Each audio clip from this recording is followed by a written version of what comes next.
Harry Potter's Book of Sin Chapter 501. Harry Potter's Book of Sin Chapter 501. Manchac Marsh, located near New Orleans, Louisiana, USA. This vast area is infiltrated in the wetlands of stagnant water and saprolite. There is a name that is widely circulated in the mole world: Ghost Swamp. Since ancient times, there are not many people who are buried in this weird swamp. Whether it is mole or wizard, there have been many people who have died. To this end, the U.S. Ministry of Magic has already sent where he cast a spell to drive the mole. After all, the wizards usually stay away from knowing that there is an inexplicable danger. Mole can always be like a curious cat, knowing where there is danger but wanting to go where. Of course, sometimes don't always take what the wizards say, because they are often talking on their lips, waiting for a turn, but they may go on and find out. Just like recently, the edge of this ghost swamp has an older wizard. Maybe it's old, nothing, or maybe it's a waste of heat. In short, he is obviously such an old adventurer who wants to go in and feel the mystery. Just because the mind knows that the abnormality cannot be judged by reason, he just squatted on the periphery, and for a long time did not dare to get involved. These days, it was the time when the swamp was smashing, looking inside from the outside, full of greenery, almost no distance. The timing of the Hansen has passed for a few days. Is there any mistake in the plan?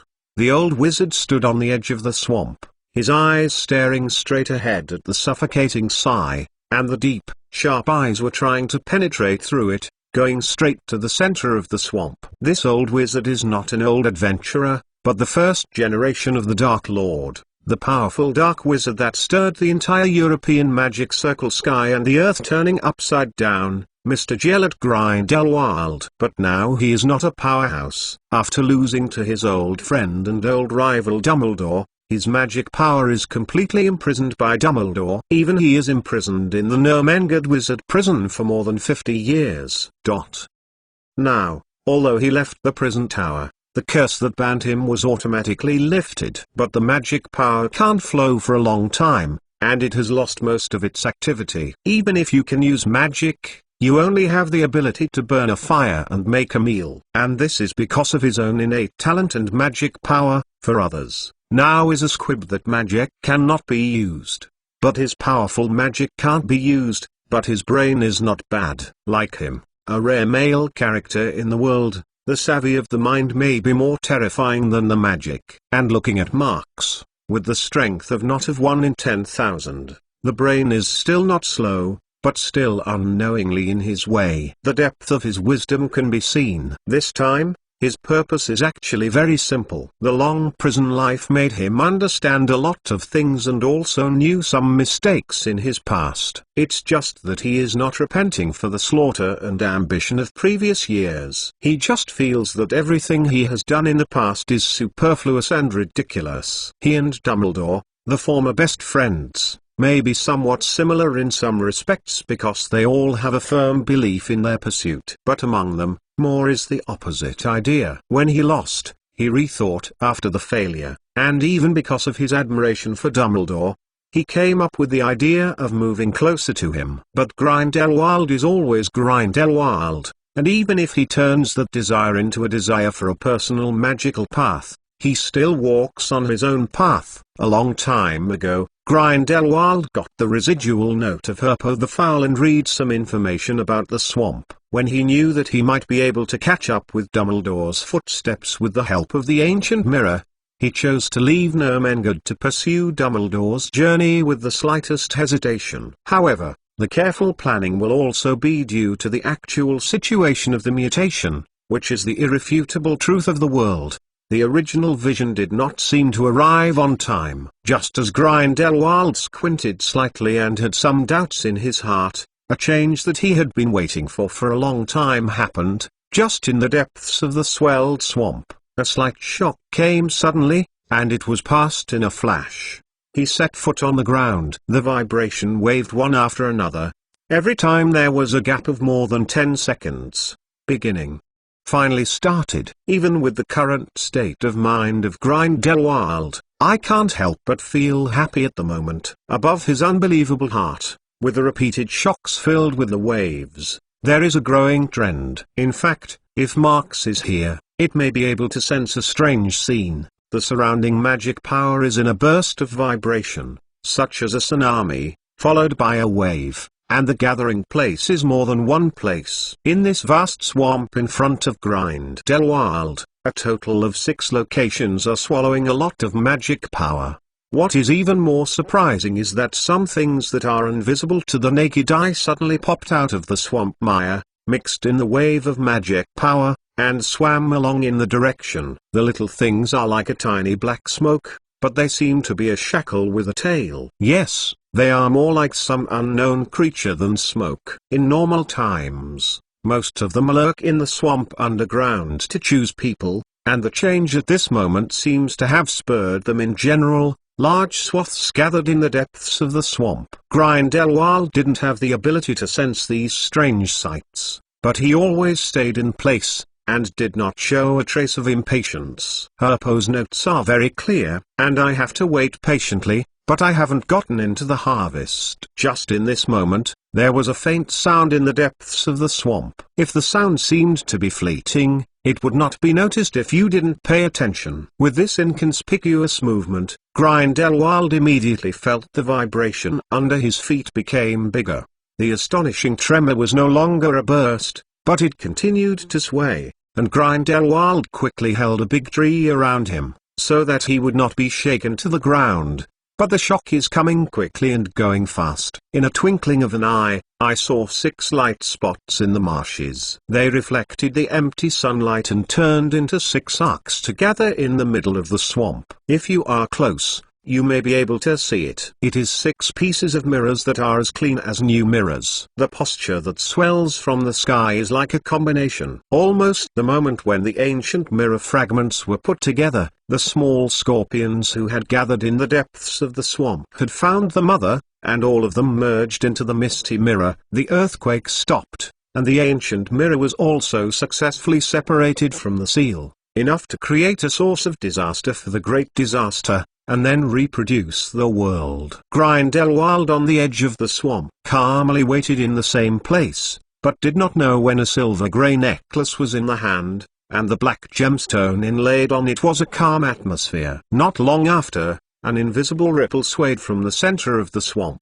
but it swept through the entire swamp wetland and spread straight away. Needless to say, Grindelwald is also caught in the range of fluctuations. However, before he had waited for the strange shock and contraction, he hung the necklace around his neck. Suddenly, the black gem pendant hanging from the chest immediately blew a circle of faint grey gas, covering him all over. Bang! The soul turbulence triggered by the mysterious ancient mirror finally began to take off, and several villages in the distance were close to it. For a time, nearly 100 translucent souls were shaken out of the human body, and forced to fly toward the center of the swamp under the force of sucking only the soul. Of course, they couldn't hear the sound of a drum-like sound. What you can hear is only Grindelwald at this moment. His necklace, which he did not know where he came from, resisted this shock and protected his soul, and he was able to escape this robbery. But faintly visible, the grey gas around his body is also a little less. I know that this necklace is not able to withstand too many vibrations. In order to successfully control the magical ancient mirror, he must rush to the center of the swamp as soon as possible. Grindelwald did this, naturally not to bring it to the body of Dumbledore. He has never been so savvy. That plan is just the last icing on the cake, that's all. What he wants is to become the master of the ancient mirror, hold the passage firmly in his own hands. It's not the style of his Grindelwald that he never went back.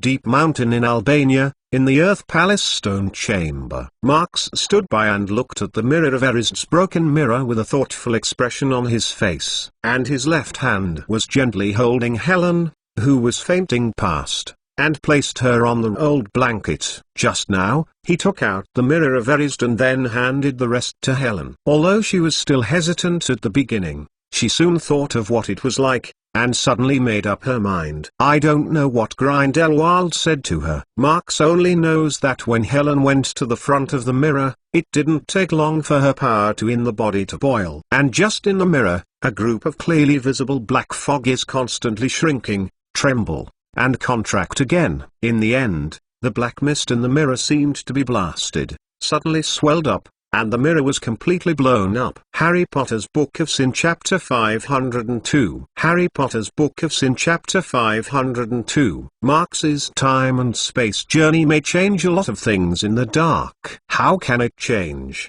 On the surface, it is always necessary to follow the original script step by step, or he must be promoted according to the scene in his memory. This is not just because the fewer changes, the fewer unknowns, and the more the time rule is everywhere. If a person inadvertently caused public opinion, he might not even know how to die. Therefore, the ancient mirror must be obtained by Grindelwald, and he must be taken to Hogwarts and started normally. In fact, even the delay in breaking the Mirror of Erised time is actually dangerous for Marx. Fortunately, during the postponement, Mirror of Erised and Helen were in his hands, and the restlessness was suddenly reduced by half. As for the other half, of course it is on the side of Grindelwald. Thinking of this, Marx shook his head slightly and opened up these concerns. After looking away from the broken Mirror of Erised, he looked at the blanket in front of him. Just now, Obscurus's unique alienation magic power was motivated by Mirror of Erised, which not only made the mirror voila broken, but also broke out in Helen's with the body. This loss of control will not damage the host of energy, but will cause the host's spirit to be extremely unstable, so that it will injure people in the unconscious situation. Of course, with Marx staring at it, it is impossible to make this happen. Just as the mirror was broken, he first cast a soul magic and stunned Helen directly. At the moment, the little girl is lying on the blanket with her face white, and it looks not very good. This is also natural. After all, she was still lying in the ward of Hogwarts School Hospital a few days ago. I don't know anyone. In order to make Marx suspicious, she actually took the poison of a cremantula in the field. Now that the poison has been solved, I just woke up and immediately rushed to the responsive room, and was shocked by Marx's soul magic. Although Marx has always been pinning the scale, it is still a huge test for her spirit. This time she finally fainted. Presumably she would sleep well for a while. Marx looked at her fixedly, but her mind remained on the Mirror of Erised. In fact, he is still pondering the flaws in this seal. What exactly does Ravenclaw want to do? And why did she set the seal like this? Here? What role does the Obscurus play? Reminiscent of the characteristics of Mirror of Erised, this may be related to a certain spirit, because the magic mirror is the desire to shine out of one's heart. If you think about it, it may not be necessary for Obscurus to unlock the seal. He thought like this in his heart, trying to figure out a relatively large guess from the complicated thread, thus linking the ancient mirror, the enchanting monument and the Rowena Ravenclaw. In fact, now I think about it, from the beginning to the end, he was led by the famous witch who was thousands of years ago, even if he tried to get out of the road she arranged. As far as this situation is concerned, it seems that she is still spinning around her. Although being stared by a pretty woman is not as bad as I thought it was. Her daughter Helena knows that it must be a beautiful woman. However, can thousands of beautiful women be considered beautiful? At least Marx is grateful for this. It's a bit reasonable to say that pretty women can't believe. When Marx whispered, Helen, who was lying next to her, just woke up, and suddenly she felt that the whole person was not good. What do you mean? Why is this guy saying this? Why did he keep staring at me? At the thought of this, Helen hurriedly closed his eyes, and the small face was obviously whiter. Woke up? Marx is thinking about something else, but it doesn't miss out on what happened. Helen was silent for a while with her eyes closed, and then slightly nodded. Now what you have to do is done. Is it going to find Grindelwald to report the mission?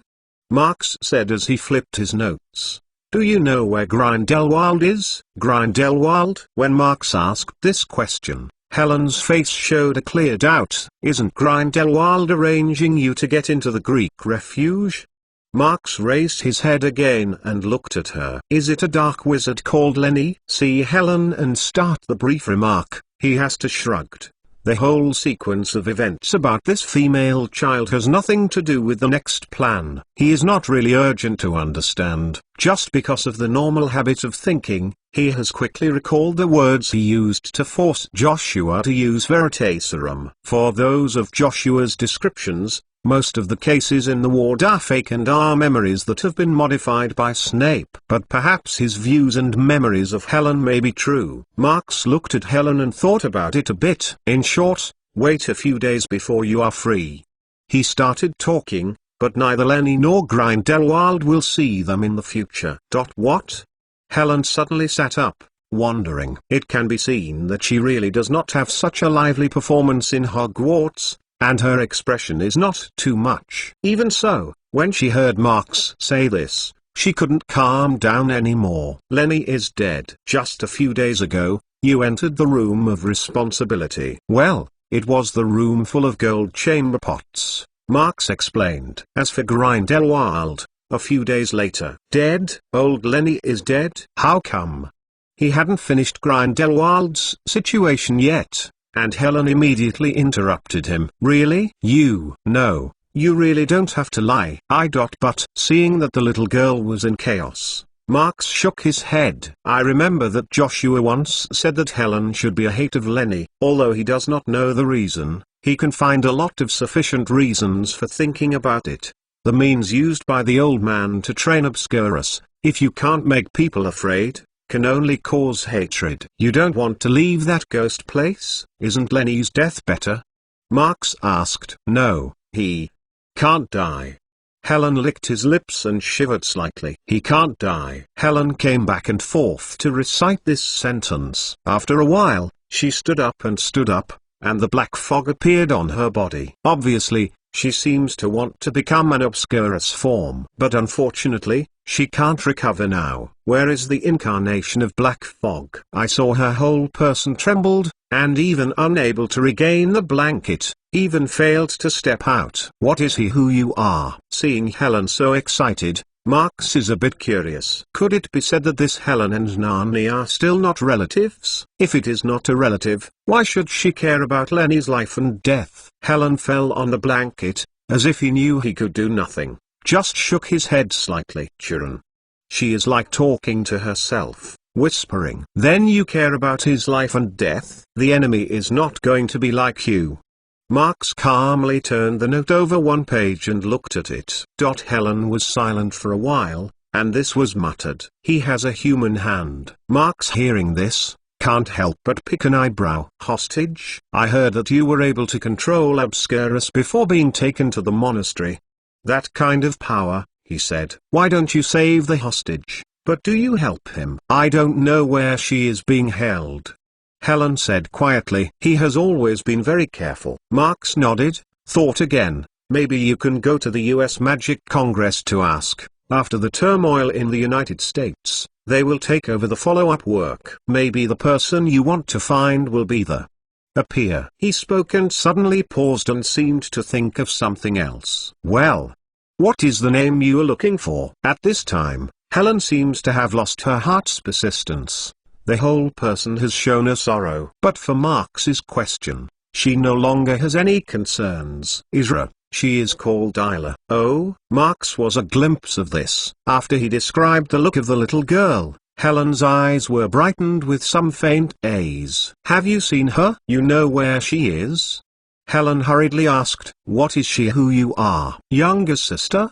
Marx asked slowly and unhurriedly. Although in Europe, whether it is a mole or a wizard, I like to have a few more children to inflate the population, but this is also a bit too clever. For Isra's little girl, he actually likes it, but he doesn't want to be guilty of her own insanity. Unexpectedly, Helen shook his head and denied his guess. Although she is like my younger sister, in fact, she is the child I lead home. She confessed. Her parents have passed away. She has been living in my home since she was a child. Neighbor? Yes, neighbors. Helen said. You just said, I think you know. I did control the power that I used to in the body, but it was not controlled by nature. Isa's parents are because of me. It's really boring for people who don't know what to say. It's just this time, because Helen has a case of mixed Hogwarts intentions, and he's really not so easy to believe. Harry Potter's Book of Sin Chapter 503. Harry Potter's Book of Sin Chapter 503. No matter how much inside Helen is hidden behind, this is not the most important thing at the moment. Marx took that time and energy, and even paid a certain price, which succeeded in making himself appear at this point in time. He didn't come to listen to Helen's story at the moment. He still has something to wait for him to complete, and to be satisfied with the final outcome, he must refocus his attention and turn the rules rune notes of the enchanted monument into his own knowledge. After a short break, he stopped paying attention to Helen's questioning and rushed to the pages of the notes. And during the time he was immersed in research, Dumbledore's public funeral was approaching again and again. Hogwarts and the Hogsmead Village not far from the castle have gradually welcomed a group of guests, and everyone is seeing people. Funeral is always a heart-rending group activity. Even if the people who come are not necessarily for the sake of chasing afterwards, once they are placed on such occasions, they will be infected with light or heavy because of the change of atmosphere. For example, in recent years, the increasingly low Malfoy young master is one of the most typical ones. The world often said that the family atmosphere often brings changes to the child, and the parental nature often affects the child's way of doing things in a subtle way. But this is based on the premise that the child's view of the world has not yet been formed, and the ability to judge independently is still insufficient. In the past, Draco was indeed influenced by his parents, especially his old man, Lucius. He is usually a self-interested person and is a full-fledged speculator. Perhaps many people in the magic circle think that Lucius Malfoy stood on Voldemort because he supported the pure bloodline supremacy theory. In fact, he is not concerned with the benefits of pure blood, but only the interests of his Malfoy family, that's all. However, whether it was the original Dumbledore and Voldemort, or later Marx and Voldemort, where is the place between their confrontations so good? There is such a lack of ability. But the heart is not small, father. Draco's pressure can be really small.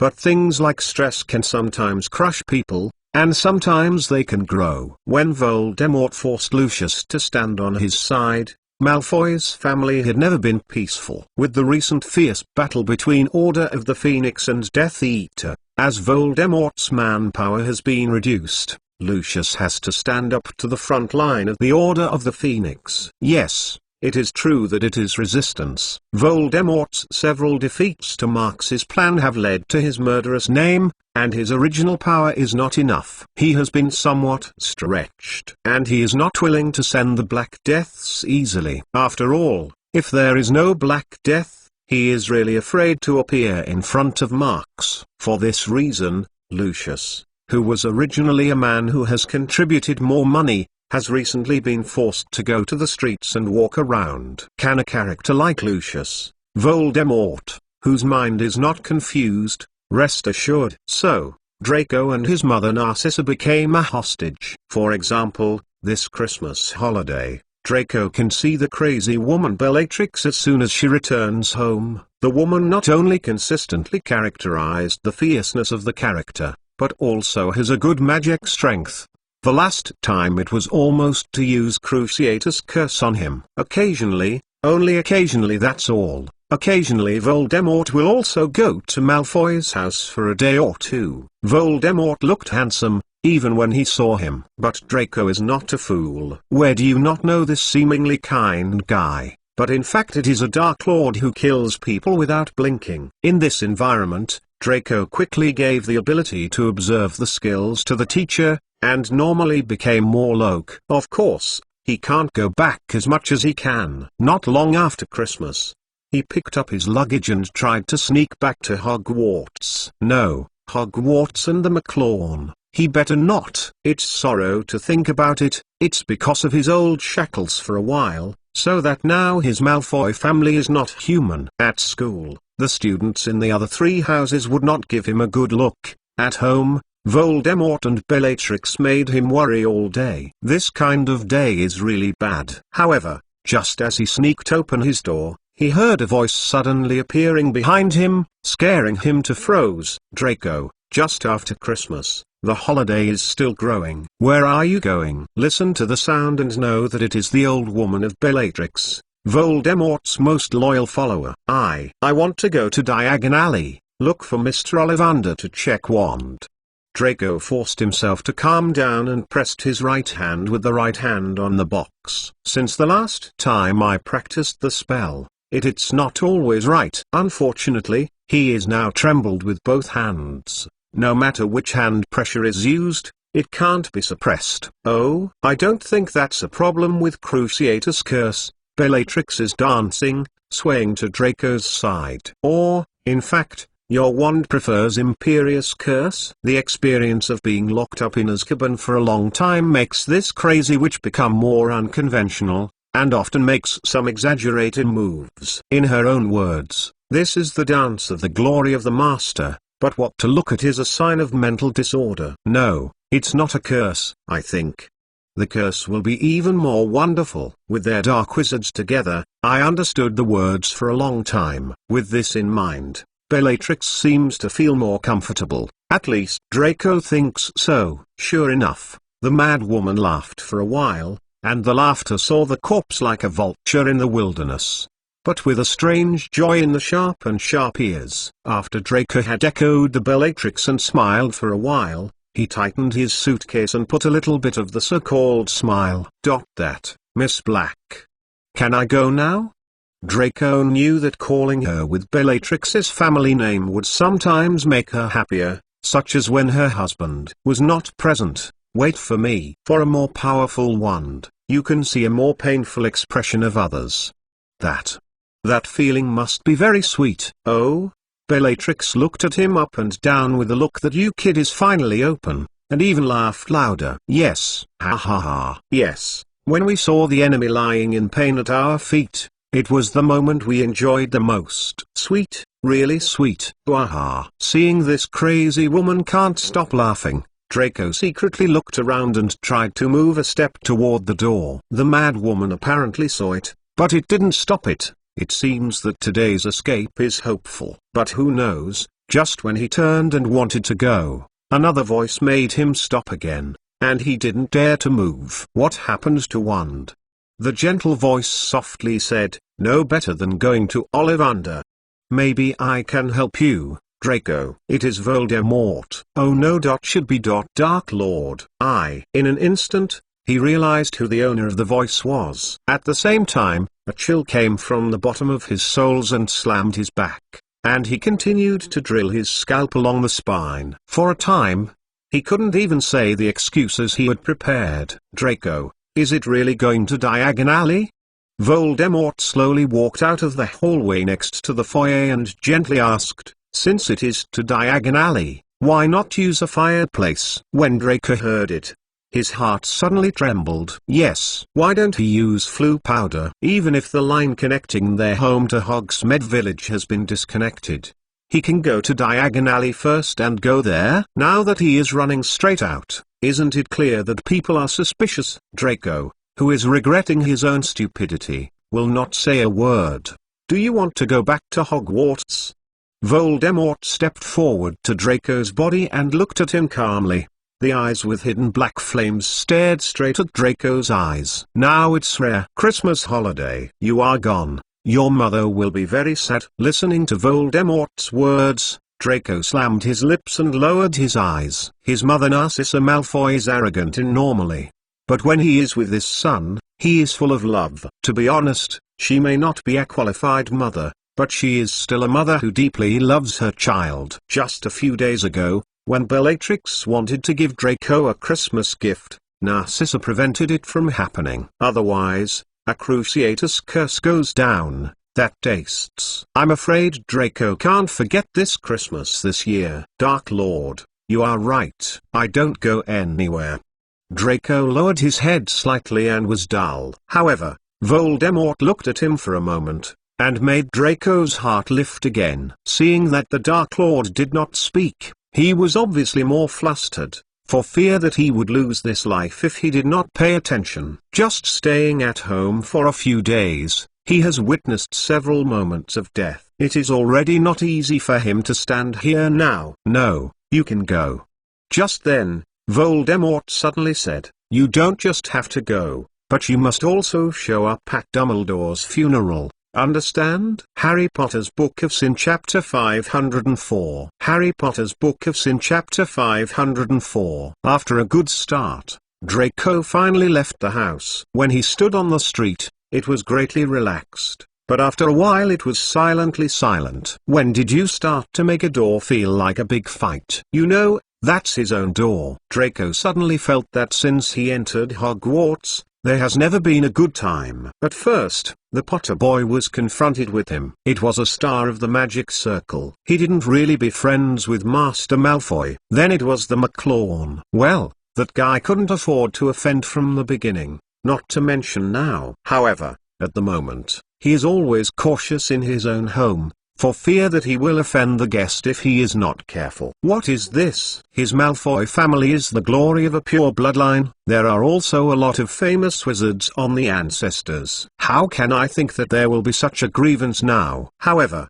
Draco thought about it, but he was still sighed. The so-called family misfortune is often the child's ripening agent, and he has to become more mature with age and various mutations. Although his Draco Malfoy will still be proud of his family and surname, he can understand the situation better than the people after he has studied and tried several times. In the beginning, it was Lucius who made him a lowlife. Now, even if he can't see father from time to time, he finally thinks that he has to look up and look down and do things. After a while on the street, Draco pulled out wand and waved at the street. In a short time, I saw two houses across the street, like a living, twisting the waist and letting a road open, and then a whole people three-layer bus, such as fast as lightning, rushed straight from that road. With the squeaky creak slamming through, the bus stopped from the extreme to the very quiet, and stopped at Draco's side, directly across the road. Voila!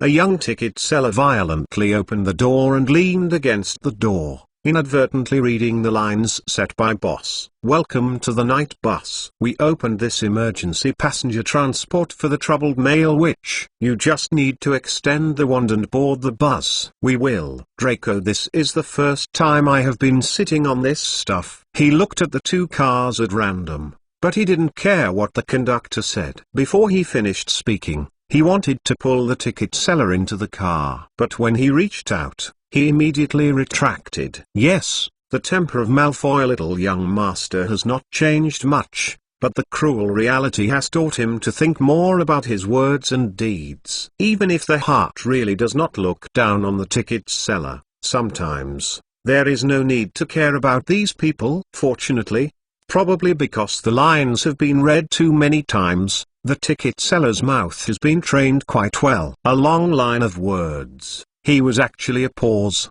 and he finished speaking in one breath. "Sir, please get on the bus." "Where are you going?" After the other party let go, Draco walked up with his suitcase and said Hogsmead Village, then curiously smashed into the depths of the carriage. This time, he frowned at the time of his arrival. Although the car is built and operated in the same way as the mole bus, there is naturally no molestile row seat. It's daytime, there are no beds with brass columns in the carriage, and instead of them, there are all kinds of chairs. Logically speaking, the typical pureblood family wizard like Draco is not willing to take the night bus. They always feel that it is an insult to appear in the magic circle that looks like a mole, not to mention sitting on it. If it is normal, he can do his own thestral carriage. But now, he has to rely on this stuff to go to Hogsmeade, which really makes him feel ridiculous. In particular, how to look at this carriage is dirty. The conductor was of course unclear about Draco's inner thoughts. When he saw the car on the train, he then while and slammed the door. Perhaps it was because Draco's clothes showed a good identity, and he clearly showed some deliberate meaning. "Oh, Hogsmead Village?" "Yes, there are a lot of people who have been there recently, just like a trend. Mr. Dumbledore's funeral." The conductor picked up his eyebrows and his words were full of secular flavor. But it's a bit far from going to Hogsmead here. It's a lot of money. Hey, you're a big family, and it's not a big deal for you, but I'm talking about it. How much? Draco asked nonsense and asked directly. 2 gold galleons plus 9 silver coins. This is the whole Britain. It's a bit far. Really? Seeing the other side is not over, Draco said nothing, and took out 3 galleons and thrown them in front of each other. The ticket seller's eyes were fast, and he caught it with both hands. Don't look for it, he said casually. Malfoy's family may not have anything else, so the gold galleon is more. Their ancestors are all experts in collecting money. It is enough for generations to eat and drink for generations. Not to mention that a large number of family industries are constantly earning more gold galleons for them. Don't mention it first, just donating money to Hogwarts every year, it can already make most wizard families look dumbfounded. Well, the ticket seller suddenly became more enthusiastic. It was like seeing a family member who had been separated for many years. This is really... Come here, please. Sit here. When Draco just sat down on a reclining chair that seemed to be barely acceptable, he hadn't waited for him to say to God, but he heard the ticket seller happily shouting a slap in front of the carriage.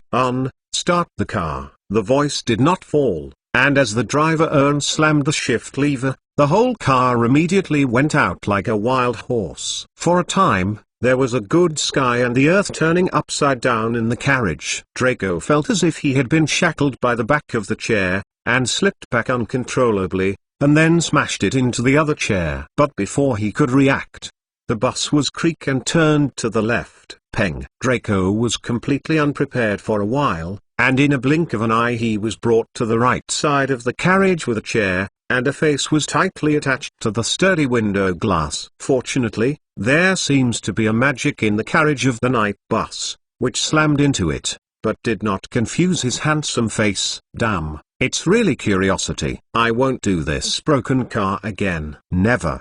Draco looked at the scene of the sky flowing rapidly outside the window, but his heart was remorseful. The speed of the night bus is extremely fast, with only 2 gears from start to finish. The first is forward and the second is brake. Although it really refers to the bus of the mole, it is really difficult for them to design the car with these wizards who are not involved in the mole world. Even though the experience of this ride is not good, it is still popular with many middle-class wizards, because it is really fast and convenient.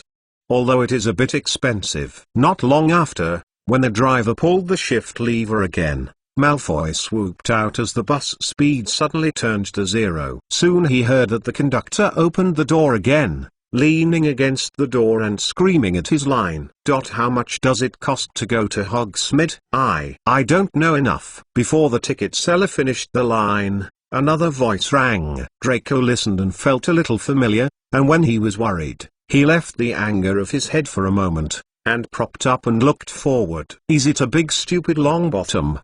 His eyes crossed the conductor and he immediately recognized who the person was. The little fatty before, but now it has become a stupid big. This has to be said to be a wonderful change. To be honest, the weaker boy who lacks the roots in his head is the longer the dog looks like it.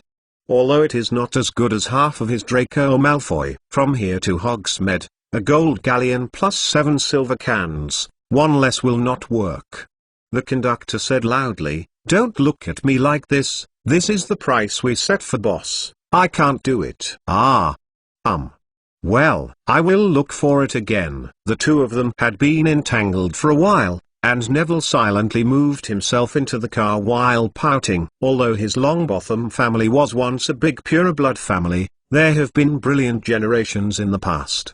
But now the family is supported by grandmother. The previous generations of ancestors also managed the Longbottom family not well, let alone make money, but lost a lot. Although it is still not very poor, it is really worthwhile to save money. As soon as he walked into the carriage, Neville glanced at Draco's silhouette at a glance, and he immediately slammed his face. But his face was faint and angry. He can still remember that when Draco smashed his parents' bitterness, this was the most hateful thing in his life. On the other side of Draco, He just sneaked Neville at random, as if he didn't see him at all, and sat down on another chair. This time he was sitting on the side of the handrail in the carriage, and he could reach out with one hand. You can't have a look in front of the Longbottom later. When the conductor shouted again to the driver, Draco quickly hugged the pillars around him and looked at Neville with a look of what a joke. Harry Potter's Book of Sin Chapter 505. Harry Potter's Book of Sin Chapter 505. The night bus stopped all the way, but the speed was still amazing. It took less than an hour to get from the Wiltshire in the south of Britain to the village of Hogsmead in the north.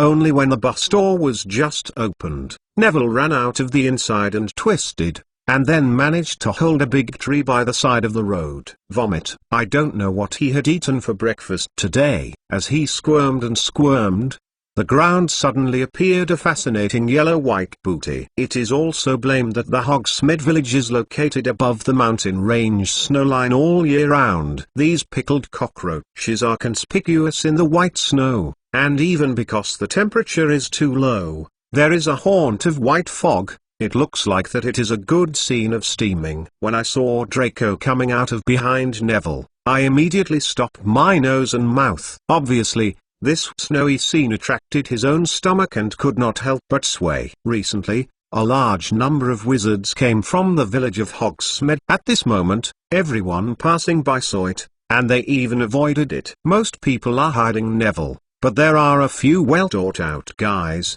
and even Draco, who is getting off the back, has become their goal of avoiding. Is it worried that I will spit? Draco glanced at them coldly, then stopped looking at the Longbottom and turned to the village. I was looking at the Longbottom bad luck all the way in the car. His mood was quite good. But now it is not the heartbreaking mind. To put it bluntly, this Hogsmead Village is still a village with only one after another. A village made entirely of wizards. This is quite famous throughout the Britain Magic Circle and even the Global Magic Circle, because if the foreign wizard wants to find a place to stay, in addition to the Leaky Cauldron of Diagon Alley, the Three Broomsticks Inn in Hogsmead Village is the most popular. Leaky Cauldron is so popular because the bar behind it has always been the shadow of the Britain Ministry of Magic, a bar with an official base. And the reputation of Three Broomsticks Inn is all from it. An arrogant beauty boss, Madame Rosmeter. Of course, there may be some wizards who know the history of Magic Circle and will come here because of the founder of Hogsmead Village. Because of the location of this Three Broomsticks Inn bar. In the distant past it seems to be the old address of the Hogsmead founder Hangis. As far as Draco knows, if his father Lucius comes to Hogwarts, he usually chooses to stay at Three Broomsticks Inn. The bar has always been known for being clean and tidy, yet it is a famous bar and traveler who doesn't mind sitting in a pure-blood family. However, when Draco just walked to the front of the Three Broomsticks Inn bar, he knew that his good idea was completely ruined. Nothing else. He knew that the bar was full of people, and he didn't want to talk about the room. It's impossible to find a chair on the ground floor of the bar. Draco couldn't help but frown when he thought that he would most likely not find a place to live in the entire Hogsmead. To be honest, although he can go directly to the school dormitory, but now the place he most wants to go is undoubtedly Hogwarts. Before leaving the door, Voldemort gave him a task that was not a mission, saying that he had to show up at Dumbledore's funeral. Even if he couldn't figure out Voldemort's true intentions, he didn't think it would be a good thing. Is it really going? Draco took the suitcase full of luggage and looked around all around. On this main road in the village of Hogsmead, at this moment, he was swaying and swaying, but he felt an indescribable feeling of loneliness. It was like the size of this magic circle, and he could not find a person who belonged to him. Draco Malfoy's place to live. Even though Draco now has some faint growth trends, it is still a big boy, that's all. At the age when his mind is sensitive, he has encountered repeated changes in his home, and it will inevitably produce some shakes from the mind at some time.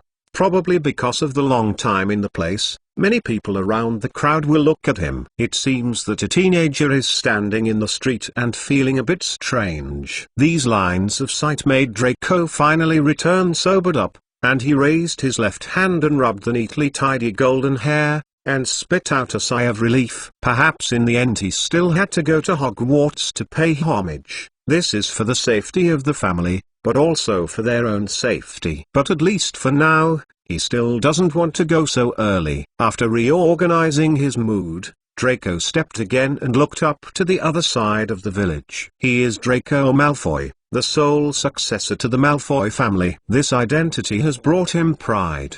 But with it, there are more responsibilities and obligations. Although he is not a patriarch, since he is walking, his words and deeds will represent the name Malfoy. Even if it has now faintly reflected the tendency of weakness, how can it be left behind? It should also maintain the most basic noble and confident. This is his family education, Draco Malfoy, who has been accepted since childhood. What Draco is going to do now is the old bar on the other side of the Hogsmead Village, Hogshead. There he once looked at the Hogsmead open day. It was dirty and old, and it was not worthy of his Malfoy status. Can you say that he has to find a place with a roof to stay? In some specific cases, the noble pure-blood wizard is not incapable of giving in. Not long after, Draco frowned and pushed the wooden door of Hogshead with reluctance. After he walked in sideways, he couldn't help but lick his hand, as if he had touched something dirty. "Attendant, I want to rent a room." "Wait a minute." As I said before, the people in the Hogsmead Village have recently been like the Pukwudgie in the backyard of the wizard,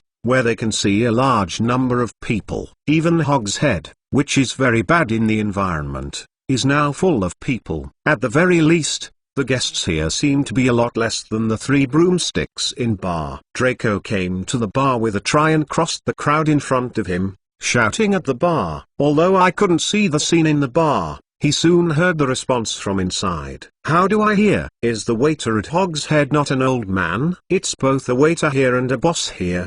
Draco wondered. "How is a female voice?" After some of the guests who came to the bar and returned to the table at the periphery, Draco was able to see the truth inside the bar. It doesn't matter if he doesn't look at it. This look makes him immediately wide-eyed and his face is full of surprises. "Miss Werther? Hey, isn't this Malfoy, little young master? How come you have time here today?" At this moment, it is not the others who stand on the bar at the waist. It is the graduate of Hufflepuff House, the famous witch who was famous in Hogwarts in previous years, Charlotte Werther. She has been with Hogwarts as a full-time professor assistant since she was taken out of the family by Marx. Unexpectedly, during this Christmas holiday, I went to this broken bar to be a waiter. "Miss Werther, are you part-time here?"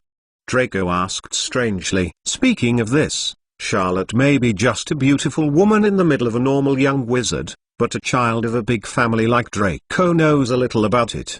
Before he entered Hogwarts, his father had already been through many times, and some students must make a good deal with them. If you really cultivate a good relationship, then for their Malfoy family, there is more. One point. Only those inheritances from the ancient family of the ancient wizard, which is so good contact. Don't look at this Charlotte's normal free carefree, but I haven't seen any student who has had a very deep relationship with it. This is true for both men and women. Yes, part-time. I have to earn some living expenses. Charlotte is still so funny, and talking is more casual. Even so, it does not hurt her temperament as a beautiful woman, which is really amazing. "Why, Malfoy, want a room?" She looked at Draco and pointed to the upstairs, asking very naturally. "Oh, yes, I need a room." Draco lifted his chin and nodded, regaining the arrogance of the past. "You know, money is not a problem." Although he did not say it clearly, the meaning he wanted to express was very clear. Even if the room in this bar is full of people, you have to use a more gold galleon to get out of it. His Malfoy family is so heroic. However, in the eyes of those around, the guests hesitated. Charlotte in the bar was a subtle smile. "Yes, the rooms at Hogshead have long been booked, and the wizard at the scene knows about it." Unfortunately, this is the news that Charlotte deliberately released. In fact, as another site of the Order of the Phoenix, the reservation of all guests has long been rejected by Marx. In particular, Aberforth, the boss, has recently joined the Order of the Phoenix, and Charlotte, which is here, is just a hidden character, that's all. As long as the ordinary wizard is packed here, the risk of exposure can be greatly reduced. Here is a big retreat for Hogwarts. How can Marx carelessly treat it? But all this, he didn't know Draco. How many gold galleons do you plan to go out? I can help you ask the guests upstairs. Charlotte glared at Draco with a smile, his eyes flashing a ray of light. Called the singer. Someone is willing to let the room out, and it is not impossible for you to live in. Harry Potter's Book of Sin Chapter 506. Harry Potter's Book of Sin Chapter 506. Hey, that 50 galleon is the labor fee for me. My big beauty is going to run for you personally, and I have to do something to persuade people to check out this offending person. Is it too much tip? But people are not willing to put the room. Let me give you. What can you do for me? In the bar, Charlotte still had a fork in his hand, and the other hand stretched out the white jade finger to poke a little bit at Draco, which seemed to have a big reason. But this big sister is not at all too arrogant and detrimental to her extraordinary charm, and the guests crowded outside the bar even have a bigger head. Draco was too angry to breathe, and his mouth was several times long, but he couldn't say it at all. Don't say there are other young male wizards around, even if he only faces Charlotte. I am afraid it will not be enough. After being bored for a long time, he finally wisely chose to retreat from here. If you don't leave, you should be the target of the public. Can he still stay with his scalp? That 50 gold galleon is to feed the dog. Well, fed a very beautiful dog. Draco stood at the door of Hogshead and was sighed expressionlessly. After eating a dark loss under Charlotte's hand, he took another step and walked along the street at the door of Hogshead to the distance. It's not working. Just take a short walk. Go to Diagon Alley or somewhere else for a few days. This Britain magic circle said that it is not too big to say small but not small. The only heir of his dignified Malfoy family can really be forced to sleep on the streets. It's just that it's still early today, and it's good to have a wandering around the Hogsmead Village. The road in front of Hogshead is not the main road. It extends from the side of the main road and leads to the southernmost part of Hogsmead Village. Draco knew very well that there was a beautiful snowy slope on the other side, and it was natural to go there. Of course, the main thing is that there will definitely not be people everywhere like the village. Hey, that's not that. Who's coming? It is the son of Lucius, Draco Malfoy. Oh, right. That kid. Lucius is so bad. His son is definitely not good. That's the future. Now he is a child. Next to the two cedar trees, a pair of silhouettes are talking softly. They have put a protective spell of hidden shape around here, and even if they stand there generously, they are not seen. Of course, the words still have to be as quiet as possible, especially when someone is close. And just as they were in sight, Draco was walking down the hillside one step at a time, seemingly absent-minded, and seemed to be guilty of his future and the future of the family. I said Remus, said the woman questionedly. Do you think this time the Order of the Phoenix can annihilate the Death Eater in one fell swoop? Who knows? I hope. Another man silently said, I want to say that no matter whether McLawn's plan can be successful or not, it is most important to try not to sacrifice anyone else. Oh. The woman sighed and nodded, but she shook her head in the next second. If you don't want more people to sacrifice, the best way is not to solve Voldemort. Unfortunately, even the wizards like McLawn and Dumbledore have allowed him to escape several times. When I heard the companion say this, the next witch couldn't help but look back and looked at Hogwarts Castle in the distance. It's better to say that Dumbledore was still there when Dumbledore was still there, but now Dumbledore has passed away, he said with a heavy weight. Even McLawn, no matter how good he is, we must not forget the actuals of our elders. Age. Tonks. He is still a child.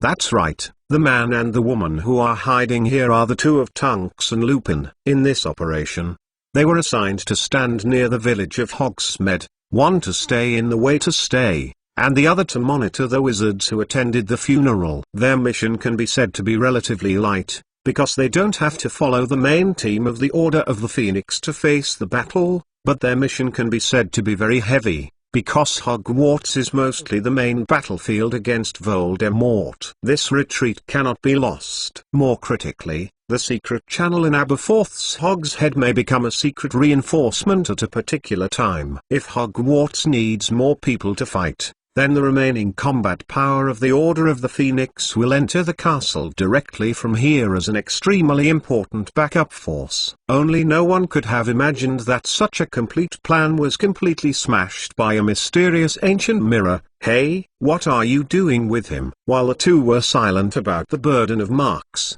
Tunks suddenly pointed at the distance with a strange look. But just beside a tree across the hillside, Draco was laying down his suitcase and taking his wand from the inside of the robe. Reducto. Pa. He only looked at the tree trunk of the tree for expression for a while, then he squinted his eyes and slammed the wand and cast a Reductor curse. It is probably due to insufficient practice in normally. Although the Reductor curse is a successful spell, the formidable power is not even half of the standard. Tunks and Lupin smashed into the cracked bark, then looked at each other and even shook their heads with a funny smile. Although they don't understand why Draco is here to practice the spell, it's just that level. It's really a little don't know whether to cry or laugh. It's still the home of Malfoy's family. If you don't have adulthood, you dare to use magic outside. It's not the same.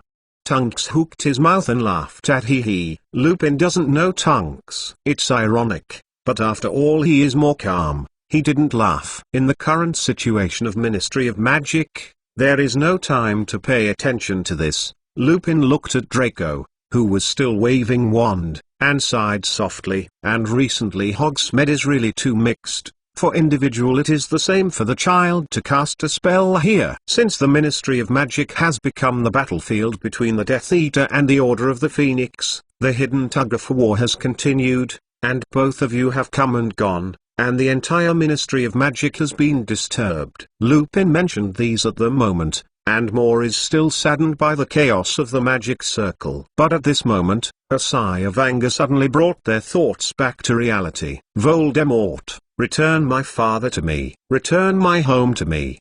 Draco yelled angrily at the tree. Crucio. No one knows if he succeeded in casting. After all, his object of casting is a tree. The two bystanders who could look at the distance, suddenly fell to the sink. Whether it was the information revealed by Draco's roar, or his Cruciatus curse, it was enough to scare all the wizards who saw this scene. Lupin?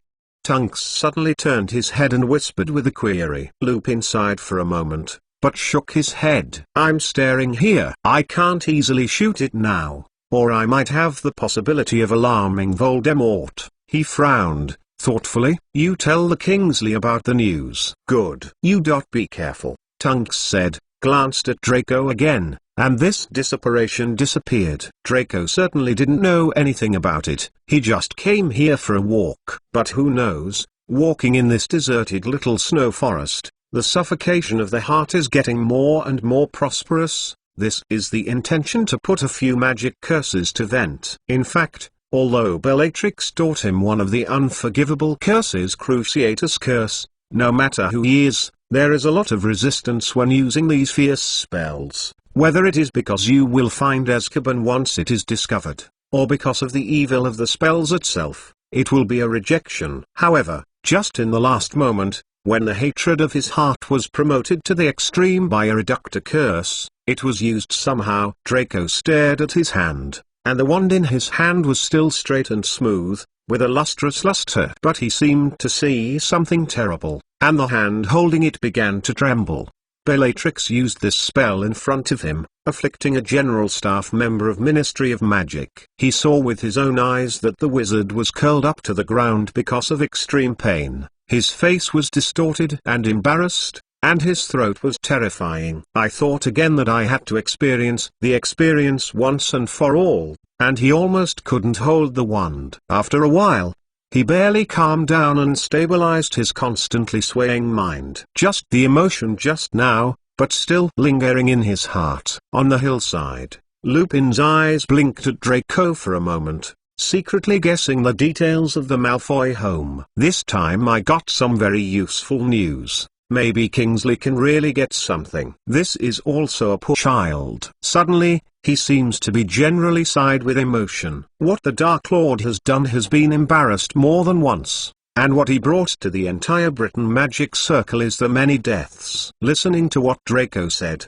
this time the Malfoy home may also be included in one of the victims. It's a great irony to think about what Lucius has done in the past. Harry Potter's Book of Sin Chapter 507. Harry Potter's Book of Sin Chapter 507. For the entire Order of the Phoenix, the leak from Draco's mouth is naturally a clue to note. But Draco himself has nothing to consider at the moment. Although he not only cast spells outside the school, he also read the Cruciatus Curse, one of the 3 unforgivable curse. But let's not mention whether he put it out or not. Even if it is released, it is not a matter of urgency in this period of time. After that, Lupin and Tonks only mentioned in the mission record about Draco practicing the spell under the hillside, in case he would deal with it later. As for Draco, he continued to embark on a path he was looking for when he was completely unaware of it. In fact, as long as you don't have to find a place to stay near Hogwarts, there is still a lot of room for choice. Not to mention Diagon Alley, there are many other wizard streets that have been opened in a corner of Muggle World. Even if you have to pay more and look for it,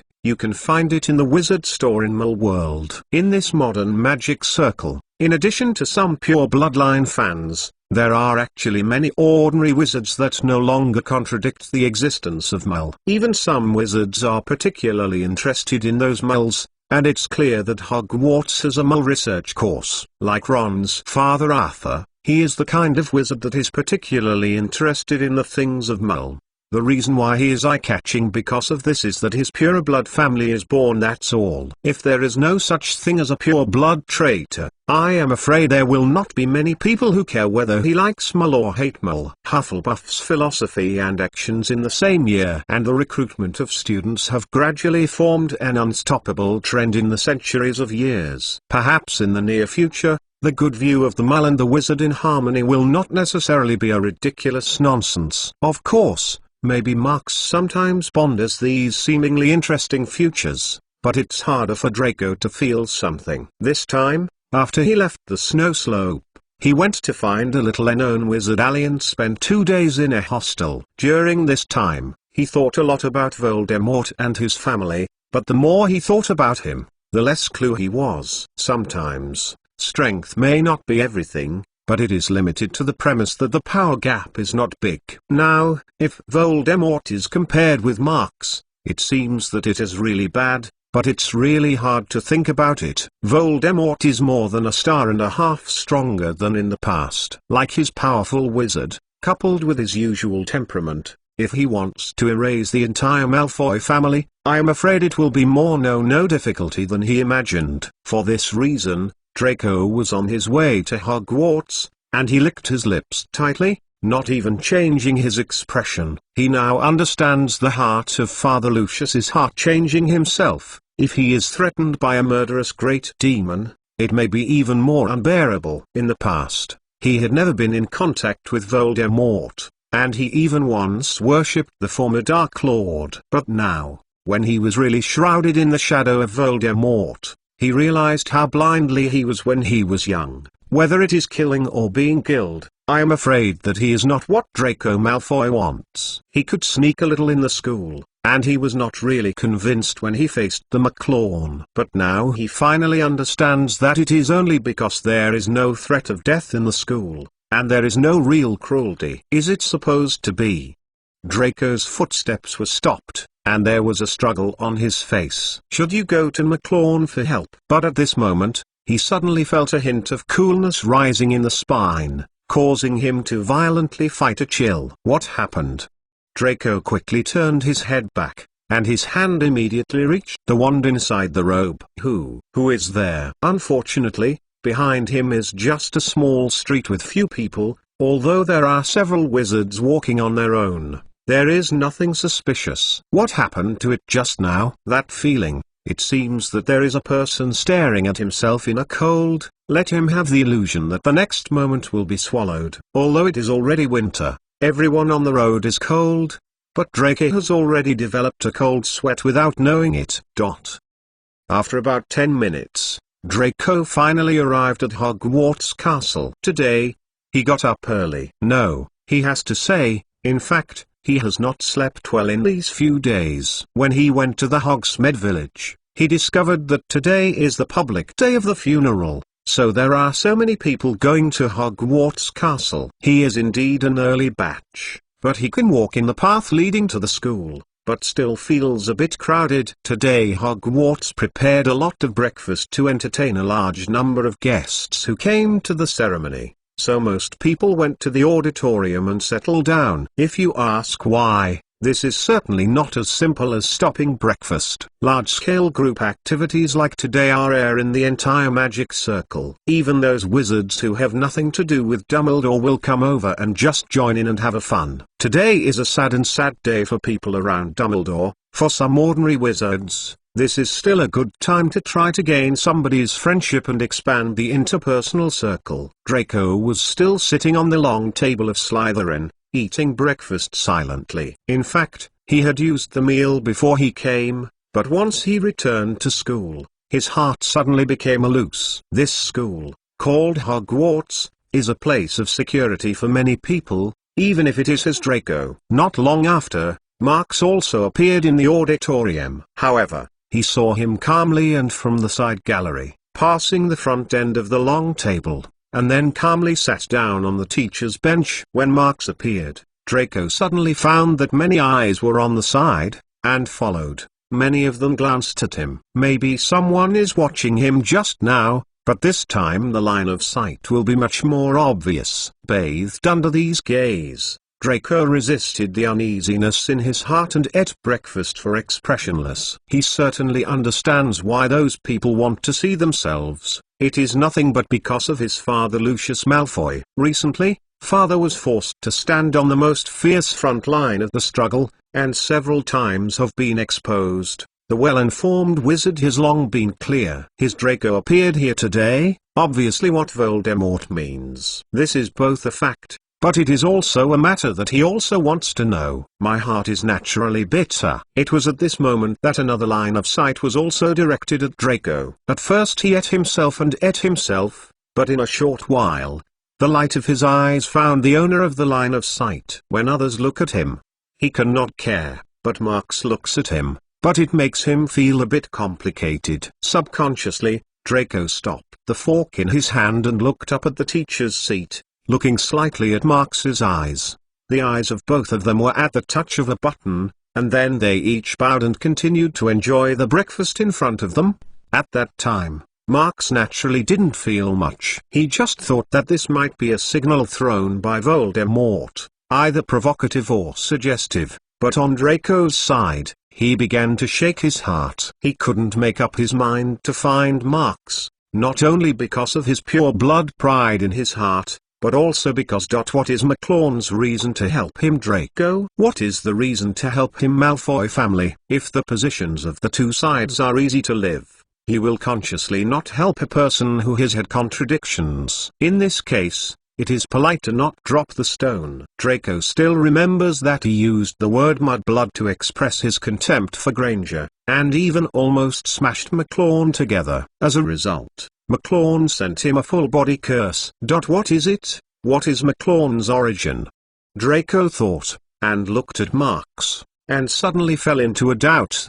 But no matter what he thought, the breakfast came to an end without knowing it. When most of the guests put down their tableware one by one and wiped their mouths with a napkin, Professor McGonagall suddenly stood up. Come. Soon, everyone stopped eating, and some whispering conversations quickly disappeared. Everyone knows that today's topic is finally coming. Everyone, it's almost time. McGonagall's voice rang through the entire auditorium under the power of magic. Please follow the professor at the school and walk to the open space of the castle's vestibule for a while. The guests were getting this and they got up and left their seats. and the professors who had already waited at the door moved out. Draco naturally followed them and rushed out of the auditorium while remaining silent. The outside is still falling with white snow, and the wind is constantly getting bigger and denser. This is a fierce blizzard, and people are so breathless. Feeling the pain of a knife-like cut on his cheeks,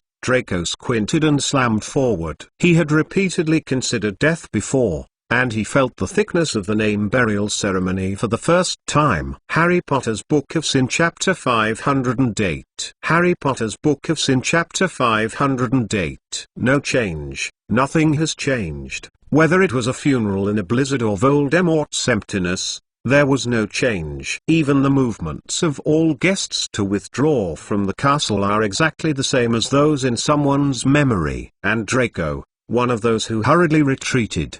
Please enter the castle in order to avoid the enemy. Don't panic, please believe us.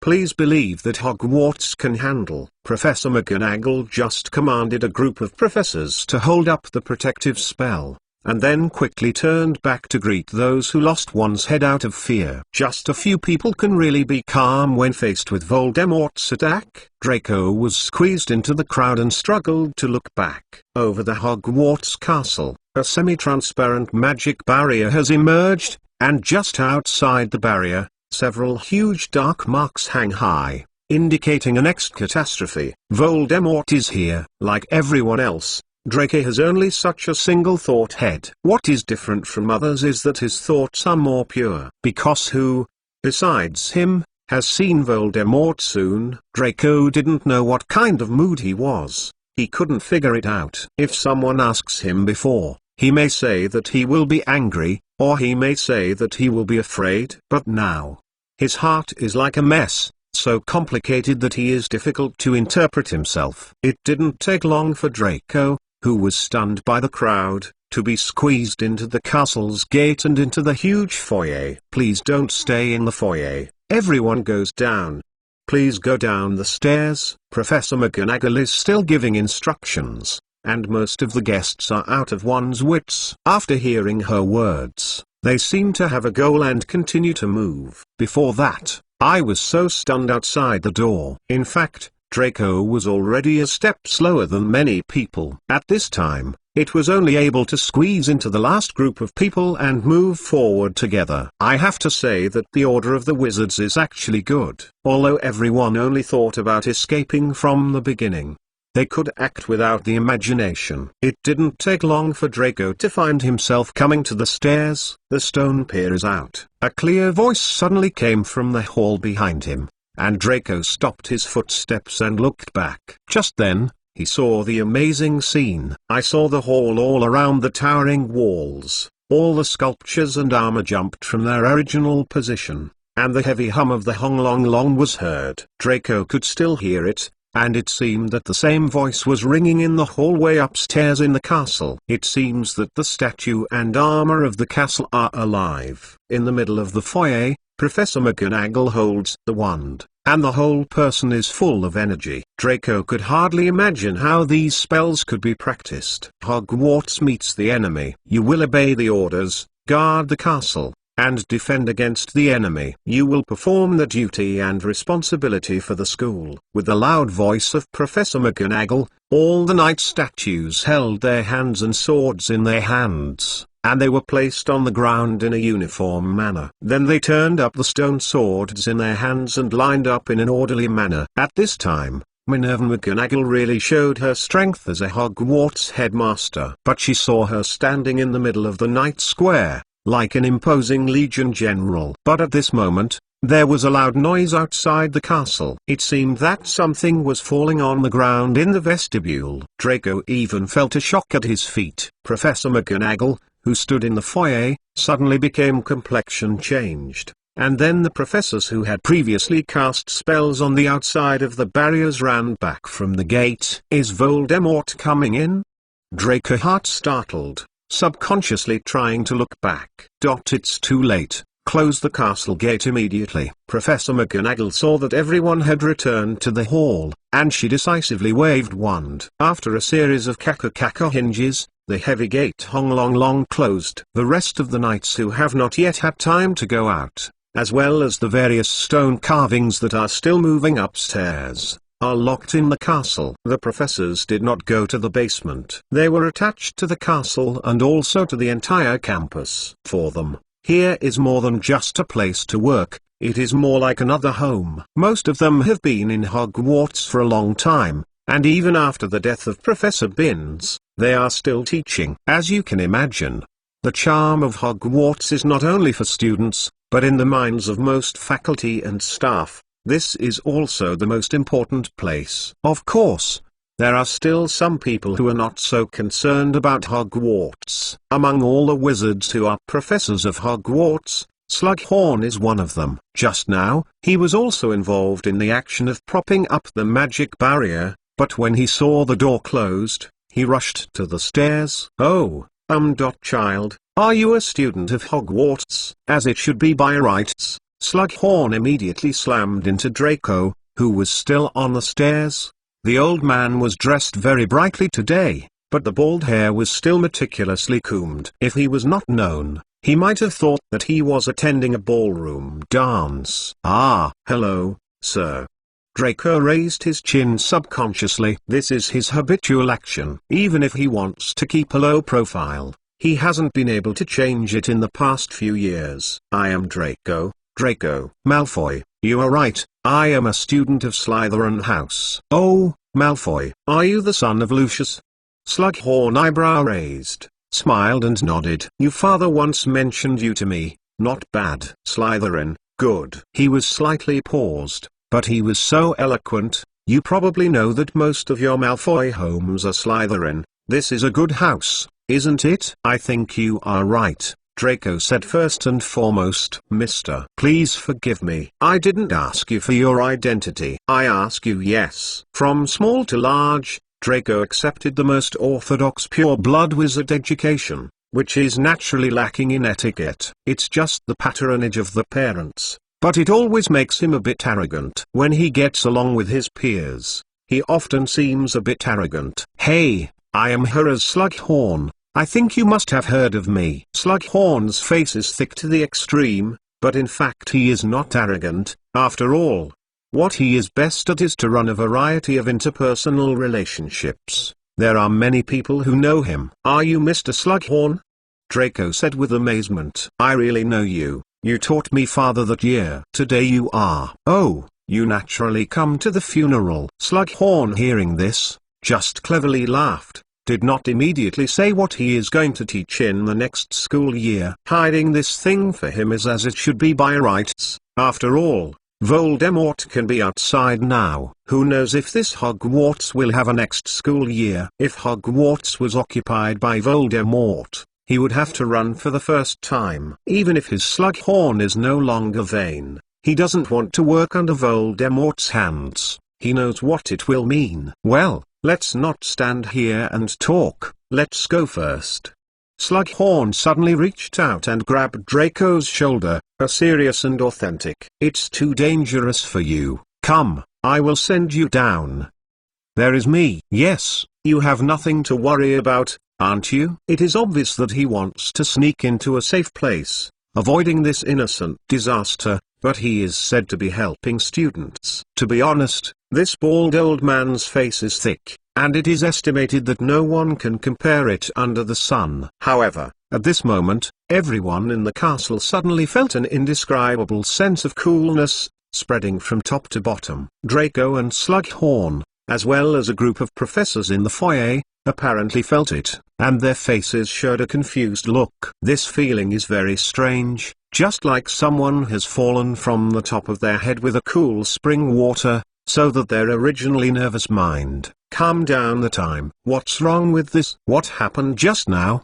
Draco looked confused. It seems to be some kind of magic. Slughorn deserves to be a veteran wizard who taught at the same time as Dumbledore. Although normally fascinated with business reputation, the innate talent in magic is no less than Professor McGonagall and the others. Although it's not certain yet, but it shouldn't be the magic that Voldemort cast. Why? Draco tried this and suddenly looked at the old man around him.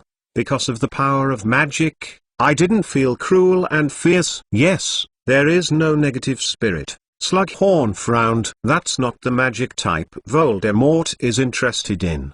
Is this? When he heard Slughorn say so, Draco couldn't help but feel reasonable. Although he can't feel anything at all, at least he is positive about this statement. Draco, who had been with Voldemort for a few days, understood that Voldemort and his Death Eaters, the most popular ones, were the fierce and sinister curses. As he thought about it, he looked up subconsciously and looked up at the top of his head, because the coolness was just falling from above. This does not matter, but let him see a seemingly familiar silhouette. Harry Potter's Book of Sin Chapter 509. Harry Potter's Book of Sin Chapter 509. The stairs in Hogwarts Castle are designed to be quite sophisticated. Each staircase will be moved at a specific point in time, either joined or separated, leading the people upstairs to different floors and locations. Although sometimes it does cause some trouble, if it is not familiar enough, it is very likely that you will fall into a lost situation because of these moving steps. But if you have a good understanding of these stone steps that strictly follow the laws of movement, it will actually let everyone go to the floor and orientation that they want to reach in a short time. However,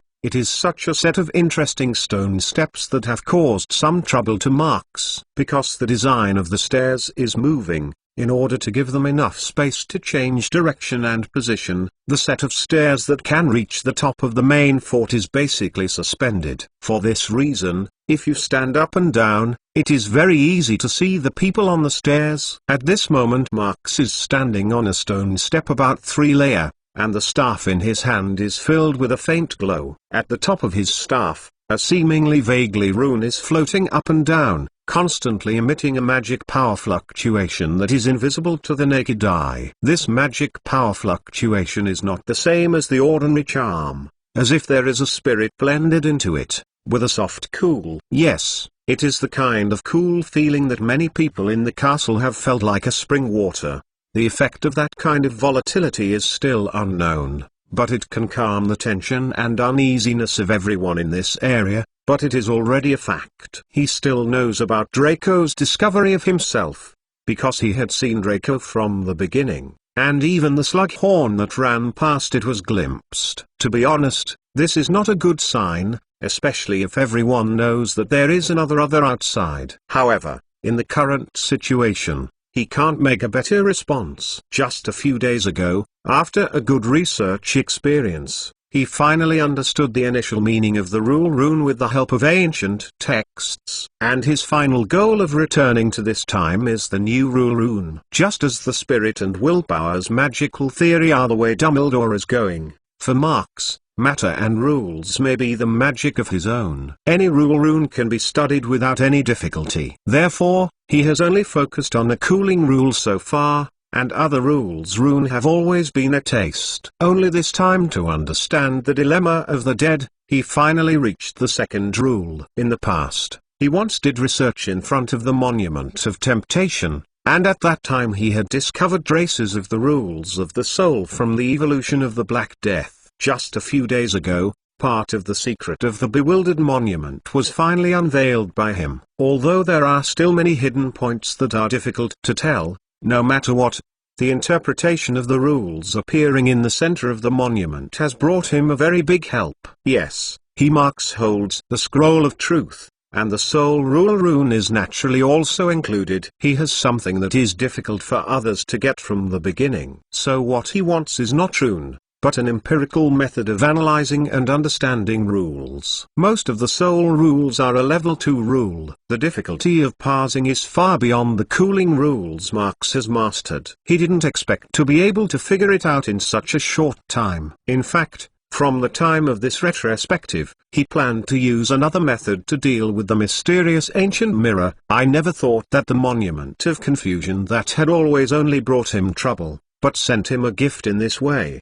gave him the opportunity to implement this more secure and more rewarding backup plan.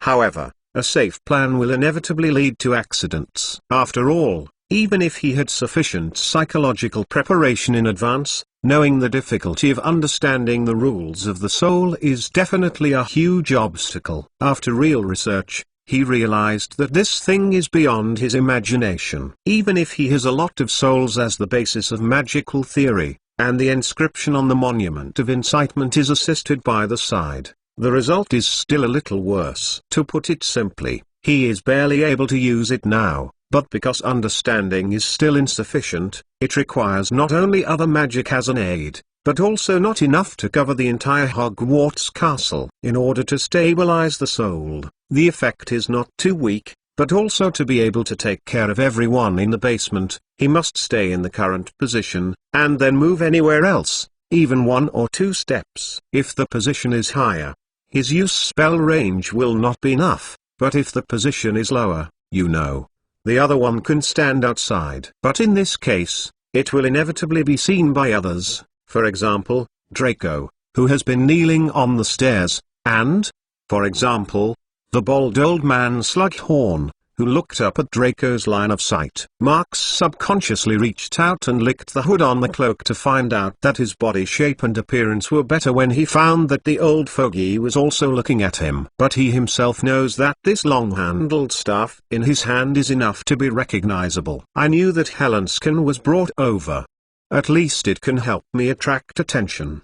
He secretly frowned. At the moment, he wants to maintain the power of the still soul rule, and this makes him feel very hard. Originally his magic power has not felt enough. This long backtracking time, there is a part of the extra magic power cannot be used. Don't say disillusionment. Charm at this time, even using the most basic spell will bring him a big burden. Now, the 2 guys have seen their existence from afar, and this is a bit of a fate. Is it dangerous? No, this is not dangerous at the moment. After all, being discovered by an acquaintance in time and space travels may not necessarily touch the time rule. What he is worried about is actually knowing his existence by himself at this point in time. If the past self discovers the future self, there will be a great chance of causing public opinion. What happens to public opinion? He didn't know, and he didn't want to know at all. Therefore, it is definitely not dangerous at the moment, but if he does not do anything, it will be faster than the danger. With a little thought, Marks stopped the action of reaching the fairy potion, and then simply pulled the hood and waved at the 2 guys below. McLawn. Do you know? Albus once told me that he appreciates you. He even thinks that you are a real wizard. Outside the Hogwarts castle, on the frozen lake, Grindelwald was facing the Marks at the time and staring at the hail in front of him. In the crystal clear hail, the old man who still left was gently covered by the purple velvet blanket, but the old face was still vivid. Grindelwald was looking at him, looking at his former best friend. His heart was filled with emotion. Dumbledore and he have always been friends and opponents. They all have the magic innate talent that is proud of the world, and they all have the ambitions that ordinary people can't touch. It's just that everyone's wisdom is different. Even if they are like-minded, they will have differences when they are long. The dispute that year led to the death of Dumbledore's younger sister, which also led to the break of the 2 best friends. Now, when Grindelwald looks at Dumbledore in the hail,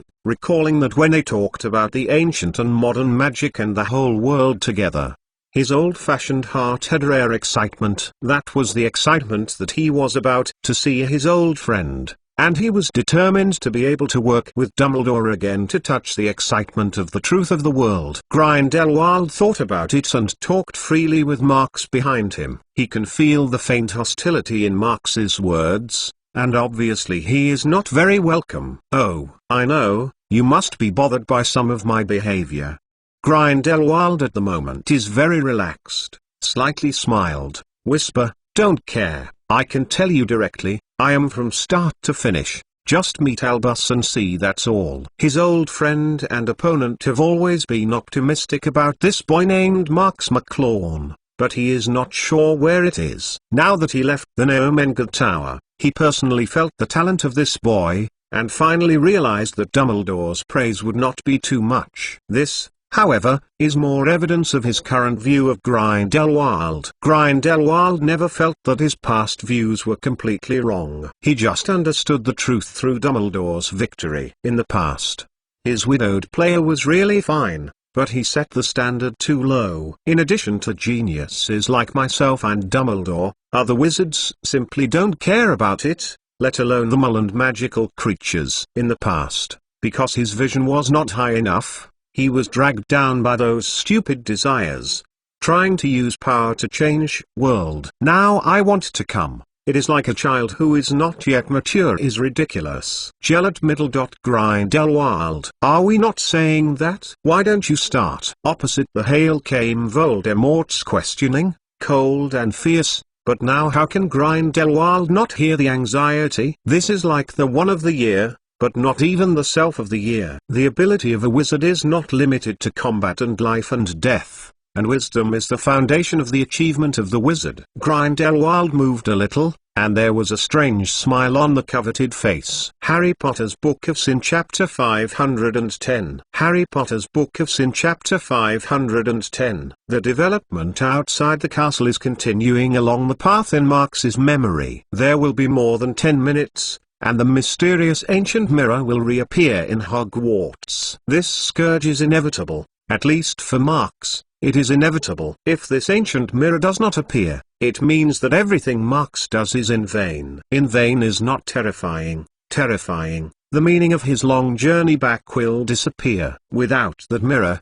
Marx would not appear here, and this is a rule that must be observed. If the rules are crossed, he does not know what it will be like. Therefore, he needs to wait, relying on the constant consumption of magic power to wait for the end of this time loop before he can proceed to his next plan. To be honest, Marx is very lucky. He was glad that he was cautious enough at first, and did not even come to see the situation in Hogwarts Castle, which gave him a room for recovery. Thinking of this, he bowed his head and licked the old man and the little one lying on the stone steps. The two were purely accidental. Although they felt a little sorry for them, he chose to use potion to give them a completely unprepared. It's just that the medicine is a bit heavy. After all, the Slughorn is also a potion master. Even if he has an unexpected advantage, he is still a little worried. But fortunately, maybe they will have some sequely when they wake up, but at least he can give them an obliviate for at least a while. It's not a big deal to save them from the fate of Hogwarts. However,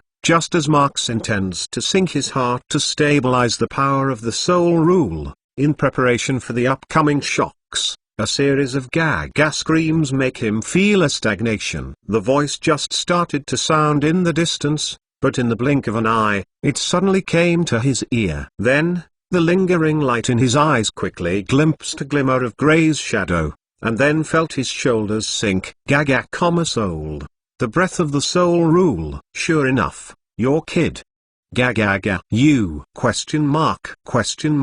How did your kid grow up so much? A burst of noise suddenly sounded in the ear. Marx's face suddenly mutated, and even a lot of information flashed in his mind. This voice is very familiar, and it is hard to forget just listening to it once. Obviously, the thing that is standing on his shoulder at the moment is the bronze eagle that has been long gone. Or, it is the key to the Chamber of Secrets left by Rowena Ravenclaw. How come you? Marx held back his uneasiness and asked quietly. The bronze eagle that suddenly popped out stood on his shoulder, and the body shape was a little bigger than the sparrow, but the meaning it represented was unusual. It is both the key to opening the Ravenclaw Chamber of Secrets and the so-called guider of the candidate, as to where it wants to lead Marx. From the moment Marx got the Book of Sin, the question seemed to have an answer. It's just that this answer is correct or not, but it's not known. It's the breath of the soul rule. Hee. The bronze eagle stood on his shoulder, staring at the little head carefully and carefully looking at him, but the mouth was gag and continued. Yes, you are. Have you come into contact with the rules of the soul? Maybe you can understand that you are based on the rules of the soul. Question mark. The little eagle was still talking on the chirp twitter, but suddenly he inexplicably stopped his mouth and made another horror. Time rule. You. What are you doing? This time, its words are full of surprises and horror. When were you? Hee. How long did I sleep? Marx didn't talk, he just frowned slightly. His heart filled with chaotic thoughts. He knew that the bronze kitty might have felt time turn as hourglass, and the sand in the hourglass was definitely related to the time rule. It's just this kind of thing, but now he has no thoughts to think about it. Marx can't talk, but the bronze eagle can't change the habit of talking. Seeing that he was silent, he seemed to be wondering what. The little eagle suddenly flapped his wings and patted his neck. "Kid, what are you thinking about? I told you that even the rules of the soul can be tried and used. The last test should have been completed long ago." No. After all, what are you now? You are the time. You are not the one at this time. Not long after, that is, a few hours later, Marx finally spoke. "As for the last test, the distance has indeed passed." When he said this, there was no expression on his face, and he did not know what he was thinking. "Yes? Why didn't you come to me immediately?" "Well, forget it." "Hey, when are you coming to find me is your business. Rowena doesn't say how long it will take." Bronze Eagle, squatting the head, listening to the sound, seems to be a bit more happy. "In short, are you ready to accept the next test?" Marx, hearing this, just want to say something, but he opened his mouth, but as if he realized what it was like, suddenly gripped the staff in his hand. "I think we'd better say those things after a while." He was serious, said solemnly. The voice did not fall. The mysterious and embarrassing fluctuations appeared from the outside of the castle, and in the blink of an eye, they swept past the surrounding space, and moved toward the distance. He knows that the most critical part of the plan is about to begin. What? The bronze eagle was also a glimpse, and the third time of the day was sent out in the mouth. But then it would be screaming for a while, and the sound was accompanied by some kind of horror, as if it was anxious to see the sky collapse. No. Oh, how come? That's breaking the mirror. It just called out a few times, hurriedly. What happened? It's messed up. It's all messed up. Hey, Eagle Lord, I will withdraw first. Your kid will hold me back. Hogwarts will depend on you. The voice did not fall, and the bronze eagle disappeared as soon as it came. The little guy came so fast that he didn't expect to go faster. Even Marx was a fog. But now he has no time to ponder that many, because he still remembers his plan for retrospective time. If this plan fails, all the efforts he has made can be completely ruined. Coming soon, Marx stopped and immediately let go of the chaotic mood, and concentrated on controlling the rule rune that represents the soul at the top of the staff. Sure enough, almost at the next second, a violent shock passed. It seems that the whole space has shrunk to somewhere, and the strength is amazing. It's just that kind of power that is directed at the soul, and there is no slight influence on other things. Marx had already experienced this horror before, but now, he is driving the rules of the soul, obviously having a more obvious reaction than the last time. Only this first shock, he felt that the soul rule rune is on the verge of collapse. This is not rule rune. It is simply that his mastery of the rules of the soul is not in place, that's all. Just at the top of his staff, the rune can't help but look a bit fuzzy, and there has been a slight tendency to scatter under the shock. That book is what he outlined with magic power, and how much utility he can play is completely related to his understanding of the meaning of the rules. Like cooling the rune, Marx can outline it to a near solid state, because he has a fairly deep interpretation of the material cooling rules. But for the rules of the soul, he is still in a level of ignorance. However, he has not wanted to give up now, and he can't give up. In any case,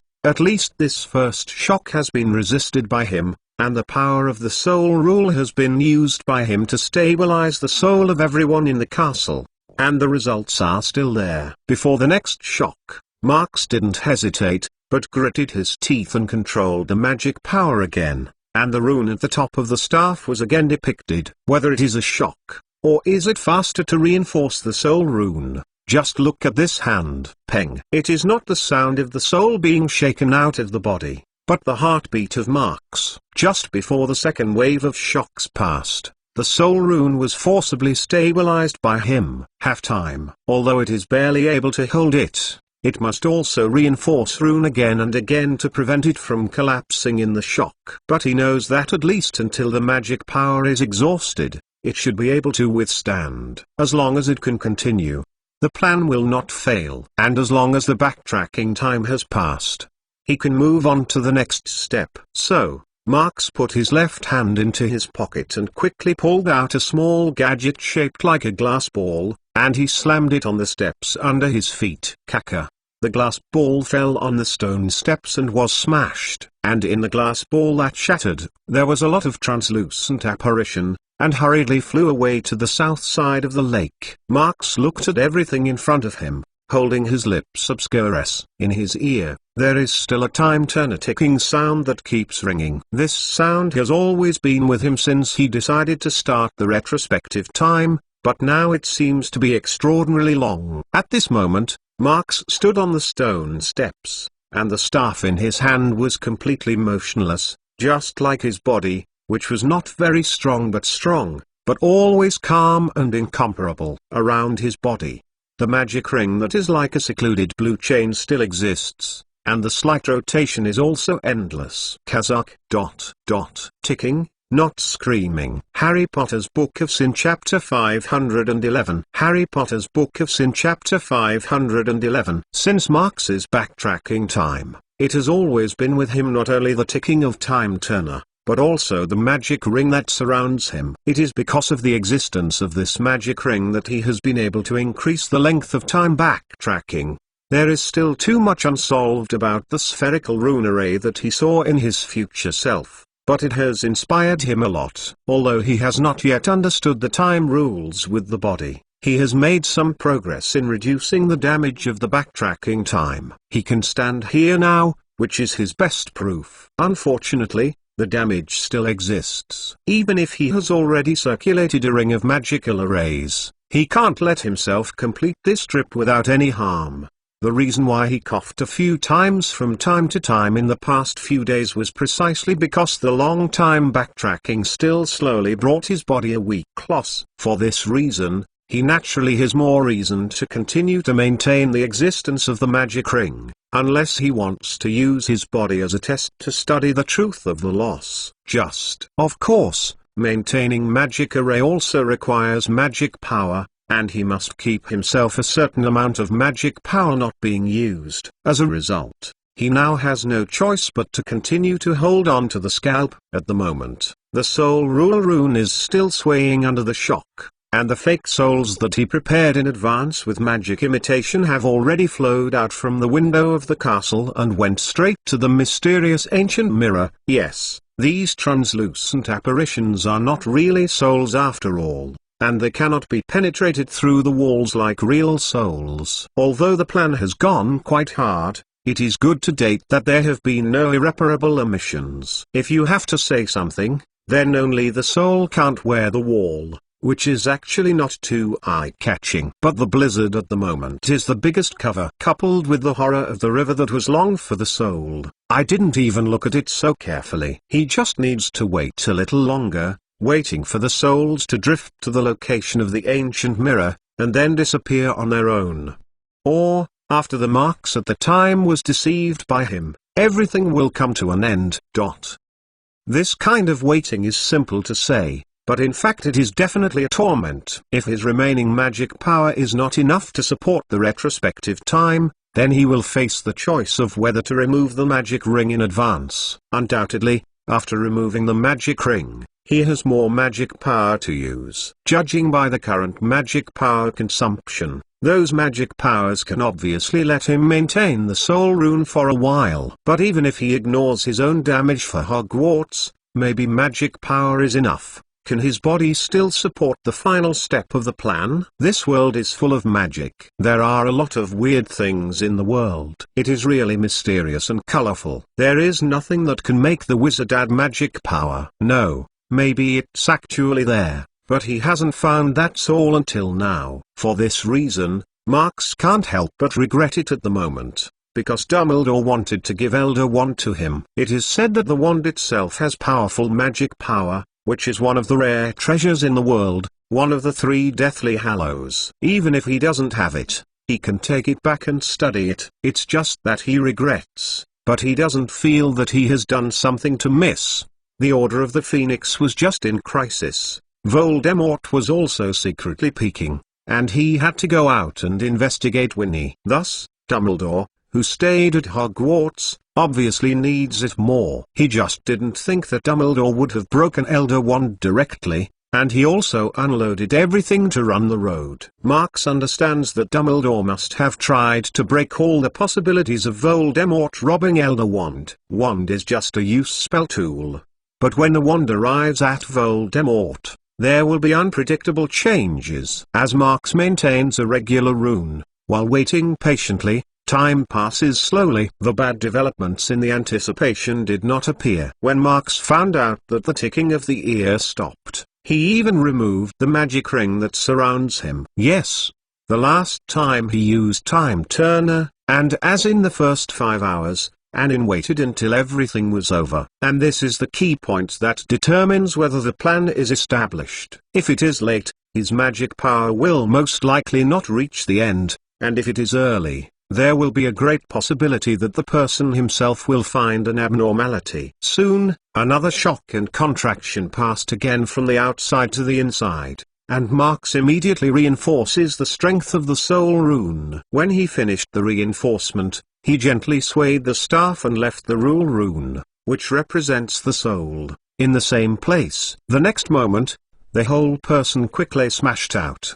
The last time in the plan is very short. The rune that he left them may only barely support the 2 shocks. It is very likely that he will not be able to wait for the 3rd shock to collapse. He must complete what he is going to do during the next 2 shocks. For a time, Marx, who is riding the magic book, has raised the speed of flight to a limit. Even if someone inadvertently sees it, most of them will only see a fleeting shadow. Just out of the window, he saw the mess of the castle vestibule. The former stone statue of the knights had a positive confrontation with the Black Deaths brought by Voldemort. At this moment, a large amount of stone debris was scattered in the snow and it looked messy. However, these statues without souls, in part, still stand in the same place, holding the sword shield to the main gate of Hogwarts Castle. The Black Death, who originally occupied the advantage, fell all over the snow because of the power of the ancient mirror. Of course, Marx's focus is not here. For the scene in the vestibule, he just glanced at him and sneaked away to the frozen lake on the south side of the castle. On the way to high-speed flight, he finally poured the bottle of Xianian potion, which had been in his pocket, into his mouth. Dumbledore's hail has been covered by snow in this intense snowstorm and is no longer as eye-catching as it used to be. And Grindelwald and Voldemort, both of them fell to the side, seeing that they are no longer alive. Marx has nothing to do with it, including Grindelwald and Voldemort's body, and he has no interest at all. For him, now is to grab time with himself. Yes, it is to grab time with self. In addition to the soul rune in the castle, in a short while, the self-pretending Snape should also appear. But before that, he had to solve this problem by breaking the mirror. I saw Marx falling from the sky, and as soon as he landed, he quickly reached out the staff in his hand. He didn't know how Grindelwald controlled it, but he also had his own way. In any case, the effect of this ancient mirror is the same as the application of the soul rule. It's just that the effect is much more powerful than the soul magic that Marx knows. However, just as he intends to cover it directly with the power of the soul rule rune, a wave of shock happens to happen at this time. Probably because the distance was too close, the effect was unexpectedly strong, causing the entire Marx to sway a little. This time, I almost scared Marx into a cold sweat. The plan can go to the present. Every step is urgent. He does not want to fall short in this end. Fortunately, the study of the rules of the soul did not waste effort. Let him hold this shock in this close distance. If the soul is now shaken out of the body, he can pull the soul back to the body again, and he has no time to deal with the ancient mirror. Just after a shock, Marx quickly concentrated his attention and guided the magic power into a silk thread, which focused on another soul rule rune. At this point he has already revoked the magic ring. Magic power is enough for the rest of last night. This plan has one step after another, and it has a decisive influence on the subsequent process. but it is also difficult to connect with the ring. To be honest,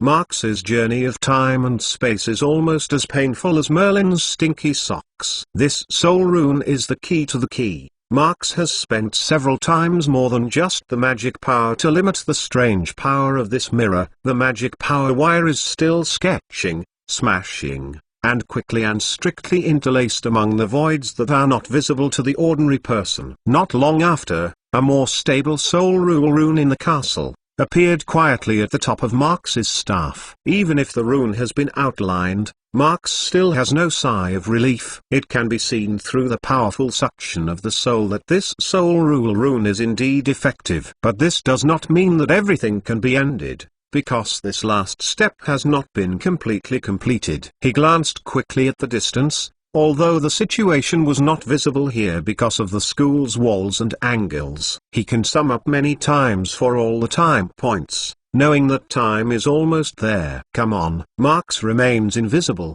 supporting the power of the soul rune with most of the magic power, waiting silently for the last moment. In order to be able to meet this moment, he has spent too much time and experienced too many thrills. Even he has to devote himself to setting up a scam. If this is the case, then you may wish to lie to the last time. I only hope that after that, all of this will go to an end. Harry Potter's Book of Sin Chapter 512. Harry Potter's Book of Sin Chapter 512. Coming. Even if the distance is very far, in the case that covering the mountains and the plains are snow, it is very easy to see if someone appears in a certain location. Not long after, when the silhouette of the distant side crossed a hillside and was about to enter the range that the original mirror could affect, Marx, who was in stealth, suddenly pulled the staff back. The soul rune was dragged to his front and immediately slammed into the direction of Hogwarts Castle. And he himself, with one of them, went back there. Suddenly, the power of the ancient mirror spread in the blink of an eye, and the people in Hogwarts Castle were re-protected before the shock occurred. In fact, this is only one after another, which is difficult to control with time, because he can't accurately estimate the time when he entered the range. If there is a hay-point difference, the one who was originally dressed as Snape will immediately notice that something is wrong. Therefore, he must first come out and use his own eyes to judge where the time is. The widespread use of the rules of the soul requires more magic power, and the next step is to maintain the corpse that is in the snow. In order to avoid the deviation of the timing of use, this collection has to be accurate. When Marx saw a Snape apparition in the distance, and opened his arms to Accio, he was finally relaxed. Immediately, he looked far away at the silhouette and fell heavily on the ground, and the last time, finally entered the countdown stage. This scene is actually quite amazing, because in this short period of time, the three marks just happened to stand in a straight line. The farthest one stands on a high snow slope, and the middle one becomes Snape and falls in the snow, plus the quiet side of the castle keeps the invisible state. Although these three are the same as marks themselves, they each represent each stage of the incident. From the initial discovery of Snape's clues, to discovering that Snape did participate, and then he learned the truth from Snape. This Severus Snape, it seems that it is not the main character from beginning to end, but the development clues of the whole incident are indispensable to him. Without his involvement, Marx may still be trapped in the cycle of time until now, and he has no way to go. Thinking of this, Marx turned his head and looked around the ancient mirror. Both Grindelwald and Voldemort fell in the snow, without any breath. The two Dark Lords, who had been in their own time, had no sense of existence at the last moment. They were willing to devote themselves to the ancient mirror while the other was sent to another place by Marx. Maybe they will all come back, but maybe not. Anyway, it must have been waiting for a long time before they can meet them again. Soon after, in the distant snow, that silhouette got up and left. Marx immediately rushed to where the mysterious ancient mirror was. The next moment, I saw him wave a hand, with a simple levitation charm, took the mirror and went straight out of the school. Along with the distortion of the space, Marx disappeared with the ancient mirror that represented the disaster. For every wizard that has been in the magic circle for a long time, The transportation of the mole is a very interesting thing. Pure Bloodline fans will be so restless, and other wizards will have a strong curiosity. At this moment, Ron, Harry, and Hermione were sitting in the carriage, and in the other seats beside them, they got together a big group of people. Weasley family's twin is naturally not absent at this time. In addition, RA members have come a lot. And this time, it is a few members of the Order of the Phoenix. Right now, except for Harry and Hermione, they are all helpless, but others are mostly excited. Even Lupin, who has always been relatively stable in normally, has stretched his neck and looked around. It seems that he is wearing other mole dresses to compare with his own and see if he is wearing the right clothes. Really, I mean it. Neville was red-necked in the corner of the carriage. I met Malfoy on the night bus and he went to the funeral. No, it's impossible, isn't it? Fred asked, raising his eyebrow. Can the kid go to the funeral? You might as well say that the Flubberworm will become a butterfly. Flubberworm will only become Malfoy, and it will not change the butterfly. George added, hee. It's okay with Flubberworm? Neville irritated. I really met him. Then he hasn't done it with you yet? Fred was obviously not at all convinced. Neville, you are probably sleepy. George shrugged, jokingly said, or you will meet him later. You just made a dream with prophecy. Oh, can you say that you have a prophecy bloodline? Fred nodded. Great.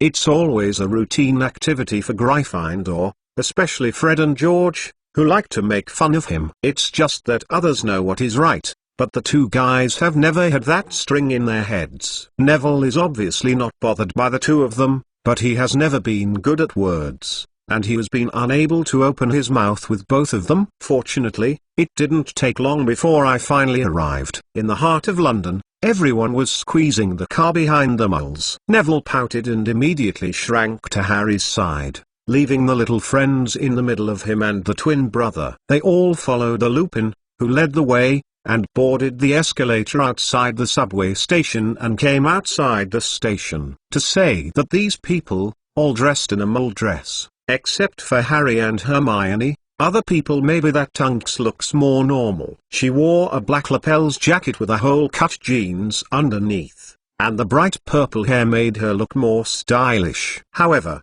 other big young wizards look very strange. Some coats are worn in shirts, some are old-fashioned suits with basketball shoes, and even the nightgowns are worn as outerwear. For the wearing habits of the mole, the understanding of the wizards obviously has considerable deficiencies. At this moment, Neville suddenly left Harry's side and took a few steps to Lupin to scrape over. He seems to be asking for a few words to avoid the Weasley brother who is rushing over him. Today is still a Christmas holiday, although it is only a few days before the end of the holiday. But the Christmas atmosphere on the street is quite rich. The crowd walked on this still cold street, looking at the large number of mole customers in the shop on both sides, each looking for the difference between the wizard and the mole. Probably I think Ron is too fond of joining in the fun. Lupin, who was in front of him, suddenly turned around and stretched out his hand, lest he be brought into the store by the shoppers who rushed to an electrical store. Arrived. Sure enough,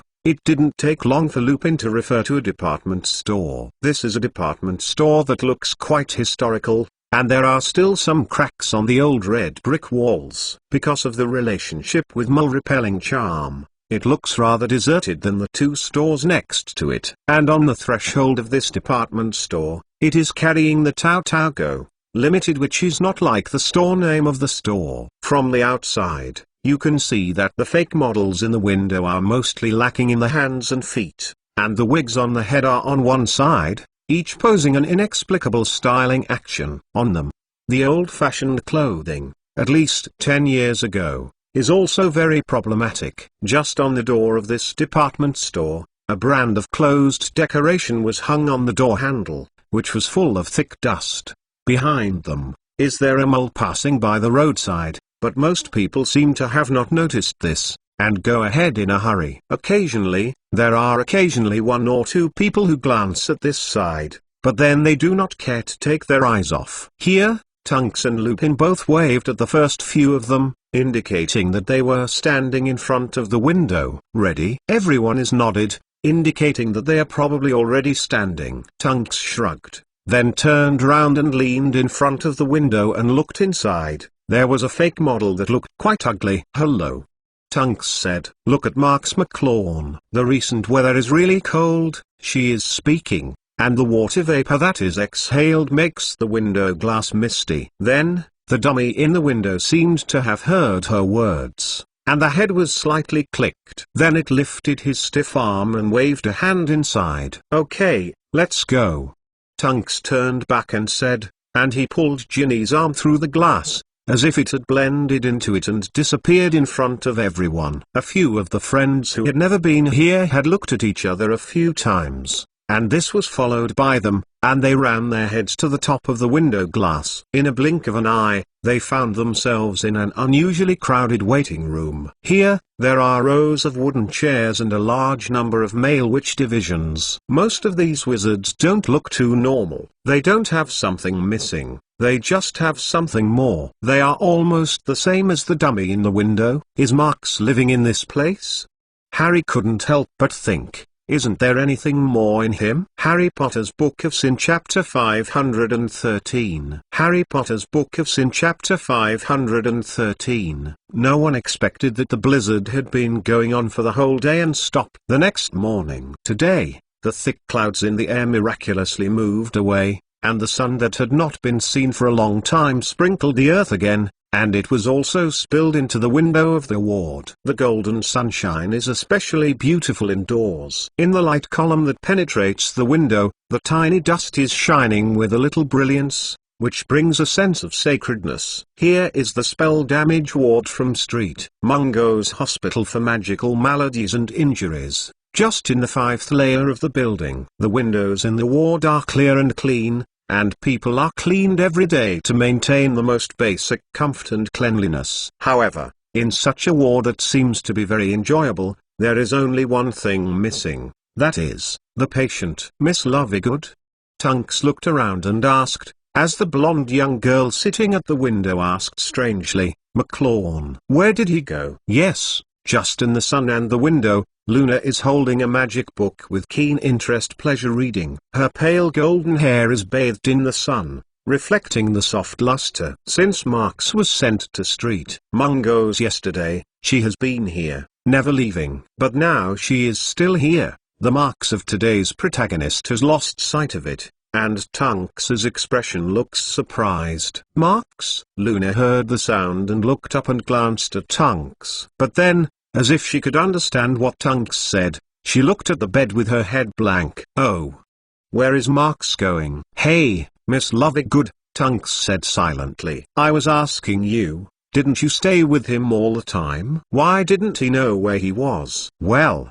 Luna sat in the sun, squinting for a moment, and then shook his head, as if Marx said he was going next door. She spoke and found that there was still someone behind Tonks, and she stretched her neck and looked at it curiously. "Hermione." When she heard Luna calling her name, Hermione wanted to say hello, but before she could tell her, she heard Ron's call from the door next door. "Marx is there?" Hermione glanced at Luna, seemingly stunned, but eventually ran to the next door. "Marx?" To be honest, Marx's status doesn't look good, because his face is still white, and he coughs twice. But now he still stands between the two beds and talks to a witch in a green robe. When Hermione saw it, she didn't know what it was, and suddenly there was a burst of fire. She immediately withdrew her call and walked into the ward with dissatisfaction. The other people who came with her stood at the door of the ward, looking at each other and not knowing whether to follow up. "Yes, this cough cough. This is no longer a damage to the soul. Cruciatus curse has been on them for too long, causing the brain to suffer a lot." Marx, Hermione, who was communicating with the female healer, interrupted. He blinked, and he turned around helplessly, and laughed at Hermione. "By the way, what's wrong?" "Cough cough. Who made you angry?" Marx looked at her innocently. "Who else?" Hermione frowns, angry and authentic. "Why don't you lie down on your bed? Instead, come here and chat with people. Don't you remember how you were lifted?" "It's okay for me to be lying and lying down." Marks spread his hand. Cough cough. Nothing. Hey. Hermione pointed at him angrily. Is it like nothing? You look at the door. Everyone is coming to see you, knowing that you are sick and running around. The patient is the honesty is lying on the bed. Marks, hearing this, could not help but turn his head and looked at the door, and found that it was really a big group of people. He apologized to point, nodded to the other side, and then put his eyes back on Hermione. Okay, I understand. Cough cough. He reached out and said, go. I will go back. Seeing Hermione was not moving at all, just staring at him with a sigh of relief, which made him unable to reveal a helpless smile again. Miss Straw, I have a lot to share with you. Thank you for talking with me. Cough cough. Then I will go back to them next door. Marks turned back and politely pointed at the witch, slightly nodded. No, I didn't expect Mr. McLawn to have such in-depth research on the soul damage. The ideas you just mentioned have inspired me a lot. I believe that even if the Longbottom couple can't recover, then it will definitely bring many hopes for recovery to other patients. The female healer looks quite gentle, with a special warmth between conversations, a witch that feels kind and trustful like mother. In fact, even Marks felt that she was a wizard who was born with healer. After the two said goodbye to each other, Marks walked to the door with the unpleasant Hermione. However, just after walking to the door, Marks found Neville standing outside and stunned. The other's eyes, obviously, always stay on their own. Neville? Marks yelled at him. Neville seemed to be taken aback. He came back to his senses and opened his mouth to Marks, but he couldn't say anything. Is it my mind about my conversation with Miss Straw? Marks subconsciously turned back because he had already guessed some of Neville's ideas. Just now he was discussing the situation of Neville's parents with Melanie Straw. As for the Longbottom couple, there are actually a lot of wizards in the magic circle. At the beginning, Neville's parents were all well known in the magic circle of England. When it came to strength, they didn't lose to elites like Kingsley, and even managed to escape in Voldemort's hands 3 times. It was a pity that the world was impermanent. After Voldemort suddenly fell down, they were caught by the feverish Death Eater who was getting crazy about finding his master. 2 Cruciatus curse, which exceeded the limit, tortured them to leave a permanent brain damage. This time, Marks lived in Street Mungo's and lived in their next door ward. Naturally, I wanted to take a look at the specific injury. Looking at some silent Neville, Marks had to shake his head gently. He believes that the dialogue he had with Miss Straw had definitely made Neville look forward to it. Even if that help is only a little bit, I think he will never want to miss it. Sorry, I have no choice. Marks said frankly. That's not just magic damage, and time has passed too long. Yeah? Neville looked down blankly and gently complied. His parents have always been like this since he was sensible. It is conceivable that although my own relatives are still alive, they never recognize themselves. This feeling is a more cruel reality than the loss of both parents like Harry. The cruel facts can be gradually flattened by the passage of time. To be honest, he is actually used to it. He got used to father and ignored him. He was used to mother all day long. This habit is not a bearishness, but an escape based on self-numbness. However, when father occasionally glanced at himself and when mother occasionally handed him a piece of candy paper, the pain and grievance of the nose tipped the grief that was suppressed in the bottom of his heart, and it burst into flames. Grandma always asked him to throw the sugar paper that mother had handed him into the trash can, but he didn't throw it at once, but silently stuffed it into his pocket. Although he is not good at words, he is still very dull, but he also knows that Grandma wants him to do so. He used to listen to his grandmother and said that his parents are strong and braver. In order to fight against evil, he can sacrifice everything. It is her pride in doing mother. As their children, they should also inherit their courage. Instead of showing their weakness for a piece of candy paper, Neville still puts each piece of candy in his pocket and saves it one by one. It's just because it's the only gift he've ever received from his parents. Thank you, Marks. Neville suddenly came back from the silence, and nodded to Marks. But it doesn't matter, for a long time, I know that it is probably impossible to recover. After all, he looked at the ward again, but there was no feeling in the expression that he wanted to give up. Marks, Neville, come over. Hermione seemed to have found that they didn't keep up, and turned and shouted again. Ah, come here. Neville seemed to be sobered up, only to see his look back to the awkwardness in normally, and rushing to the side. Marks, let's go. They are calling us. Seeing Neville, I ran 2 steps before I remembered myself, and I couldn't help but smile. Marks no longer thinks. After complied, he followed the doorway next door. Neville and Snape, these 2 people can't compare it, but Marks just remembered Snape and Neville. Also a miss for a loved one. Snape can desperately change a chance to meet, and Neville may not make the same choice as Snape. This kind of similarity between people is probably the direction Dumbledore is looking for. Even if it's a magical way, the subtle changes are also the profound mystery that deserves to be thought-provoked. Cough cough. Hey, so many people. Marks just stepped into the door and found that his ward was filled with people, and the originally large room seemed to be a bit crowded. Harry Potter's Book of Sin Chapter 514. Harry Potter's Book of Sin Chapter 514. Just lie down, like a patient. Hermione stood by the bed and pointed to the bed stubbornly. You don't think that standing at the door will make us very embarrassed? It's like you are coming to see the sick. Marks just got into the ward, and didn't even have time to say a word of thanks. It was a little too embarrassing to be called by Hermione. Yes, in principle, he is still a patient. Although he knew very well, he only fainted because of the overdraft of magic power, not because of any injuries. I remember when he woke up from Street Mungo's bed.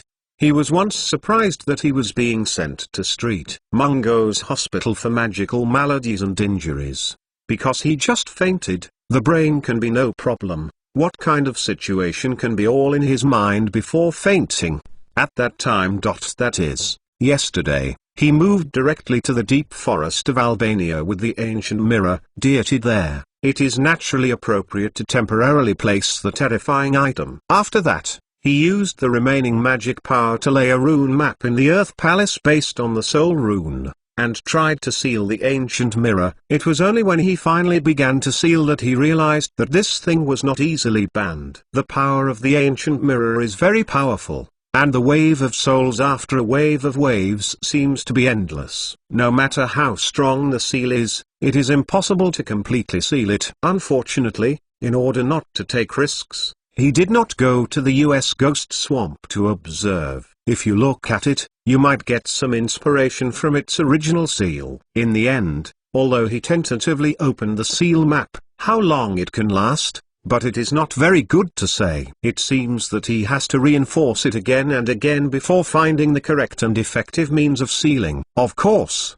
the future things can be temporarily pressed, but in any case, this incident can actually be said to have smoothed out 2 hidden dangers for Marks. Voldemort and Grindelwald both lie. The most happy of course is Marks, at least for him. The enchanted monument and the broken mirror can be said to be temporarily safe. The largely relaxed Marks, when the magic power was exhausted, reluctantly returned to Hogwarts and fell into the snow and lost consciousness. If he had told Mr. McGonagall in advance, he couldn't tell how long he would lie in the world of ice and snow. Not to mention this, at the moment Marks, under the persuasion of Hermione, had to lie back to the hospital bed. If you have to say something, he does have some injuries. It is just the damage caused by excessive retrospective time, but it can be raised without lying in bed. Marks, how are you feeling now?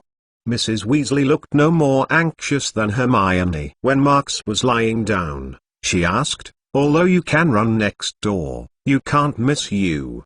It's as good as it is. You are thin. Madam, I'm really fine. Marks helpless shook his head. I don't know my own situation. It's just a little bit hurt. It doesn't have much impact. I don't think so. Tunks didn't take it for granted. You said, when have you been so embarrassed now? You know, it's Voldemort and Grindelwald. Yeah?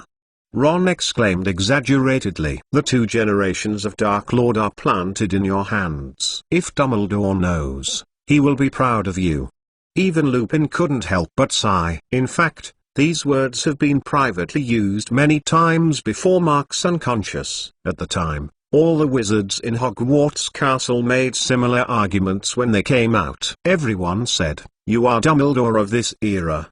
Neville followed. This is amazing." After Marx heard it, he had to smile a little bit. Although he did have such a plan to wipe out the 2 Dark Lords, there was a big gap in the middle, so that he broke his brain. To be honest, many times the process may not be very important. As long as the results are good, people will be happy about it. So even if one of the 2 big Dark Lords has left their bodies and one is buried by the former, it seems that both have little to do with Marx. But after Marx's efforts, all the results were attributed to him, which is a fact of where water flows, a canal is formed. "I don't have as much as you think." Marx shrugged, just modestly, that's all. He doesn't care either. He also spent a lot of energy from beginning to end. This credit is just a matter of laughter. Because the truth is hard to say, it is not clear, it is better not to say it directly. "Marx, what was the situation at the time? How did you fight with the 2 Dark Lords?" Fred asked with great enthusiasm. "You have a duel with both of them." George immediately took the next sentence. Marx thought about it, and was about to pick something that he could say and tell everyone that, by the way, he could spread his modified version. But he spoke for a few words, only to find that there was a wizard in the corridor outside and walked in front of the ward. As the knocking sounded, a male voice followed the ward into the ward. "Mr. McLawn." The voice seemed a bit hoarse, but it sounded very magnetic. Although the tone is very polite, but it is accompanied by a fierce, just listening to the sound gives a strong feeling. "It's me," Marx recalled. He found that he couldn't remember who the master of the voice was for a while, obviously not an acquaintance. "The door is unlocked, please come in." Tough Bailey, the other party unscrewed the door and walked inside with a big and rapid pace. The simple and neat way of action, as well as the decent dress, is a big and powerful person. "You are Mr. Scrimgeour?" "Oh no, now you should call you a minister." Marx took a polite look, and then continued. "Is the Ministry of Magic asking about yesterday?" Mr. Scrimgeour, whose full name is Rufus Scrimgeour, is the new Minister of Ministry of Magic after the encounter with Cornelius Fudge. He has a brown curly hair, a pair of eyebrows like 2 sharp knives, a frame of gold-rimmed glasses on the bridge of the nose, and a pair of sharp-eyed eyes behind the glass. Even if it is because of the past or a career and the injury on the foot, it is inevitable that it is a bit embarrassing, but it is still a step by step. This guy was originally the director of the Auror office, and his style of work has always been hard. To talk about the principle of being a man, he is actually much more positive than Fudge, especially in the aspect of eliminating the Dark Wizard. Unfortunately, his opinions with Dumbledore are often not consistent. After all, the starting point of the 2 is completely different from the beginning. When Marx asked about the new minister's intentions, the other party shook his head first. "Yes, I really want to know first. How did you solve Voldemort and Grindelwald together?" "But today I came here because of another thing." Scrimgeour stretched a face, but it was as always. He put on his official business. "But before that, please ask everyone here to avoid it. I need to be with Mr. McLawn, Mr. Potter, Weasley, Ronald, Mr. Weasley, and Miss Granger talks together." In this ward, it was obvious that several Mr. Weasley had been squeezed, so that Scrimgeour had to correct the way of calling, lest it would be more confusing after the expression was unclear. Marx hearing this, thinking a little, "I couldn't help but tempted. Is it related to Professor Dumbledore?" Scrimgeour expressionless was nodded, but probably because everyone was still in the room, so there was no specific answer. Marx had some guesses and ordered nodded to others. Lupin and Mrs. Weasley looked at each other and said that they were leaving the ward temporarily. Not long after, the ward that seemed to be quite crowded was once again spacious. Scrimgeour saw that they all went out, and suddenly took out the wand, and carefully shouted the muffled spell in this room all around. It's a shame to use her as wizard, which is similar to the original Moody. Mr. Scrimgeour, are you here because Professor Dumbledore has left a will? Marks asked as the other person arranged. He asked. The other three friends in the room felt a little surprised. Professor Dumbledore made a will. When was it established? What is the relationship with them? Do you know? Scrimgeour glanced at him suspiciously. How do you know? Albus Dumbledore hasn't talked to anyone. Oh, I guess. Marks spread his hand, because the time is almost the same. What time? Scrimgeour frowned. What time is there? Hermione loudly said, Professor Dumbledore must have left something for us, and you have detained them. If the deadline is not 31, you are not ready to send them over. What? After hearing the words, Scrimgeour glanced at Hermione in the same way. According to Article 13 of the Law on the Correction of Goods, the Ministry of Magic has the right to inspect and confiscate the illegal items involved in the will. He said, but looked at Marks again. Of course, if there is no illegality. For item, Ministry of Magic will naturally deliver the relevant successor within the time limit. Harry Potter's Book of Sin Chapter 515. Harry Potter's Book of Sin Chapter 515. Albus Middle. Percival Middle. Wulfric Middle.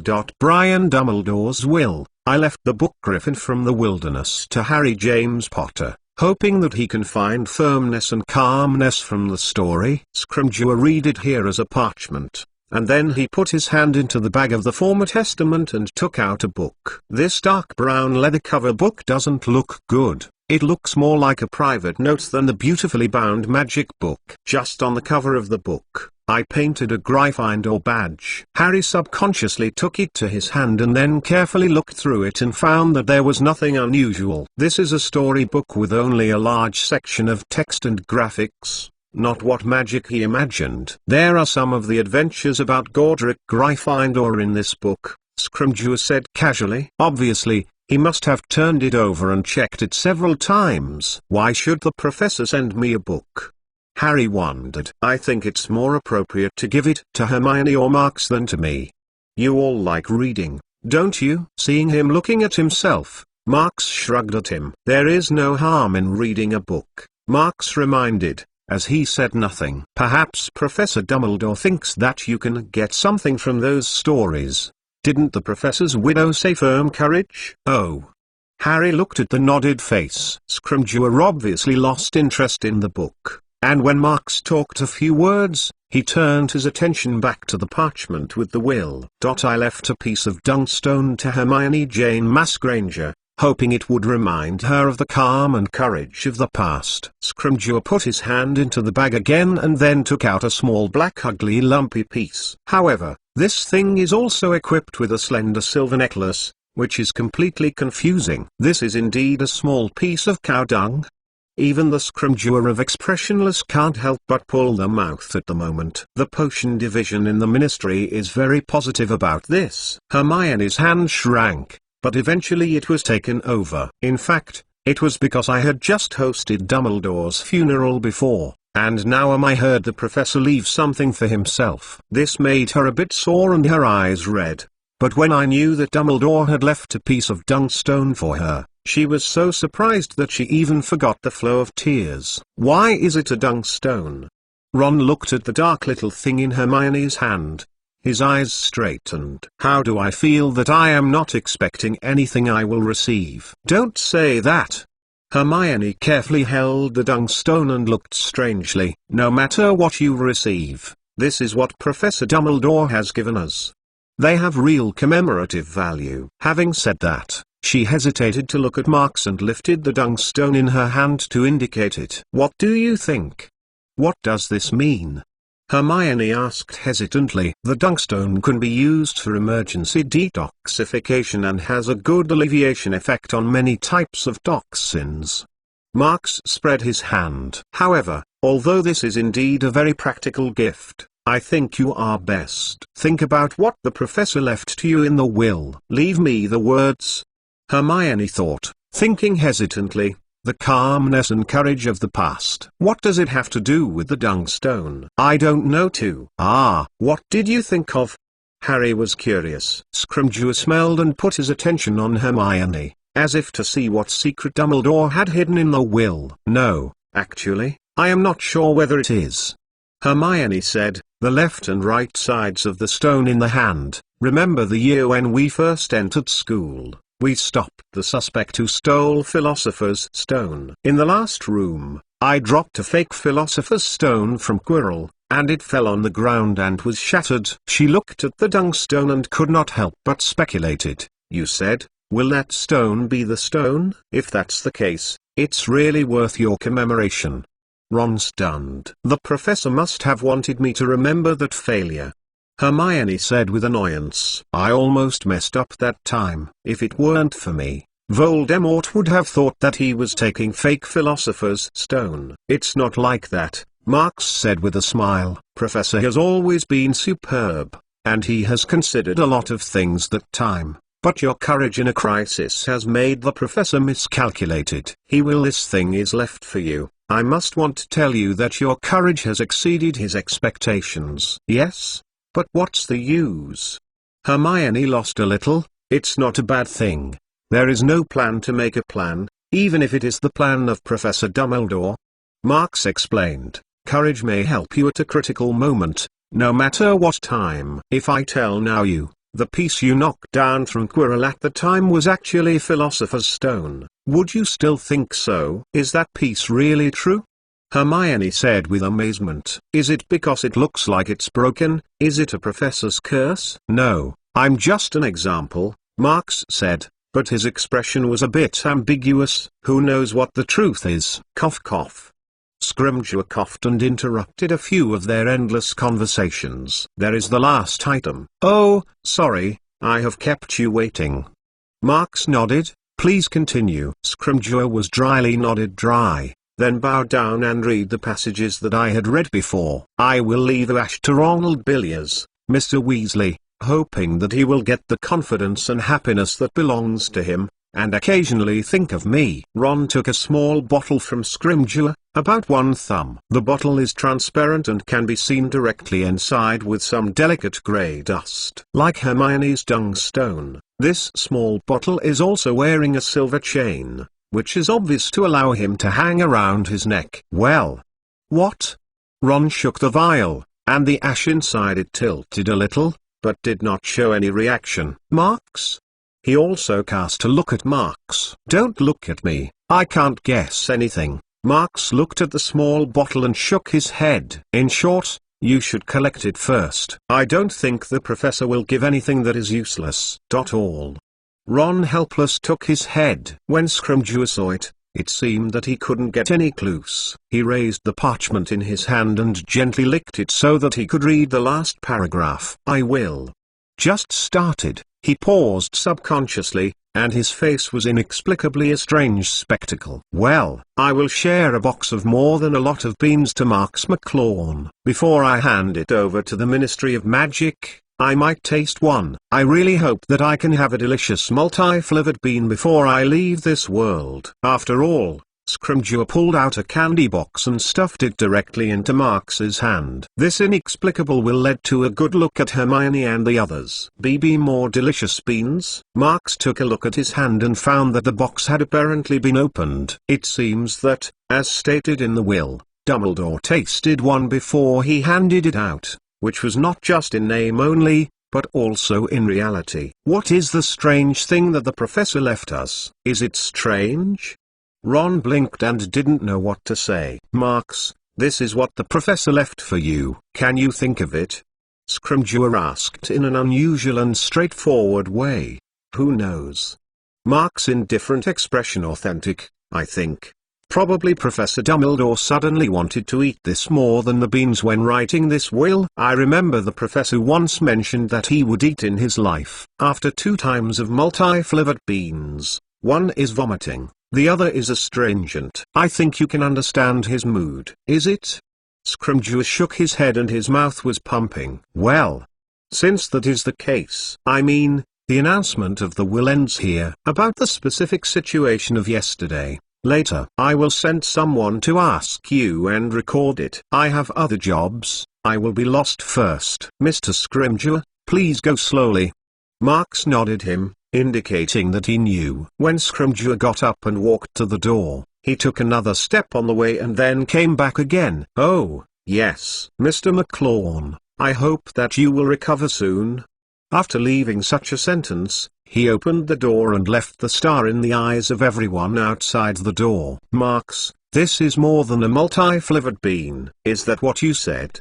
Hermione seems to be unbelievable, thinking that it was probably the pretext of Marks's new Minister of Ministry of Magic. No, I don't really have a clue about this box of beans.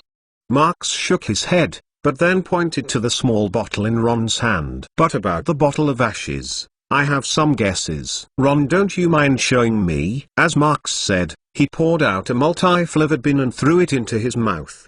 What is this strange smell?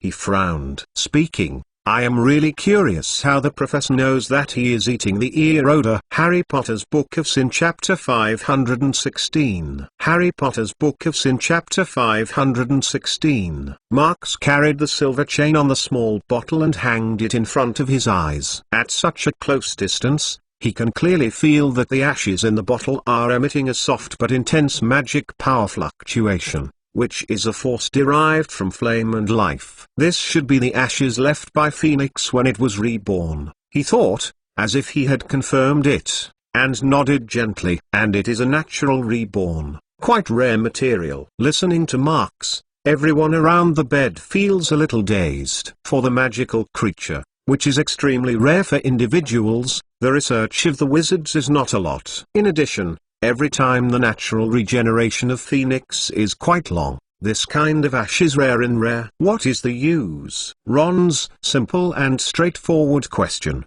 for the first time, accurately explained the incomprehensibility of people in the workplace. I don't dare to say that I understand. Marks shrugged. But maybe it can be used to make potion, healing injuries and the like. Is it?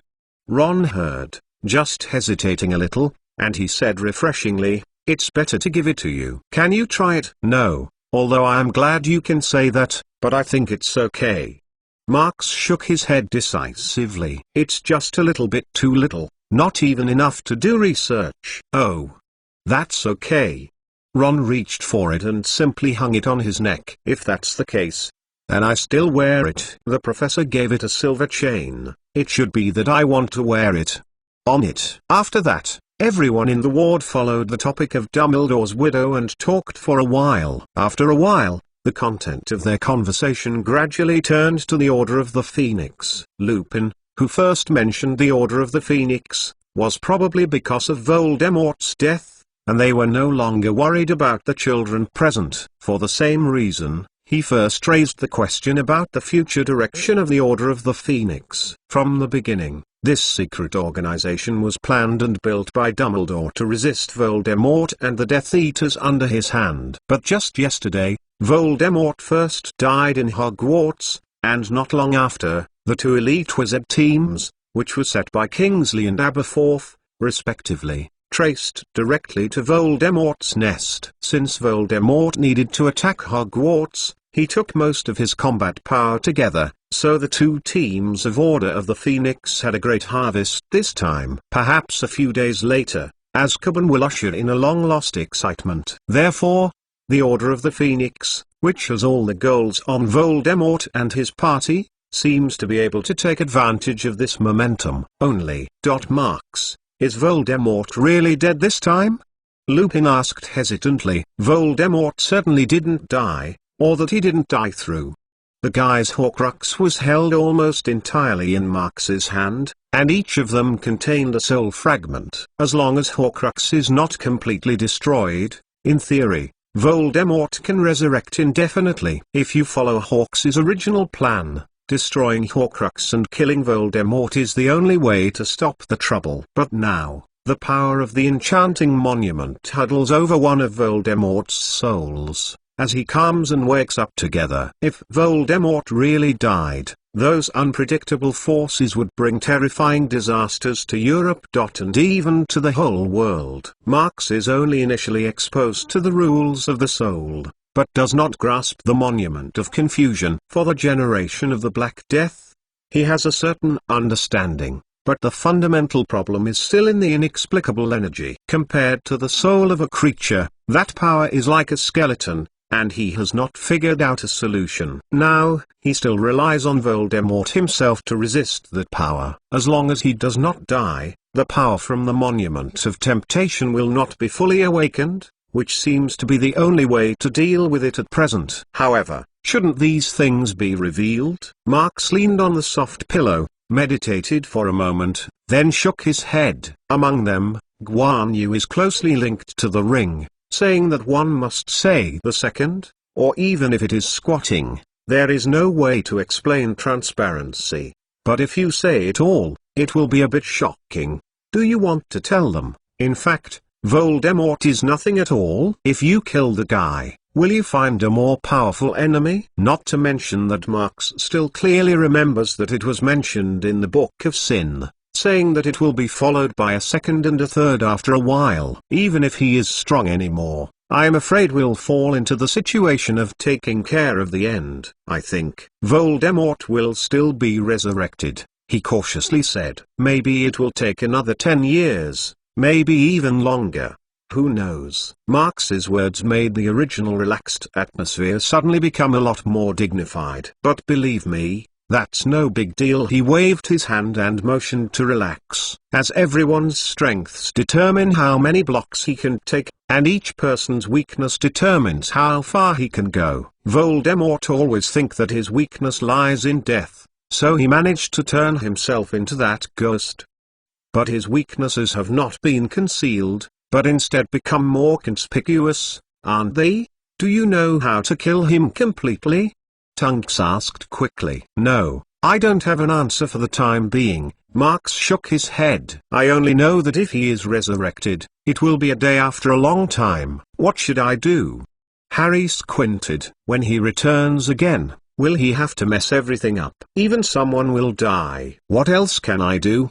Marx put on a look like it should be by rights. Looking at the time when he hasn't resurrected, find out the way to solve him completely. Oh, time. Now the most is this stuff. When everyone saw Marx saying it was easy, he couldn't help but slowly relax. That's right, Voldemort's resurrection has been available for more than a decade, and everyone has solved him without knowing that the other party will be resurrected. Now that everyone knows that the guy will be resurrected, it will be more convenient than this one. As for the future planning of the Order of the Phoenix, let this be one of the goals of action. It's always good to have one direction. At least everyone has a reason to get together. This organization was initiated by Dumbledore, but there is no need to go with Dumbledore. It is a good ending to continue it. After this slightly heavy topic came to an end, everyone talked about some pleasant topics. For example, although the rest of the Christmas holiday is not a few days, you can tentatively enjoy the relaxed aftertaste, which is worth discussing. The sun outside the window is very bright, as if to celebrate the evil retreat in this cold winter has opened up a particularly attractive warmth.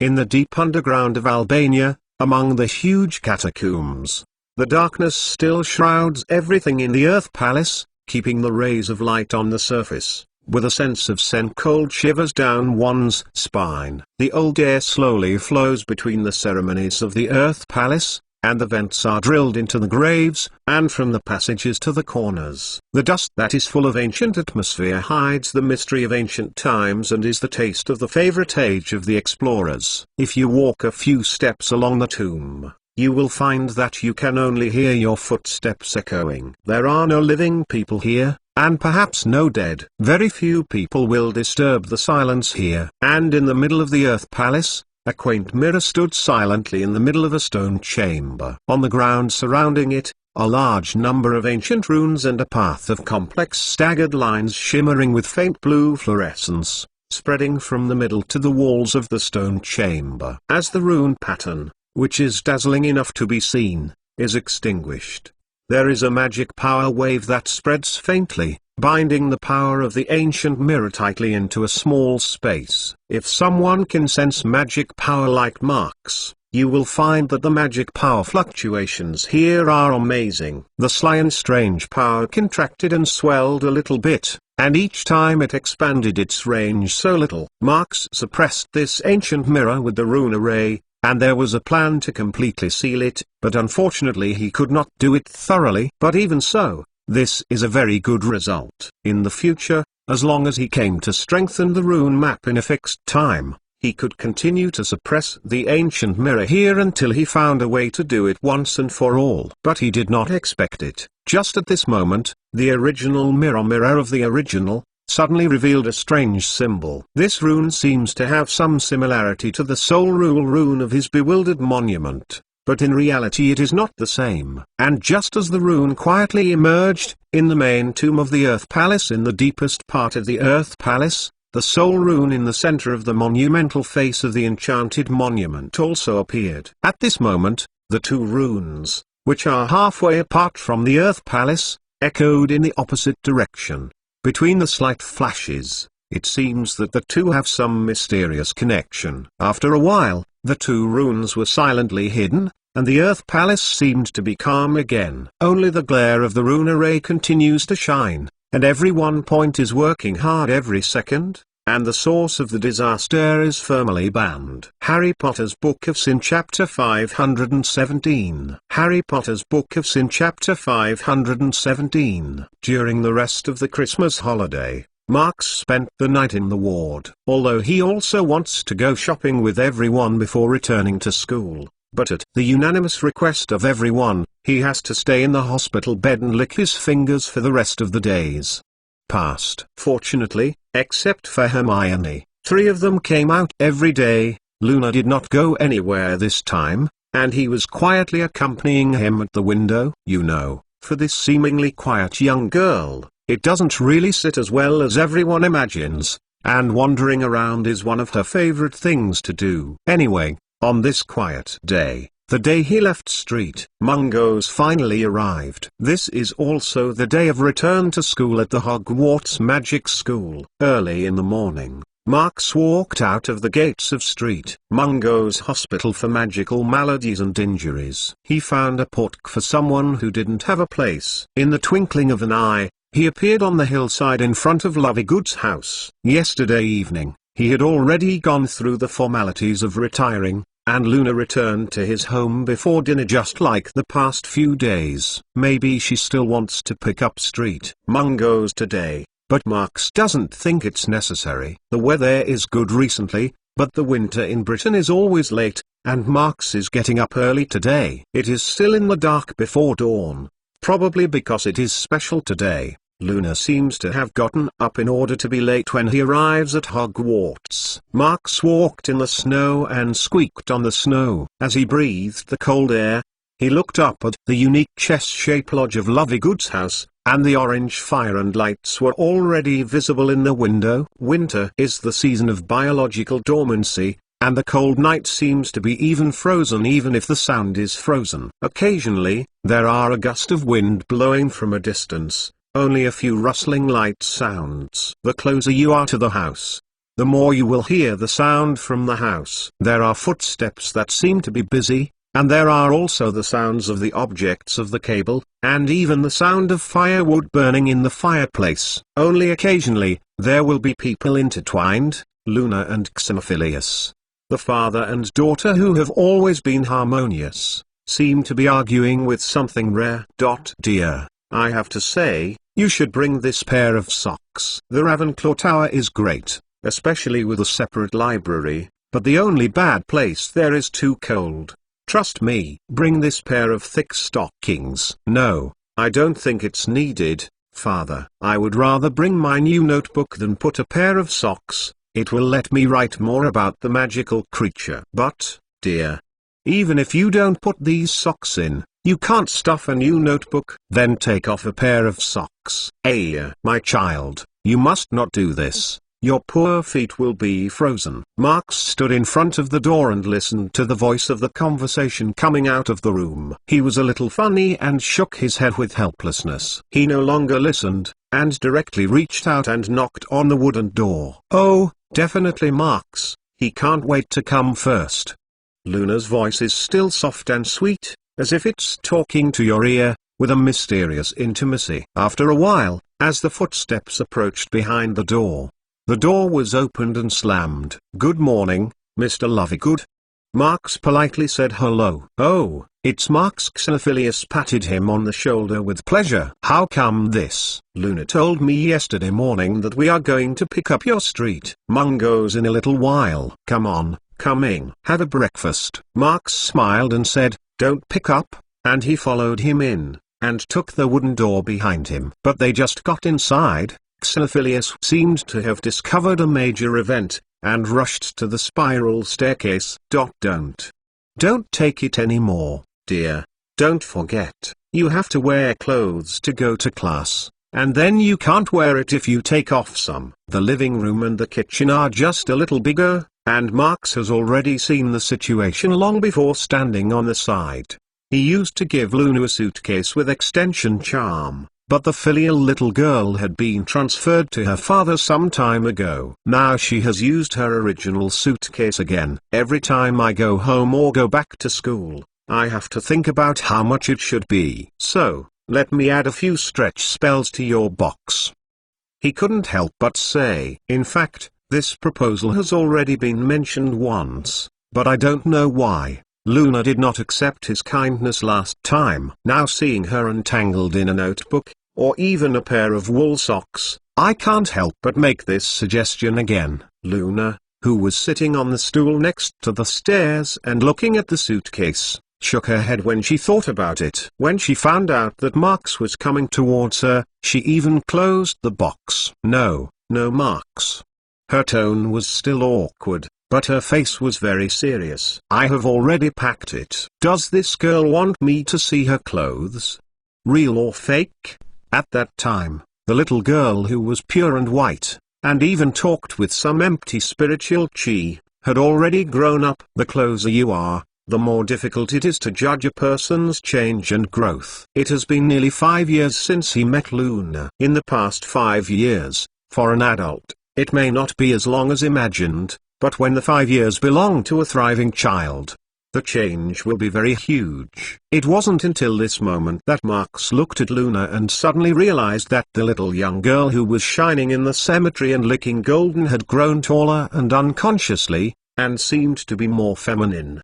The charm is gone. Even her dressing style, which has always been incomprehensible, is slowly moving towards chic but unique, at least not as strange as it was at first. Well, probably the only constant is the long hair of her pale golden. The hair of the micro-roll was rubbed against her cheeks, and she ran across the back of the spine, with a soft glow. "Then put all the books you want to bring me here. Those things are weird, and when you get to school, you can find me or not." Oh, with those eyes, Luna's grey scorpion still carries a little shackles, and even when she is talking to you, she may not always look at you. Sometimes you have to think about it to see if she is talking to you or talking to something else that is invisible. Just like now, the two of them are clearly talking, but Luna's eyes are falling on Marx's robe sleeves. Maybe she is still wondering if she is hiding something, like sniffing. However, after she saw it for a long time, she lowered her head and took a few books of different sizes from the box. It seems that she accepted the proposal before Marx. "See, daughter finally can bring some clothes and thick socks to school." Xenophilius cannot help relaxed. Seriously, the suitcase with the extension charm is really easy to use, and it can be used more easily than the daughter. If Marx didn't come, he would have to find a way to return the suitcase to Luna. "When you send the gift next time, send a few more suitcases." Marx' helpless thought. Only when the holiday presents a gift, can you let the father and daughter take it. To be honest, I had sent a fascinating thing before, but I felt so regretful now. After the Luna pack got the luggage, The three people enjoyed a strange and rich breakfast with a warm fire. Marx took Luna and appeared in front of the main gate of Hogwarts. During the days when Marx was lying in the hospital bed, the Hogwarts castle, which was supposed to be deserted during the holidays, became quite busy, with a variety of characters coming and going. For the two great demons, Voldemort and Grindelwald, the death is busy. For this reason, the professors of Hogwarts, especially Professor McGonagall, also have a lot of school affairs to deal with one by one, and the reception of the guests has become an extra task that must be included in the daily schedule. In fact, if someone had blocked most of the affairs for him, probably Marx would not be able to escape the customs that belonged to him even if he was hiding in street mungos. There are two wizards to help him. One is Professor McGonagall, who wants to keep his body well, and the other is Horace Slughorn, who has not yet officially served. The vanity old man. For the danger, this chunky old man will generally stay away from it. But for things that can help him accumulate his reputation and expand the social circle, he seems to be able to smell it, and make it faster than anyone else. It was only then that Marx and Luna came to the school gate, only to find that they were not expecting the excitement. Even if they came a little earlier, the young wizards that have returned to school haven't come yet. But what about the Ministry of Magic, or some other guests? It stands to reason that those guys don't care if the sky is just lit up. Not long after they walked forward, they saw a tall silhouette standing next to the gate and looking over at them. Hagrid. Marx ran with Luna for 2 steps and came to the other side. How do you stand here? Meet the students who are back to school, yeah?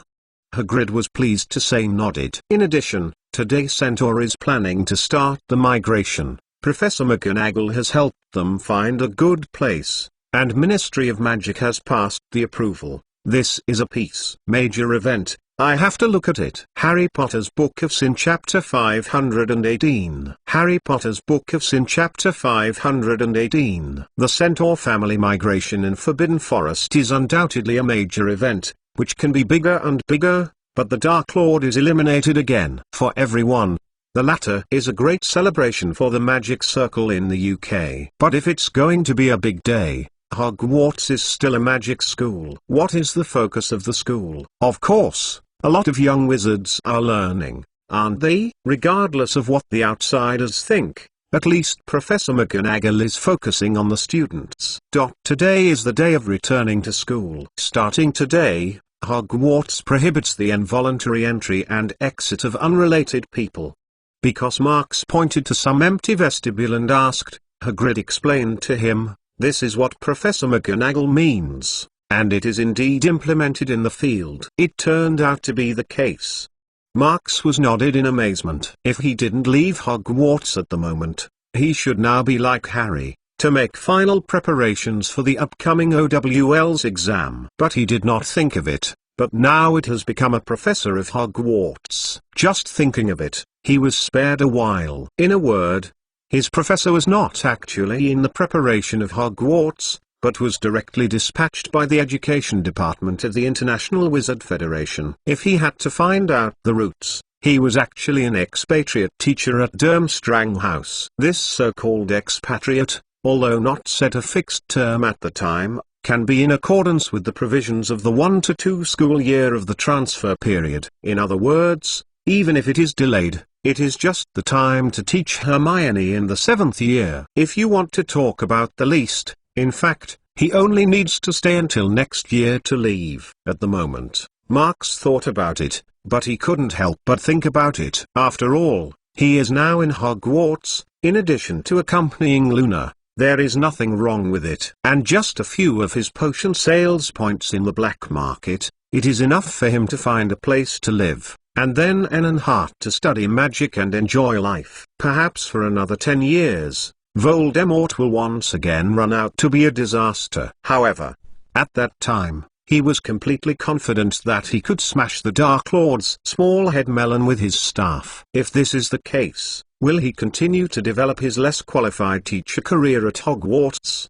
Marx The flubberworm I have raised recently seems to be a little bit right. Would you like to go back to me? Hagrid's words made him take back the idea of divergence. After all, Dumbledore has indirectly placed Hogwarts in my hands. He cares not only about Voldemort's life and death. Professor McGonagall, the agent headmaster, has been very comfortable with various school tasks after the impact of this period of time. Even so, without a powerful wizard like Dumbledore, it would be a little less in the eyes of other big people. Just like this decision to prohibit unrelated people from entering and leaving at will, if there is no Marks who has just shown strength, it will inevitably attract the resistance of Ministry of Magic. Flubberworm? Marks curiously said, what's wrong with them? Are they sick? No, no. Hagrid shook his head. They are so good. Don't say that you're sick. Yesterday afternoon, I've climbed to the backyard's field. But it's strange to be here. You're right now, but now winter. Marks knows the meaning of Hagrid. It is said that the weather is so cold. Those flubberworms are not frozen in hibernation or frozen. The dead lives are not necessarily clear, and will they crawl everywhere? Those 10 inches long fat insects are actually more likely to die, so their reproductive ability will be particularly strong. And more interestingly, I see those little guys are energetic. So try to feed something for them to eat. You know, they never eat in winter. But guess what? They eat a lot. Hagrid is very interested in any magical creature, even the flubberworm, which is extremely boring. Of course, his favorite is the big guys like Dragon who are strong and dangerous. At this moment, he talked about caterpillars, but he was equally interested and could not stop. Marks look like them. I think it's a problem. He said, I guess they may have some kind of variation. They can adapt to the cold. This is a very interesting one. Luna is also a magical creature fan. She likes those mysterious creatures. Some exist, some do not exist, and they are not sure. She is also a common creature, and she is also interested in hearing Hagrid. She also hears God. Okay. Marks laughed said, I will go to you later to see it later. I will go too. Luna sighed. The variation of flubberworm? That sounds good. You have to prepare for the exam. Marks kindly reminded, if you get a good test, it will be helpful to find a job about magical creatures in the future. By then, you will have more opportunities to discover new ones. Magical creatures, and they can learn more about them. Luna thought for a moment, gently nodded, more magical creatures. When Marks and Luna were chatting at the school gate and Hagrid casually, Harry was on the night bus, and even the wizard's gown, which was carefully ironed by Mrs. Weasley and Lena, was crumpled. They didn't go directly to Hogsmeade with disapprobation, because neither Ron nor Ginny had taken the night bus. They always wanted to try it. Of course, Hermione hasn't even taken a ride, although she doesn't really want to experience it. In one corner of the carriage, Harry, Ron, and Hermione sat on a bench, seemingly trying to rely on the power of unity to deal with the bus that was mad. Not to mention, the effect is really good. At least they are not like the other passengers who were hit by Accio in the carriage. Fred and George, the pair of live treasures, were quite adapted to the mad cow-like bus. I saw them shouting and slamming from the head to the other side, making the carriage more chaotic. I read the book that Dumbledore left for me all the time before going to bed a few nights ago.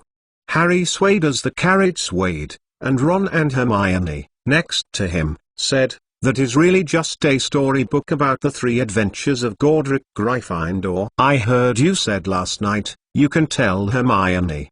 Ron said, pulling out a stack of cards from his arms and carefully flipping it over.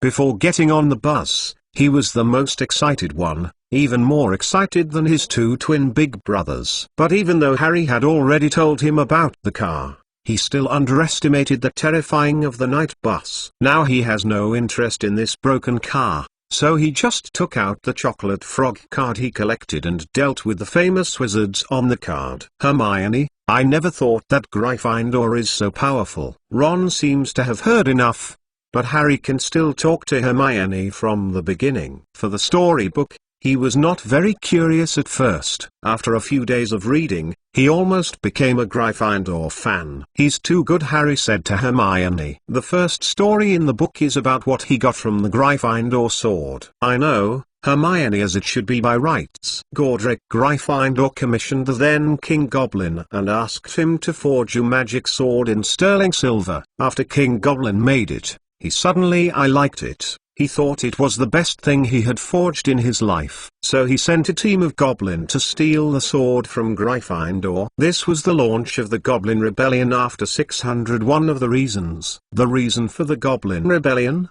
Harry was surprised. Really? He vaguely remembered that he had seen the Goblin Rebellion at a History of Magic's homework, but he never liked that boring subject, so I don't remember very clearly. "I think you should remember it." Hermione didn't feel good. "This question will definitely be tested in the OWL's exam. I think you should be mentally prepared." Scorpio. Harry squinted. "Don't mention the exam. I have a headache. But how is it linked to the Goblin Rebellion? Do the goblins want to return to the Gryffindor sword?" "Of course, I thought you don't know." Hermione spread the handkerchief. "Goblin always thinks that if a wizard gives something that Goblin has made to someone else and doesn't pay the producer gold galleon, it's basically better than stealing is not strong enough." She said that the carriage slammed to the right, which forced her to retract the spread arm and firmly grasp the metal rod on the carriage wall. "Well, is this the case? I have to keep a little bit of it, lest it really appear on the papers." After Harry chanted a few words, he said again, "But my favorite is Gryffindor, who repelled a large number of goblins in that paragraph." He also applied the magic to Goblin and asked them to go back and tell their king. He said, "If Legnac dares to do something like this, I will use this sword that he forged to kill him and all his subjects." Harry mimicked the confident and strong tone and excitedly said, "That sounds so cool." "That's too stunned."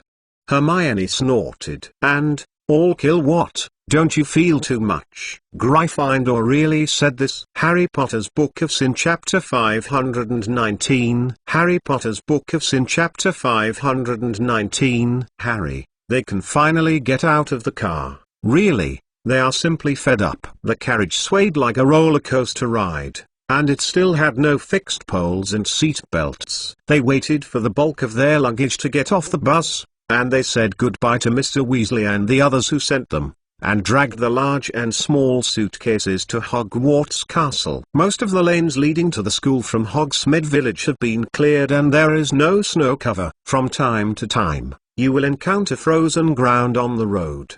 They have to walk carefully before they can walk, so that they will fall apart if they don't pay attention. After a while, they swayed to the front of the school. "Oh, Harry!" Hagrid waved his hand happily as soon as they saw their group of children. "Good morning." "Come, children, come over." Hagrid. Harry was busy with his big suitcase and ran 2 steps to the door. "Hagrid, how are you standing here? Who are you waiting for?" "Hey, everyone asks when they pass." Hagrid shrugged said. "Don't say that, I have something to transfer to you." "Someone else just asked me," he said, taking a few rolls of parchment from his coat pocket. They were all neatly rolled, with a bunch of purple ribbons in the middle. Harry took a look and saw that one of his volumes had his name on it, and the other volumes also read the names of others he knew. He will leave his roll of parchment, and the remaining rolls will be handed back to Hermione, Ron and Neville. Invitation. When Hermione had just received the 3 of them, Harry had already opened his own. The above content is just a sentence, saying that I hope to invite him to join in breakfast or something. The signature is Slughorn, the seemingly unreliable old man. I have a part 2? Ron looked at his own parchment and wondered. I don't remember that our family has a relationship with him. Oh. Maybe it's a bit. Let me see. He invited us to go because of the friendship of our parents. Hermione didn't take it for granted. Or else, how do I say? Is it true that my father-mother has made up for him? This Mr. Slughorn. Who? Neville asked wonderingly. Horace Slughorn, who had been a potions professor at Hogwarts a long time ago, was still a Slytherin head of house, and was said to have a high level of potion. Hermione explained it casually, then continued. But what is he doing back? And also handing us invitations? Hagrid saw her looking to her side and shook her head. I just stood here and talked a few words, and he came over, Hagrid said. He first invited Marks. Marks quickly agreed, and he handed the parchment to me. Let me hand it over to you when I see you. Marks is here?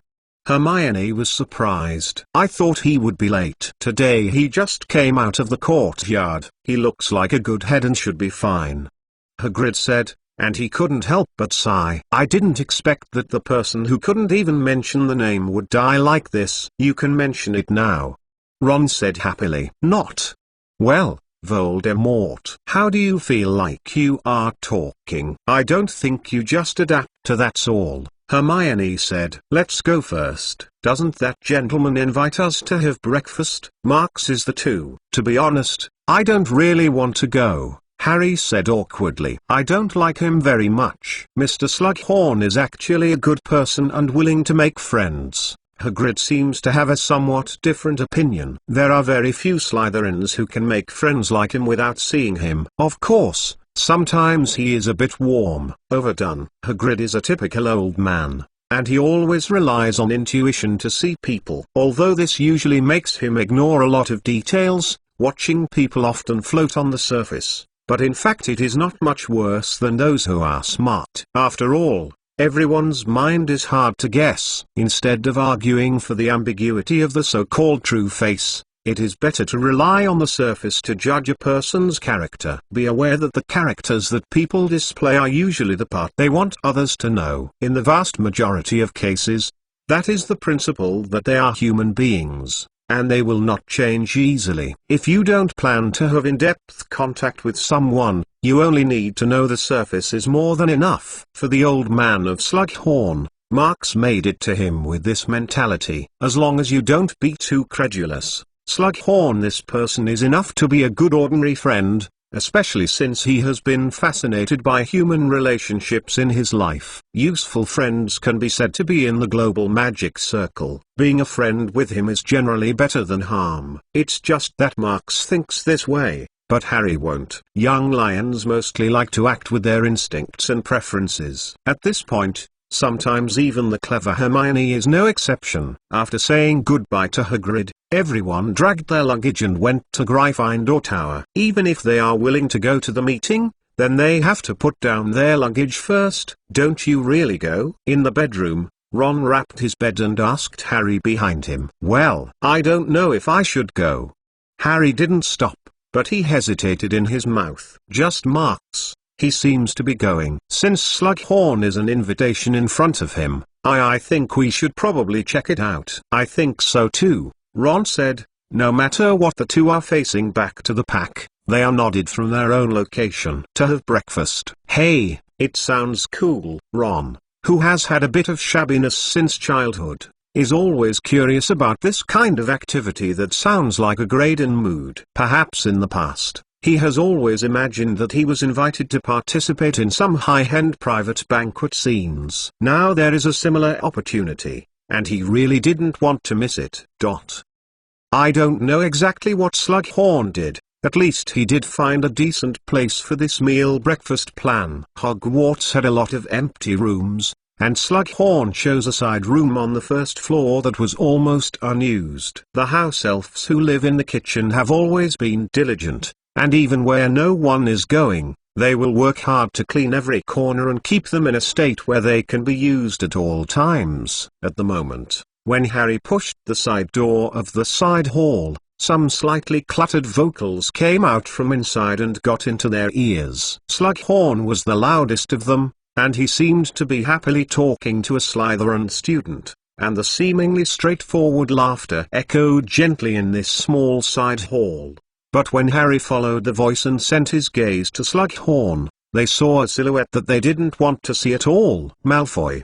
Harry frowned. I didn't want to join the head when I saw him. However, they all came here, and it is obviously impossible to go back. In fact, Slughorn has turned his eyes to this side as soon as the door opens. "Oh, isn't this our Mr. Potter and Mr. Weasley?" He greeted him and stood up. Perhaps it was because the contact with Harry was not going well a few times. He also specially adjusted the name of Harry, trying to control the sense of distance from being too abrupt. "Of course, this must be Miss Granger. You are very famous at Hogwarts, everyone knows you, and your academic performance is always first." "Hello, Mr. Slughorn." Hermione was politely nodded. "I am very glad that you know me, but the academic results don't represent much, and I need more effort." "You are too modest, charming young lady." Slughorn's greeted words are a bit boring, at least for a young girl who is still underage. It is easy to have a goosebump. "This must be Mr. Longbottom, right?" Neville heard Slughorn say hello to himself, and quickly ordered a little bit like a chicken glutinous rice. For this over-enthusiastic bald old man, he seems to be a little scared. Slughorn glanced at Neville's face, and there was a glimmer of disappointment in his eyes, and then he once again raised his high interest as a cover. Come on, young ladies and gentlemen, please take a seat," he sighed. "Where you can sit anywhere, just pay attention not to sit on other people's laps. My party has always been very relaxed and free. You don't have to be too cautious." That being said, Harry and Neville are both hesitant. One of them was not very interested in this sudden gathering from the beginning, while the other did not know where to put it. Even Hermione,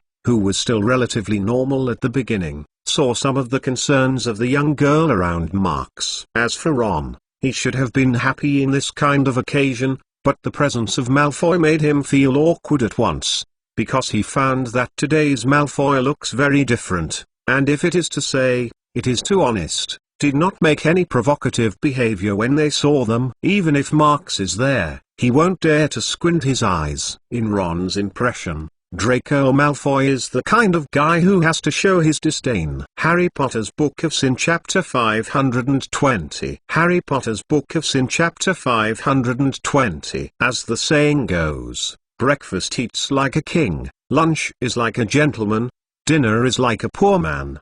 This sentence was originally used to discuss a healthy diet, but it can be placed in Britain's 3 meals a day without any violation. Sense. It is said that the dishes of Britain will make you think that you have entered a dark country. In fact, the breakfast of Britain is not terrifying as foreigners know. On the contrary, even the Mulrighter Meg, who was born in Paris, France, once said that if you want to eat well in Britain, you might want to have breakfast 3 times a day. Of course, Marks feels that there is no harm without comparison. Come, try this roast. Slughorn diligently forked a group of dark, dry things into Marks's plate, and eagerly said, "You know, although Hogwarts food has always been very popular, but that's still too greasy for our seniors. These roasts are made by myself. I haven't been to the kitchen for a long time, and the elves are so intimate." That's right, if it's a normal breakfast, like a bacon, an omelette, etc., it's really okay. But the old man's roasting roast is not so easy to accept. Marks nodded at him, and then smacked the sneaking side to the side without any trace, lest it bearing fangs and brandishing claws to block the cream cheese mashed potatoes he was eating. Fortunately, Slughorn didn't keep staring at him, but forked another roasting hoe and pointed it at Harry's plate. This breakfast is actually quite rich, except for Slughorn's ingenious roast, which is something that looks appetizing. It's just that the atmosphere on this dining table is a bit weird. Ron was staring at Draco with a heart, and Draco was concentrating on a roast sausage. Hermione's fork was smeared with a single-sided omelette, but his attention was clearly on Luna in the corner of his eye. The semi-solidified egg yolk came out and was not found. Neville, opposite the dining table, looks like he hasn't slept enough, and he can take a nap while he is holding half a piece of toast. In the end, there was naturally Harry, who was trying to cope with the enthusiasm of this Slughorn to avoid the last roasting into his plate. The meaning behind Slughorn's hiding behind this meal is already obvious. Before Harry came here, he put his attention on Marks, and when Harry was seated, He moved the goal of trying to gain somebody's friendship to the sad reminder of Harry. McLawn's performance at the Quidditch World Cup scene was really wonderful, isn't it? Slughorn was talking to Harry about the Marx's World Cup, and the cognac on the tip of the fork was trembled by him, as if he had died. None of the time, no one knows that he is acting. The flying technique he showed is really good. Do you know? I was at the scene at the time. Well, as long as I am willing, Gwynog will help me get it. Tickets that don't cost money. Of course, I mean Gwynog Jones, who is the captain of the Holyhead Habib team.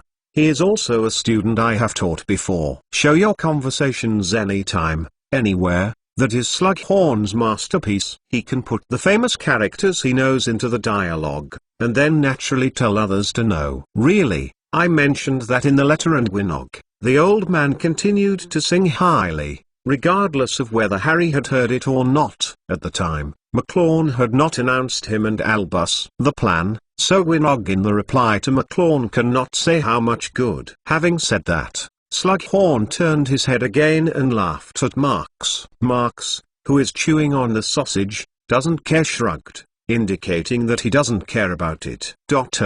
But she was a little angry at McLawn's move to disrupt the World Cup at the time, but she was highly appreciative of the Quidditch technology that McLawn showed on the scene. She said that it would be shortly after the start of the whistle. The player who grabbed the gold snitch, except for absolute luck, was absolute strength, and McLawn's situation at the time was obviously the latter. He said, a little paused, followed by a sensation. I think McLawn wouldn't want to be a professor in the future. Maybe he can go to Quidditch match. It must be world class. He must be his own team. Take a series of championships. Most of the children like Quidditch, which has been the case since Slughorn was a young man. He guessed it right. Even now, the sport is the favorite of most young wizards. Oh, sir, you just said that you know Gwynog Jones?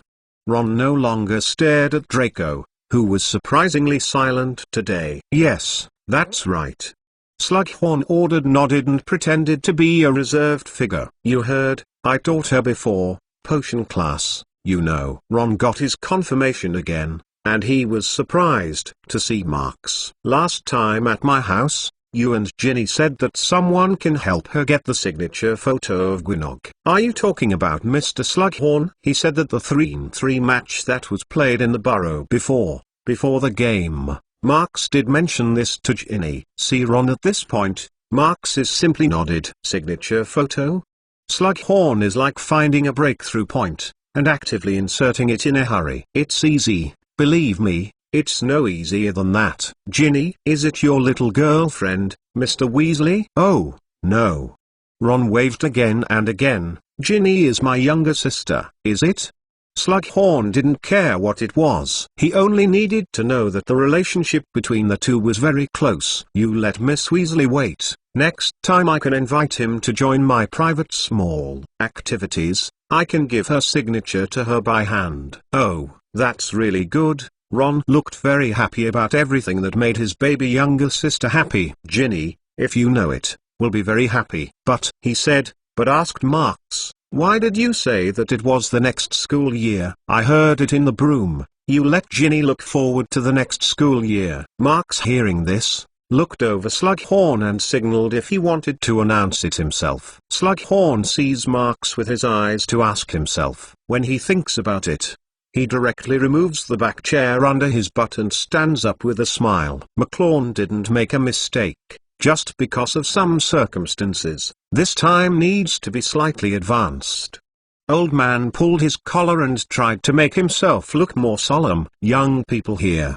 Ms. Mister is not an outsider, so you can know earlier than other students. Starting today, I will officially return to the Hogwarts Magic School and reopen as the school's potions professor. For a time, Harry and the others were kneeling in their seats, and only two people slammed their hands. One of them is naturally Marx, and the other is Draco. It seems that he knew this before. So, Snape. Harry made his first voice. There is an old saying in Britain that the one who cares most about you is always your enemy. And this sentence is vividly and thoroughly on Harry's body. Professor Snape will replace Dolores Umbridge, who has resigned, as the temporary vacancy of the defense against the dark arts professor. Marx explained casually. Don't rush to open your eyes, believe me, he is at least better than the Umbridge. More. As for how strong, you will experience it yourself. Oh, even Marx's comfort could not stop Ron and Harry's sincere mourning. Even Neville, who was dozing off, was awakened by the name Snape, and the half-baked tomato in his mouth fell back to him in the plate.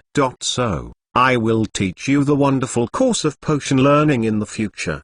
Slughorn's attention is not at Snape's attention, he is still making his own speech. Maybe you haven't been able to feel the charm of this course before, but I will let you really be interested in it. By the way, tell you an exclusive good news. Your McLawn professor will be in as a special guest in a class. I will show you the brilliance of potion together with him. Perhaps because the breakfast time mentioned too many names of McLawn, Draco finally pulled his eyes out of the sausage and hesitantly swept in the direction of Marx. Since Draco was sitting next to the Slughorn, it made Slughorn even notice Draco's sight. I don't know what it is. Slughorn, who had a special liking for this kind of windy moment, ended his inauguration speech and suddenly led the topic to Draco. Mr. Malfoy, don't you have something to say to McLawn?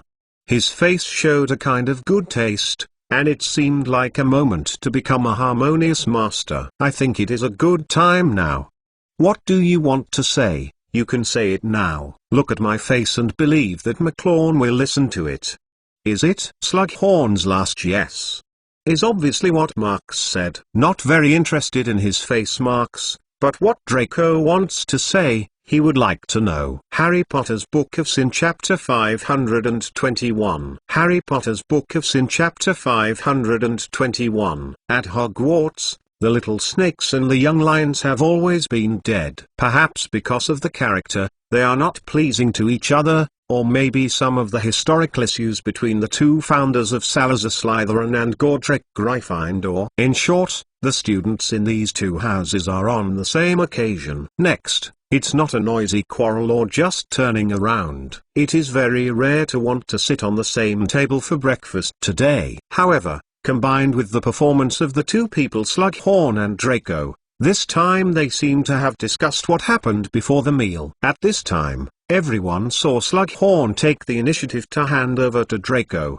and most of them looked suspiciously to the latter. It was a very hard thing to be surrounded by a group of people who were not so friendly. Draco clearly showed an uncomfortable look. A bad experience always makes people change. He didn't carry his chin like normally, showing his noble temperament, but he lowered his head slightly and his eyes moved up the desktop. Indefinite.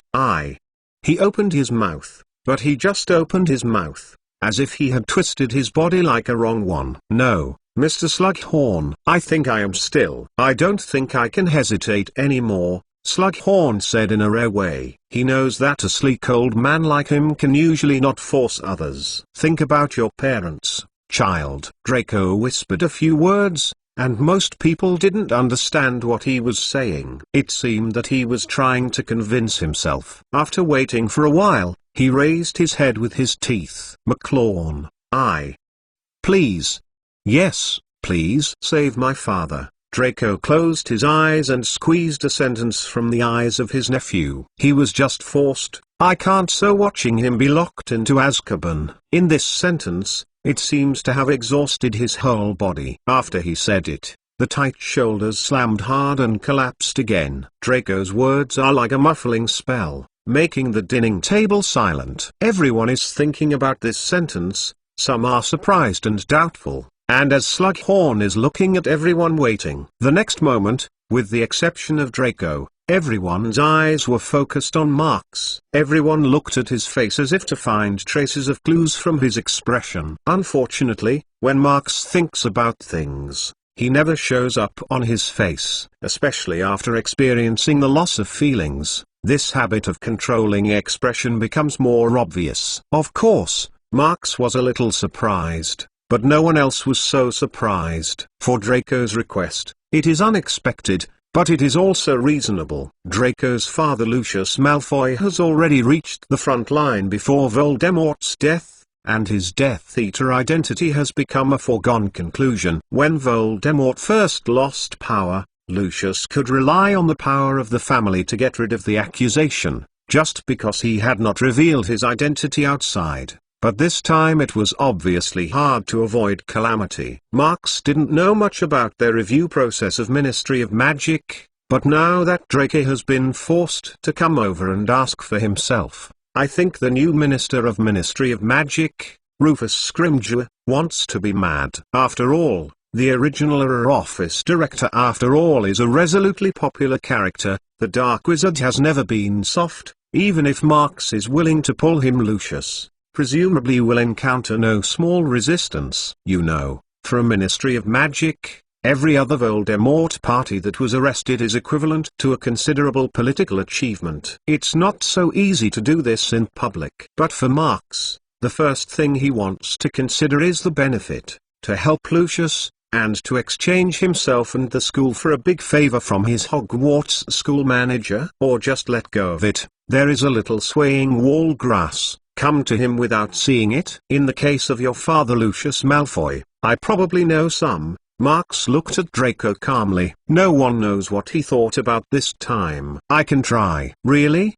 Draco suddenly raised his head and his eyes sparkled with excitement. No matter how good or bad, child is child. For a teenager who is still underage, the changes of parents and families always affect his life and everything. Marx's semi-affirmative answer is equivalent to one after another, the rope that can bear the weight. And how can Draco, who is trapped in the deep well, not reach out? Now the Ministry of Magic is not the time for Fudge to be a master. You better not have too much hope, Marx thought. Even if I try my best for your father, you have to be good at receiving a body. The psychological preparation of the father of the negative command. What? What? Draco asked subconsciously. Marx shook his head slightly. I think you understand what I am talking about. He did not give a clear explanation of this sentence. In fact, even if Marx doesn't say it, Draco can understand his meaning somewhat. That is to say, Marx had to steal his father from Azkaban at the time, of course. If he had to go ahead for a few days to say that Lucius did what he had done without anger, anyway, Marx couldn't think of a few pieces. Or, in fact, the guy was caught in the middle from the beginning, and he simply wanted to do bad things and didn't have that chance. It was only recently that he was forced by the situation that he had to face the Order of the Phoenix and had a few chaos. The punishment of throwing Lucius into Azkaban may be quite unreasonable. But in addition to the family members of Lucius's relatives, who else would feel that this trial is unreasonable? If Draco didn't mention it here today, Marx wouldn't even notice it. I know. Draco nodded and then stopped talking. Can't you say thank you? Ron whispered a whisper, but the dining table was quiet, and everyone complained clearly. Draco's neck rose red, habitually wanting to sarcasm to Ron, but just a mouthful. He endured hard. The request that was so difficult to say just now was said. If it is a slap in the face, maybe the strength of the previous fee will be erased. I saw that his mouth opened and closed a few times, and then he gave up his mouth and gave up the profit. But should you say thank you at this time? Draco glanced at Marx and made a few words in his heart that was extremely strange to his Malfoy big young master, only to find out how he couldn't say it. Don't say nothing, Marx waved. You just remember, because you are a Hogwarts, I will agree. At school, Slytherin and Gryffindor can't just look good. You can graduate and leave the school. What you should remember is just Hogwarts, not specific to that house. Understand? After hearing Draco, Deep took a deep breath, and then silently nodded. Ron wanted to laugh when he saw him, but when Marx stunned, he had to put away his guilty feelings. Marx, you are more and more like a real professor, Hermione said with a smile. Miss Granger said it was good, Slughorn saw, and he couldn't help but be more vocal. McLawn is also good. We are all Hogwarts students. If we don't unite, who else should be united? I want to see that Slytherin and Gryffindor actually have no irreconcilable contradictions, he said, a little stopped, and suddenly there was a sparkling ray of light in his eyes. Speaking of this, I suddenly remembered when I was a Slytherin head, Slughorn said with enthusiasm. I think you all know that there are many outstanding wizards among the students I have taught. In fact, most of them have joined a small organization I founded, Slytherin and Gryffindor. I think you can join in and join the lead for Hogwarts Unity. How about? Do you mean your Slug Club? Marx said perfunctorily. Well, I can hang a name. But you don't want to entangle Harry. The thing they should do now is to study hard, not— Oh, you are right. Slughorn was first happy, but then he looked at Harry and Hermione reluctantly. It seemed to be a pity for it. Well, it's not too late to graduate. Yes. Yes. It should be no later. This stopped breakfast ended in the regretful eyes of this bald old man, and everyone left the place where they should go. Marx also returned to his office, hoping to sort out the lesson information he had previously made in Street Mungo's ward. But before he could turn over a few pieces of information, he heard a few slamming sounds behind the curtains behind him, knocking the window glass and squeaking. He knew that this was mostly Owlmouth coming over. Maybe it was something that he sent him a letter parcel. Seeing that he waved his hand at random, the heavy curtains slammed into the side, and the window slammed open, and the sun suddenly slanted into his messy and crowded office. Immediately, one of the envelopes slipped onto his desk. Harry Potter's Book of Sin Chapter 522. Harry Potter's Book of Sin Chapter 522. In recent days, it has been nothing new to write to him. Since he wiped out the 2 generations of Dark Lord, he knows that his number has increased every day, and the letter has been sent to him from time to time. But today's letter is quite different. It can be seen that the envelope is the special specification of the Britain Ministry of Magic, and the sealing lacquer is even more clearly knocked on the Ministry of Magic's big M logo, with a large bright wand in the middle of the letter. However, when Marx picked up the envelope and pulled it out, it was just a copy of Daily Prophet. Suddenly, his eyes were printed on the front page of the newspaper, the newest report to attract the past. Ministry of Magic inside the ghost dungeon. Death Eater escaped again? The headline of this report is very eye-catching. Just a title is almost an eighth of the homepage layout. It is hard to think about it. Of course, as far as this headline is concerned, although it is really eye-catching, the ordinary person can't usually see any deep meaning. Just the subtitle that follows it, it seems more interesting. Scrimgeour's ministerial position. It seems that sitting is not very stable.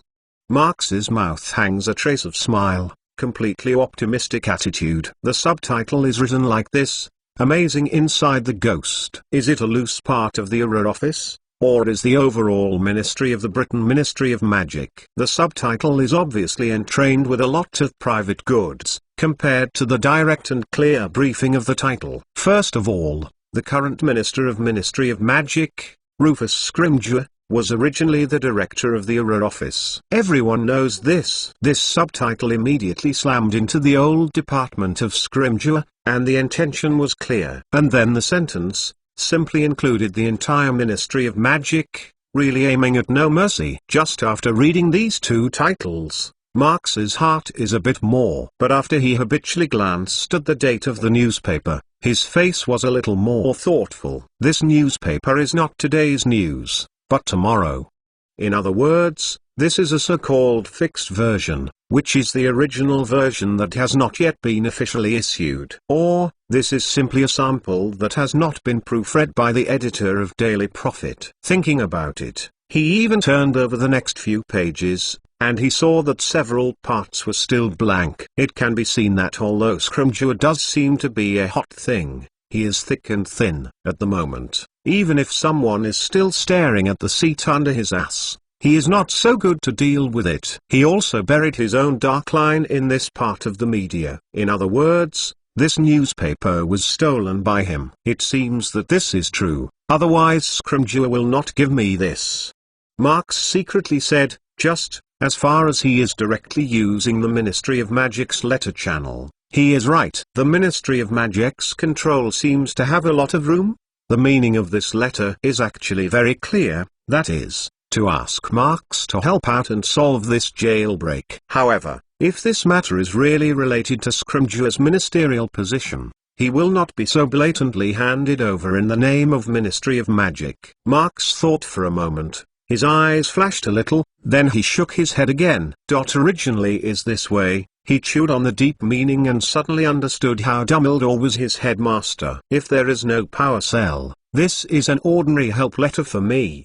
That's all. The so-called cleverness is actually divided into many directions. Some people are smart in their struggle for power, and they are born to be good at the crafty plots and machinations of various rights and interests, while others are smart in learning and creating, usually gaining knowledge and enjoyment and then stepping into peak in some areas. This letter, in fact, anyone can receive it. The idiot has the right to get a free newspaper. Ordinary smart people will probably think of it as a letter of help. Only those who have some ability to analyze the power field will find the showing good hidden in it. And temptation. In fact, in Street Mungo's ward, when Scrimgeour came over with Dumbledore's widow, his temptations had begun. It was only at that time that Marx actually had some perfunctory from beginning to end, and the attitude expressed was unclear. Perhaps because of this, he only once again slammed Marx's threshold by this ghost robbery incident. For Scrimgeour, who wants to be a Ministry of Magic, Marx, the owner of the powerful magic power of the owner, is a hurdle that cannot be avoided. He is not willing to cooperate with this potential and cannot easily kick it down. So now, Marx is almost certain, if he solves this broken thing for Scrimgeour, waiting for him will be a generous reward. Most of this reward will not be the cheesy thing of gold galleon, but something that is invisible but very valuable. Of course, if he is not smart enough, the reward will really become a vulgar gold galleon after the help. And this is roughly what he agreed to help. If he refused this time, whether he saw the true intention of Scrimgeour, there might be some gap between him and the Ministry of Magic. Rufus Scrimgeour.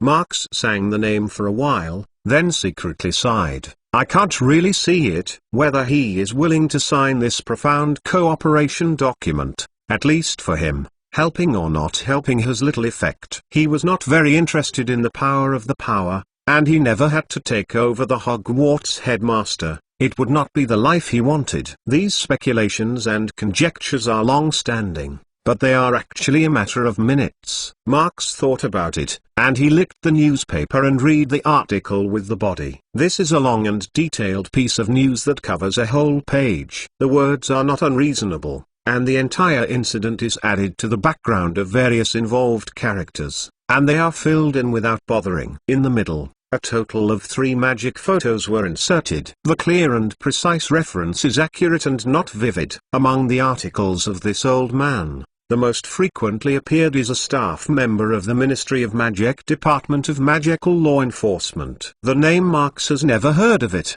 but he is the protagonist of this event. That so-called inner ghost. The incident was very loud and it was even a big fight in the atrium of the Ministry of Magic. Whether it was an ordinary wizard for the Ministry of Magic, or a staff member of the Ministry of Magic, many people eyewitnessed the mighty pursuit of the battle at the scene. Fighting inside the Ministry of Magic, even when Voldemort was still did not dare to do it. But who knows, it happened after Voldemort was destroyed? According to the newspaper, the scenes at that time were quite hot. The Voldemort loyalists who were arrested for trial seemed to be quite embarrassed, but once they picked up the wand, it would definitely not be soft. It was only the first round of engagement, and both Auror and Death Eater had casualties in an instant. After that, the two sides chased each other, and the Aurors chased and attacked, and the Death Eater fought back. After losing a lot of hands between the two parties, the inner ghost somehow opened a closed flue network fireplace,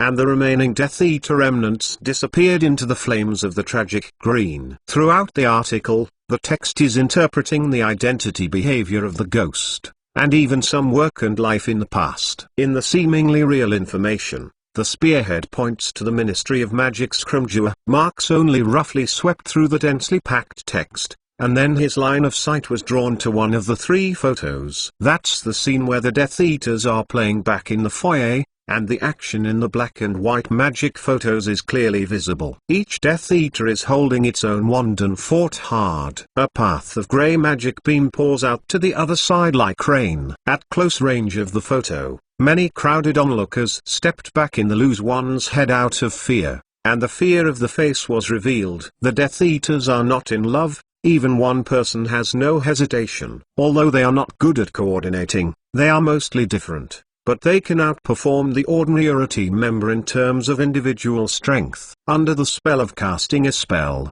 they retire, but they are not too reluctant. But this is actually very strange, because those who are Death Eater will be the guys who like to retreat. You know, most of the dark wizards that escaped from Azkaban. The vast majority of those who are mad like crazy. In such a hot situation, will it be so rhythmically and systematically retreating? Marx handled a lot of case files from Order of the Phoenix, so he suddenly found the problem and noticed some clues in the not-too-big battle screen. He found that the Death Eaters seemed to be escaping from the Ministry of Magic, or to be more precise, the guy's actions of this hijacking seem to have an extremely important central task. So, with this conjecture, Marx looked carefully in the photo, including the look, actions, and position of each Death Eater. Then, he saw a particularly suspiciously acquainted person in the messy Death Eater crowd. "This is Bellatrix?" Marx was whispered strangely. "Well, it really is her." Of course, he didn't recognize the big acquaintance. It was just that the other party's performance in the photo was unusual. It seemed to be retreating in the Death Eater. The wand that was waving was not showing any signs of casting a spell. Harry Potter's Book of Sin Chapter 523. Harry Potter's Book of Sin Chapter 523. The snow that has started since Christmas has gone quietly. The recent sunshine is always pleasant. When you walk under the sun, you can feel the warmth of nature. Of course, you can't open the door to go to the sun. After all, the snow has not yet gone. The temperature below the freezing point still covers the earth, maintaining the cold that should have belonged to this season. Stefki is a small town near the southeast coast of Britain. The town is not too big, and because the area is not far from several large ports, the construction here is somewhat insignificant. The snow here is still covered in large pieces, and it is a piece of whiteness, but the town that has been built in disarray has a wonderful sense of unity. In the shanty town on the back of the town, there were suddenly a few unidentified people who had flown in the past few days. "Yaxley, I think we are still leaving the Britain Magic Circle. If we go on like this, we might not be able to keep it with these few things." "Shut up. Remember what I said. No one can mention that after coming out. Let it rotten in the stomach, understand? Or you want me to waste precious magic power for you?" Fill in a lost memory. Under the shackled tin scaffolding in the shanty town, two men were living here, lowering their voices and talking to each other. Their bodies are almost high, their clothes are almost broken, and their expression is even more exhausted because of the uninterrupted running. It's just that the looks of the two of them are not the same. The man who is called Yaxley is full of fierceness, his arms and legs are quite strong, and he is not very good at first glance. The other is relatively thinner. The appearance is a bit cumbersome, and his good height does not seem to match. "Mercer, it's your turn today. Go to the stupid moles and get some food back." Yaxley waved his hand and said to the thin and tall, "No problem." The guy named Mercible promised, and there was a strange excitement on his face. "Look at your face and I know what you want to do." Yaxley frowned wickedly. "Remember what we are doing now. Don't make any noise to me." "Okay, I have a few in my heart." Mercer he said with a smile. "Do you believe in my temper, but still believe in my ability?" "Don't worry, Yake. Don't be close to me, think about it and do it again. Do you want me to believe in your ability? If you can really believe in your ability, we will not be chased by the Damara like a giant treasure." Sniffed. "Hey, we have a pocket that can hold things, but it's not a baby in the head." Morspur smiled casually and left the scaffolding, stepping on the snow. Going to the distance. Yaxley listened to him and said, subconsciously looking back, and glanced at the shed in the back. In the shadow inside the shack, a plain leather suitcase rested against the wall, looking suspicious. When he turned back, the probe looked around the shed and saw that there was no silhouette. Then he turned back and walked inside. Click, click. With two crisp metal crashes, the buckle of the suitcase was gently pushed open with his thumb, and then he lowered the suitcase and quickly opened it. After opening, Yaxley looked down and looked inside. Then he stood up directly and lifted his leg and stepped into the suitcase. First, one foot, then the other, and when he half-body got into the box, the whole person plunged into the hole like a bottomless hole when his hands were lifted. In the box. The next moment, an arm suddenly appeared in the box. As the fingers slammed on the edge of the box, I saw that the suitcase seemed to be a cat that was stepped on the tail, and suddenly it bounced and closed again. There was a lot of debris in the shack, and the old-fashioned suitcase was so quietly lying inside that there was no sense of disobedience. If you don't look carefully, even the suitcase itself will not be noticed. The mile of this place, one is poorer than one, but Yaxley is still going to drill in this place. I knew I would prepare some food first. Mercer walked idly in this chaotic shantytown, and looked at it in the east. But he was not looking for the target of the startup, he was only passing the time. Even if he wants to do it, he will not choose the place where they are hiding, which is not conducive to hiding. The Eras are well trained, perhaps worse than their dark wizards, in actual combat, but have a dog-like sense of smell in the search mission. Moreover, the disapparition curse is not a panacea. Emergency escape is very useful, but it is not suitable for long-distance pursuit in time-consuming dragging. If an unlucky one is discovered by Era's tools, it is highly likely that the general position of the hiding will be inferred. Of course, if you go directly to apparition, there is no such thing. When will you go to Britain when you wander? Mercer complained softly. Yes. From the beginning he proposed to escape to other countries. He believes that as long as they are within the reach of the Britain Ministry of Magic, they will be able to escape the tracking of the group of Era. In fact, his idea is correct. The Era of the Britain Ministry of Magic wants to get a series of licenses, which will take a lot of time. When they got the relevant approvals, with the means of Mercipe and Yaxley, everything was late. However, this idea does not apply at this time. Yaxley's judgment is correct, because both Voldemort and Grindelwald's major event in Hogwarts have settled, and most other countries' Ministry of Magic are no longer worried about causing unnecessary trouble. If the Death Eater flows to other countries, the Ministry of Magic in those countries will be happy to be a good person. Or, in other words, other countries are particularly willing to catch a few Death Eaters, which will give them a bridge of strength with the Britain Ministry of Magic. Yaxley has a lot of political minds, and it is clear about the conflicts of interests between these countries, so he is sure that this group of people can never run out of Britain. The current situation of the Britain Ministry of Magic is still not stable, and this will be one of the breakthrough openings for their ultimate goal. Not long after, while trying to walk, while muttering Mercipe went all the way south. After going through the snow-covered fields, he quickly came to the main area of Stefki's town. The building here is much stronger than the shanty town in the north.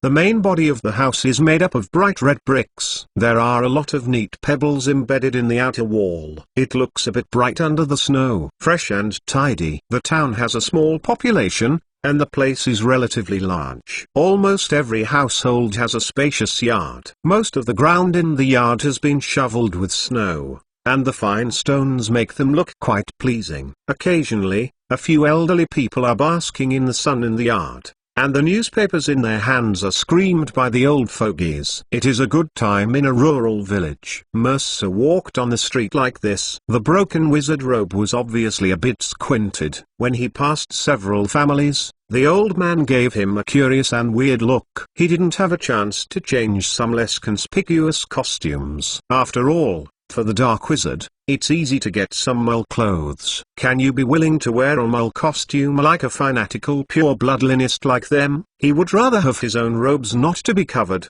nor would he want to wear the mole costumes. At this time, whenever someone noticed Mercer would turn his head and look at each other. He is looking for someone to find a suitable person to start so that they can get something later. No, exactly, waiting for those stupid moles to send them to him.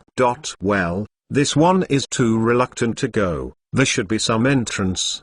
Merseb looked at a relatively refined house and compared it to the minimum standard in his heart. He and Yaxley are both noble and bloody wizard family members. Even during the escape period, they are absolutely unwilling to treat their prestige stomach bag. As his sleeves trembled, one slipped down his sleeves to his palm, followed by a few spells. He had previously seen his mole being cast a memory of memorabilia, and the middle-aged woman at the door of the house directly sent an imperious curse as his meeting. "Help me prepare lunch," Mercer said casually, and the footsteps kept going, so he went in and out of the semi-covered door. Look at his calm and unrestrained momentum, as if he is the master here. The woman who had been applied to imperious curse had a faint smile on her face, as if she had entered a certain kind of boundless happiness. After a sigh of relief, she followed him back to the house. This is the horrifying imperious curse, one of the 3 unforgivable curse, and one of the most invincible dark magic. Those who have cursed will listen to the cursors, and if the formidable power reaches a certain level, even the smile on the face will sink into the bottom of the heart, making people's traces undetectable. This Merseb is one of the deepest wizards in the Death Eater study of Imperious Curse. The Ministry of Magic staff who was jailed has been controlled by him. In the next second, the door of the house suddenly closed silently, and the courtyard was restored to calm again. It seemed that everything had never happened before the sun was shining. Harry Potter's Book of Sin Chapter 524. Harry Potter's Book of Sin Chapter 524. The potion class is one of several compulsory courses, and it has always been a big lesson that requires 2 house closeds. Today, the potion classes for Gryffindor and Slytherin House are scheduled for 3 and 4 classes in the morning. When everyone had just finished the last class and was heading to the potion classroom in the basement, the students in the student school were talking about each other. Compared to Harry, the other students knew it was a little late, but it didn't take long. When the breakfast time is over, notices of adjustments to the class professors are posted on the bulletin board of the foyer and the 4 main house rooms. To be honest, this announcement is passed on to everyone, not just for a professor. When the young wizards learned that they were Gryffindors or Slytherins, they were in a complicated mood. The entire Hogwarts know that Snape is the Slytherin head of house, and he is not a general eccentricity for his house students. In addition to the bias of the lecture itself, the rewards and punishments are all profitable for the snakes, and the most bad luck is always the young lions. In this regard, there has been no change since Snape served as a professor, and in recent years, mainly a few years after Harry entered school, there is clearly a tendency to intensify. But now, just today, the professor of the potion class has finally changed. It is reasonable to say that this change is very popular. In addition to Slytherin, the other 3 houses will cheer for it and celebrate the arrival of the new potion class. However, although there are people who show happiness, they are all acute people who have not carefully read the contents of the announcement. None of the students who actually watched the announcement came out with a smile, because Snape actually went to teach defense against the dark arts. Right now, the 5th-year students of the Gryffindor and Slytherin houses are dragging their way to the potion classroom. The Gryffindors are both happy and depressed, because their next potion lesson is not to stir cauldron against Snape's gloomy face. Unfortunately, the defense against the dark arts class in the afternoon should be careful. The Slytherins are both boring and happy, because their respected Professor Snape actually teaches them to learn some real defensive spells.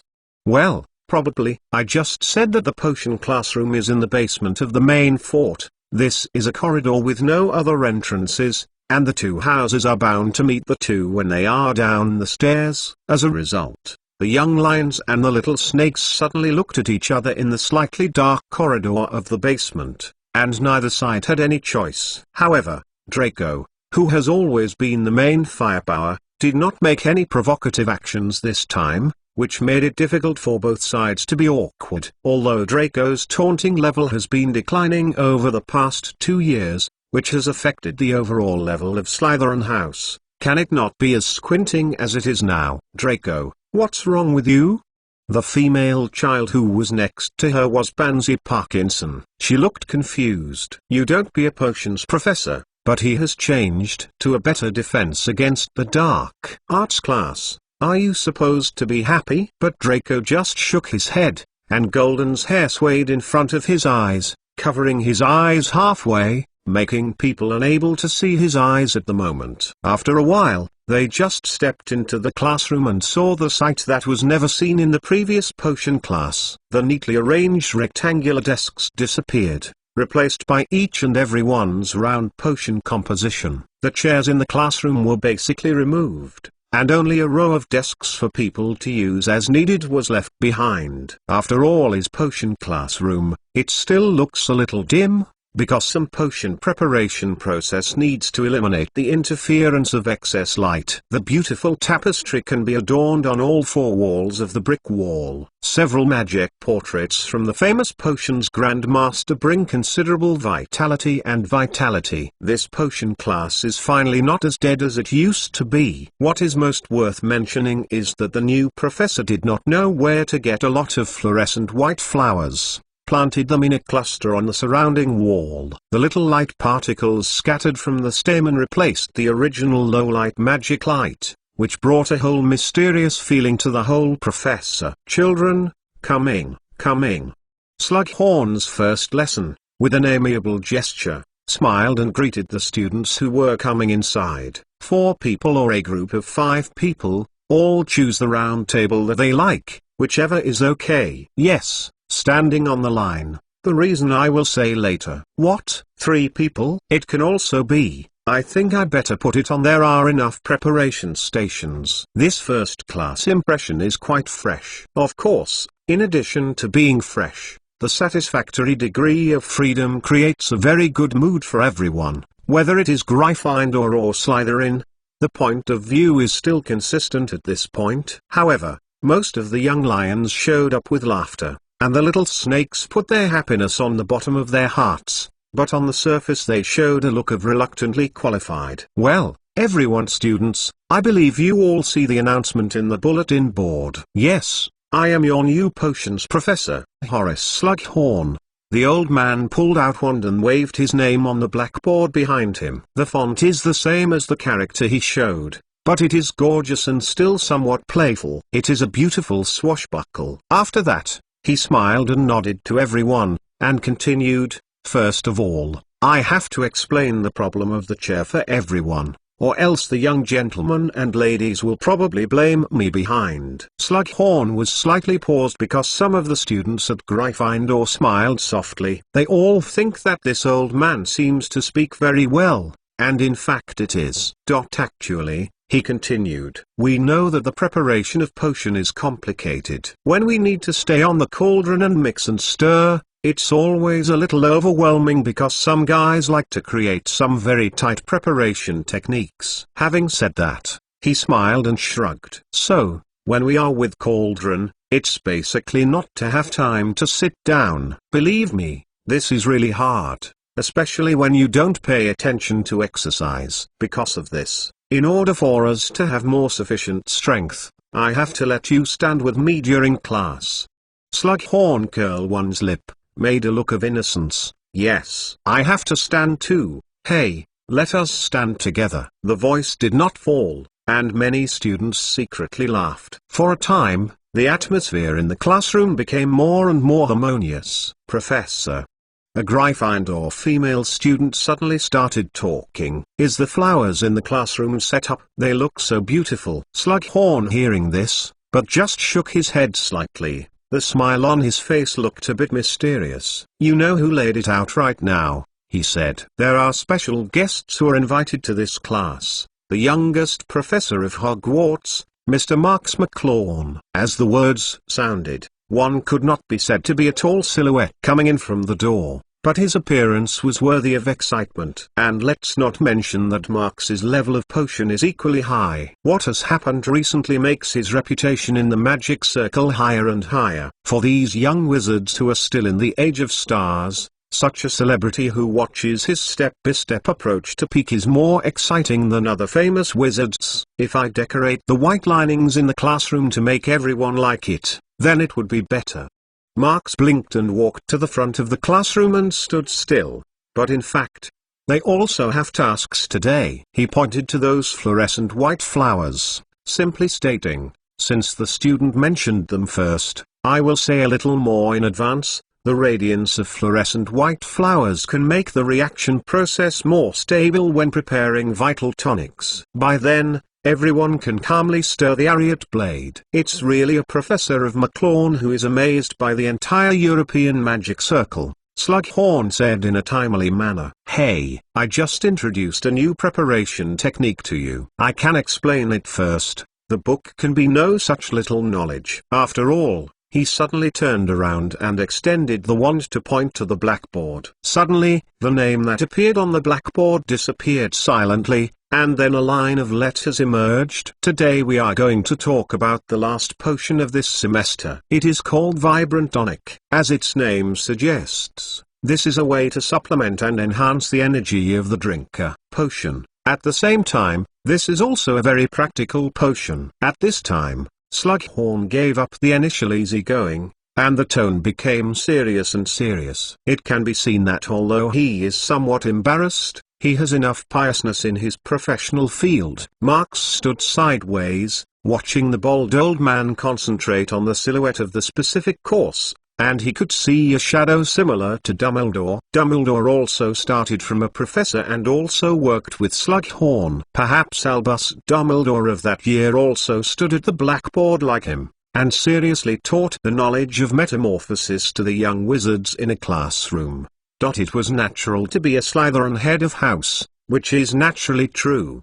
Marx said with a dark voice. Harry Potter's Book of Sin Chapter 525. Harry Potter's Book of Sin Chapter 525. The same as the Potion Master, and everyone's preparation habits and research directions are always different. For example, Snape is better at modulating potions with more sophisticated steps. The more highly skilled the preparation process is, the more he can differentiate himself from the average potion. Slughorn, the veteran potions grandmaster, clearly has extensive research on various potion theories and solid techniques through extensive preparation experience. It is amazing to know the various theoretical and practical skills that he will mention from time to time during the lectures, as well as the ease and freedom of the hand.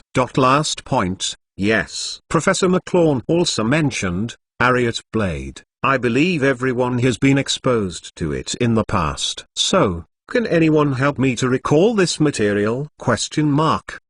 Slughorn first explained the specific effects of the vital tonic, and by the way, it was just the right place to name some of the main ingredients. After that, he started the first question in this class. Needless to say, our Miss Granger has already raised her hand high. In fact, in Snape's class, she almost gave up the option of raising her hand to speak. After all, no matter how she raised her hand, Snape would ignore it, and she would not get any benefit except the shoulders. Even if it is positive in learning, such as Hermione, in the potion class life year after year, the urgent need to answer questions for the house is eliminated. But now, she can raise her hand in the potion class. It's a bit more enjoyable than having a warm butterbeer in the village of Hogsmead. Oh, Ms. Granger? Slughorn smiled at her and nodded. Ariat tree, often referred to as the hyena tree, can cause the hysteria of the creature and the unstoppable laughter. Therefore, the chopped Ariat blade is often used to make the top laughing potion is one of its main ingredients. And Glumbumble's molasses can eliminate the symptoms of this leaf, only a small spoon. Well, it's very correct, Slughorn said with satisfaction. Even if I can't say better, Glumbumble is now an endangered species, and the molasses it produces is quite expensive. I hope everyone can pay attention to this. I will say this little reminder, and he has followed the previous content. Yes, everyone has heard it. The Ariat blade can make people laugh, so it will be the basis for the discovery of potion. In fact, The vital tonics we are learning now also need it because its ridiculous effect is based on the extra energy it can provide. Slughorn paused,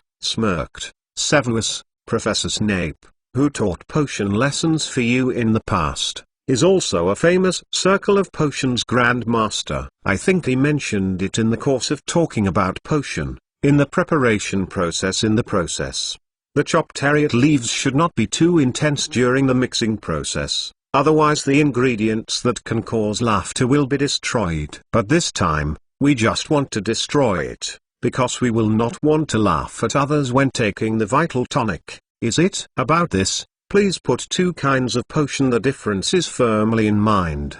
I mean, if you want to take more points in the OWL's exam.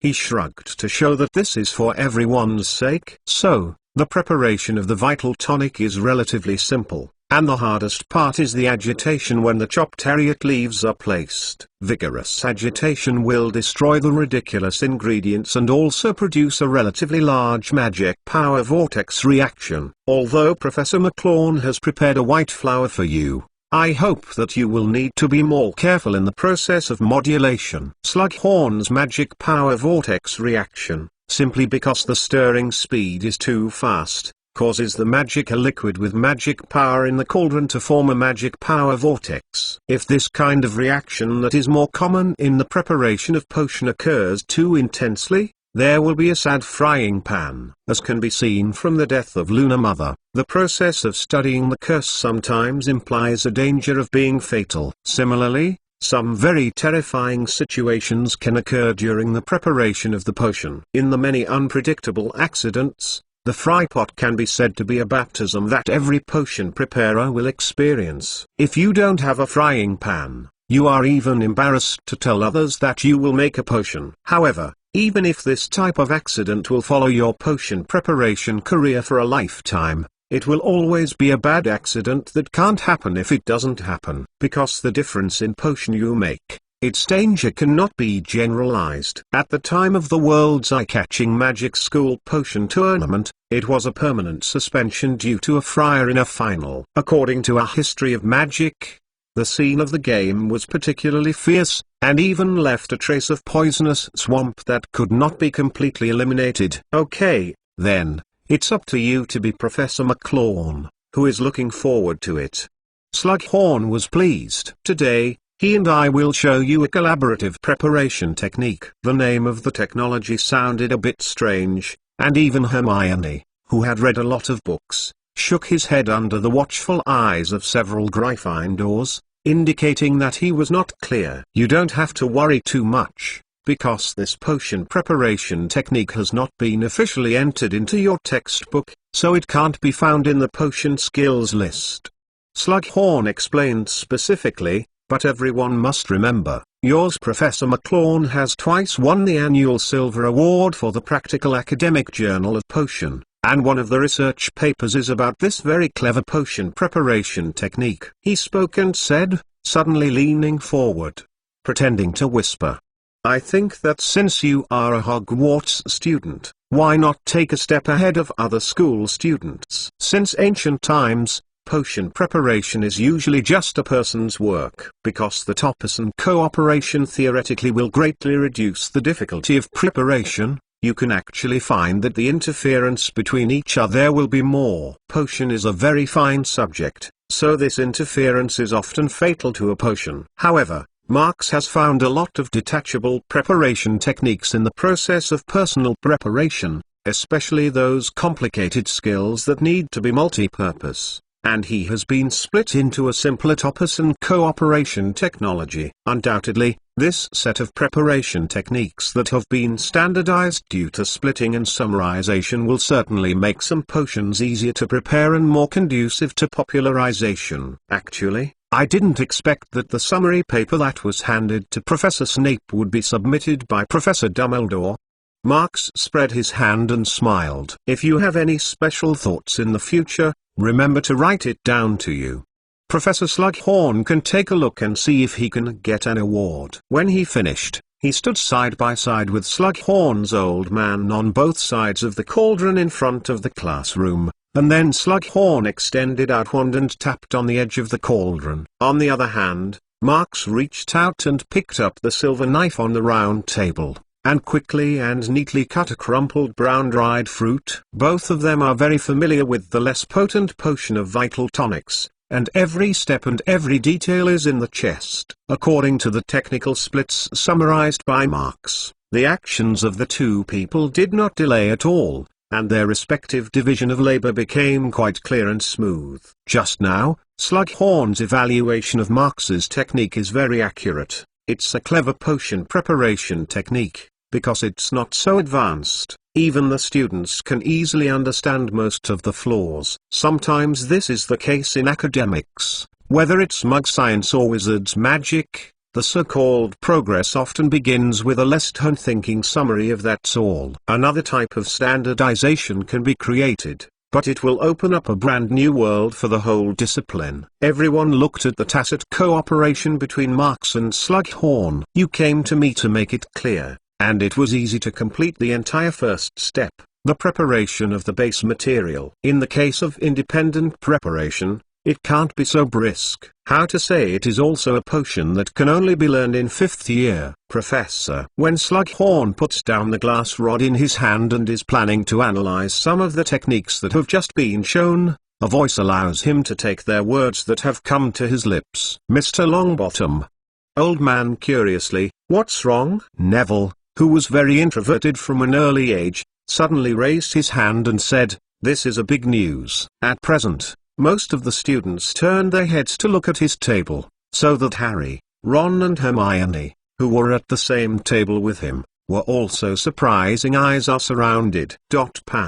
Pansy Parkinson. Miss, give me a paper ball. Neville snorted with his uncomfortable mouth. What was written on it?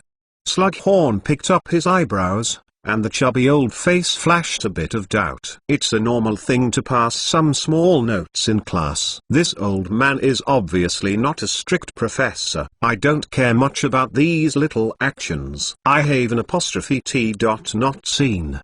Neville spread his hand and moved to the side, seemingly trying to be farther away from the snakes. Marx casually glanced at Parkinson of Slytherin House, only to find that her face was a bit whitish. Harry Potter's Book of Sin Chapter 526. Harry Potter's Book of Sin Chapter 526. I saw you and Draco coming down from the night bus that day. I know what you must have said with Draco. You better be careful. My uncle has come out of the Ministry of Magic dungeon. Marx reached out and beckoned. Neville's parchment in the palm of his hand leapt and crossed an arc in the classroom, steadily stopping in front of him. As the crumpled parchment unfolded on its own, there were two sentences that quietly reflected in his eyes. It turned out that the scene of Draco and the night bus on the same day was noticed by an acquaintance. Also, at that time, the Hogsmead Village was surging, and Neville was still vomiting and vomiting. It was not surprising that someone saw nature. Pansy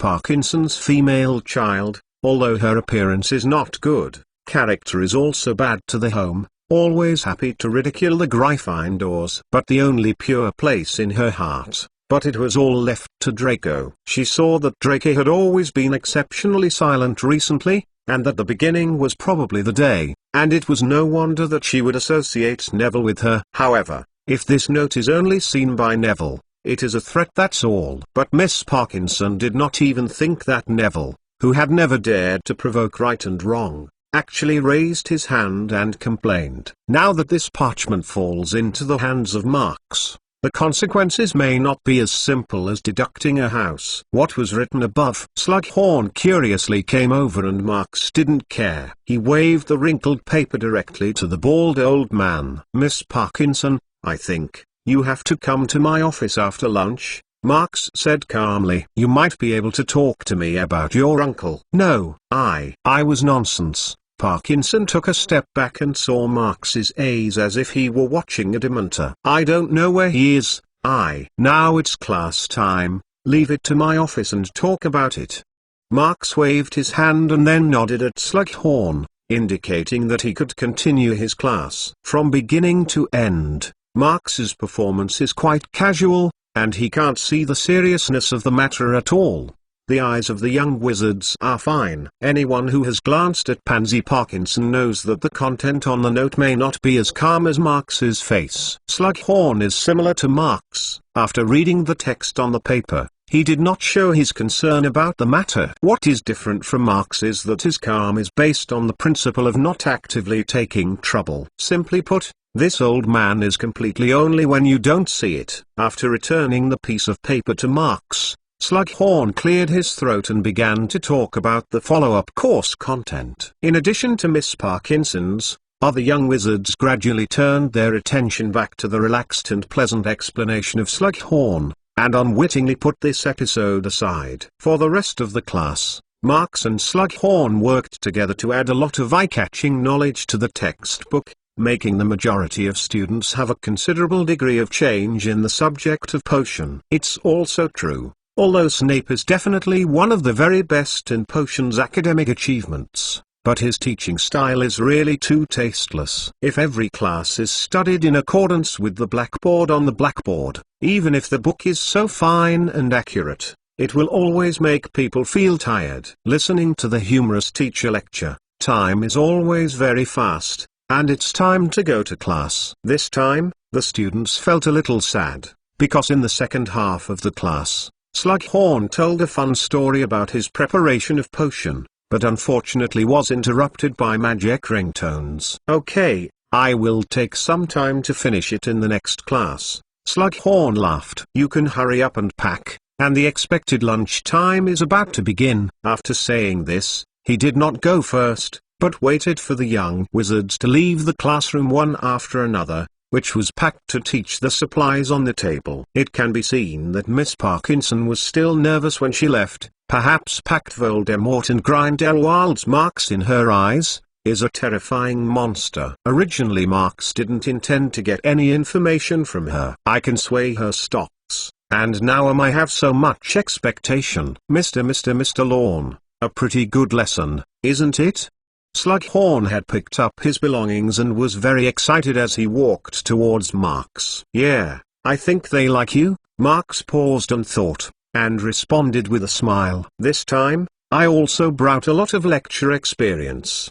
I will use them above my study of ancient runes. Ha ha ha, you are too modest. It's better to have someone hold nature, especially with the promising young wizard like Marx. Slughorn is getting better and better at the moment. These two are nothing to love, and they are all complimented by the old and the young, so they walked out of the classroom and walked along the corridor to the stairs. By the way, Slughorn didn't want Snape to vacate the office of Potions Professor because he thought the office in the basement was too old and too dark. In order to have a comfortable office environment, he specially asked Professor McGonagall to leave the office of Professor against the dark arts. The details of the specific bargaining marks are not known, but he can guess as he thinks. This old man is supposed to take this into the conditions that will allow him to return to Hogwarts. This is really interesting. See you in the auditorium. We can go to the dining table and continue to talk about this topic. When the moving staircase moved to a position on the third floor, Slughorn and Marx were temporarily on their way to go to his own office. In Britain, whether it's Mole World or Magic Circle, lunchtime is always fleeting. The phrase expected lunchtime that Slughorn said after class is more of a typical English water joke. It seems that people are not so interested in lunch, and after rushing to solve it, they are once again engaged in intense work or study. If there is leisure and affection, tea time is the true meaning of the Briton. Soon, Marx solved his meal and then returned to his office after rumored to reject Slughorn's entanglement. The look here is basically the same. It is so narrow that you can put yourself on the pile of paper by just throwing your ass. Whether you are sitting or standing, you may not be able to see Mr. McLawn behind the desk. And Mr. McLawn, right now, is burying a draft and seems to be wondering what complex magic puzzles are. He is waiting for Pansy Parkinson, but that is just by the way, that's all. He has never done less, but because of the constant and more knowledge is endless, and things that can be understood in a lifetime are those, and wasting time is a waste of life. But to be honest, He is sometimes willing to waste his life, especially in the moment of nothing. I saw him think about it, just throwing the quill in his hand into the ink bottle, and then turned to the window with Gurdy root infusion, waiting for him to stretch out the curtains. The bright sunshine at noon fell on his face at once, and the warmth was particularly warm. Looking down from here, you can see the students in the vestibule garden at a glance. They mostly go out for a nap during the lunch break, and laugh and play with each other, but Marx can't help but sigh. This mentality needs to be adjusted. Otherwise, the psychological age can go to uncle. He looked at the energetic young people and couldn't help but be alarmed. Aging is usually the enemy of a woman, but if it is placed on a man, it is the same. At this moment, there were 3 slight slamming sounds outside the office behind the door, and the sound could be heard by the voice. Of course, Marx was unmoved. He sensed that the magic power fluctuations outside the door had stayed for a while before the door knocked. "Please come in." As the Marx voice fell slightly, the door quietly opened. A cautious footstep kicked, and moved slowly into the room. "McClawn. Professor, I am coming." The person who came is Pansy Parkinson, the faithful follower of Draco Malfoy. Unfortunately, she liked Draco since she was a child, just like Ginny likes Harry. But Draco doesn't feel anything about this female child. "Sorry, my office is not really suitable for the reception of guests." Marx turned and walked over the mountainous paper bundles with a teacup and appeared in front of Miss Parkinson. Instead of staying behind his appearance, he passed directly in front of Parkinson and walked to the small open space next to the fireplace. When he raised his hand, a chair suddenly jumped out of a corner and just fell right next to the burning fireplace. He himself sat on a small stool casually, without any shelves that were pressed by identity. "Sit down, Miss Parkinson." Marx looked up at the chin and motioned for her to sit down. "You don't have to be too restrained. You know, at age, I am the same age as you." He can say this, but where does Parkinson really think of him as a big boy? I saw that she was sitting on the cushioned chair with some shrinking feet, but I couldn't feel it when I sat down. I couldn't find a suitable sitting position. Harry Potter's Book of Sin Chapter 527. Harry Potter's Book of Sin Chapter 527. Parkinson family, one of the sacred 28 people who admire the pure bloodline, has also had many famous wizards. For example, in the 18th century, a male witch named Perseus Parkinson in his family took up the position of the Britain Ministry of Magic. But when Perseus was in office, his attempt to ban the marriage of the wizard and the mole was not welcomed by the magic circle at the time. At that time, it was not many years before the signing of the International Secrecy Law. The wizards were only stabilized after they were concealed, and the Salem witching case that shocked world was settled. And the wizards, the anti-mole mood has dropped to freezing point. Perseus, who miscalculated the public sentiment, was so devastated that he was quickly defeated after only one minister. After that, the influence of the Parkinson family in the Britain magic circle began to drop suddenly. Although there were a few wizards that could be praised, there was not much sense of existence in general. To say that the most famous now, I'm afraid this is the little girl, Pansy Parkinson's uncle. But that was only a follow-up to Voldemort. This time Voldemort lost again and he was arrested by Kingsley in the Ministry of Magic. However, yes, the last big escape from the prison, in the Ministry of Magic's big hit, the guy is also good luck, at least not the same as those of the old friends of bad luck. Talk about it. "You know everything," Marx said, sitting on the small stool next to the fireplace and holding the teacup and asking casually, "Don't worry that you don't know enough, just say what you know. As long as it is the truth, even if you tell me that you don't know at all, it doesn't matter." Miss Parkinson opened her mouth, but Marx suddenly waved again. "Remember, tell the truth." He emphasized again, "I just need to listen to the facts. The extra lies are not needed. I think you can probably believe that I have a way to tell the truth of your words." Marx's words are full of dullness, without any coercion from beginning to end, as if it is really casual and casual. In fact, he is not exerting any pressure in this way, he does not have that need. He can even say that it is not necessary to know where the female child's uncle is. Although he has the cooperation of the Ministry of Magic's Grimjaw, the hint is that he should help him. He has not decided yet if it can be solved smoothly. It seems that there is no problem in helping a group of gangs, but if he needs more time and energy, he also has the choice not to help this. I believe. Pansy nodded, and it was rare that she would be so quiet one day. I really don't know where my uncle is. After he came out, he never had contact with the family. Mark staggers and signals her to continue. Well, but, in the Dark Lord. No, I mean, Uncle had been back home before you defeated Voldemort. At the dinner time that day, he mentioned something about Voldemort. The female child said, suddenly stopped again, and carefully glanced at Marx. Hey! Would you want to hear this? Of course, you can say what you know. Marx shrugged. After looking at the still uneasy Pansy, simply reached for the fireplace. In the female child's surprise, the copper teapot resting on the iron frame in front of the fireplace floated up, and poured a warm Gurdy root infusion into the clean teacup flying from the other side. Just like I said before, I told you to just talk, you can relax. He calmed the teacup as he floated to Pansy. Perhaps your character is not very good. Total, it's a contradiction with Gryffindor. Don't be busy defending. We used to be students, and I have seen your way of speaking. When Pansy wanted to say something, he interrupted her casually. After she started to silence again, this was followed by started talking. Even then, you haven't made any big bad things, don't you?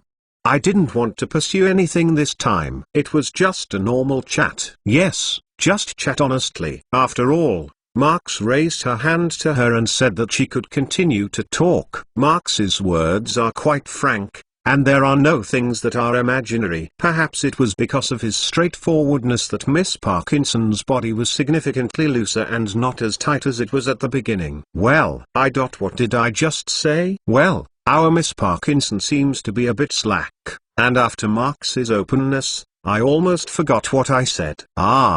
She thought about it, slightly awkwardly. At the time, on the dining table, Uncle told my parents something.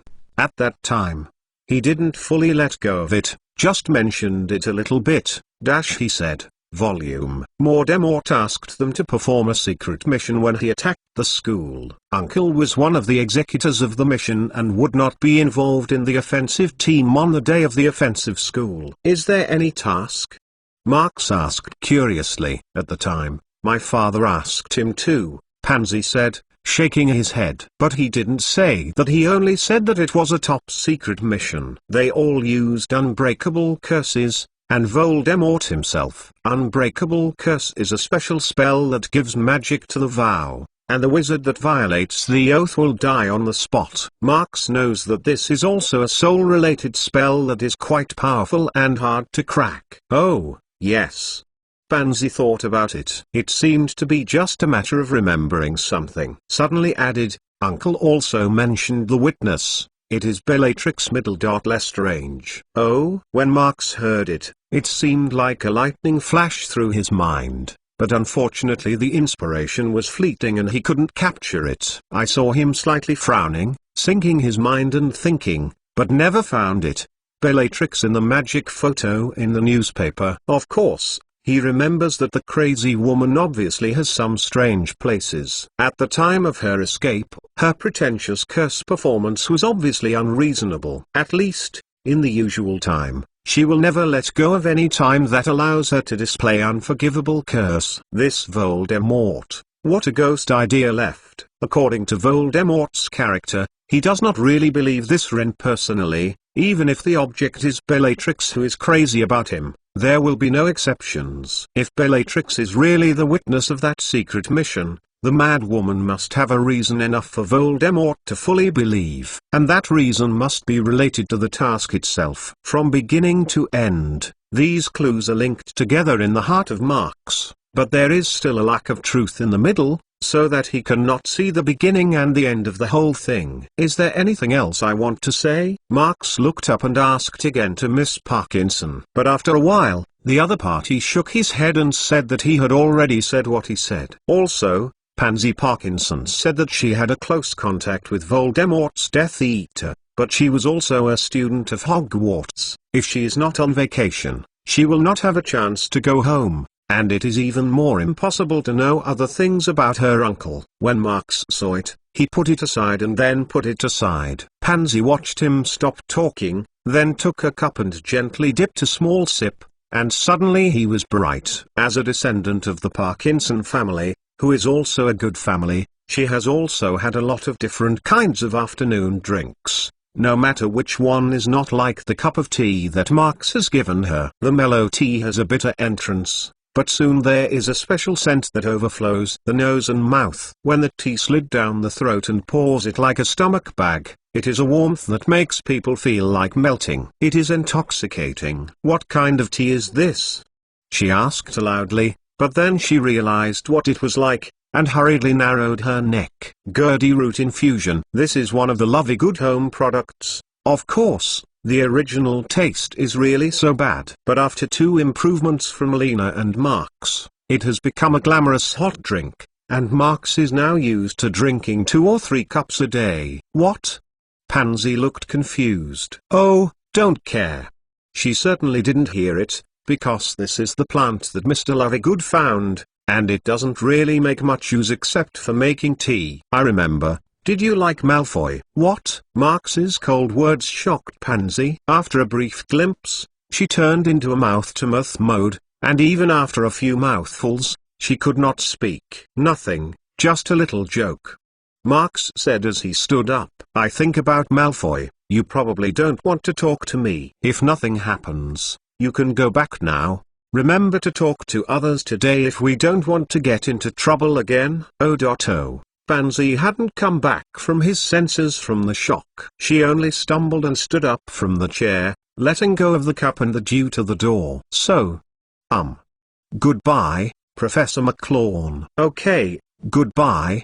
Marks took the teacup and watched her leave. "If you are interested in the study of ancient runes, you can go to the classroom when you have time. At least I am very welcome." After Miss Parkinson's heart closed and walked away, Marks gradually fell into meditation. Harry Potter's Book of Sin Chapter 528. Harry Potter's Book of Sin Chapter 528. What class is Hermione's last class? Marks's magic class. In the hallway, Harry and Ron walked side by side, as the crowd went to the second floor. They didn't take the study of ancient runes, so they couldn't go with Hermione when they had classes. Oh.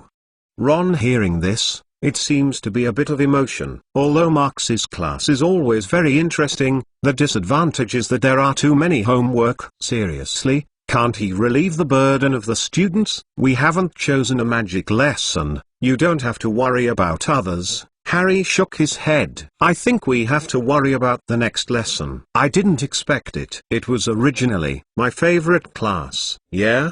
Ron sighed. "First Umbridge. It brought us a bad mood for most of the school year. I thought she was a good thing, and she thought that Snape is coming again." "Oh, I really don't understand. How did Marks come with Snape?"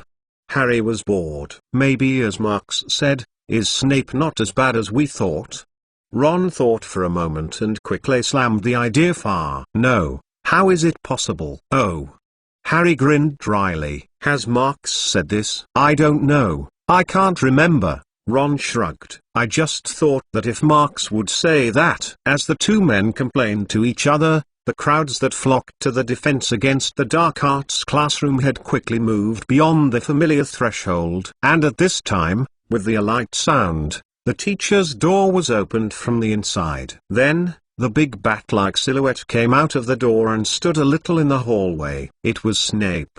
His hair still looked like he had never been washed, and he was so greasy. He pulled it from the sides of his head and could cover his face. The dark hair slid his sallow-faced face more and more gloomy, and in the moment of indifference, the crowd seemed to feel a chill coming. Snape glanced at them, then suddenly turned back and returned to the classroom, turning his head too big, causing his black robe voila to open, as if incarnation in that second was a real giant bat. Yes, It will suck the blood. There must be one of his ancestors is vampire.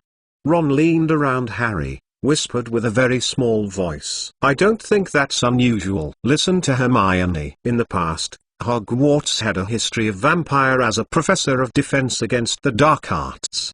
Harry blinked. I want to say more than that, Snape. I am afraid I can't wait. What? Ron asked doubtfully. I mean Snape, Harry whispered. I heard that he wanted to be a defense against the dark arts professor for a long time. It seems that he was going to apply for this course from the beginning. If you want to chat, I can let you talk to me in my office tonight. Snape somehow knew, and he once again stepped out of the classroom door and glanced at them. It's not time for class yet, Harry said subconsciously, which made Ron give him a quick look, indicating that he should not be so impulsive. The voice was not lost, and a burst of magic ringing suddenly rang through the entire Hogwarts castle, turning the anger on Snape back into ridicule and sneer. It's here now, he smirked. It's still outside the classroom. It's doing a good job. Deducting 5 points. This is yours.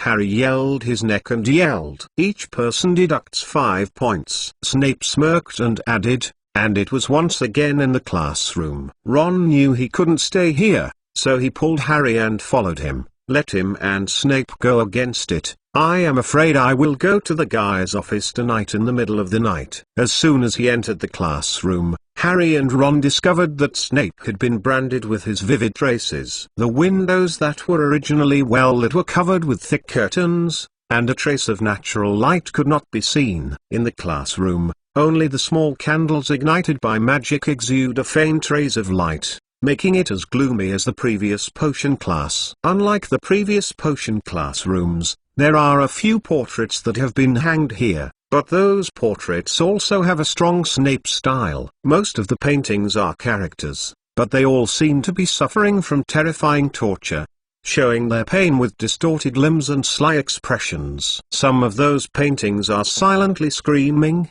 some are curling up their bodies, some are festering, and some are even unclear. It can be said that these pictures are themselves restricted, and I don't know how Snape dared to hang them up. Professor McGonagall knows about this. Oops. Ron and Harry were a little surprised to join the students standing in the middle of the classroom, but the next moment, Ron seemed to suddenly think of something like that. Frowns snorted. What's wrong? Harry looked at Snape first and found that he didn't look over here. Then he turned to Ron and asked him, Hermione. Ron lowered his voice and emphasized, Hermione hasn't come yet. How can she be late? It's bad. Harry heard it, and suddenly felt very bad. But at this moment, the door ushered into a person. Harry and Ron hurriedly looked up and they already knew that they hadn't seen the face of the person coming. It was Hermione. If you want to explain it, it is her messy brown hair. The whole Hogwarts except Hermione have no second girl like her. HMPH. Late. Snape turned his head and gave a TSK in his mouth. Good job, Miss Know-It-All. You thought. He habitually wants to ridicule a few words, and by the way, he can give some more punishment, so that his mood will become better. After seeing Hermione's textbook on his chest, he was snorted lightly. Professor McLaughlin is late for class today. Hermione stood at the door and explained. As she spoke, she stared at the portrait on the wall of the classroom and looked at her. The heart suddenly gave birth to some anger. For Hermione, those portraits are too much, and shouldn't be hung on any wall on this world, let alone in the classroom of Hogwarts. Go there and stand up, it's time for class. Snape waved his hand, and the sleeves of the wizard's gown made a whistle in the air. Here, Hermione wanted to say a few words about the portrait on the wall, but when she thought about the conversation with Marks just after class, she had to press the heart. In the last lesson, Marks didn't stop. He never did it in class. Hermione was late for a while, just because she took the initiative to find Marks and asked a few words. Of course, she asked about Snape, incidentally, what Marks had been looking for during her back-to-back time. On the same day, Snape broke into her house late at night and kept her half a night. The reason for that incident is still a mystery. Cleverness, such as Hermione, naturally reminds Voldemort and Grindelwald, but because the process of that matter is too complicated. Even if she is involved in one of the rings, it still has no clue. It was only Marx who gave a clear enough explanation during Street Mungo's hospitalization that she had another chance to ask. However, just Marx did not say the cause and effect, and what Hermione learned from him was only part of Snape. That included the past of Snape and Harry Mother, as well as the situation of Snape's younger sister Tia. So now, when Hermione sees Snape herself, there is a rather complex emotion in her heart. Hermione, Marx dragged the class. Seeing Hermione came to them safely, Ron and Harry were relaxed at the same time, and Harry then asked, "Well?" Hermione's mind was pulled back to reality by his words. She hesitated, but nodded, yes.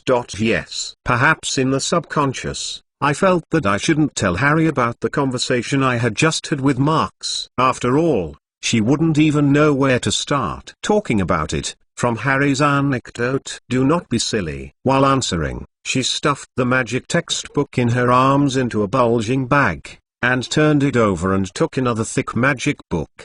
Put the book away. No one knows how Snape's eyesight was actually practiced. In my defense against the dark arts class, I don't need that half book. Hermione took out The Dark Forces, A Guide to Self-Protection. Starting with first year, this book has been the most commonly used textbook for defense against the dark arts, and no one other than Umbridge has ever used it. It contains a lot of practical defensive spells, and also introduces a lot of dark creatures. It is really a rich and reliable book. But Snape said, "It is a half book." Before I officially started class, I thought it was necessary to say a few words to you. Snape stood in front of the classroom. His voice was hard and solid. "So, in the future, I hope that you can concentrate on it and don't miss every single thing I said. One word, because I can only say it again." Speaking of this, he was slightly paused, and the cold eyes were swept one by one on everyone's face,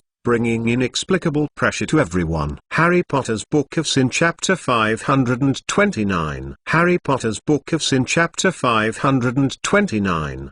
Dark magic. What is dark magic? Maybe you will think that the magic that harms others is dark magic, and the magic that can kill is dark magic. But now I want to tell you that this idea is a big mistake. Many magic can be used to harm people, even the magic that you often use in your life. As long as you use it ingeniously, you can also kill people. Snape talked in front of the classroom, and the face of gloomy Sen was hidden from the words in his mouth, and people felt chilling without knowing it. So say, he smiled slyly, staring at the young wizards. Don't arbitrarily classify the magic itself, because that doesn't just make you look smarter, it will make you look more arrogant and ignorant. In a way, Snape's statement is not wrong. Although judging from the conclusions of the Marx study, magic itself has a very significant tendency. In the final analysis, positive or negative tendencies are not about good and evil, and the judges are limited to those who use magic. For Snape's argument, some of the students in the classroom seem to have different opinions. However, no matter how much they want to debate the rebuttal, they also know that it is not necessary to open the mouth in Snape's class. Once the argument is debated, the best result is to be ignored, and the worst result is probably to be punished. These Snape experiences are derived from our Hermione Miss Granger experience, so the end is reliable. Snape probably felt that the students didn't agree,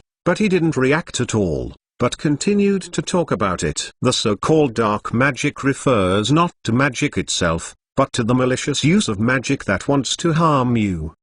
He explained casually, all the guys who are malicious to you are your enemy. Objects that are harmful to you. These objects are not limited to wizards, but include other creatures.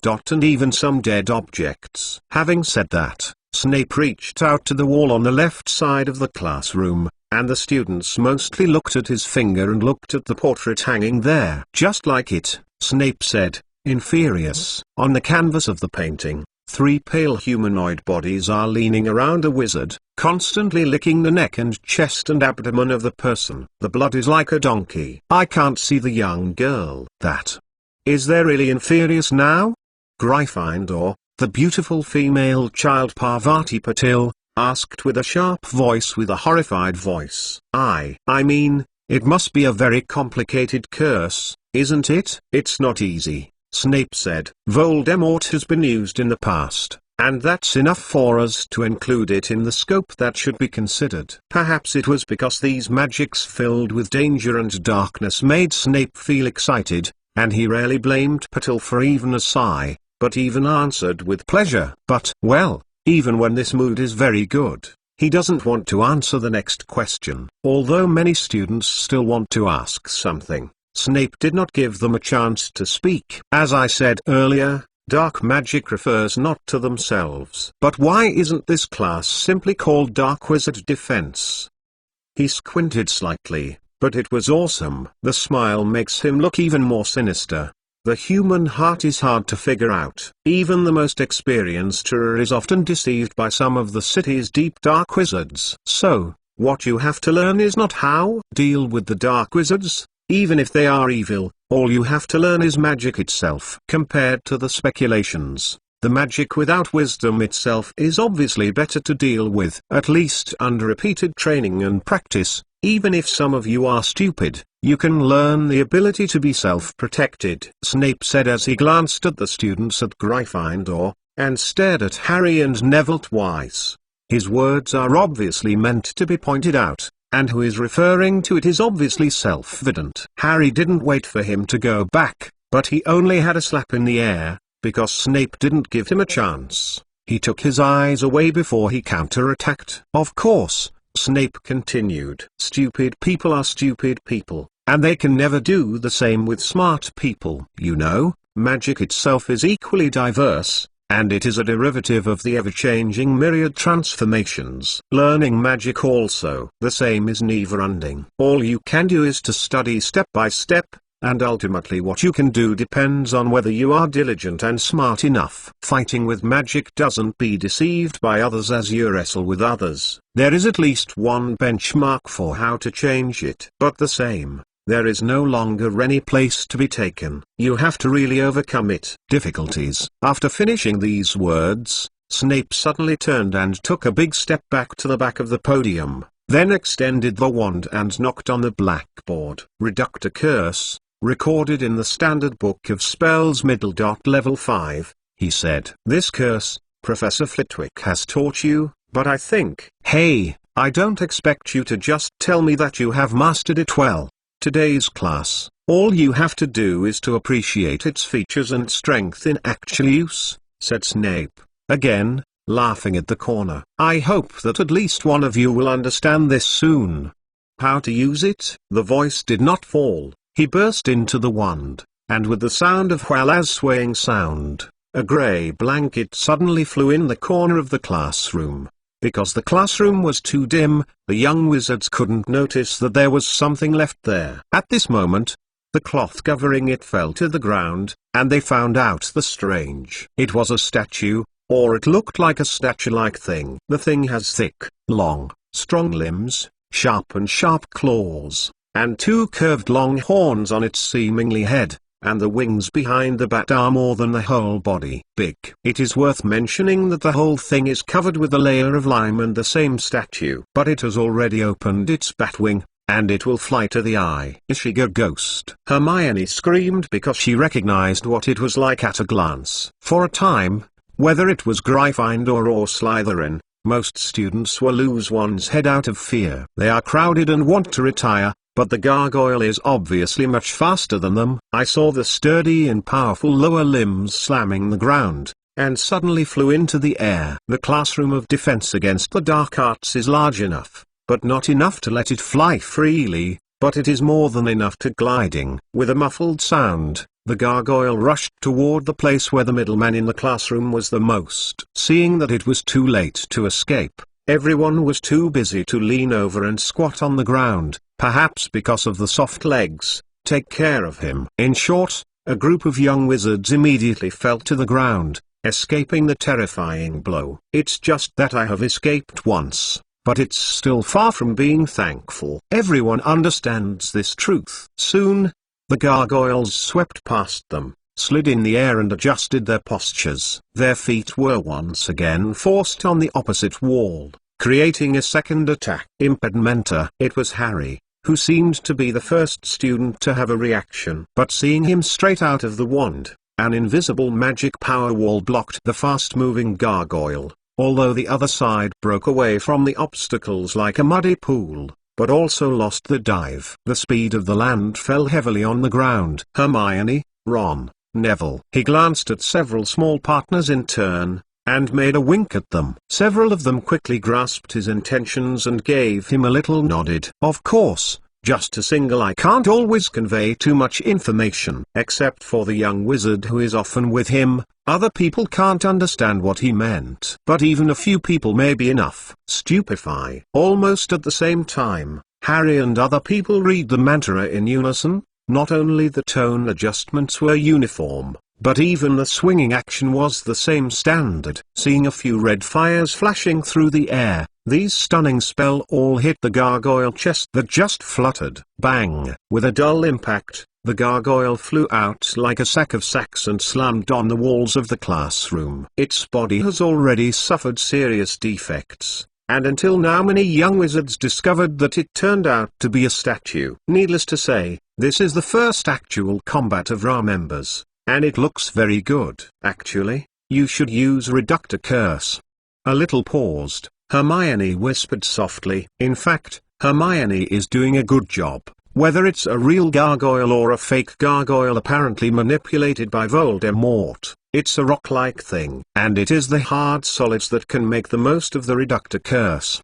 But what you have learned in the training of Ra is currently limited to Stunning Spell, Disarming Charm and Shield Charm. If you use Reductor Curse, don't say that other people will. At least with the closed, you haven't actually practiced it. HMPH. Looking at the gargoyles that had been crushed by the little guys with Stunning Spell forcibly, Snape's face was gloomy. Harry Potter's Book of Sin Chapter 530. Harry Potter's Book of Sin Chapter 530. If Marks knew that the synchronized spell he had figured out was used by the group of young wizards in defense against the dark arts, he didn't know what it would look like. Fortunately, he didn't have the time to care about the little things. Originally, his request for Scrimgeour showed that he was still in the indifferent expression, but after listening to Pansy Parkinson's words, he had more interest at once. Voldemort is dead.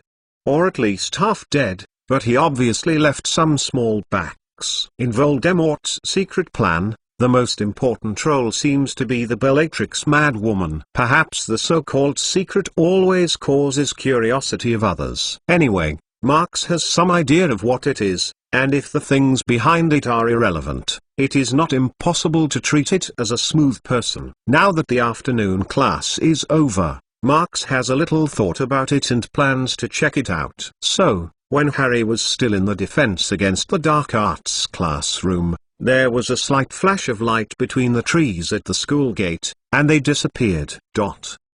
A purposeless search for nature is useless. Not to mention that the possibility may cover the entire world. Even if the Death Eater is smart enough to run out of the boundary of Britain at this time, it is like looking for a needle in a haystack. People's Ministry of Magic sense that many a research has not yet gained. Marks, even if his personal strength is strong, cannot do that impossible. An acquaintance like Sirius, who was previously looking for Sirius in the United States, is already the limit of Marks's search capabilities. So, the first thing he went to was Black's old house, the so-called Order of the Phoenix's headquarters. Because the events of Voldemort and Grindelwald have passed, and he has been in Street Mungo's Magic Hospital before he returned to Hogwarts, he has never been here during this time.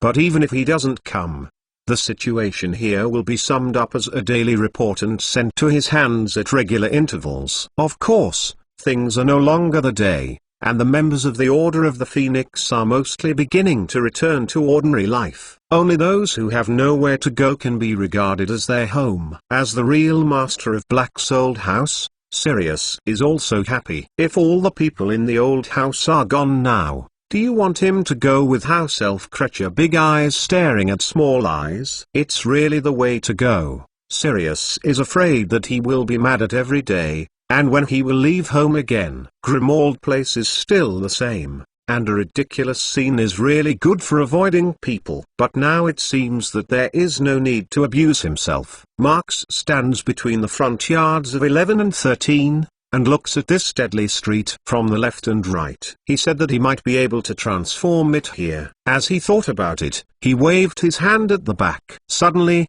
the buildings on both sides were swung away from the side, and the 12 Grimmauld Place black old house was given up. Can the red loyalty curse be lifted? This spell is really convenient for hiding things. It can be convenient and requires a process. When concealment becomes an unnecessary alert, it is equivalent to being cumbersome. No one likes extra things, especially for those who live here every day. After the whole house was fully revealed, Marx turned back and gently rubbed it on the doorknob, then silently opened the door. He did not expect that the first thing he saw when he opened the door was a person who had just lived here for a long time. The name of that person is called Helenskin. Before the last link of the time back, he left the Miskin in an insignificant place, although he was unconscious for a while afterwards. When he woke up in Street Mungo's bed, he did not forget the family. After the energy of the Obscurus was erupted by the Mirror of Erist,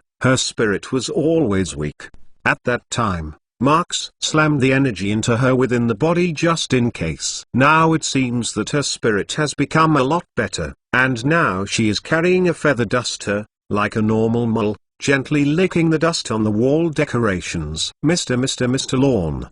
Helen saw Marx coming in, and she couldn't help but flash a bit of complexity on her face. But soon she let go of the mundane past and slightly laughed at Marx. I have to say that this girl is really pleasing, and it is no wonder that she has always been very popular with the students at Hogwarts. Seeing Isla, Marx also nodded to her, and he said hello. For Miskin, he can't say what it is. Just a female child who will use a false smile to deceive people is always easy to be alarmed. If she had temporarily lost all the power she could use to hurt people, it would be no different from a normal mole, and Marx wouldn't worry about letting Lupin pick them up. It is not easy to re-establish trust on the ruins of frankness. Well, Helen seemed to feel Marx's sense of distance from her, and suddenly became a bit cautious. That I want to say thank you. As long as those things are really for Isla in the past, I believe that everyone here can forgive your past,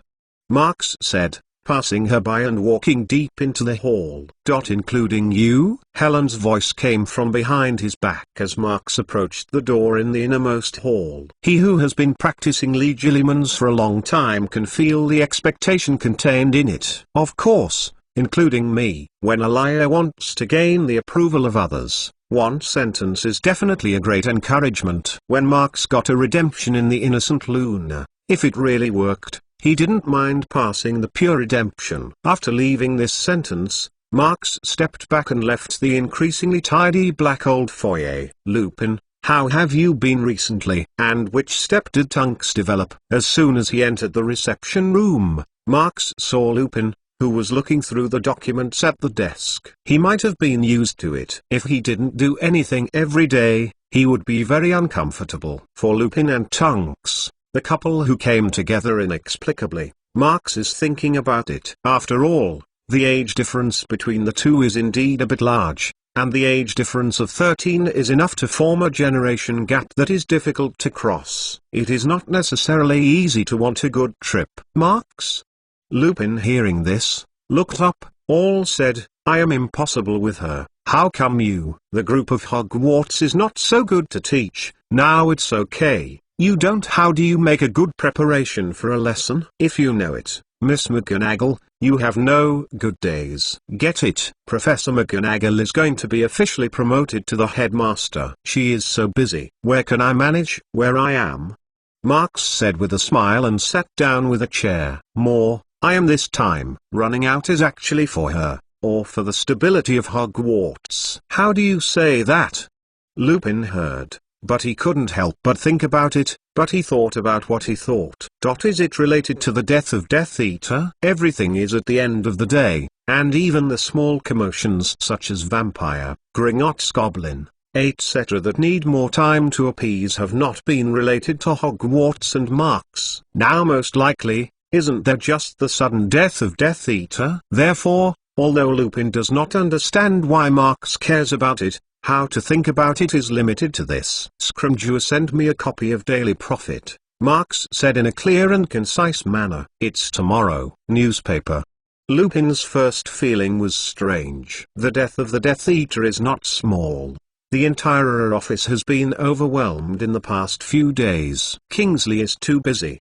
The new minister is still thinking. Send you a newspaper. Wait. He spoke and suddenly stopped, frowned.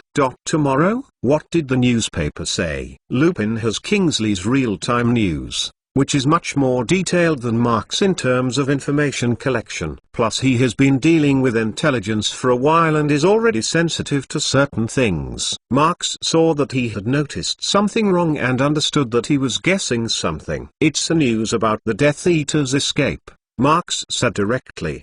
The headline is headline, and it's the big news that occupies the entire page. It's everywhere for Scrimgeour. Lupin shrugged, said, our new minister seems to be in trouble, but seeing that he still has time to send you a newspaper, seems to be very emboldened, isn't it? Marks shook his head. I think you understand, this Scrimgeour is not as strong as the one he has always shown. At least in terms of playing power, it is still very innate talent. What about you? Since he has taken the initiative to throw a signal, what do you want to do?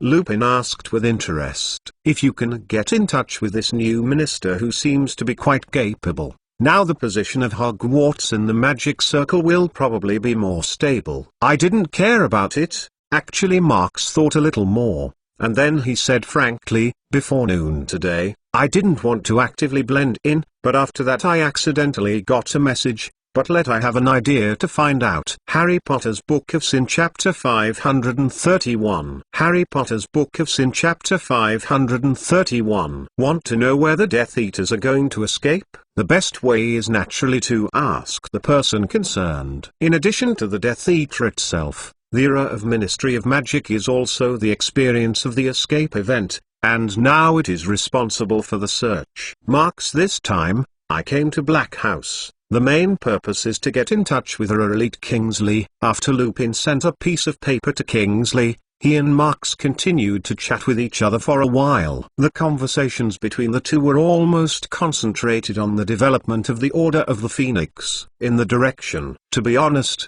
there is an infinite number of possibilities among the many Order of the Phoenix. Even if you don't think about it for a long time, it's enough to try a lot of meaningful things in just over a dozen or 20 years. Not long after, when Sirius came down from the upstairs, the conversation here was even more lively. The three people sat around the long table in the reception room and drank the tea from Lena. They almost thought about where to talk, and the thoughts spread out. Sirius says they can develop the Order of the Phoenix into an assisting organization for Hogwarts, protecting the school that nurtures them and even their future generations. Lupin says they can do something with a charity those humanoid creatures are friendly with the wizard. Marks said that both of them had good ideas, but there was no funding to find more members to help them continue the organization. That is, of course, can't let him pay for himself. If Sirius is willing to contribute to the House of Black's small vault, he wouldn't mind adding some benefits to these unsightly activities that can't make money. Kingsley, a well-trained elite, is very efficient at doing things. Soon, he passed back the information he knew, and the person responsible for the communication was his nominal Nymphadora Tunks. We had tracked a small town called Stefki last night, but after that, the clues were interrupted. We are not sure how they have left, or they are still hiding there, but we didn't find it. Hearing Tunks said, Marks immediately nodded. Sirius, do you want to move your body for a long time? He turned his head and asked Sirius. No problem.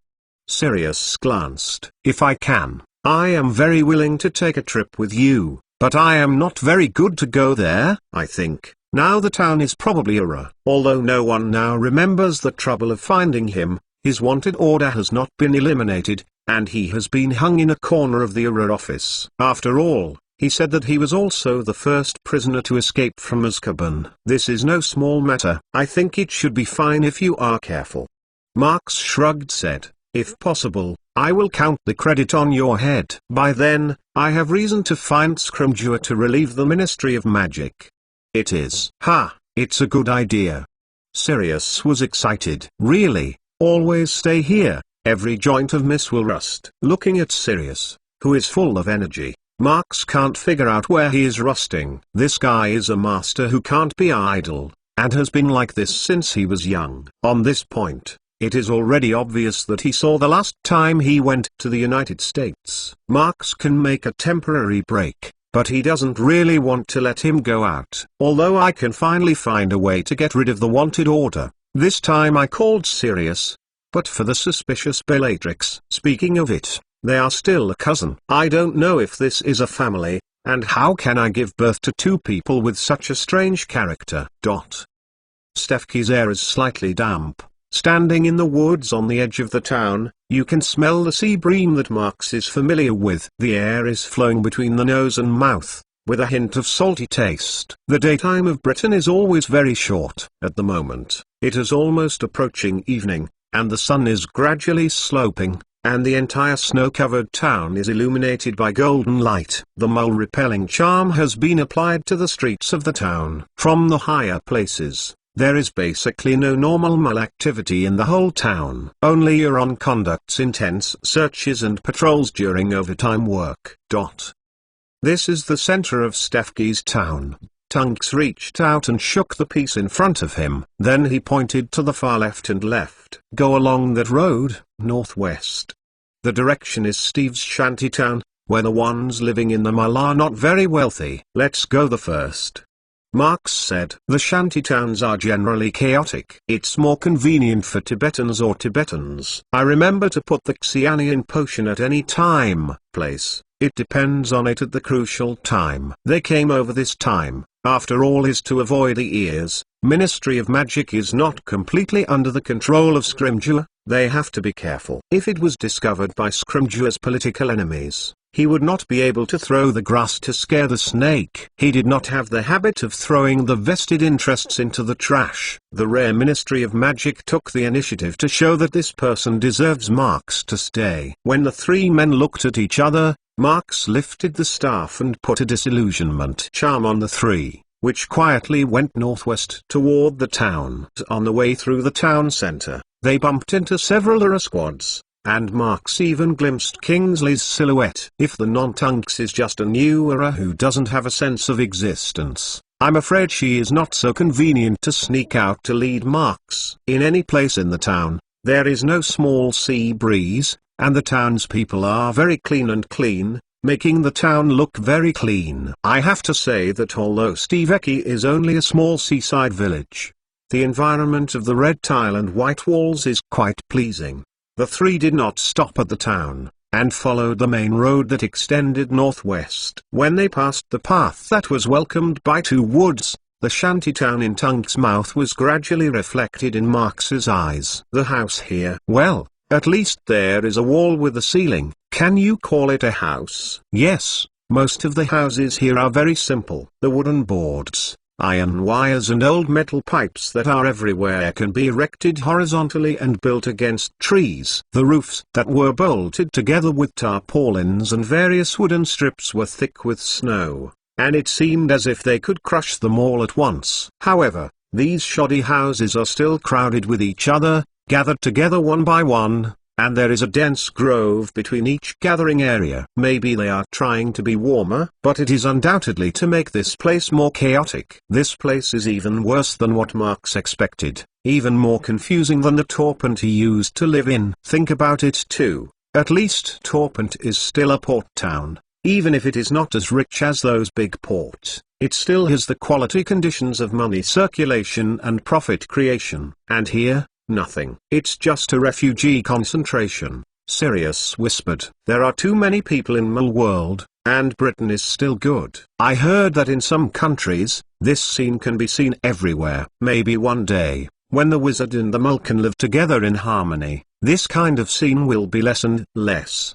Marx said casually. Of course, Even if there is one day, it must be a long time and a long time. He didn't see it for this kind of broken scene, but there is nothing to make a fuss about. Nothing. Go in and see. Marx looked around a few times and took the lead to go to a shack gathering area at the intersection. As far as Sirius and Tunks are concerned, the small living environment is enough to be a good one. It is a lot of feeling when you look at it outside. Even though Sirius has been a man who has been in the ghosts of Azkaban for many years, it is a prison, and it is naturally impossible to interpret terms with this kind of hell in everyday life. But when they stepped into this barrenness and were surrounded by a full-fledged Messie, they had a new experience. Real-life traces will bring people an inexplicable sense of reality. Looking at the middle of the shacks, such as bonfires, drying racks, old shoes, and rubbish everywhere, they even walked a lot slower, as if they were afraid of being indifferent. It has also been cursed here. You can hear,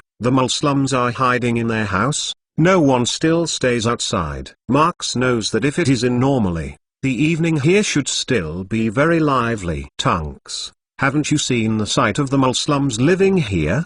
He looked at Tunks and seemed to be a bit sullen, and asked in a whisper, "Are you saying before applying repelling spell?" Tunks shook his head. "I followed the second search team. At that time, all the curses were applied here. After the spell is lifted, you can observe it again." Marx laughed. "You will understand that human beings are a natural and optimistic creature, whether it is a mole or a wizard, unless it's not in the place to be happy."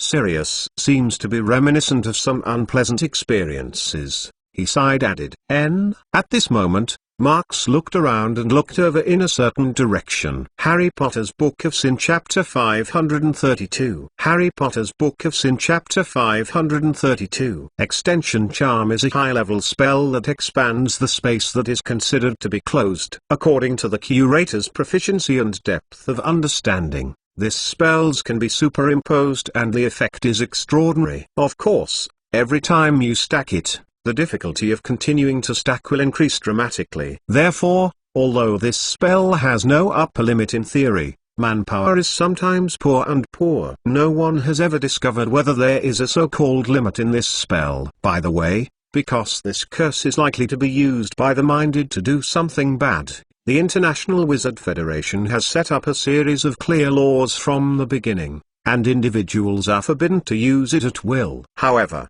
how many people who really want to use it to achieve certain purposes will not commit crimes? Right now, some of the Death Eaters who escaped from the Ministry of Magic are hiding in the suitcase that has been applied to Extension Charm in an attempt to escape or as amnesty. This suitcase was originally cursed by Voldemort, and the interior space was so amazing that it was comparable to a small manor of a mall. Not only did it use magic to separate more than a dozen separate rooms, but even a large living room and a vestibule garden. If someone wakes up directly from it, I am afraid that I will be taken to a private house in a big man. Come. At this moment, 5 or 6 Death Eaters are sitting around the long table in the hall, and their faces don't look too good. In fact, this is not all the members who escaped from the Ministry of Magic. After leaving the Ministry of Magic's fireplace, most of them were scattered. In order to maximize the secret missions left by their owners, these Death Eaters, who are most loyal to Voldemort, have long since abandoned their lives and deaths and ran to attract the attention of the outside world. It's just that the group of Aurors may not be as good at fighting. There are a lot of tools to assist in tracking and searching. In a hurry, they still can't get rid of those damn bastards. From last night to the present, Auror has sent 4 teams to search for it, and the number will continue to rise. I knew that when I was discovered last night, I was divided into several people to go out to cover, and it was not completely blocked to move a single step in the suitcase as it is now. The companions who had sent out to inquire about the situation have not returned yet, perhaps bodil rather than well. Yaxley, we can't wait any longer. The first thing that spoke was a dark-faced Death Eater. His expression looked a bit distorted. Continue to wait. Sooner or later, we'll be found by those Auror. Now that Voldemort is gone, the tall Yaxley seems to be the head of their group. He still looks very calm, at least more calm than the rest of the people here. but a little irritability but also lingering in his heart, so that he can't think of the problem as usual. "I know what you are thinking about, Dolohov." Yaxley frowned. "But not now, it's not the time." "When is the time?" Dolohov is obviously the kind of irritating temper. In today's situation, the depressed mood almost makes him unable to suppress. "Let me kill the stupidera." Tweak their heads down. Followed by Dolohov, Goyle and Crabbe are the guys of tall and strong. Like their sons, they started to follow Lucius Malfoy. However, they not only have the sturdy body that ordinary wizard does not have, but even the brain is full of useless muscles. For Lucius, they don't have the so-called loyalty. They have been compiled by Voldemort. "You two shut up for me." Yaxley didn't even look at them. That Dolohov is often very violent, but at least it still has a brain. It seems that these two guys have only one strength for the wizard. That is to say, the brain is only as big as Troll, so that they can stand here with other people. At least they are usually very obedient, aren't they? "Dolohov, you can bear it again. Yaxley is right, we should wait and see." A fat eater, who was slightly fatter, pulled the pointed cap on her head and whispered, I think that Merseb's ability should not be so easily caught by Ira. What he is best at is to stir the water, isn't it?" "Humphrey." Dolohov touched the cock on the chin and snorted impatiently, but did not refute it. Obviously, he is also more convinced of the ability of that Merseb. How to say that as the one who is best at Imperious Curse? "He'd better come back soon, or else, we have to be trapped in this suitcase." He added a word impatiently. Yaxley didn't say anything, but he actually understood that Dolohov's words were not wrong. In the current situation, they have no way to escape. Not to mention that the continuous disapparition has already made them exhausted. Even if they are now visible to other places, they will be quickly found by Ira's detection tools. And in such a short period of time, it is almost impossible to find another place that is as suitable for hiding as it is now. "Let's wait for the last 20 points clock." Yaxley suddenly gnawed his teeth, and his voice was hoarse. "If Merseb is not coming back within the next 20 points." He was paused and turned his head and glanced at the innermost room of the living room.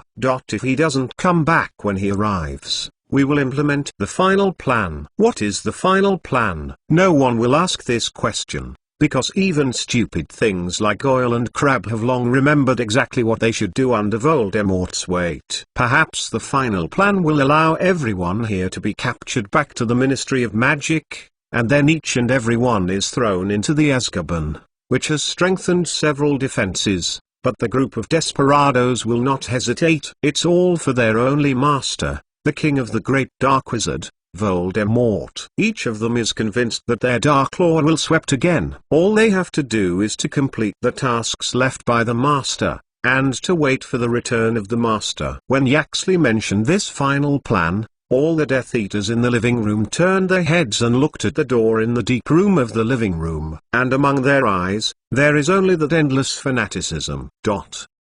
On the other hand, as the hope of those in Death Eater, Merseb is working tirelessly. However, he was not trying to use the Imperious Curse to control the mole to cause riots, but to work hard to cover the head and sneaked away like a rat in the messy shantytown. Speaking of it, he did control the nearly 10 mole men and women at first, and he was still trying to double this number. In his plan, he had to control these moles to deliberately run to the streets, so that those who mistakenly thought that there was a street all over the mole-repelling charm. If you can get those or are to be fooled, then naturally it's better, but if they are not fooled, it will also delay a lot of time. If they can create enough gaps, they may be able to evacuate here. Unfortunately, his plan was just a head start, and Marx sensed the magic power fluctuations of Imperious Curse. And then, Marx let Tunks and Sirius go after him. Don't really catch up with him, as long as he can drive him back to their hiding place. Our goal is half. This is the original words of Marx, and Sirius and Tunks naturally agree. So, as they chased forward, Marx walked alone from the side, silently staring at the sneaky guy. However, the look of the ridiculous Death Eater is obviously not an idiot. He was cautious enough not to immediately run to the shack where the suitcase was placed, but instead chose a different direction. Marks peddled the magic book, not far from the side of Musselbow. He can be sure that the Death Eater's hiding place will never be too far away from the place. But now this guy has been chased by Sirius and has been some distance away. Forget it. Since he can't find the goal in the most convenient way, he doesn't want to follow other people's circles. But seeing him sticking out his staff and pointing forward, a whole body bondage spell immediately Silencio landed on the back of Mercer, which firmly restricted his ability to act. With a squeaky noise, Mercer's limbs were close together, and fell like a statue on the ground, colliding with the inertia and hitting a front scaffolding. The simple shacks here were not strong, and when he hit it, he collapsed half. Marks's movements didn't stop at all, only the spell was cast a moment ago, and the moment it came to the place where Mercer fell. Although more than half of the guys were pressed under the planks, the dust was rising all over the sky. But he still had no difficulty. It was only Marks who underestimated the determination of this group of desperate people. When he found that a wave of magic power fluctuations suddenly provoked, it was too late to stop.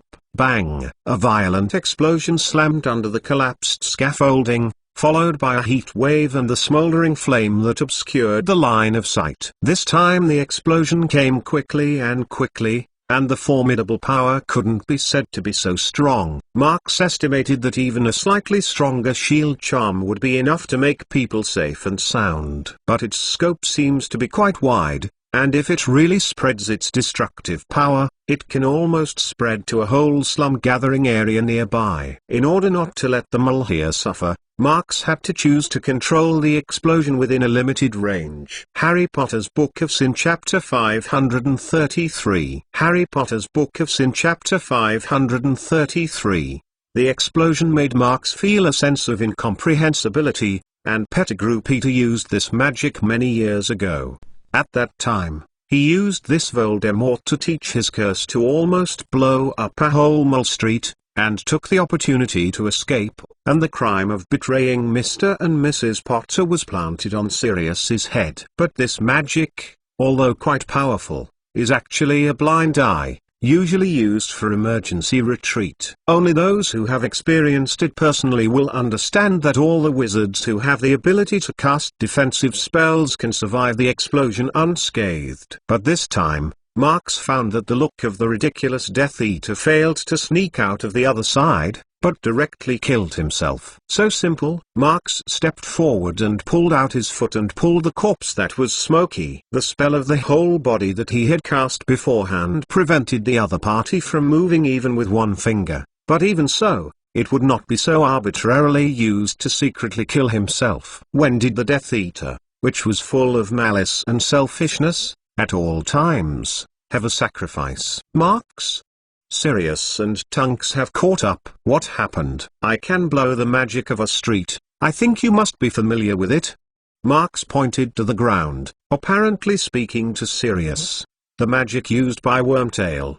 Sirius immediately responded. Very decisive suicidal behavior. Marks shrugged, said. It seems that the Death Eaters have learned to be brave. Tunks's expression tangled his head and apparently disagreed with him. In the vast majority of wizards' impressions, Death Eater is the kind of guy who commits any imaginable misdeed for his own benefit. It's unbelievable that self-sacrifice happens to them. Let's go. Go back to the area just now. Marks no longer hesitated. He recruited the hand. I just controlled the explosion, but the movement is definitely going out. The arrows will soon. I'm here to see it. I think this guy was sent out to find out the situation, maybe even with the task of looking for opportunities.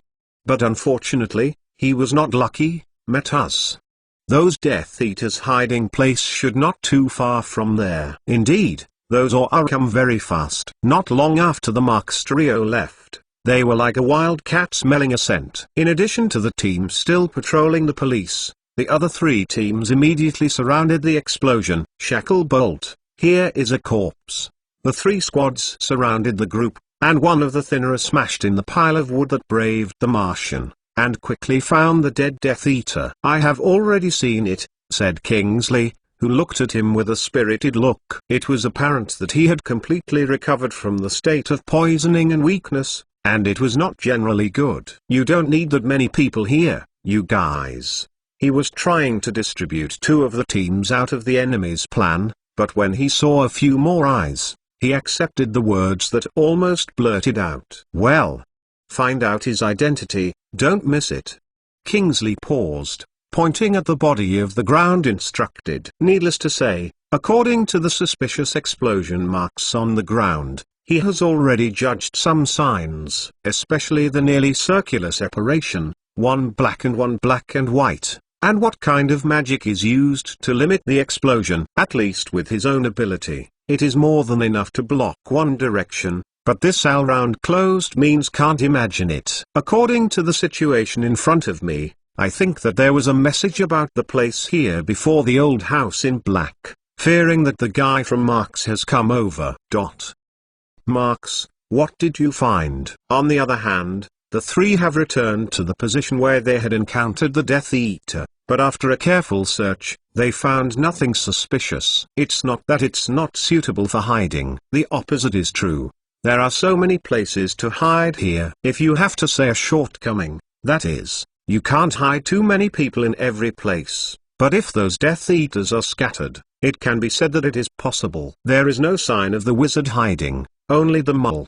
Marks shook his head. He didn't even think about it. Maybe the other person would choose to hide in the container of extension charm to avoid others' exploration. But that stuff is not very easy to find, because their role of extension charm is to expand the space steadily.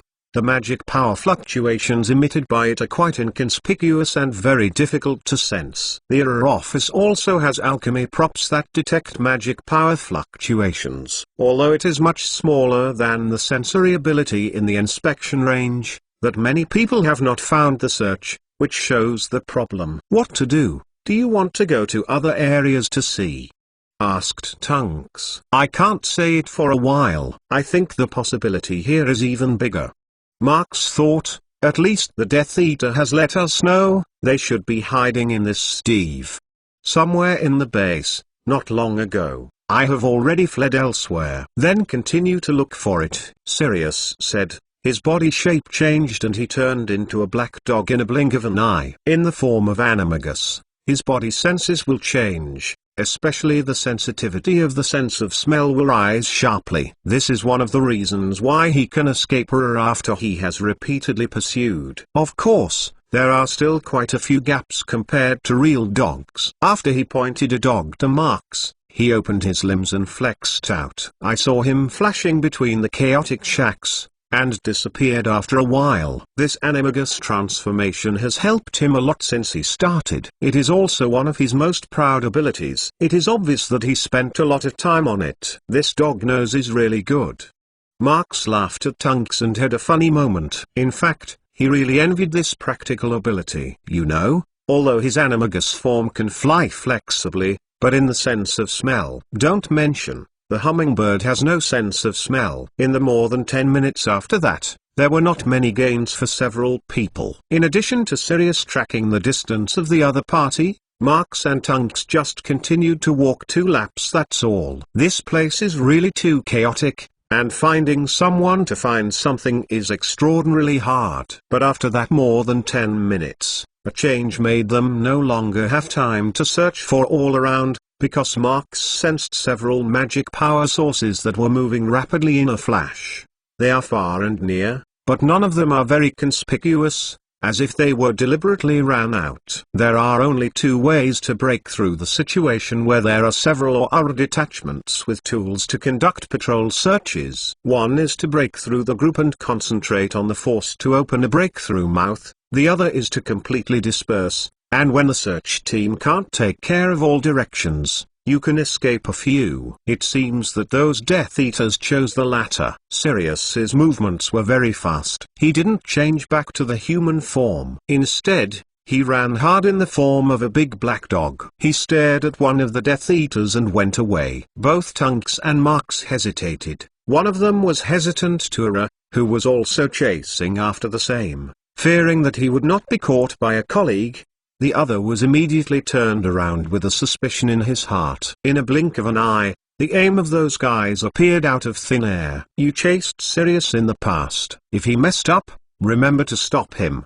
Marx hurriedly warned repeatedly. If necessary, use Xianian potion immediately, don't hesitate. Okay. Tunks also knows Sirius's temper. A wizard that looks quite savvy in the past is easy to be desperate when it comes to the brain. Sometimes it will be an advantage, but more will bring trouble to himself. After Marx ran over Tunks, he ran away in a certain direction. It was almost the same as he initially guessed. Although it is not very close to here, it is not far from it. If they didn't do that, they would expand some of their search scopes, fearing that they would soon find the right place. Not long after, he saw a shack that covered the door. It can be seen that there is no trace left here, but the more this is the case, the more Marx is sure of his own guess, because now only he knows that those guys are actually appearing from one place, and within the scope of his magic power. If you change someone else, you might be fooled by the illusion of breakout that they made. That's right. Sirius and the two teams are the best proof. In the end, Kingsley led the team and knew that two teams should be left in place. Marx glanced in the direction of the previous explosion, then waved open the old wooden door of the shack, and suddenly a musty smell rushed out of the dim shack. He reached out and fanned his nose in front of his nose, and frowned and went in.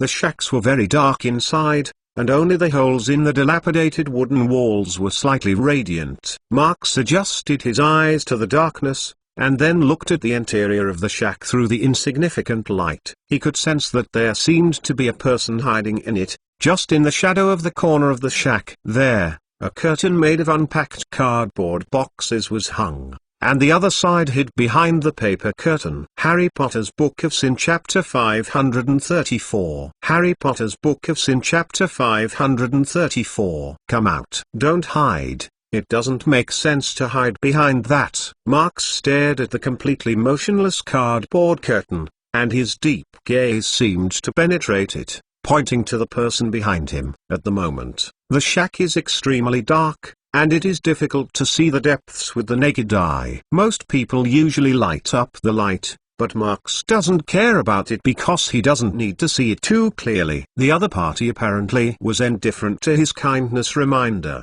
and he did not move. Perhaps the other side is still holding a little luck, looking forward to Marx just to scam. Of course, it is more likely that the other party does not want to move at all, because if it does not come out, the result may be the same. Any one of these Death Eaters has at least a few lives on his hands, and he can be imagined after being caught. For a time, except for the sea breeze outside the shack, there was no other sound. What Marx can hear is only his own heartbeat. Maybe there is another. Bellatrix, is that you? He asked calmly. After having experienced the suicide bombing before, he has been careful. These desperate people can cast secrets even when they are fixed in the whole body. It is extremely difficult to eat oysters. Marx McClawn, probably thinking that it is really meaningless to say nothing, the other party finally made a sound, but Marx heard it at a glance. He thought that the illusion of breaking through with his companions would be the last one of Bellatrix's secret mission. But the result was beyond his expectations. What he heard was a slightly hoarse and low male voice. Yes, I am McClawn.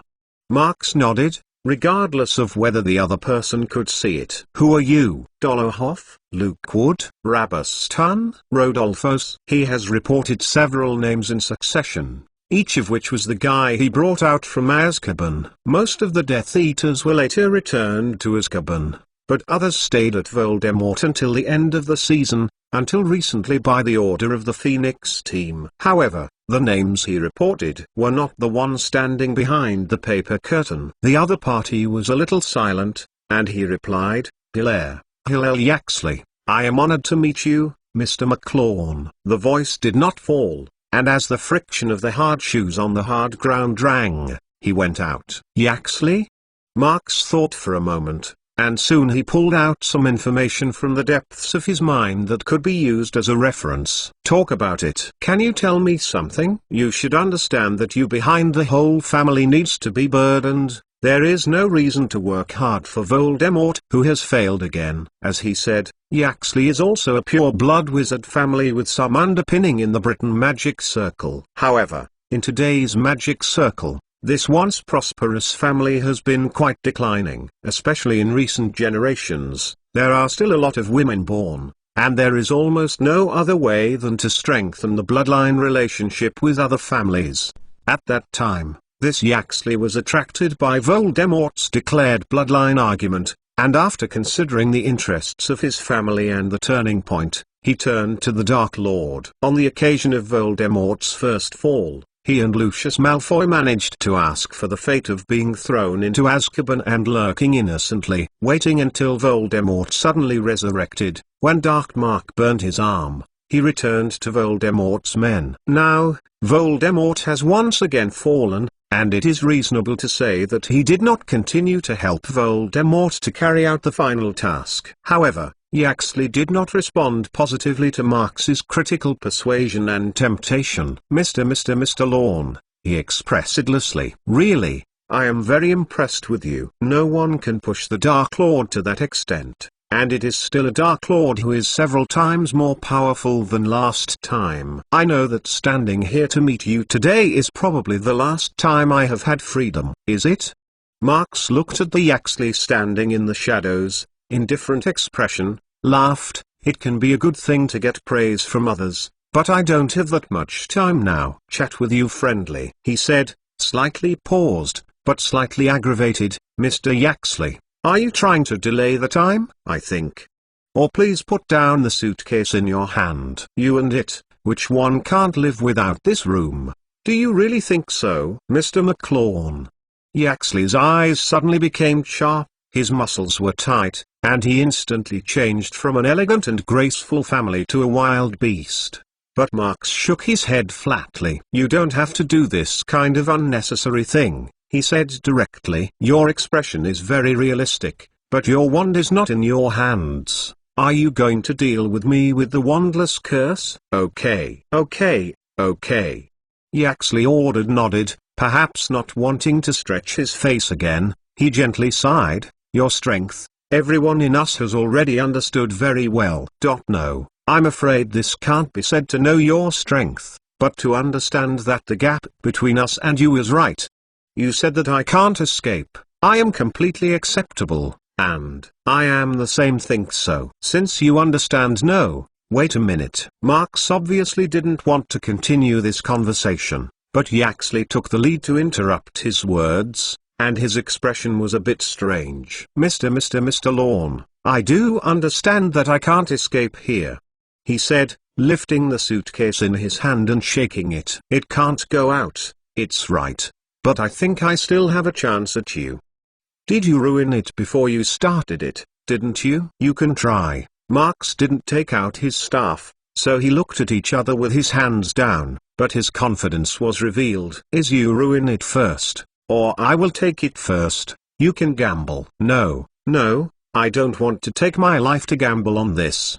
And I don't need to gamble. Yaxley waved his hand, but the suitcase was always tight on his other one. In the hands. Mr. Lorne, as far as I know, you are a very trustworthy young wizard. Now, I think you can make a simple deal. Marx hearing this, it is a bit of an accident. Although he was somewhat suspicious at first, because the other person should be a person who needs to take care of the family and the family, he felt that the man may not be so loyal to Voldemort. But under the delay just now, his thoughts have been completely erased from his mind. What is tradable with this guy now? You say it. Marx lifted his chin and motioned for him to talk. As for whether you believe it or not, it is not something that Yaxley can manage. This transaction is like this. Yaxley did not drag on this time, but placed the suitcase in his hand on the ground in front of him. Mr. Lorne, from you just now. Just let me put this suitcase down and you know that you have already understood the task that the Dark Lord gave me. Although I don't know where you got it,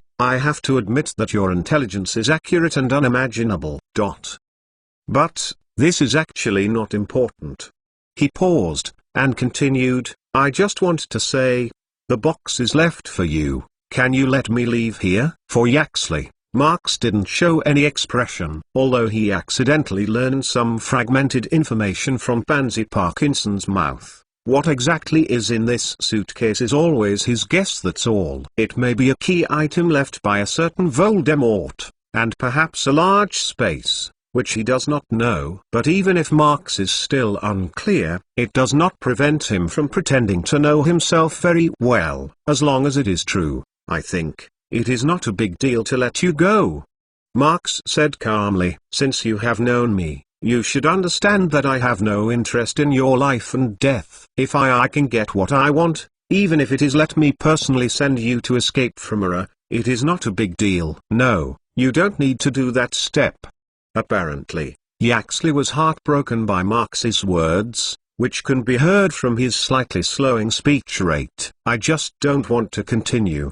It's enough to chase me. Now that Dumbledore is dead, I won't worry about other people being able to find me so easily, except you. With you. Then you can go now. Marx randomly nodded, took a step to the side, and even waved his hand and pushed the wooden door of the shed to a full opening. The sea breeze outside was filled in. The salty taste of the fruit is now equal to the taste of freedom. Under Marx's gaze, Yaxley picked up his suitcase and slowly moved from the inside, then carefully placed it at Marx's feet. At the same time, his gaze stayed on Marx's body, as if he had a pair of eyes behind his butt, and went back to the door. Marx didn't move. He just looked at Yaxley and walked back 1 inch and 1 inch. The hand hanging on his side didn't move at all. But at the moment when Yaxley was able to return to the door, he was staring at Marx. But he suddenly felt a slap in the face. Harry Potter's Book of Sin Chapter 535. Harry Potter's Book of Sin Chapter 535. Marx didn't lie before, and his main purpose this time was to get information about Voldemort's secret plan. As for Yaxley, he is not a concern. But now it seems that what he wants to get does not seem so easy to obtain. When Yaxley stared at the moment he retreated to the door of the shed,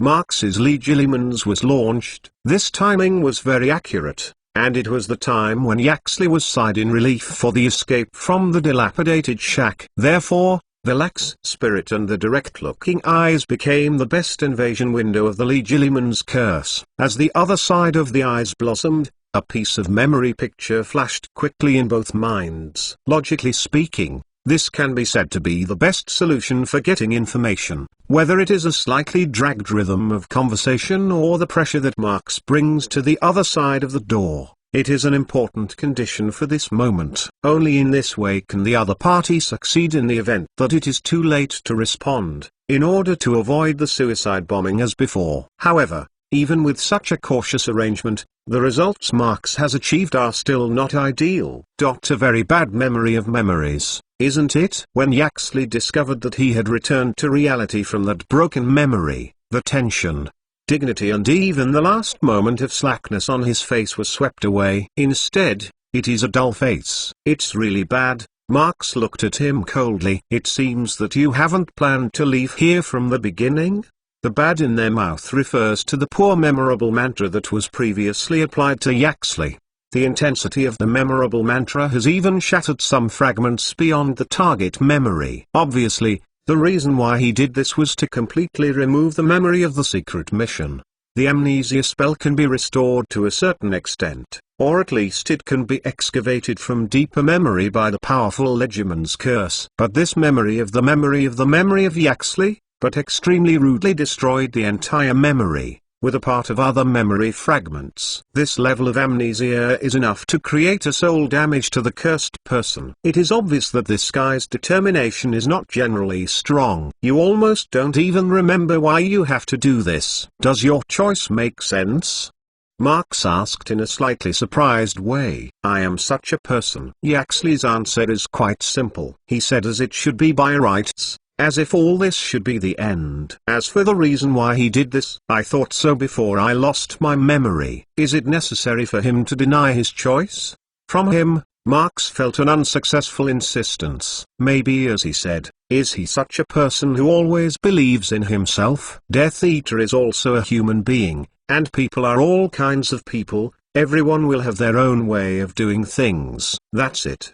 Marx suddenly lost interest. Perhaps in the days to come, you can make a plan that is not bad for the upcoming Azkaban life. The voice did not fall, only heard a pang and a muffled sound. A silhouette directly flew out from the shack's door. When he leaned back in the snow outside the shack, he was already caught in a deep unconscious. After a while, Marx followed, and as he came out, there was the old suitcase. Marx shook his head slightly, throwing the suitcase freely on the side of the bonfire that had been extinguished, and then left in a certain direction. Unsurprisingly, the suitcase is indeed a container that has been applied to the extension charm, but it only contains some groceries everywhere, and there is nothing valuable.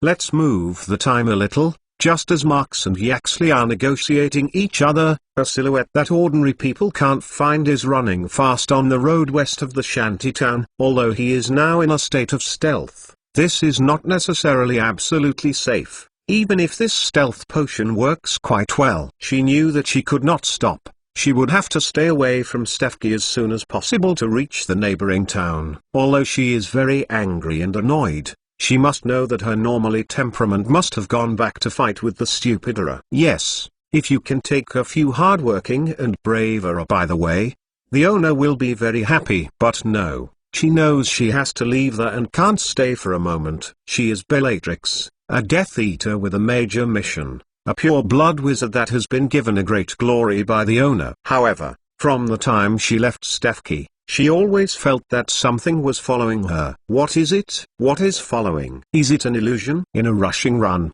she hurried back several times and scanned everything behind her without finding any suspicious places. The sense of insecurity caused by Azkaban's jail experience made her feel a lot of irritability under the feeling of being watched. In the past, whenever she felt this way, she would use the torturer to relax herself. The more painful the tortured object is, the more she will feel physically and mentally comfortable. But now, there is no chance to do this for her. From Stefki to the neighboring town of Wells, it is about 3 miles away. This distance is no big deal for a mole, and you can get there quickly by bike.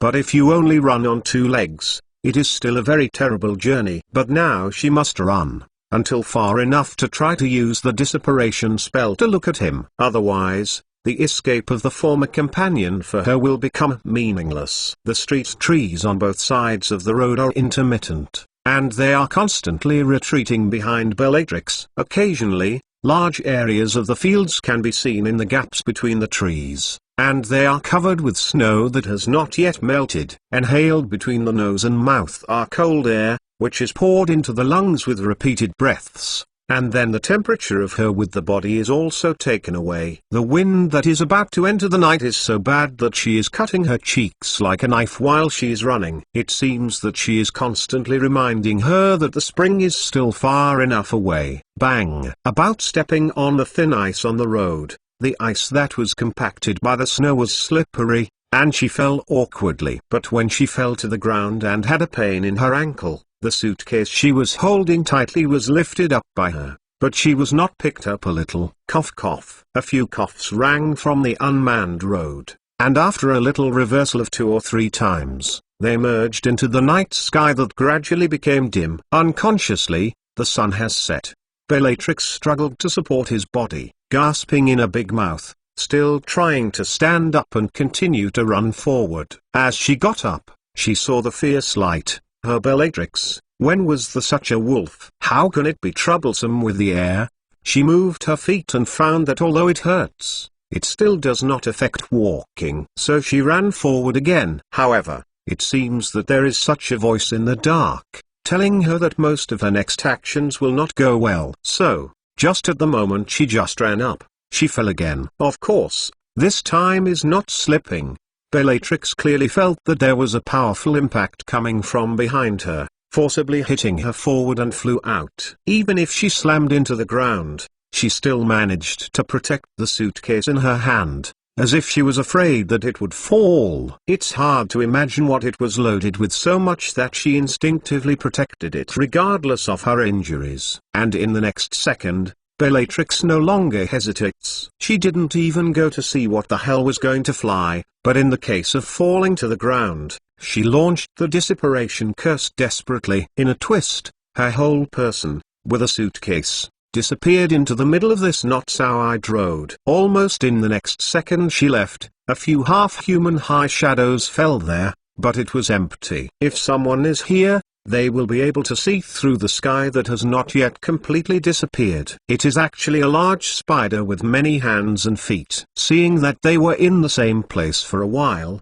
accompanied by a few strange symbols on the body, they all shrank into the size of the thumb and went away.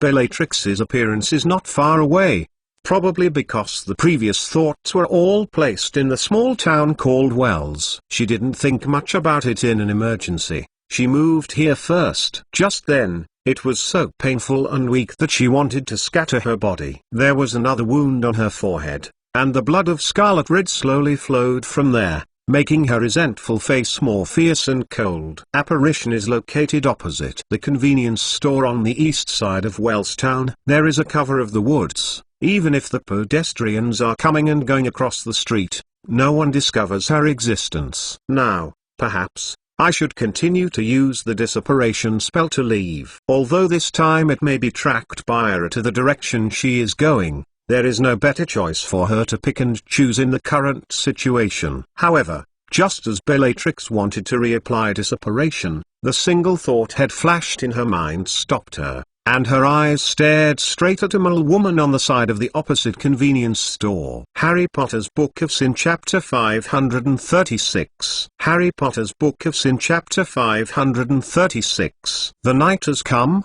and the heat from the daytime sunshine has slowly subsided over time. Perhaps it was the cold wind that entered the night that took away the temperature remaining in the air. Perhaps this winter was not so easy. On the road between Stefki and Wells, the night blinded the eyes of most creatures, but it did not stop the spider's footsteps. The five senses of these guys are basically insensitive. They observe that this world relies on the perception of all vibrations and the changes in the temperature around them. Therefore, they can accurately confirm the orientation of the opponent in the case of Bellatrix stealth, and launch the blow at the right time after discovering that the opponent slipped. These alienated acromantula, developed by Marx, have a powerful line-of-sight utility that can be petrified by others. But if you stay invisible like Bellatrix, this amazing ability will not work.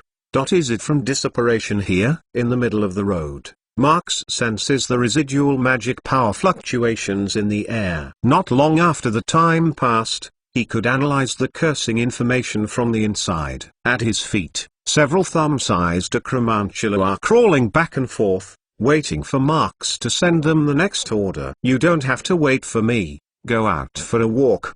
Marx thought for a while and found that they were still by their side, and they waved their hands at random. Be aware, I found that people who use magic will keep up, if there is nothing.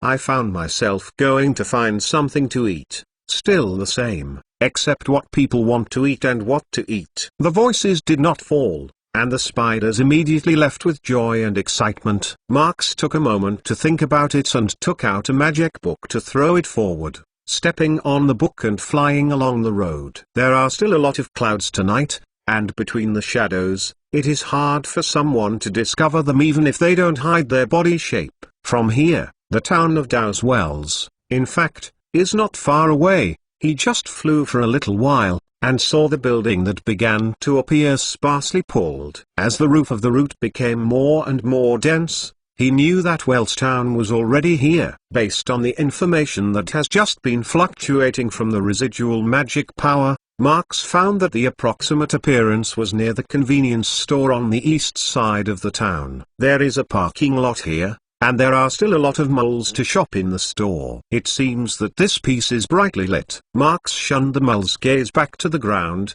took a few steps on the street, and quickly found the exact location of the Bellatrix. In fact, it would be a breeze for him to find a location with magic power in Mug World without active magic power. Of course, Bellatrix is obviously not stupid enough to stay in place. Marx looked around and found no other magic power fluctuations. It seemed that the other party did not choose to go to Dissiparation. If she got a ride, it wouldn't be easy to find.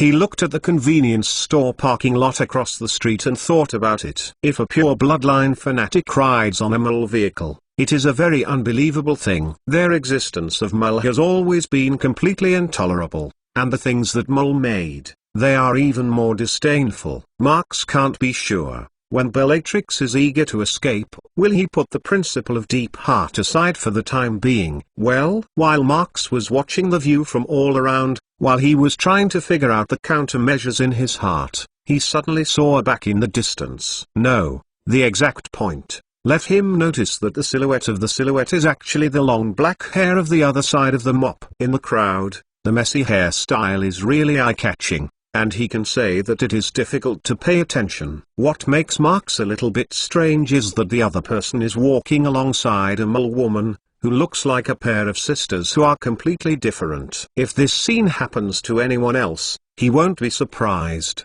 but it will be very weird to happen to the crazy woman Bellatrix. A thorough Death Eater, will you be able to walk with a mole? To ask Marx. He wouldn't believe it. Even if he saw Bellatrix in a crazy massacre, he wouldn't be as hesitant as he is now. After a little thought about it, he decided to follow up with a trail, and see what Bellatrix is doing. Not long after, he walked into the disillusionment charm and walked behind the strange combination. While avoiding the surrounding pedestrians from time to time, he curiously looked at the two people who did not match. The mole woman looks quite young, and her dress is closer to the younger style of recent years, but the change that the marriage brought to her is obvious. She is holding a baby in her arms and walking back looking down. The love that is revealed to the child is obvious.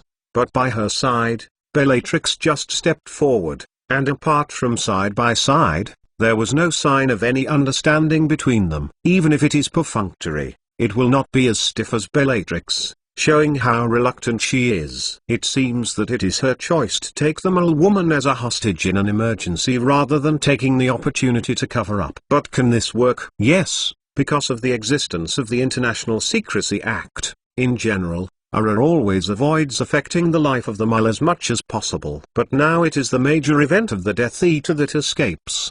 One or two moles, and most of them will not let the experienced Uron make a concession. This crazy woman does not hurry to escape. What to do with the mole here? You know, although the group of Ura has more than half of the people chasing her accomplices, the rest of the people will find it sooner or later, especially the one who led the team today. But Kingsley's brain is quite good.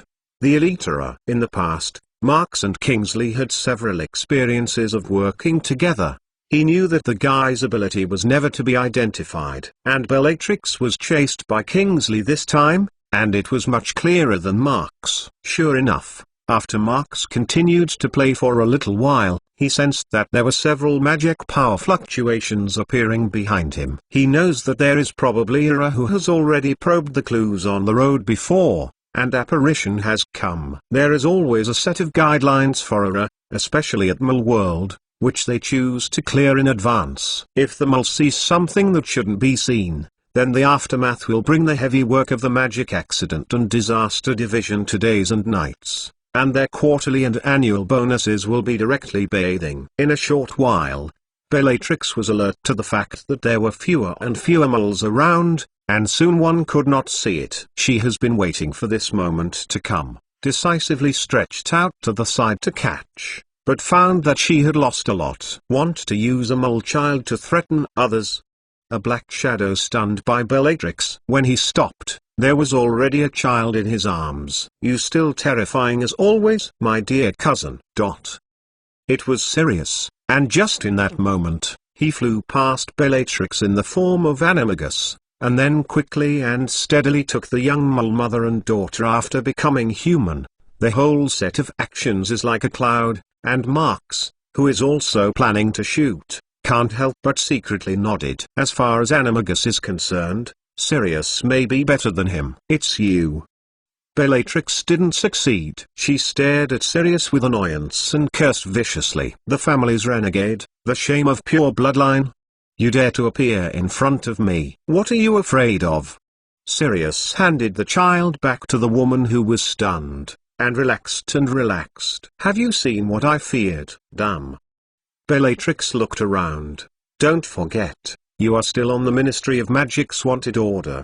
Do you want to go back to Azkaban to live in order to entangle me? What's wrong with this? Sirius stared at Bellatrix coldly, snorted. If I were thrown into Azkaban again, it would only mean that I have a relationship with it. Of course, if you have a cousin and you are with me, I think I will live more peacefully inside. When he said this, the two curses instantly slammed into each other, bursting with a splendid light particle. It turned out that the cousin of House of Black actually launched a spell at the same time, and it was very decisive. It's really a pair of actual sisters and brothers. They may be very different in terms of doing things for others, but they are surprisingly similar in some respects. Marks, who was hiding in the side, watched them fight each other. He just turned around and looked around. He sensed that the era, which blocked the street, was quickly gathering here and would soon arrive here. It is conceivable that most of it is because of Kingsley. There will be more such a gap here. After all, Kingsley is still the Auror of Ministry of Magic. The drag time can't be made too obvious. It can be his limit to delay the pursuit. Marks no longer thinks about it, taking advantage of the chaos of Sirius and Bellatrix, and directly stuns Bellatrix by sneak attack. Go, Auror is here. He put the disillusionment charm on both Sirius and the unconscious Bellatrix, and then took the suitcase that fell from the latter and quickly left the right and wrong. Harry Potter's Book of Sin Chapter 537. Harry Potter's Book of Sin Chapter 537. Bellatrix was taken away by Marks, and as they left, there was a suitcase that was the center of the entire escape, and the rest, only those Aurors who were stunned by the open space. Kingsley walked away for a while, because just now, he received a call from the other two teams. Hey, look at this! In the snow forest on the outskirts of Stefki, the two Auror teams that had gone to catch up with the Death Eater have gathered here, and their harvest is staying in the small forest in front of them. On the ground, including the blackened corpse found in the town and Yaxley in the powerful stunning spell, there were dozens of Death Eaters sitting in a suitcase space, one more than one. It's all here. It's just that the 10 Death Eaters that they just found are just awkward. No, if you have to say it, the Aurors all think that everything that happened from the beginning of the evening is very different. But at least, they did not expect that they would find 10 stone statues to hunt down the sinister criminals. These stone statues come in different forms, or they rush or run, and each one is alive and well. Okay, they are real people. After all, they are standing here, Auror, who is dealing with the Dark Wizard case. How can they not know that these Death Eaters are petrified? However, it is quite unacceptable to see that they are desperate to escape to different positions, but they are all petrified for almost the same time. Well, Kingsley raised his eyebrows and silently nodded. In short, it's great to be able to get back one by one. If the result is good, then it won't work. But a young Auror scratched his scalp. Hey, you said. We all of us can come out with the conviction of not knowing when to sacrifice. Before today, if who told me that I could take the Death Eater all the way, I must throw him into Azkaban. Isn't that a joke? Then you want to continue to check, or is an heart to go back and receive the bonus? Another older Auror asked with a smile. You are insulting me. Young Auror stalked his neck and glanced at the senior. You wait. If the bonus is not enough to calm my blood, you will wait for the treat. 3 broomsticks in oak barrel of gold drum. The older Auror, hearing this, not only not angry, but also satisfied with the location, nodded. Well, in the future you will definitely be a famous Auror. He continued to smile. Young man, you are very suitable to take our path. Cough cough. Kingsley couldn't stand it anymore. He coughed and then went to the ground. In short, the situation will be reported on the basis of the case. As for whether or not the investigation will be reopened, it is not something we can manage. Bring them all and take the team. After all, he waved his hand, and even Disapparition went back to the location to continue the investigation. On the other side, Black Old House basement rarely can be used to the dungeon, this time ushered in a new guest. Bellatrix was hand-applied by Marks with a magical iron chain, and the magic power of the body was like a complete disappearance, completely silent, not to mention the magical magic, even the magic power fluctuations naturally with the body. There is no trace. Eyes open, the eyes. You are awake. There is no need to pretend that you are unconscious. Marx and Sirius stood there in front of the fallen-out Bellatrix. The two of them look different. One face is calm but full of disgust, and they represent the two very different views of Death Eater. Some wizards hate the Death Eater, a locust that confuses the magic circle. Most of these people have been directly or indirectly affected by the bad influence of Voldemort. And even some people have lost the family of their loved ones. Some wizards don't feel much about them, but it just shows that people don't care about their own habits and positions. Perhaps because of this, Voldemort will take the opportunity. In fact, Marx should have belonged to the latter. It was only because of various opportunities that he had to stand on the opposite side of Voldemort, rather than standing on the side as an ordinary actress. Under the guise of Marx, Bellatrix is no longer installed. She slammed her eyes open and climbed up to stare at Marx with a cold look. She quickly turned her eyes to Sirius. As Sirius hated his cousin, Bellatrix also looked at the cousin of this pure bloodline shame. If possible, she will even get rid of it at an appropriate time. Basically, Sirius is indeed a very typical family unfortunate. As a descendant of the pure-blood wizard family, it is also the last male of Black's surname. His non-pure theorist is obviously an unqualified family heir. Sirius. Marx suddenly turned his head and looked subtle. I think the sisters in the United States are actually good, or do you have to find a time to pick a place to look at? What are you talking about? Sirius' corner of mouth twitching, asking dryly. Marx shrugged. Give him a look. Have you look at yourself? Just as Sirius and Bellatrix were a little bit puzzled by his words, he turned his head and looked at the latter. Bellatrix, a cold shouted, often easy to scare others. Even if the other party's nerves are relatively large, at least in a moment, they will subconsciously attract the other's attention and sight. Just in the moment when the two met, Marx skillfully cast a silent Legilimens spell. The time to read memory is fleeting, and the flow of thought is usually faster than most people think. Just a few seconds passed and Marx had taken his eyes off. How? What are they doing? Sirius ignored the Bellatrix's anger and asked. Marx seemed to be hesitant. He looked at the crazy woman who was sitting on the cold ground in front of him and glanced at him. He opened his mouth and did not say anything. What happened? Sirius frowned. Marx shook his head. He didn't know how to say it, and he didn't know if he should say it. I didn't expect it. Marx pondered for a moment, and then re-looked towards Bellatrix. If I didn't go today, I'm afraid no one will know about it. But you are doing it. Is it really good? Bellatrix certainly heard Marx's words, but she didn't seem to hear it, and she didn't say anything. She just stared at Marx, her face still with anger, and even a faint madness. Sirius looked at them both back and forth, as if they were thinking that they were playing a riddle and listening to him. After going through that many things, he is more respectful of Marx's choice. If the other party does not say it, he is not good enough to ask again.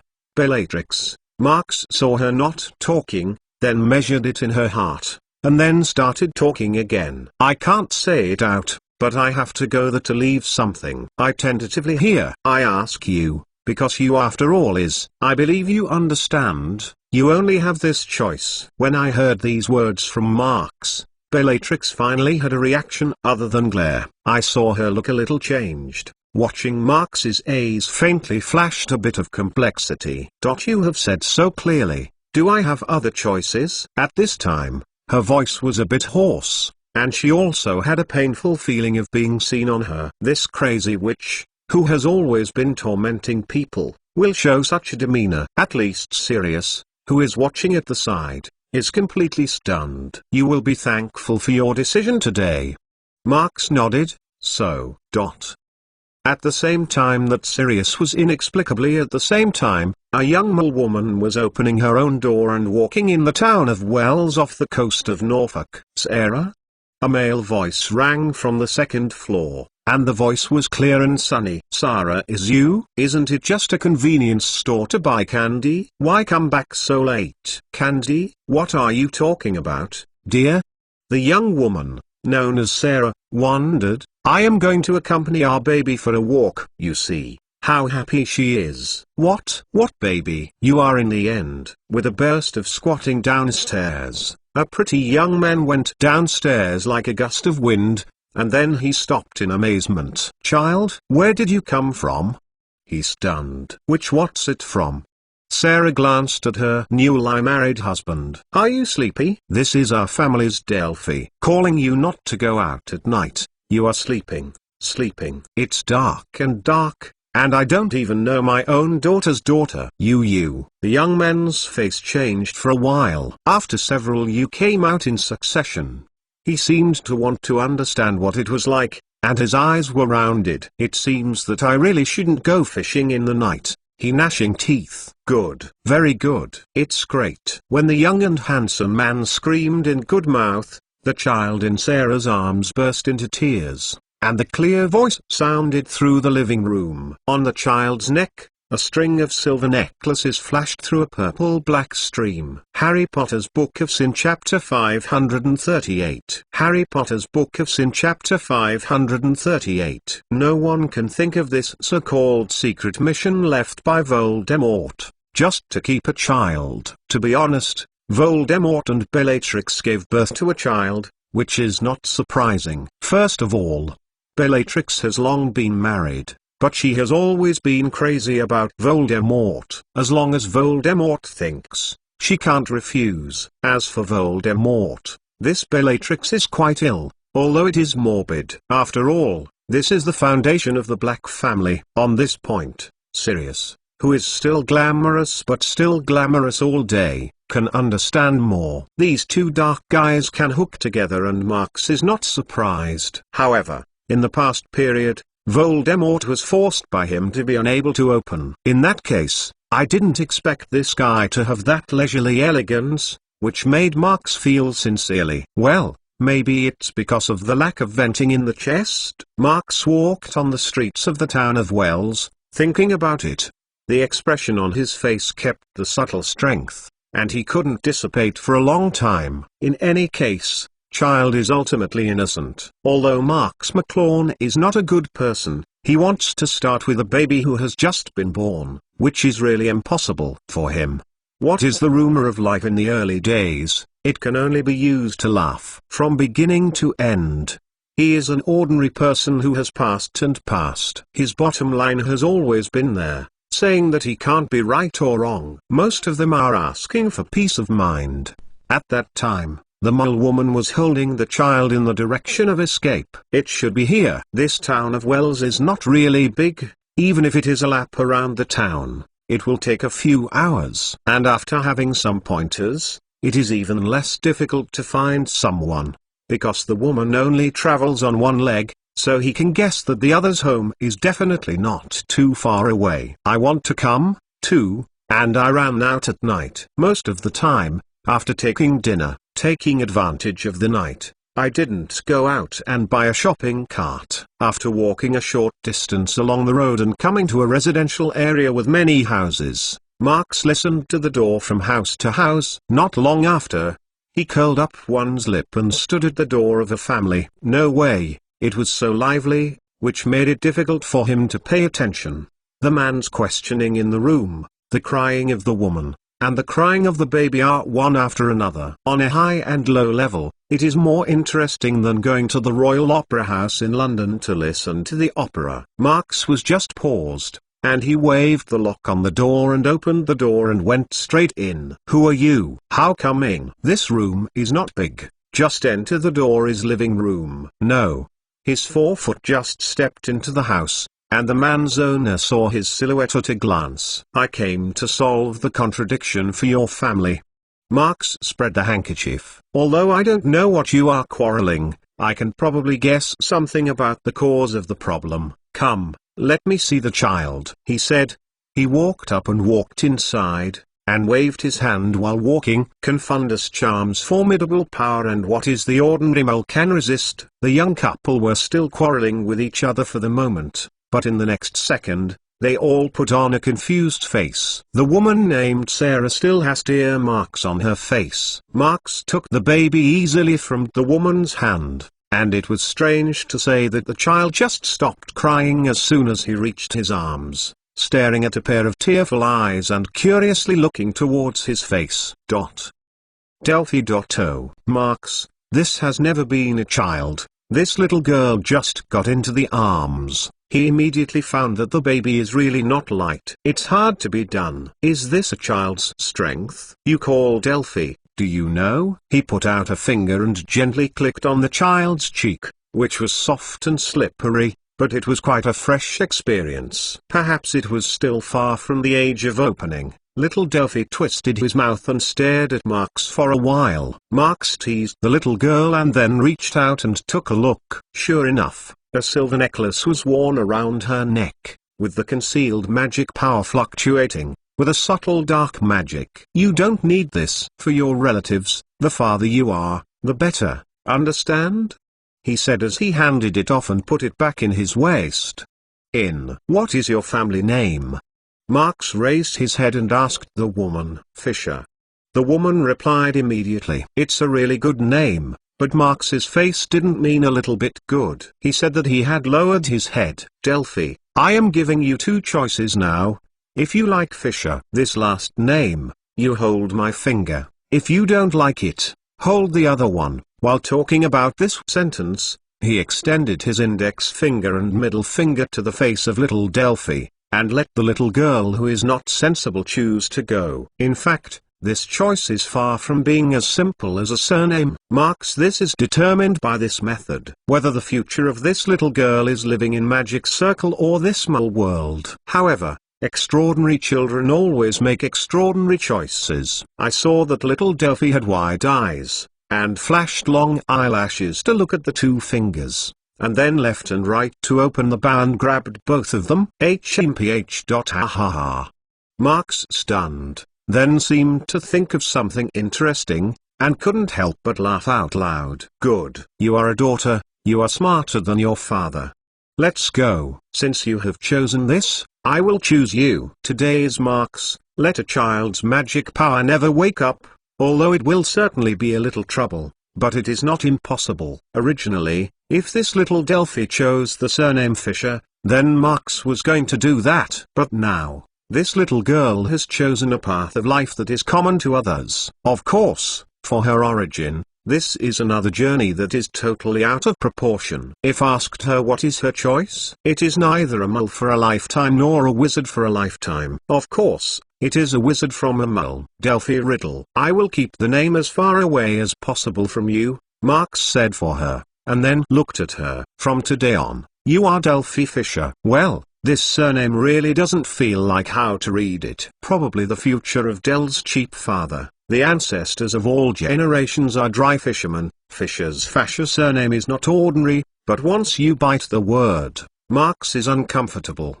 And I, your cousin in the distance.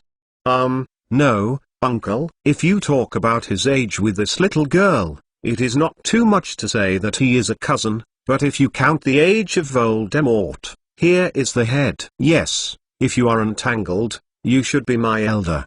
Marks grinned a little helplessly. A newly married couple has a child, which is normal. And letting the Fishers recognize this little girl is not a difficult thing for Marks. Soon, he left the room with the help of the couple. I will come to see her often in the future. Although I have some irresponsible hand over the choice to her, but this little girl's future life, tentatively, is also a constant relationship with me. Perhaps many years later, he could send the child to Hogwarts like a real elder, and then watch her continue to grow and write down her own story. This kind of ending is pretty good just to think about it, isn't it? Maybe I can still be a companion to my child. Hey, is it too fast? Marks was on the road, and after a while, he went straight back to Hogwarts.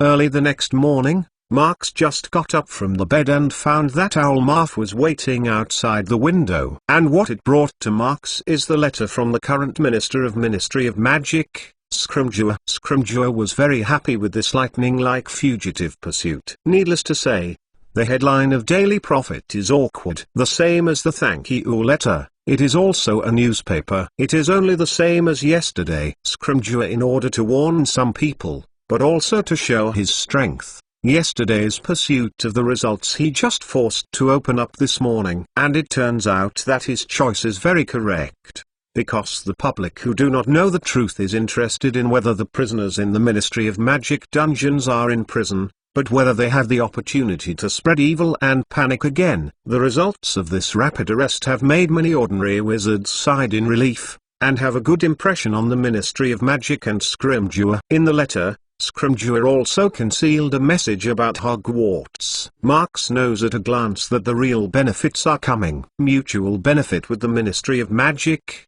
This is a very good thing. Just look at what Dumbledore did in the past. At that time, Dumbledore chose to push Cornelius. The fudge was not wrong, but he didn't expect it. Voldemort suddenly resurrected. If it is in peace, fudge may be a safe and stable Ministry of Magic. It's a good thing to start a multi-school joint event with Hogwarts again. Marx shook the beautiful letterhead and satisfactorily nodded. Harry Potter's Book of Sin Chapter 539. Harry Potter's Book of Sin Chapter 539. The first Hogsmead day after the disappearance of Voldemort has finally arrived, which means that the young wizards can throw their happy worries and enjoy the leisure life. As Marx and Scrimgeour expected, the lightning-like pursuit did not bring bad feelings to everyone, but it became more and more reassuring.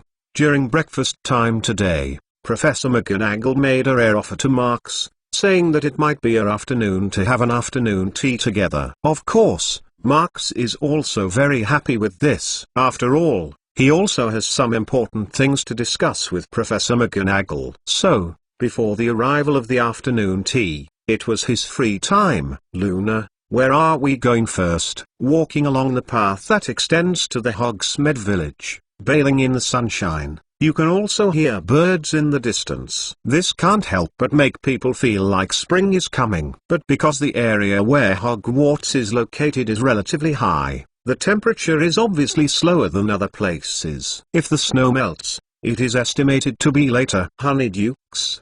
Luna said casually. His eyes were always attracted by the snow-covered bushes on the roadside, and he was a little absent-minded. Marx, do you have any rare animals inside? May there be a few Pukwudgie sleeping? Marx shrugged. Of course. There are places in Pukwudgie where there are bandits. That's not uncommon. Luna stunned his head. There are a lot of Weasley family's yards. Yeah? The Weasley family doesn't clean them up very much. Just grab it and throw it out and you can't control it, you know. Marx squinted as if it felt like this life was really cozy. Although he can reach the Hogsmead Village with the help of Bortk, it is a special natural enjoyment to walk away without any major issues. As long as you follow this path, you can see the lake from time to time. It is now winter, and the lake is still blocked by the ice. When the spring melts into the snow, the lake will be the most beautiful natural scenery. Even though Marx has seen it countless times, it still doesn't look tired. The two walked side by side on this path, and occasionally chatted with a few words of nostalgia, and soon they could see the village in the distance. Today's Hogsmead will be filled with squeezing young wizards, and almost every shop will have another wave of busyness. This is not the beginning. The street is already full of people. Even Marx is standing on the street, and you can faintly hear Fred and George's laughter duet, and they are obviously thinking about interesting ideas. Honeyduke's sweet shop is located in the heart of the village, passing through several shops. Marx was going to go to Luna, who always likes to be a god, and I have already missed the first people who arrived here. The flow of people on the streets has greatly limited the speed of their progress, and the swaying in the crowd seems to be drifting. What happened in front? Like to join in the fun is the nature of social groups, whether it is mole or wizard. Perhaps what happened there caused a curious onlookers, even if I didn't know what happened inside. I remember. Where should it be? The elegant brand clothing store. Marx is not a person who likes to be crowded with a lot of people, But Luna is not necessarily. She doesn't want to join in the fun and completely look at the mood. Want to go? Hey, what? Luna's attention was obviously not there. When she heard Mark's, she turned back and looked at him doubtfully. No, nothing. Let's go. Marks shrugged indifferently, taking her and moving on. However, there are things that even if you don't touch it, it always likes to find your own. Marks and Luna only walked a few steps, and suddenly there was a commotion in the crowd next to them, and then a guy with a black hood stalked past them and quickly ran across the crowd to the other side of the street. It is Disapparition? He is Disapparition. Oh, he is over there. Catch him. He stole something. The noise rang from the pile of people behind. The voice Marks heard, the boss of the Fenrir brand clothing store. However, a thief stealing the clothing store. Marks glanced at the thief's escape, and the guy apparently had already gone and disappeared into the crowd. What did he steal? Marks heard another familiar voice. Is Harry? Luna blinked. You can know when you find him. Oh, and Ron, they are always together. Luna snapped his hands happily. But Marks didn't care. He was reminiscing about the silhouette that just flashed past. Actually, the figure looks quite short. Who is the thief? Moreover, just as Marks was closest to the thief, he sensed a strange magic power fluctuation. That feeling, he was convinced that he had encountered it, but he couldn't think of it for a while. As Marks recalled, Luna stretched out his hand and pulled his sleeve. Marks, let's go there and have a look. Marks didn't care about the location, and even drove the crowd into it. After passing through the thick pile of people, he finally saw Harry and Ron, and Hermione was here too. Hey, Harry, Ron. Marks said hello to them. What's wrong? Was that a thief? Is there a lot of people running to steal clothes? Oh, Marks, are you here? Ron spread his hand. Who knows? Hermione is asking boss. You see, her love for people is getting worse. This is a good thing. We should learn from her. Marks said so, but his casual attitude is similar to what Ron did. After a while, we went to Honeyduke's. I treat you. Hey, it's not the same as a professor. Ron exclaimed excitedly. I must pick a lot. They were saying that Hermione had finally finished talking to the boss and was coming back towards this side. If she was told that these boys had turned her anger into disappointment, I still don't know when it will go. Both Marks and Ron closed their mouths at once. I figured out that there were so many socks in the store. There are all kinds of there, and there are even a lot of them that have lost one of them. Boss is going crazy. Hermione walked over, loudly complaining. The thief is so odious, I don't know what he is thinking. Maybe he thinks the feet are too cold? Ron whispered. Do you think it is possible? Hermione glanced at him. The coldest days have passed. Even if he is cold, it won't take long to wear thick socks. Would you like to find it? Harry yelled at Ron, who wanted to speak, and followed Hermione. He just used Disapparition when he was surrounded, but he only moved to the outside crowd. I really want to see him running over there. No need. Hermione, though indignant, can still be sensible enough. The family has long been unaware of where to go. But first, let him escape. Now there are many people here. I want to find him again. It is very difficult. So, let's go to Honeyduke's. Ron urged. Hermione, didn't you just want to add some candy to your candy jar? Marks said. Today he treats you. That's how it works. Hermione immediately returned without thinking, and he hesitated to look at Marks. Oh, I don't mean it's not good, just don't worry. Nothing.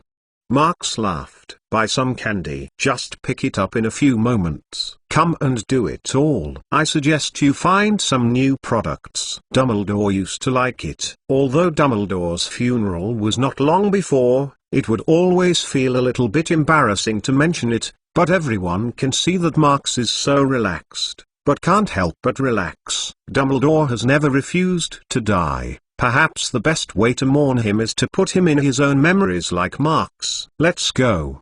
Hermione took the initiative to reinvigorate and waved her hand. I finally waited for such a relaxed and enjoyable Hogsmeade day. but we couldn't break our good mood because of a thief. A group of 5 people slowly moved forward in this slightly crowded crowd, and then squeezed into the man-filled Honeyduke's sweet shop. It's really one of the most popular shops in the Hogsmead Village, which is like a young wizard. After a while, everyone took a few paper bags with candy and walked out happily. Go find a place to take a break. I can't do it. Ron felt like he had experienced a war and was squeezed out of the crowd. I really shouldn't have come here from the beginning. At this point, 3 Broomsticks Inn is mostly crowded. Harry suggested, if you want me to see, let's go to Hogshead. There are always fewer people. The butterbeer there is very good.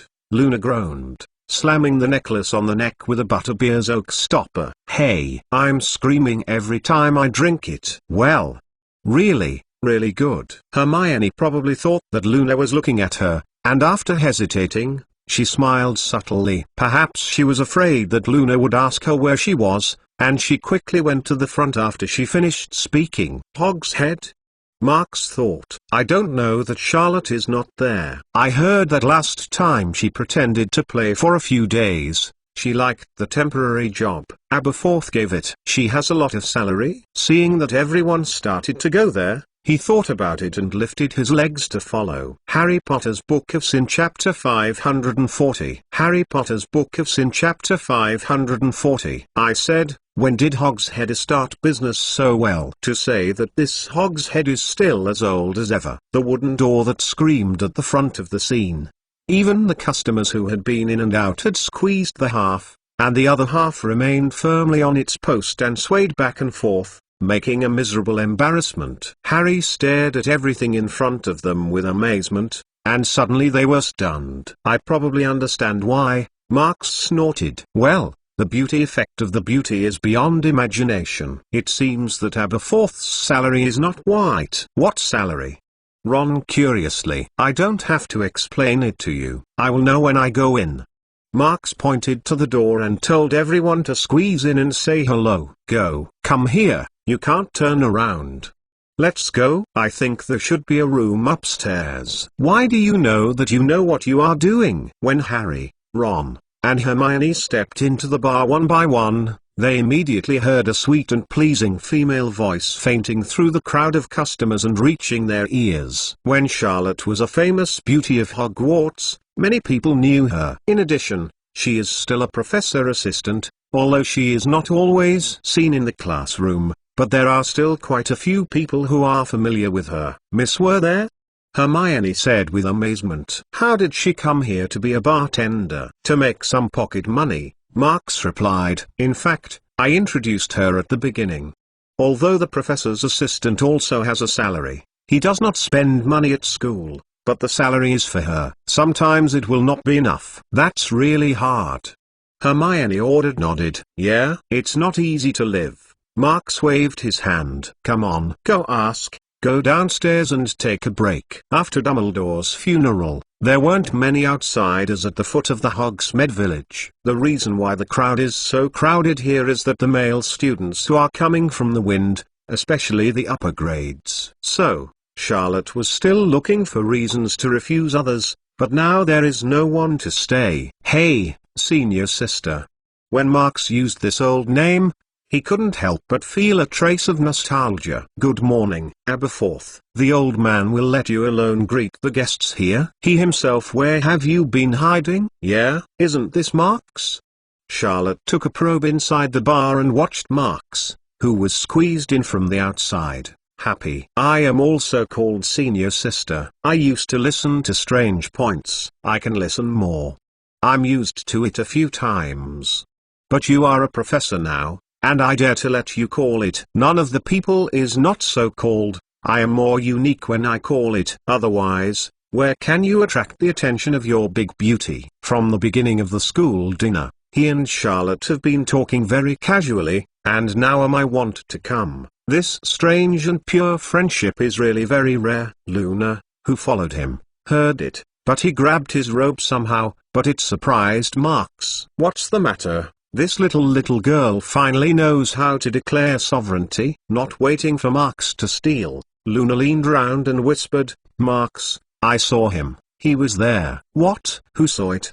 Marx suddenly asked in a puzzled way, saying that this girl is not jealous. It is a pity. Or, if this female child with the light golden hair knows what it is to eat, then it makes him feel surprised. Follow Luna's gaze and glance at the door behind Charlotte, but nothing was found. There is nothing to see in the darkness of the place. Heaven knows Luna is a glimpse. I took Harry and they went to sit. Marx said to Charlotte, "You keep going. If Aberforth doesn't give you too much salary, remember, tell me, I will help you find him more." He didn't want to talk to Charlotte anymore, but it's really not a good time to chat. Not to mention anything else. At least he is now here, and many Hogwarts students have begun to whisper, "No way, his Marx McLawn is now an idol and a powerful star." Well, boss is behind. Charlotte also knew that this was not a place for chat, and he said it straightforwardly. She did not say that because the second floor of Hogshead is actually a stronghold of the Order of the Phoenix, it is always good to not notice. And it doesn't matter to her. Marx knows it. "Okay, I have a chance to talk at school." Marx nodded and took Luna out of the crowd. By the way, Harry and the others behind him also said hello. There are so many people in front of this bar, and even if you just say a word, you have to line up. The charm of Charlotte, the big beauty, can be seen. After waiting for Harry, Ron, and Hermione to say a few words to Charlotte, Marx led them out of Hogshead and took them around the bar's back door in their inquiring eyes. This is a small alley. It can be seen from the dust and debris in this roadway. There are not many people walking from here. Waiting for Marx to wave his hand at the inconspicuous wooden door, a small goat head pattern suddenly appeared on the bare door leaf as a shimmer flashed. Cough cough. He coughed at the head of the goat and then said with a deep meaning, "I said the goat's horn. It's still good." The voice did not fall, and the eye position of the goat pattern immediately passed 2 points of light, and the door opened. "Goat horn?" Ron was a face that was inexplicable. "What do you mean?" On Dumbledore's funeral day, although he and Harry had come out of the bar, everything about it was almost familiar and unfamiliar. Regarding the younger brother of Dumbledore, they have not yet had the opportunity to understand. It's just a slogan, that's all. Don't care. Marx shook his head. "It's the private interest of the bar boss. You don't want to ask more about this." When he finished, he let the 4 people catch up quickly, and he took the lead and went in. This back door is located in the sundries between the bars at the end of the bar. As soon as you walk in, everyone smells a musty smell, and it is quite rich. That smell irritated everyone's nose, making everyone want to hit a few sneezes. "Go ahead. I don't want to be breathed by this smell." Marx squeezed his nose, urging the little friends to quickly pass through the oak bucket tracks, and soon pushed the opposite side of the utility room. Another threshold. Auntie. After all, some people couldn't help it, and even after a few sneezes, Marx didn't look at Aberforth, who was sitting at the table and looking at the book, screaming at his nose. "I think you should take the time to clean up the messy room. Can you smell the smell there?" he complained to Aberforth, who turned his head back. "HMPH, I don't think it's necessary." Aberforth didn't care. "I don't go there anyway. If you can't stand it, you can help me with pack. Things aren't needed. I want to give you free labor. Think beautiful." Marx glanced at him unceremoniously, and then he moved his eyes to the other side. "When did you have house elf here? He is starving to death. I give him food. He cleans the bar for me." Aberforth explained it in a succinct manner, and his eyes were looked towards Harry. "There was a lot of people coming to my bar that day. The kid who is noisy. Well, there are a few of you, and that day is also." "Oh. Hello, sir." Harry knew that the strong white-bearded old man said that it was the original RA meeting before the official establishment. "I just didn't expect that the memory of this bar, boss, was quite good, and I recognized him at a glance." Marx didn't bother with the people who were destined to meet, and his attention was drawn to the house elf standing at the table. Not to mention whether he can tell the elf's appearance. At least the socks that are laid on the elf's feet are enough to show his identity. "It's him," Luna said. "I just saw him in the door." "Who?"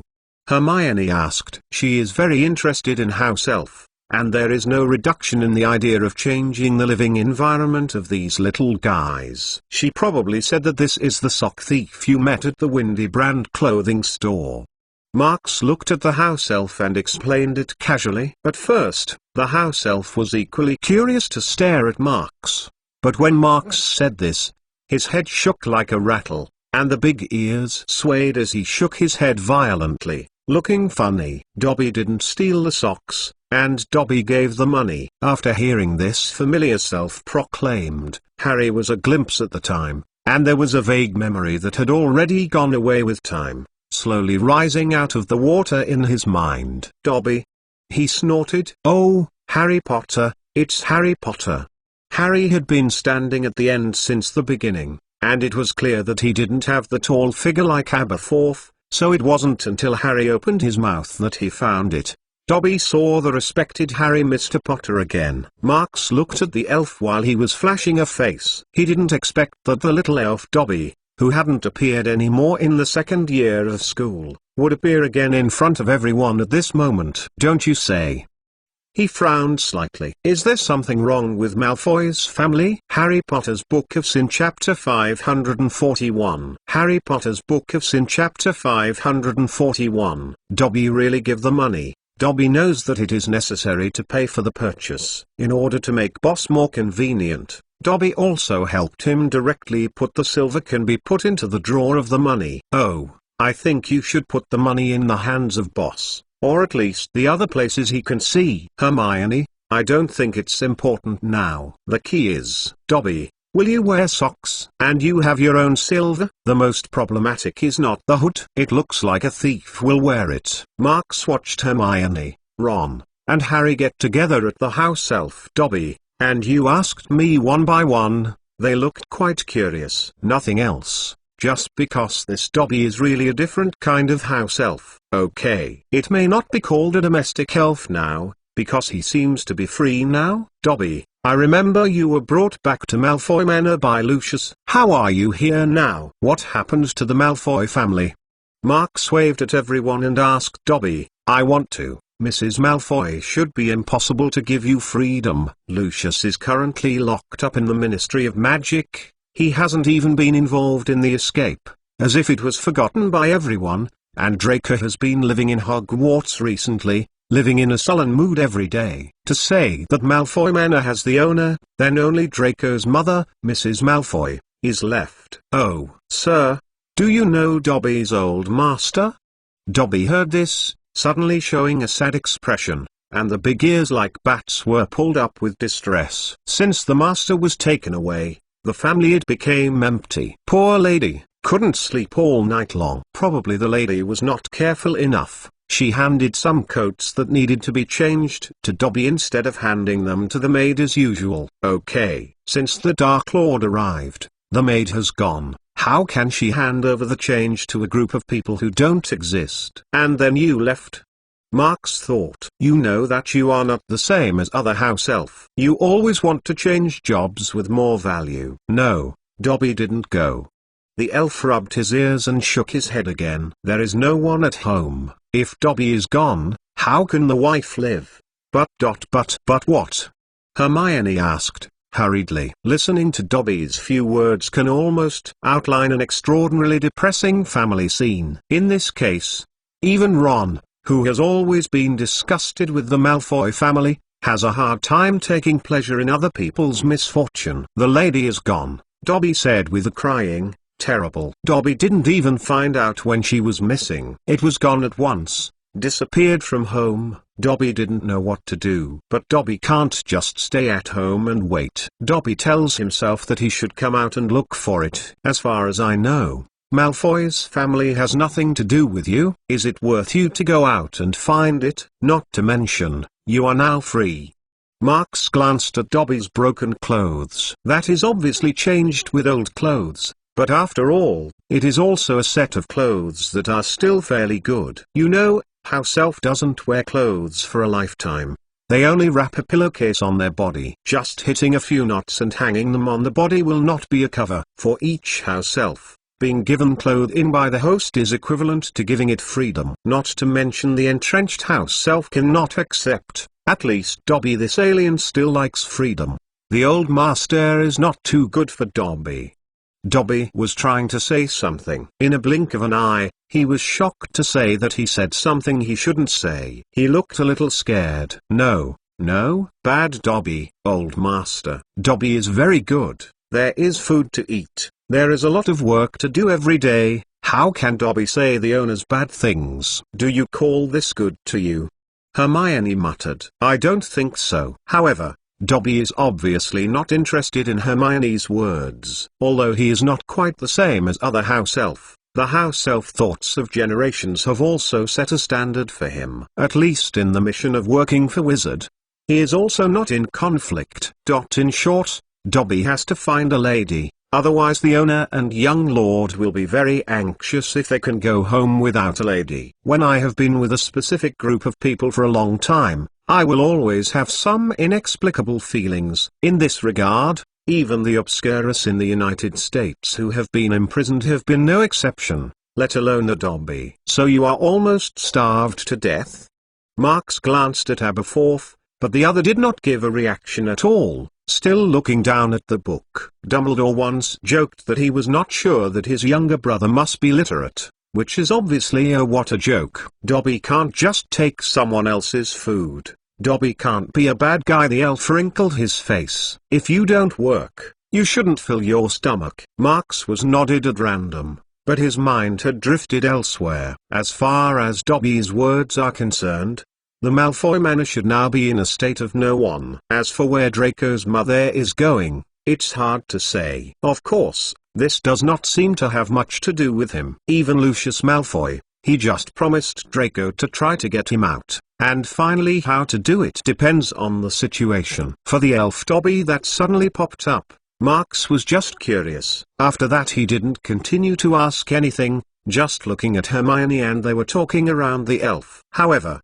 Luna is not very interested in this elf. She prefers the magical creatures that are more mysterious and mysterious. The creatures like house elf are not so concerned. Compared to Dobby, she seems to pay more attention to the portrait on the wall. From the beginning she has been staring at the female child who walked in the woods in the painting. A pair of sights has never left. Probably finally noticed Luna's pure gaze. Ariana turned and walked slowly to Luna towards the frame. Ariana doesn't talk much, and Luna doesn't usually speak much. The two men are separated from each other across the canvas, silently size up each other. Marks looked at the female children of the two different eras and found that they had some fairly obvious similarities. Their eyes are equally ethereal and pure, and in general they are also very quiet. Aberforth, I suddenly have a question. Marks stood behind Aberforth and suddenly whispered, you said, would your big brother go to Ariana?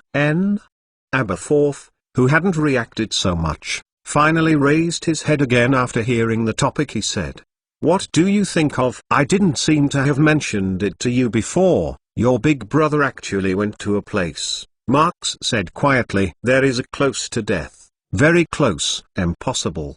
Aberforth curled one's lip, but did not continue. Marks knows that Aberforth has never forgiven his big brother because he has been blaming each other for the reason that Ariana, the younger sister who died in the chaos. Perhaps Aberforth knows a little bit that Dumbledore is equally impressed with the death of the younger sister, but Aberforth, who loves the younger sister, will never admit it. As far as Dumbledore's actions and thoughts are concerned, Marks doesn't really think that the other side will use the younger sister Ariana as his motivation and goal in the magic journey. But Dumbledore's selfishness at the time made him have to agree with his guess that he suddenly remembered. Albus Dumbledore, who has always been passionate about spreading love, will act for selfishness. Today, Marks really can't easily deny it. Marks thought about it. He simply opened a chair and sat down at the small table. While watching Hermione and Luna's every move, they secretly fell into their own thoughts. In leisure time,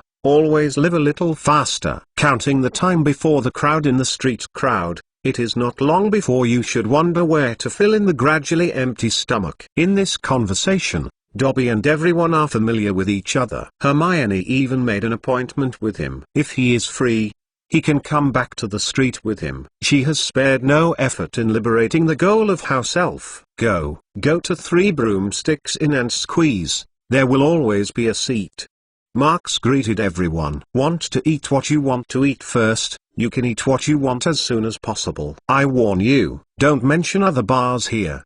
Aberforth glanced at him, screaming, "Get it!" Marks spread his hand. Who told you that the food here is too bad? Tell me, you should improve the recipe. Maybe Dobby can help. Go.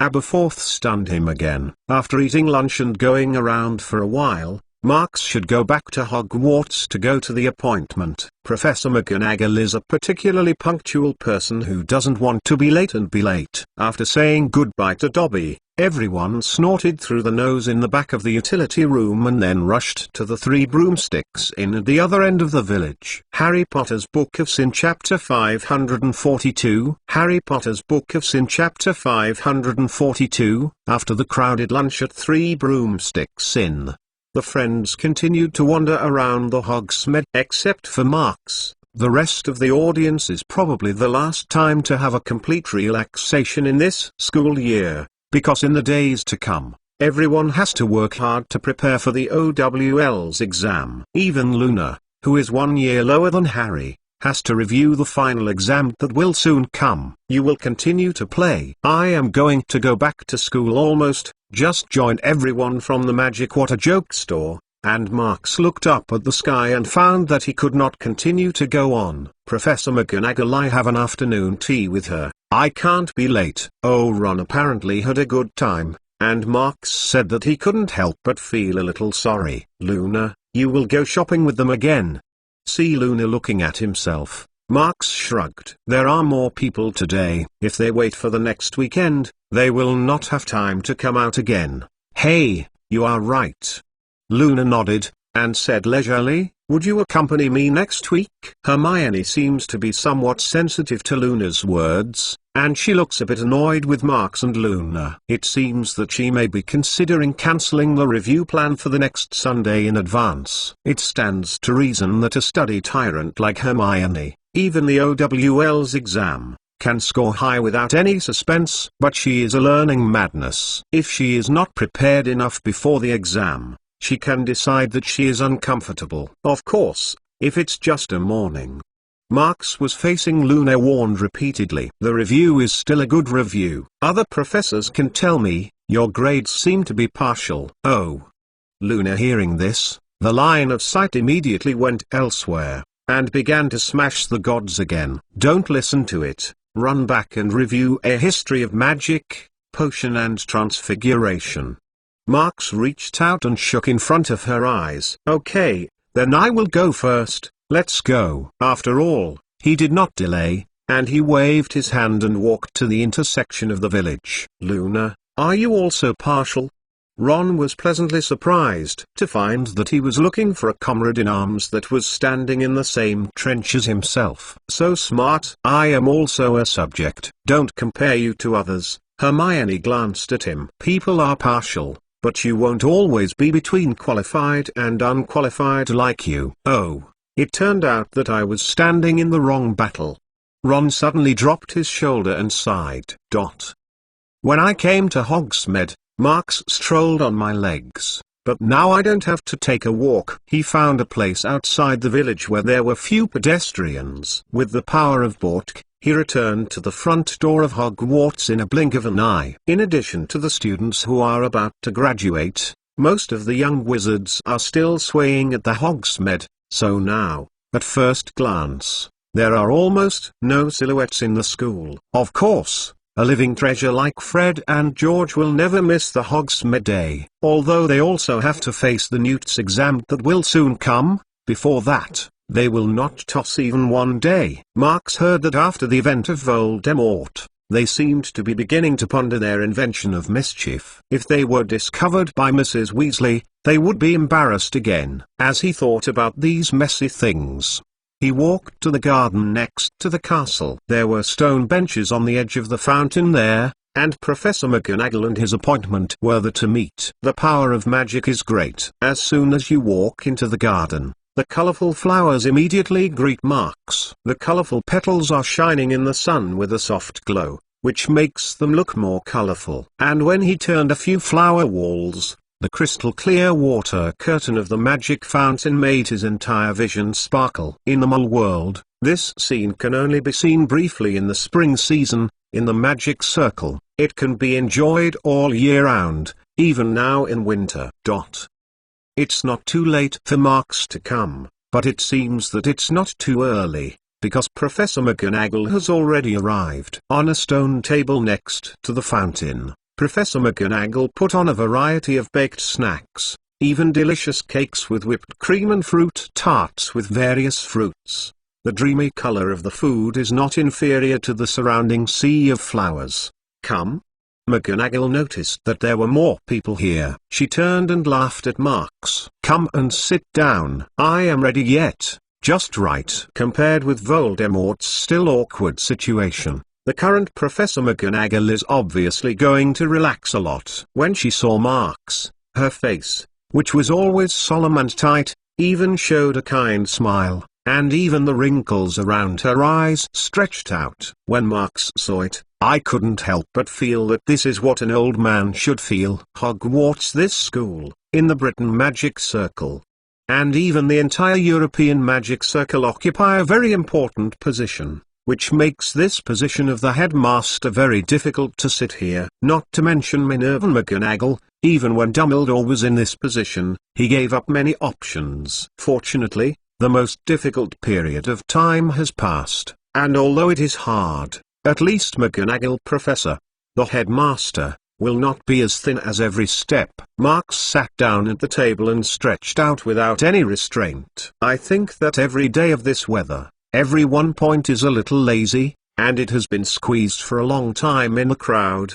But now it is really lacking. McGonagall looked at this extraordinarily young wizard, and couldn't help but subconsciously recall his childhood. Perhaps the change of the magic circle is not as fast as the Mole world, and the change of the times is far less obvious. She can still see the shadow of her time in Marks. But it was just such a comparison. But she could not help but feel a little sorry for Marks. The boy's student days were too hasty, and he was forced to fall into a state of carelessness that he should have enjoyed his age. The dark mud. Now, he is already a professor at Hogwarts. Come on, try these snacks first. I did it with Pomona. I have to say that her baking skills are better than when she was younger. At McGonagall's recommendation, Marks picked up a piece of honey scone, then looked at the other side and clicked on the tabletop. A refined teapot with a steaming mouth in the spout appeared on the cloth on the stone table. Earlier, when the pure-blood wizard family was still in the magic circle,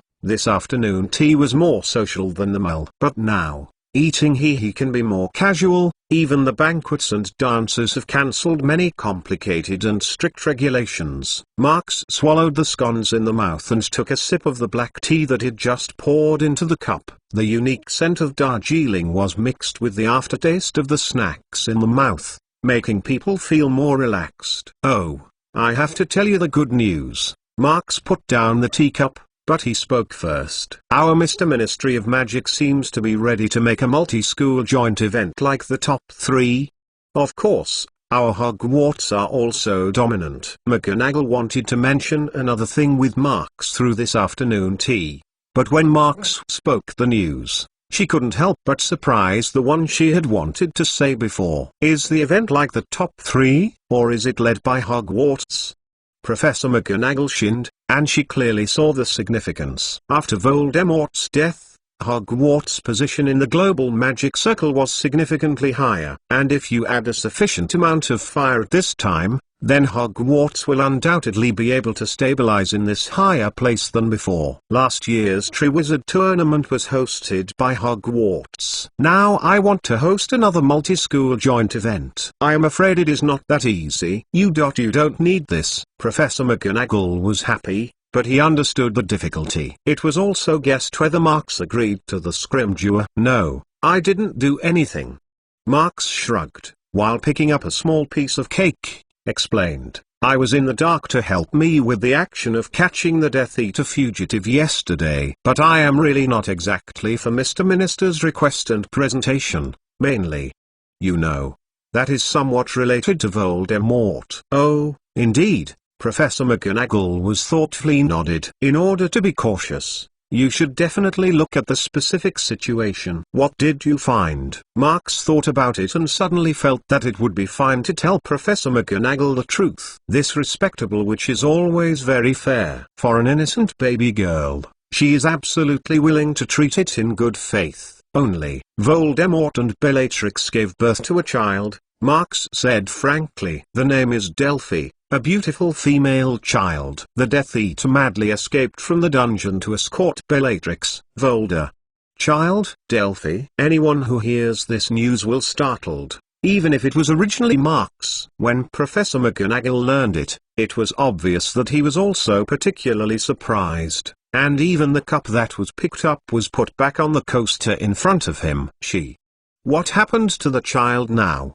McGonagall asked a little hesitantly. Harry Potter's Book of Sin Chapter 543. Harry Potter's Book of Sin Chapter 543. At this moment, Marks is staring at a beautiful envelope that has been opened. He feels that the recent letter seems to be a more beautiful one than a single one, and the content is probably not even simpler. This letter was just handed to him by Professor McGonagall. Since he and Professor McGonagall mentioned the little Delphi, Marks can clearly feel the sorrow of the other party. But beyond that, Professor McGonagall expressed his approval for his treatment. Obviously, giving a baby who does not understand anything a better life is the behavior that every Hogwarts should choose. But then, Professor McGonagall did not continue to ask Scrimgeour to be a Hogwarts-led event, but to put a ribbon with a ribbon and a Pegasus in front of Marks. On the seal of the letter, the bright red lacquer seal was quite conspicuous. He just glanced at it and knew that the letter came from the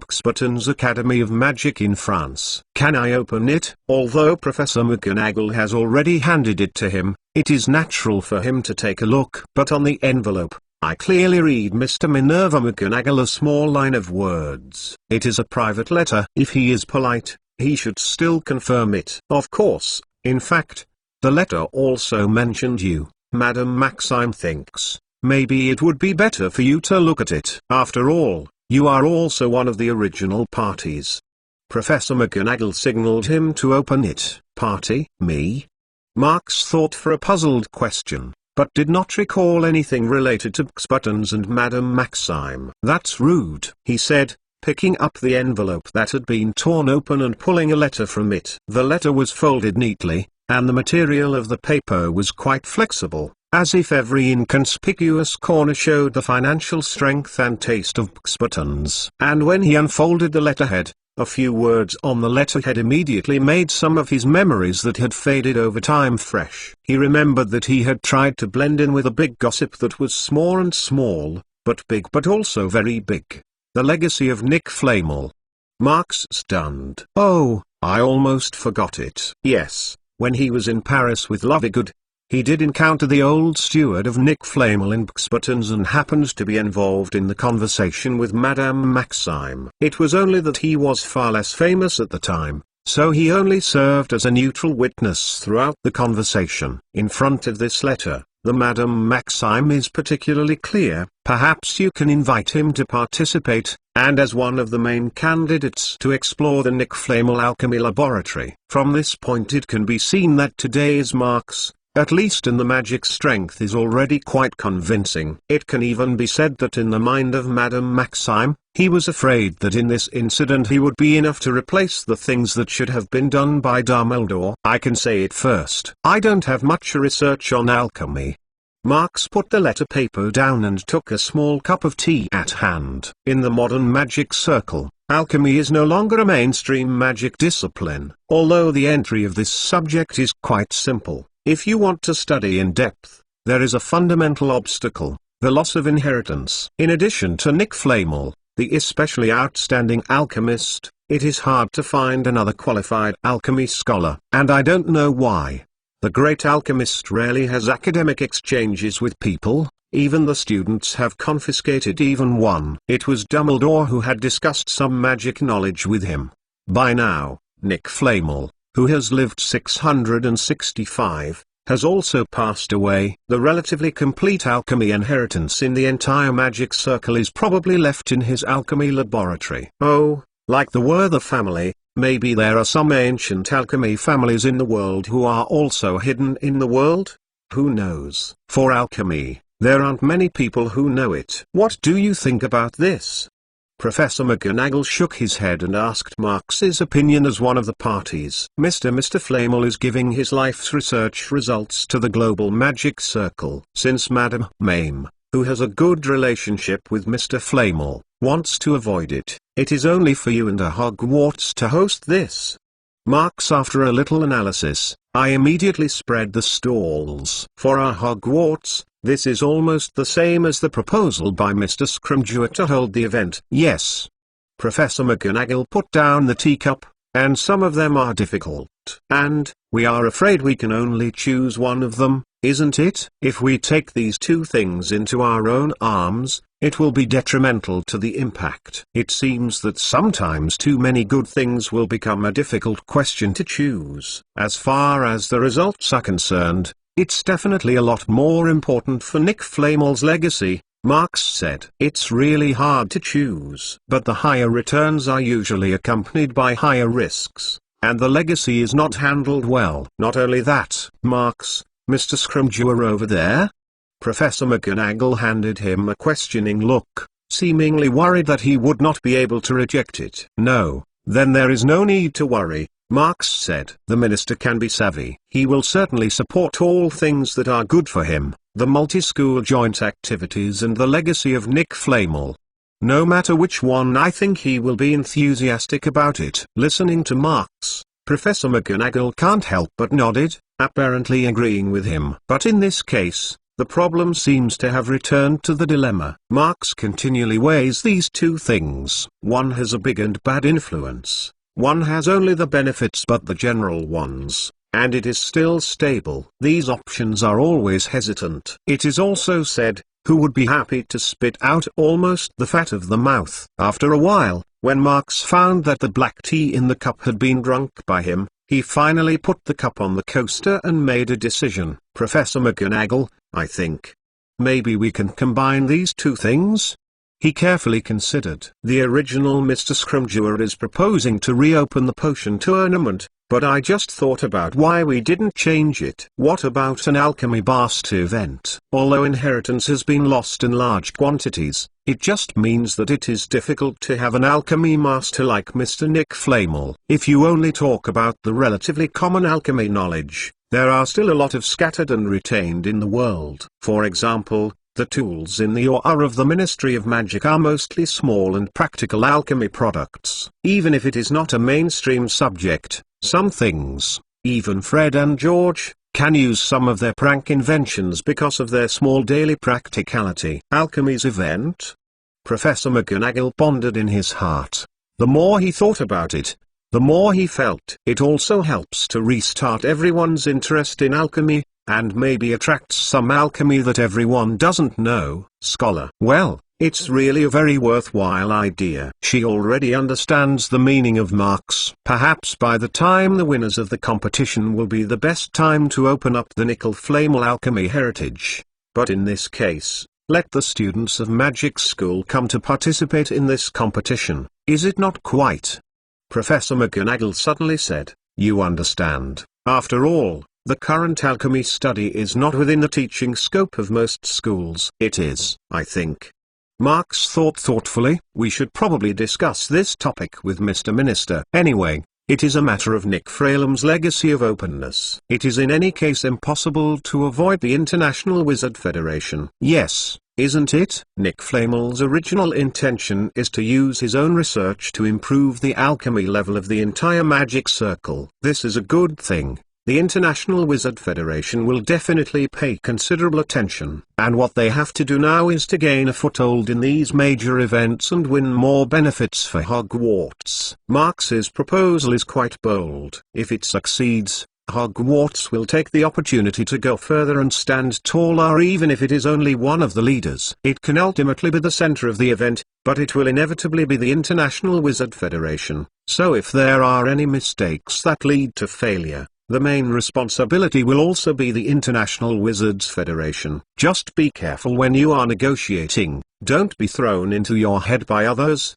and the risk of a fairly high risk will be greatly reduced. You can give it a try. Professor McGonagall finally nodded after thinking for a long time. But things are not urgent. We can invite Mr. Scrimgeour to chat together. Well, Marks is also nodded. I believe he will be very interested. It is no easy task to hold Hogwarts. Things that are so influential, such as this, need to be treated with care. Professor McGonagall is now the headmaster of Hogwarts, and she will consider the future of Hogwarts. If the school that has taken care of herself is further developed, then Dumbledore did not believe it in her heart. After making this decision, Professor McGonagall and Marks couldn't help but slightly relaxed. The two men once again picked up the cup and wanted to drink a moisturizing scorpion, only to find that their respective cups were already empty. Harry Potter's Book of Sin Chapter 544. Harry Potter's Book of Sin Chapter 544. Time is always flying fast when people feel relaxed and ubiquitous. In a blink of an eye, the snow on the ground has melted away,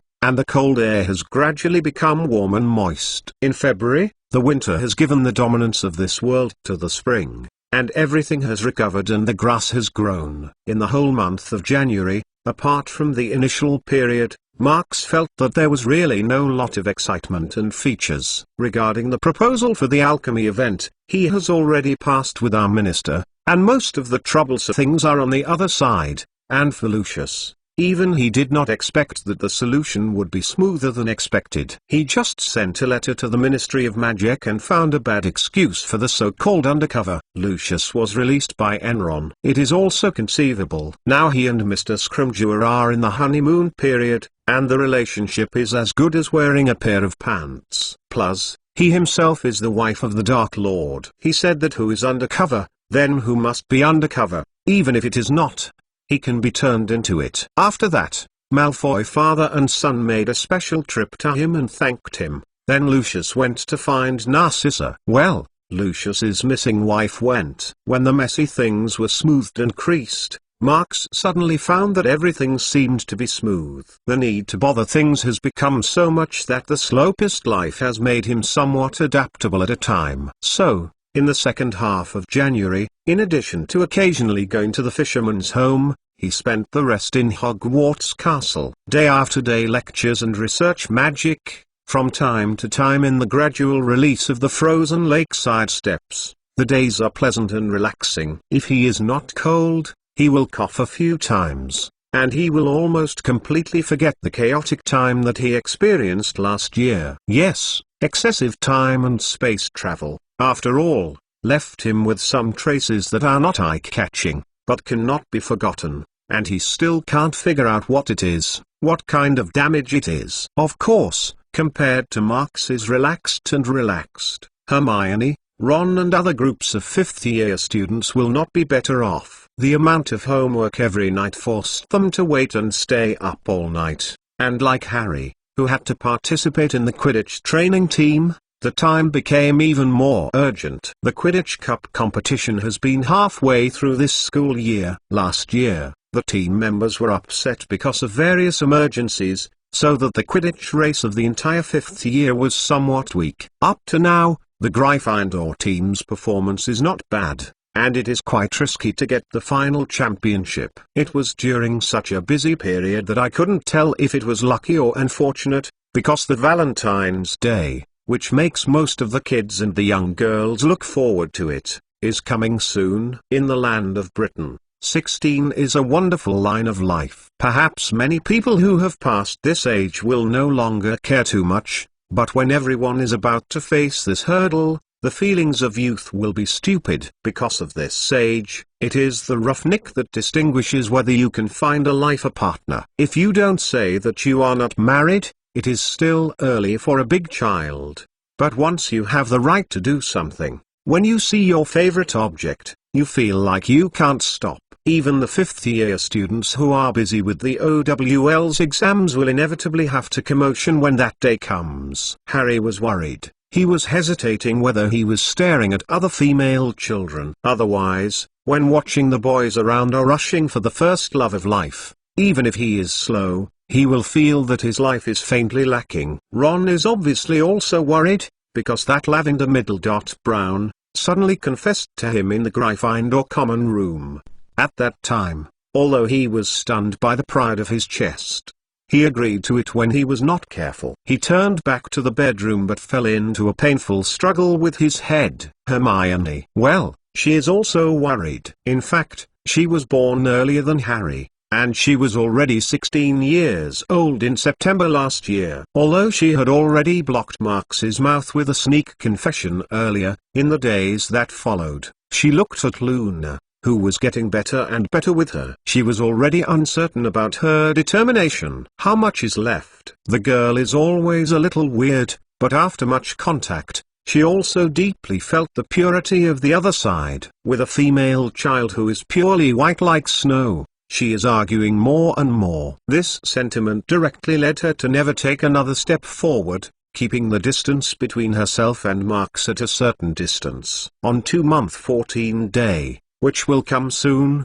should you go to Marx with a cheeky face. Hermione. Miss Granger has always been a very assertive female child. But this time, her reason and kindness made her fall into a strange circle, and she knows how many times she has been in the closed circle. As for Luna and Marx, the former seems to have little idea of what Valentine's Day is, and the latter, he noticed it. But recently there was one thing that made him have to put aside the feelings of the male and female children for a while. It's not that there was any accident. In his opinion, this day is still as usual, and everything seems to be moving forward in reason. However, Madame Maxime sent another letter from Xputans, followed by a meeting decision of the International Wizards Federation. A world-class alchemy event has already begun, and Madame Maxime has officially invited him to meet in the past, and to meet a face-to-face meeting for the initial exploration of the Nick Flamel Alchemy Laboratory. Not to mention that Hermione is still asking for a Valentine's Day,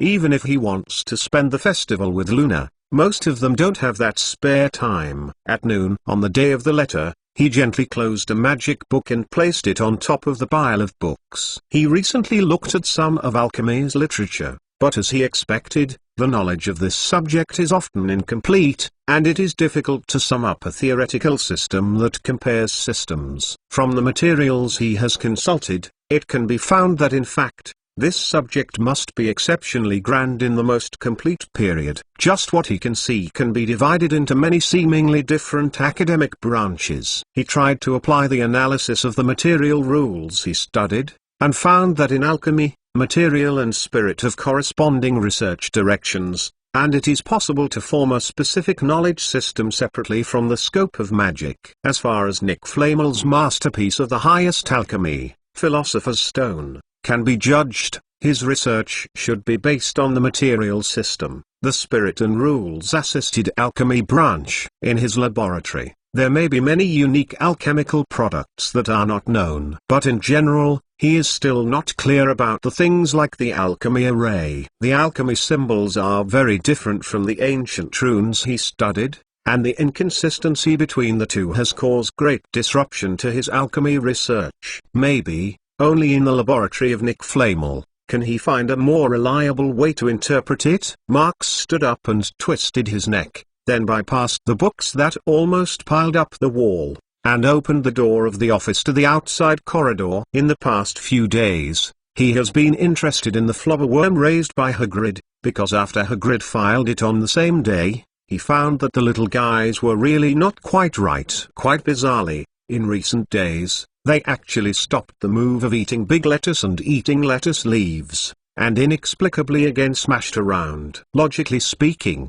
their active period is usually at the end of the spring, when they will be busy for breeding offspring, leaving as many descendants as possible for themselves. But now, it is time for them to eat. All the way to the hunting lodge in Hagrid, he walked around the house and headed straight to the backyard. There, Hagrid had already set up a large piece of rattan blanket, so that each of the big fat boys who are close to 10 inches can live comfortably. Needless to say, at least the thickeners that Marks and Snape use are not used for more than a decade or two. Hagrid, how are they doing today?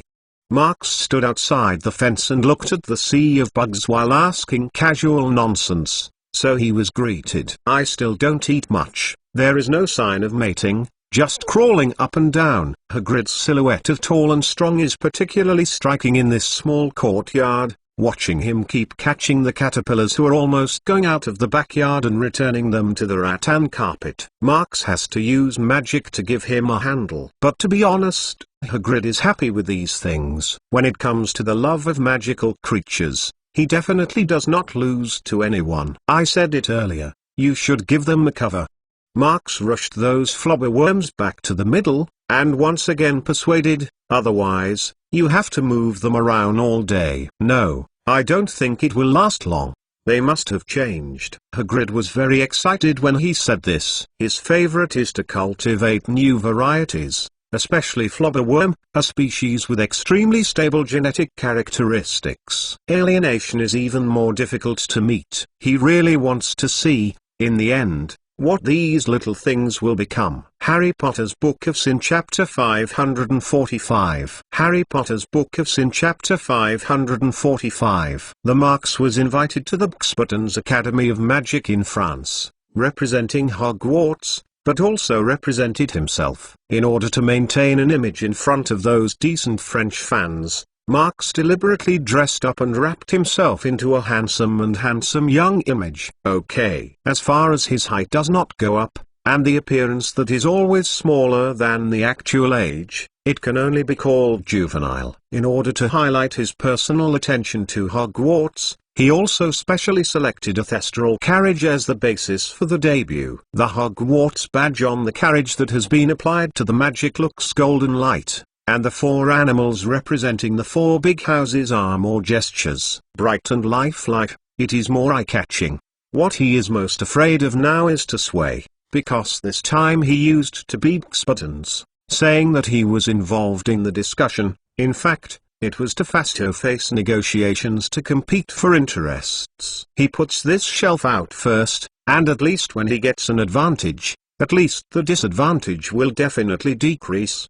The magic circle is the most important person to be present. In addition to the old steward of Madame Maxime and Flamel, there will probably be a meeting of the president of the International Wizard Federation and the famous wizards from all over the world. Just imagine that. You can guess that the scene will be quite confusing on the surface and the color of the face, but under the surface of the water, he defeated the name of the Dark Lord, and may not let him easily take the lead. Of course, before going to Buxbotons, he had to prepare some time in advance to visit a person in Paris. To put it bluntly, the beautifully decorated thestral carriage is just a fascinating decoration, that's all. Marks naturally does not need it to travel. After bringing the carriage to the French border with Bordeaux, he sat in the carriage of the Disillusionment Charm and flew all the way to Blois Fort. This huge royal castle is a long-lost violation of Marks, and the patchwork of castle complexes are put together, but they belong to different architectural styles. Walking in the meantime, as if the time is changing, the Marks can't help but recall the scenes when I first came here. Because of the particularity of the barriers that are isolated from the Muggle world, the wizards that visit the Blois Fort must be walked on. The entrance is only on one staircase, and the rest of the castle can't reach the real fort. Marks followed the path in memory slowly, and soon he saw the spiral upstairs. The ladder is covered with exquisite red carpet, which makes the white marble stone itself more like gold. He stood around the stairway and sensed it, then reached out directly and patted it on the armrest. Suddenly, the entire spiral up step began to crystallize and disappeared to the top of the stairs. After the staircase was completely changed, another slight magic power wave swayed around him. Marks knows that this Muggle world and the real interior of Blois Fort are finally connected. He no longer waited, stepping on the step that became translucent, and while he felt his magic power resonate with it, he gradually began to blur. The space behind this is a wizard field that the Muggle will never reach. As he walked up gradually, He came to a gate shortly. The door was open at the moment, and a maid who seemed to be not too old was standing on the inside of the gate, and immediately took a gentle ceremony when he saw him. "Hello, sir. Do you have any appointments here?" the other party asked in a soft voice in French. "Can you speak English?"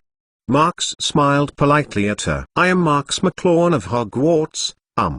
Is it an old friend of your master? Please wait a moment."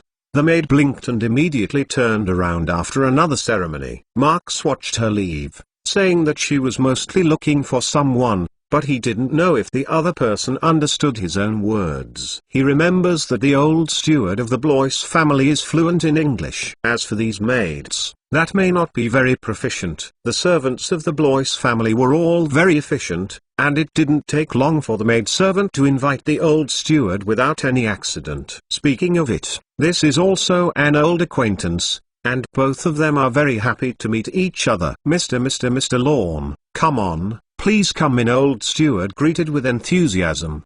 "The owner already knows your visit. He is now at study, and I will take you there." Winnie. "What about your lady? How is she?" Marx asked as he followed the foot of the old steward. "Mrs. Very good. That is, after returning home last time, the owner has been reluctant to let her go out."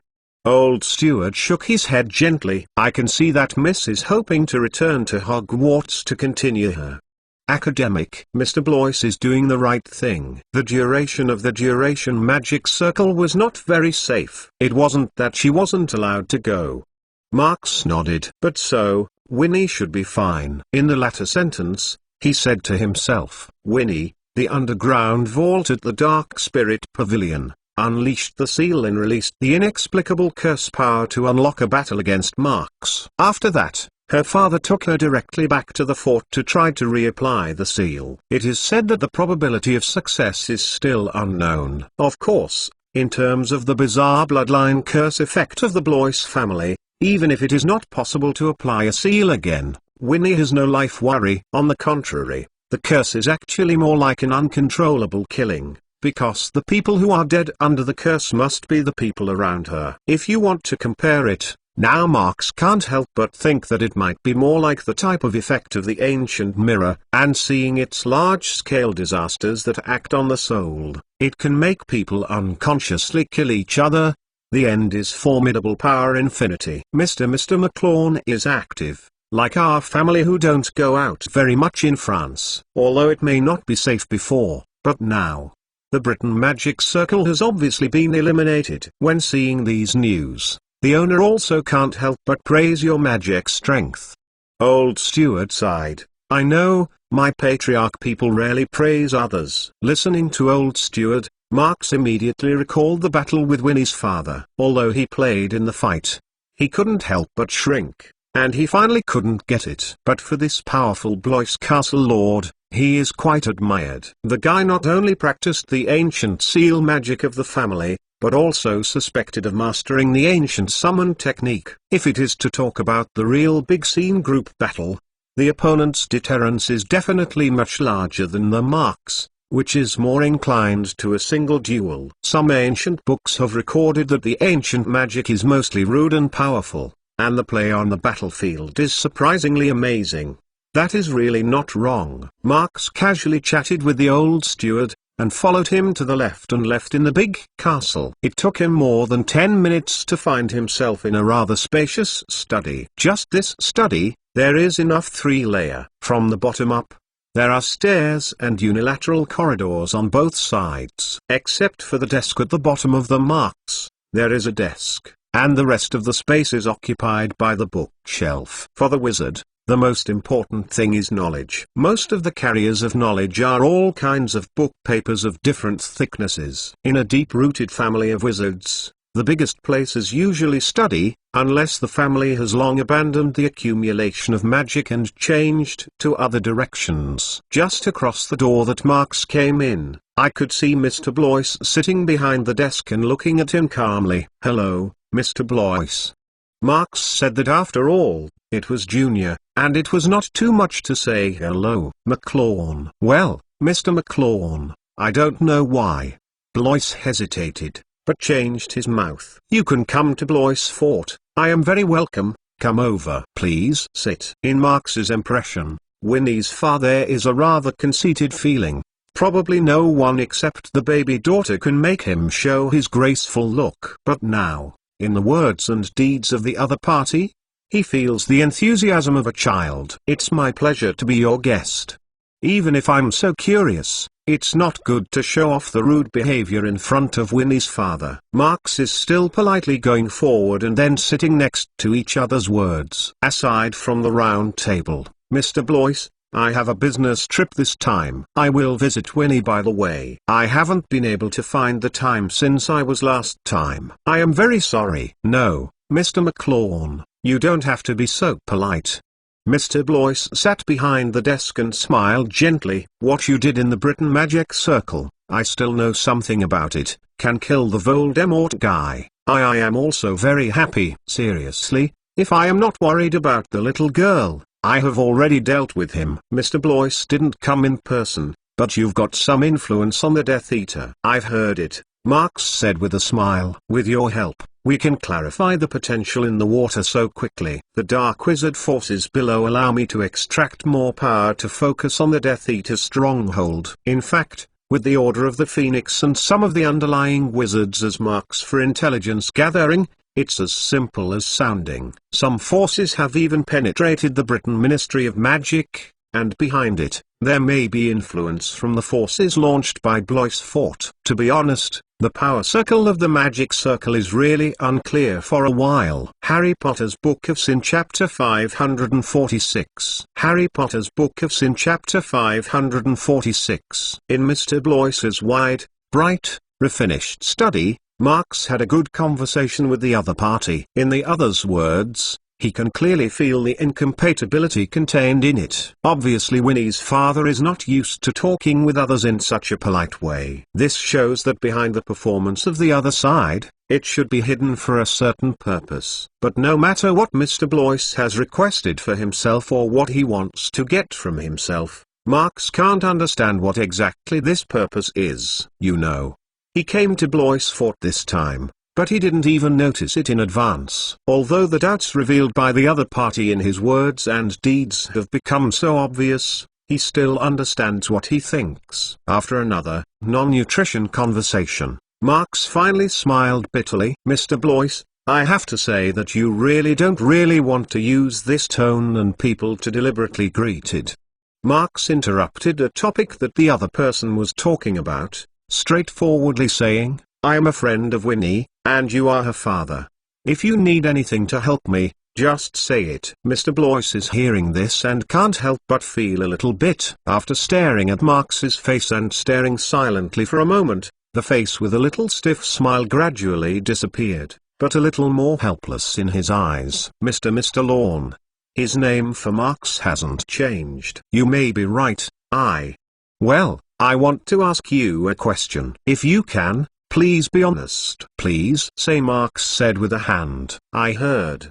Mr. Blois looked full and solemn. "I heard that you seem to have cultivated a spider with a petrified gaze, right?" Marx simply nodded. This incident was originally a secret, but after he had gradually increased the number of those little guys, he knew a lot of people. This Blois family has a lot of power in its hands, and it can be understood that it is not beyond his expectations. "So," Mr. Blois continued to ask, "which spiders are some sort of alienated subspecies from the bloodline transformation based on acromantula? In the entire magic circle, the magical creatures of the spiders are actually quite a lot. Acromantula is just one of the more famous ones, that's all. In addition, the little guys trained by Marx mix Basilisk's bloodline. It is very difficult to distinguish the characteristics of acromantula from the appearance, and I don't know how Mr. Blois guessed it. Of course, this does not seem to be the focus now." "Mr. Blois,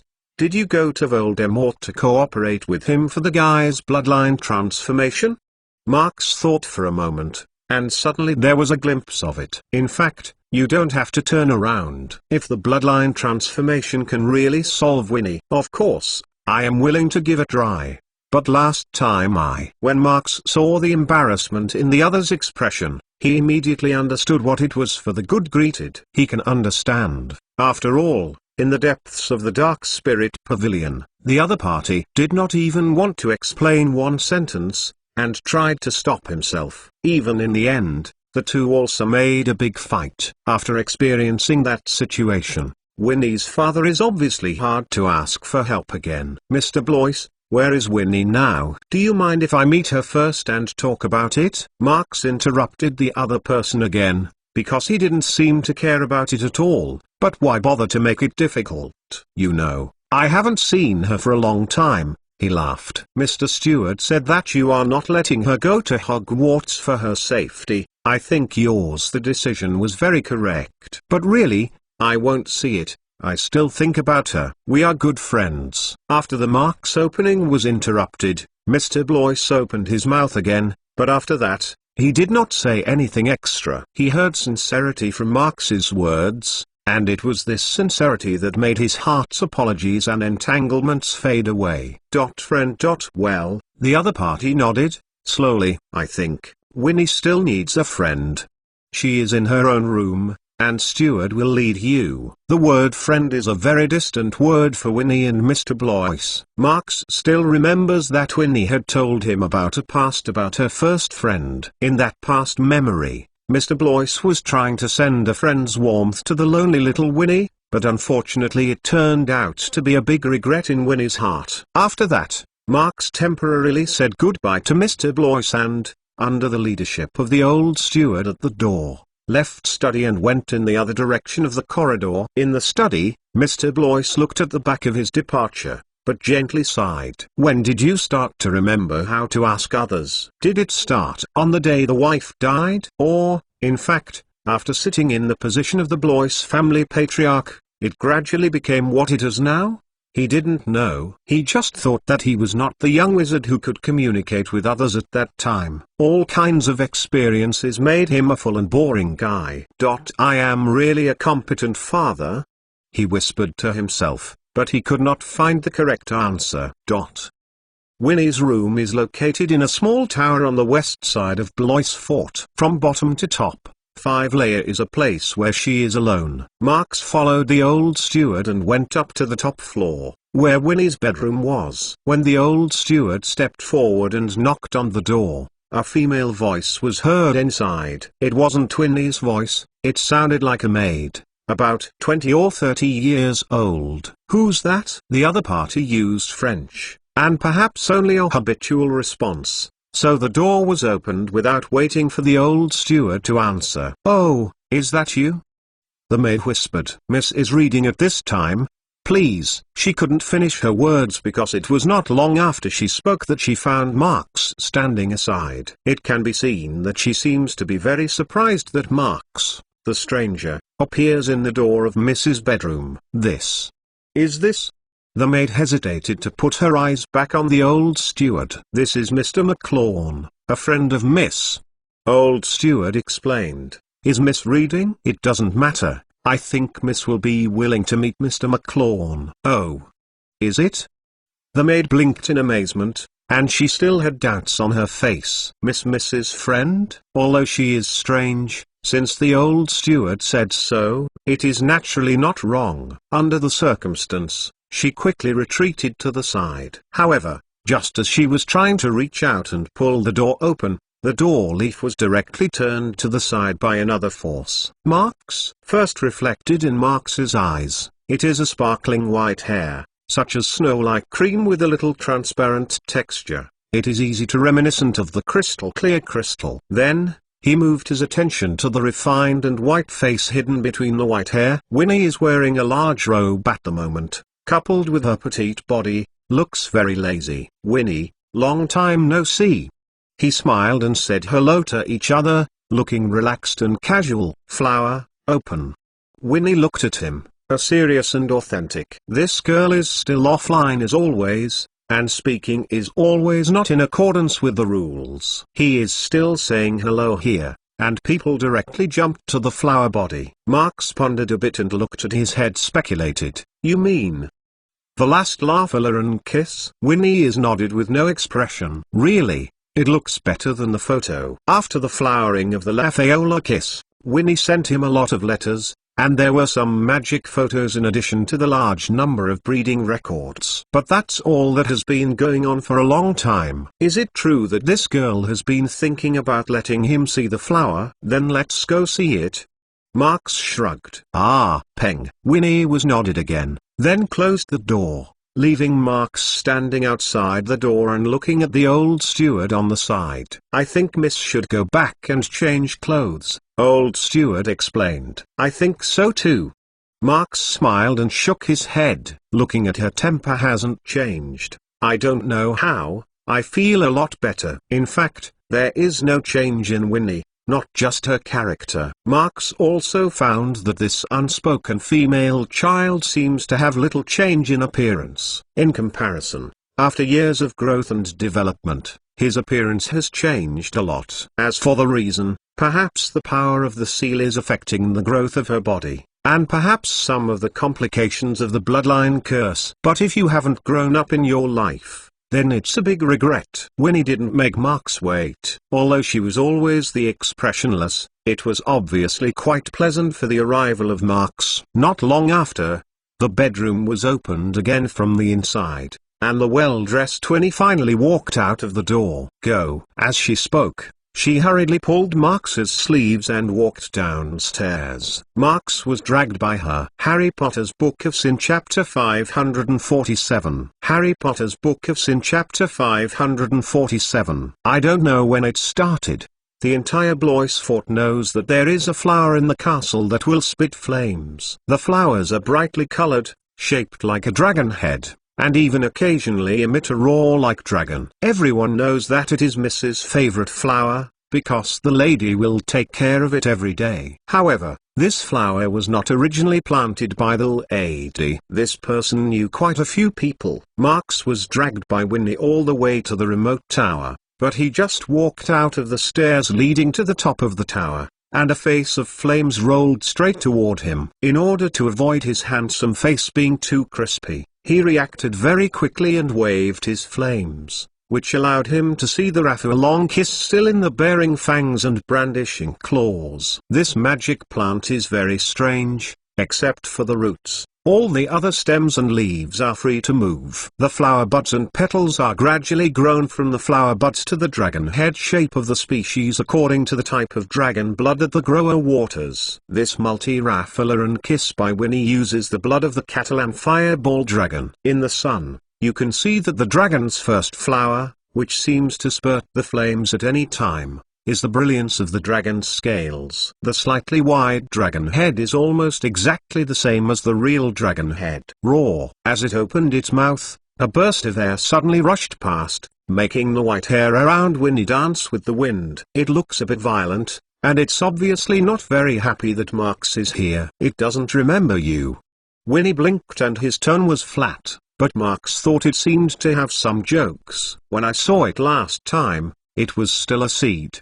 Marks looked around with a strange flower, and said casually, "This Laphaola kiss is not easy to see, and the wild may have been completely extinct. Only a part of the very rich potion division will choose to cultivate one. You know, it's just that the daily dragon blood is watered, and it's not something that ordinary wizard can afford. However, there is usually a reward for paying. If a Laphaola kiss is really cultivated, it is equivalent to an almost inexhaustible high-energy catalyst. Although this kind of catalyst can also be purified by dragon blood, it can only talk about the catalytic effect of some aspects, but even the real dragon blood can't compare with the secretion produced by it. It just seems. Winnie planted it out, as if it were just for viewing. After the two quietly watched the flowers on the top of the tower, Marks's gaze swept over Winnie and then gently plunged into the blue sky. At the top of this towering tower,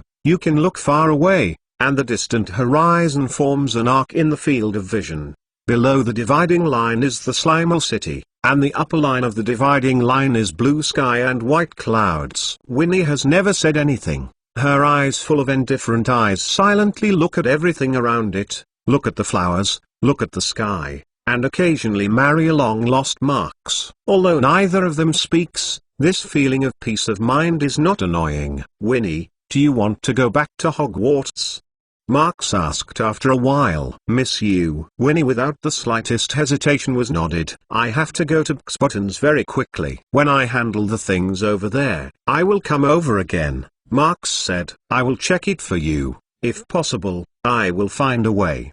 Solve the curse in your bloodline. When Winnie heard it, she blinked her eyes and then nodded her head again. It is good. She answered this. Marks is almost certain that even if he succeeds in lifting the curse, Winnie's character, which was developed from a young age, is hard to change. Maybe she can show a warm smile like the stone chamber in the Dark Spirit Pavilion, but if she wants to make more and richer expressions, she may not be successful. People's habits are terrifying. If you gradually adapt to a certain state, the longer you spend the time, the harder it will be corrected. Winnie may discover that even if the seal and curse that has been tying her has disappeared, her life will not necessarily lead to more gratifying changes. It's cold, and there's a rush of heat coming from behind, interrupting Marks's thoughts. He waved the rolling fireball, and his eyes moved from Winnie's white hair back to the endless sky, but there was some sigh. After that, he stayed at Blois Fort for a night. The lunch and dinner of the day were quite rich. Winnie's father, Blois Castle Lord, personally accompanied the meal, and even arranged 2 servants to take care of the meal after the meal. Don't say anything else. At least in this huge Blois Fort, it's always good to have someone along the way. Old Steward after all is to deal with a lot of things. It is impossible to follow Marks all the time. That night, Marks slept quietly in a soft, comfortable bed all night, until the next morning, before he flew to the Buttons Academy of Magic. At dinner time last night, Marks also mentioned the purpose of his trip with Winnie's father. These things are not a secret in the eyes of the big family. When Nick Flamel had not passed away, many people were staring at it. Perhaps because of the request for Marks, Mr. Blois also sent a family manager to follow along. In fact, Mr. Blois did not intend to blend into the legacy of Nick Flamel prematurely. It can be seen that Marks was one of the main parties to the incident. Mr. Blois simply sent him such a big favor. With the Blois family so clearly expressed support for Marks, how does the magic circle of other countries look at it for the time being?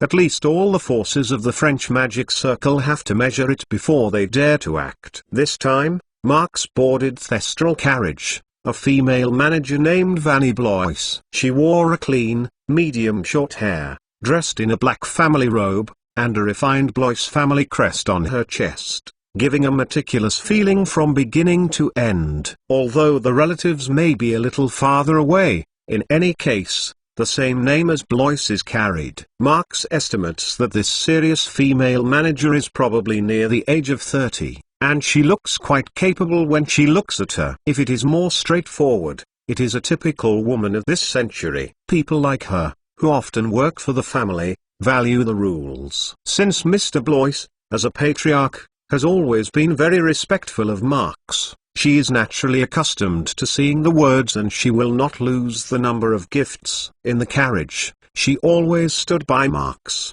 not having to sit down a little. In the end, Marks couldn't stand it anymore. She repeatedly asked her to sit down and rest, and she barely fell in the seat in the carriage. Looking at her sitting position, I don't know if I thought the chair was full of steel needles. Thestral's flight speed is very fast, and they are very directional. Once you have a target location, you will never get out of the extra line. Soon, Marks glimpsed from the window of the carriage, and the Buttons castle has slowly appeared in his field of vision. This gorgeous palace-like castle is situated between the mountains, and compared to Marks's last time, there seems to be some more flying spots in the air. When he thought about it, he knew that those must be the little fairy who lived around Buttons. Spring is the most active period for these beautiful fairy tales. They are usually very proud, so they don't like to show up in front of the mole who doesn't know magic.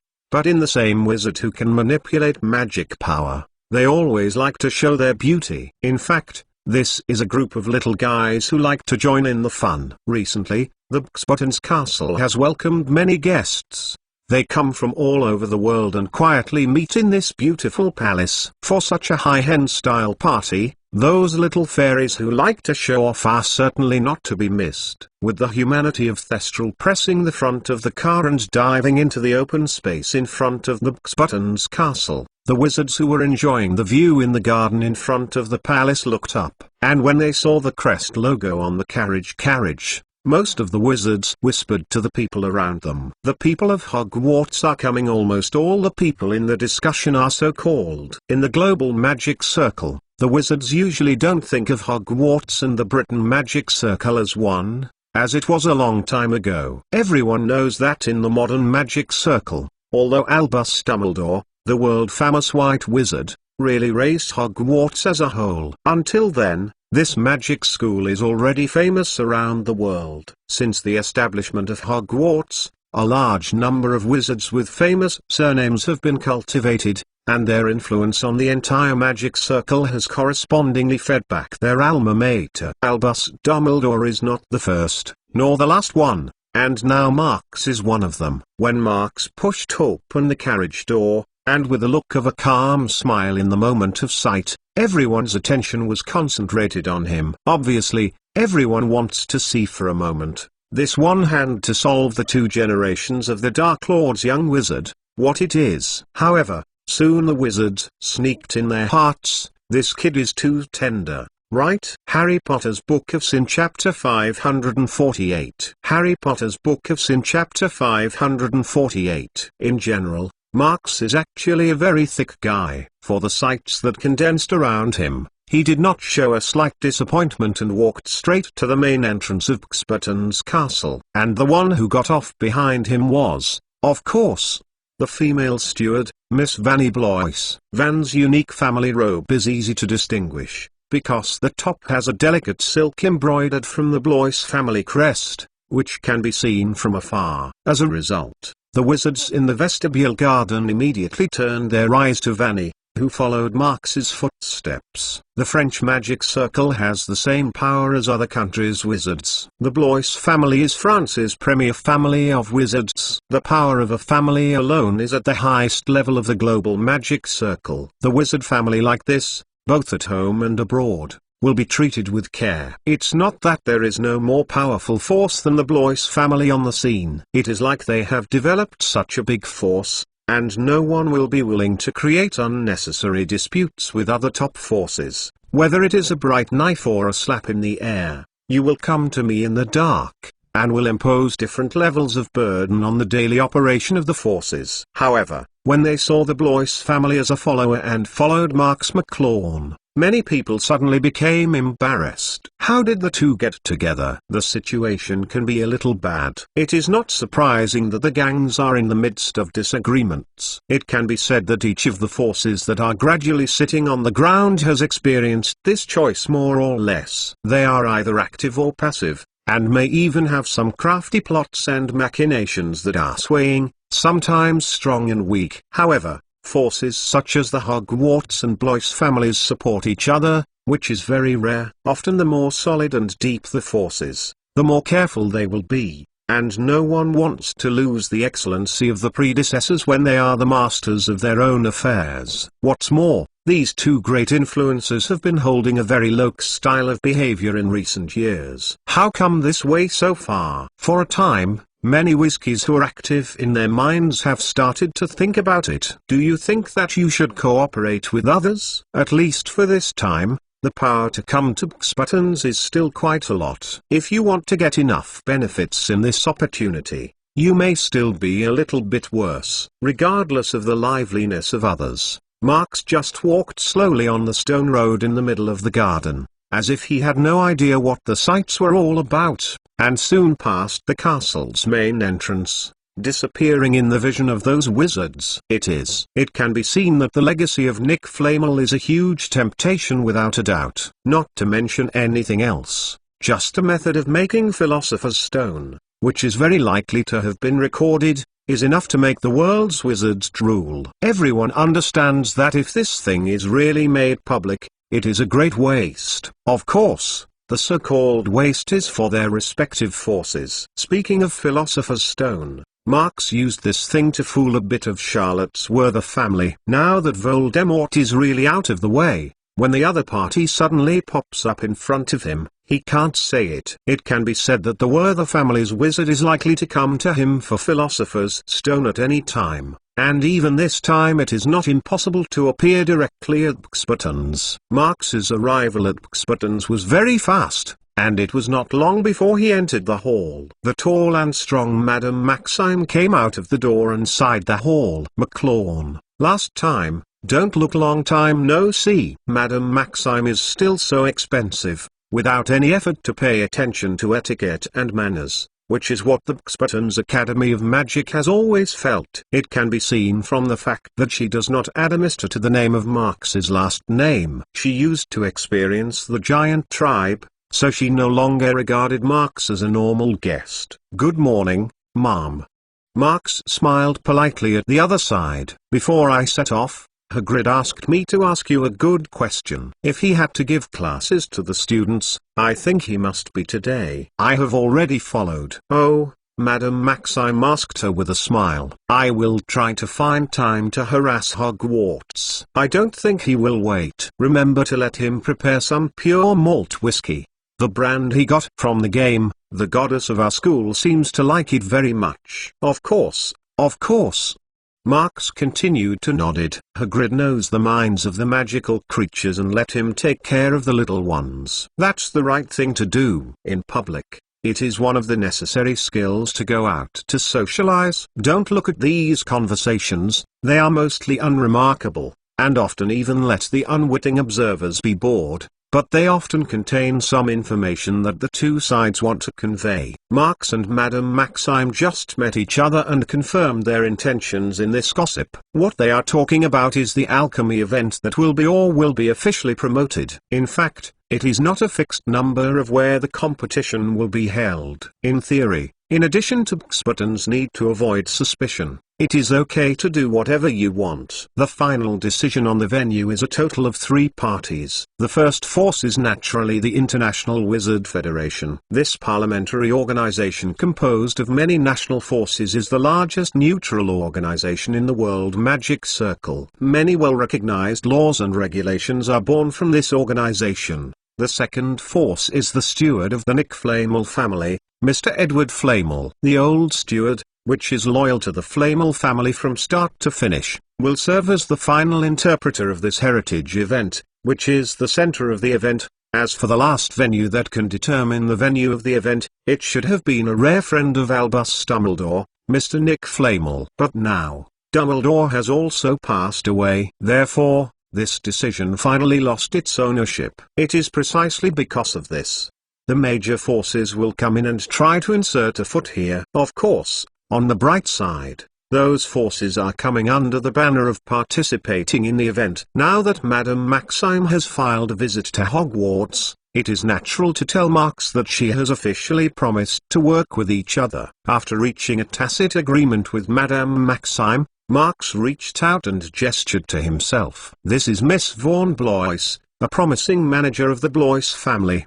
He laughed and introduced, Miss Blois came with me this time. But there is nothing special about it, her beauty of the Buxbottom's castle. The palace has been heard for a long time and I always want to visit it. Having said that, Marx was slightly paused, but continued, oh, yes. On the way to the road today, she said that she wants to go to Hogwarts. If the lady can come with her, McGonagall must. I will be very happy. When Marx said this, Vanny was just behind him with a formulaic smile. Even if she never said anything similar, she still didn't move, as if she had just mentioned it. Marx can't help but secretly nodded the professional ability of this heroic female manager. Oh, this sounds pretty good, Madame Maxime said happily. Well, McLawn, you must be a little tired from afar. Let me take you to the room to stay. Fleur, she said, and shouted back. And Marx saw the silhouette of the acquaintance. McLawn,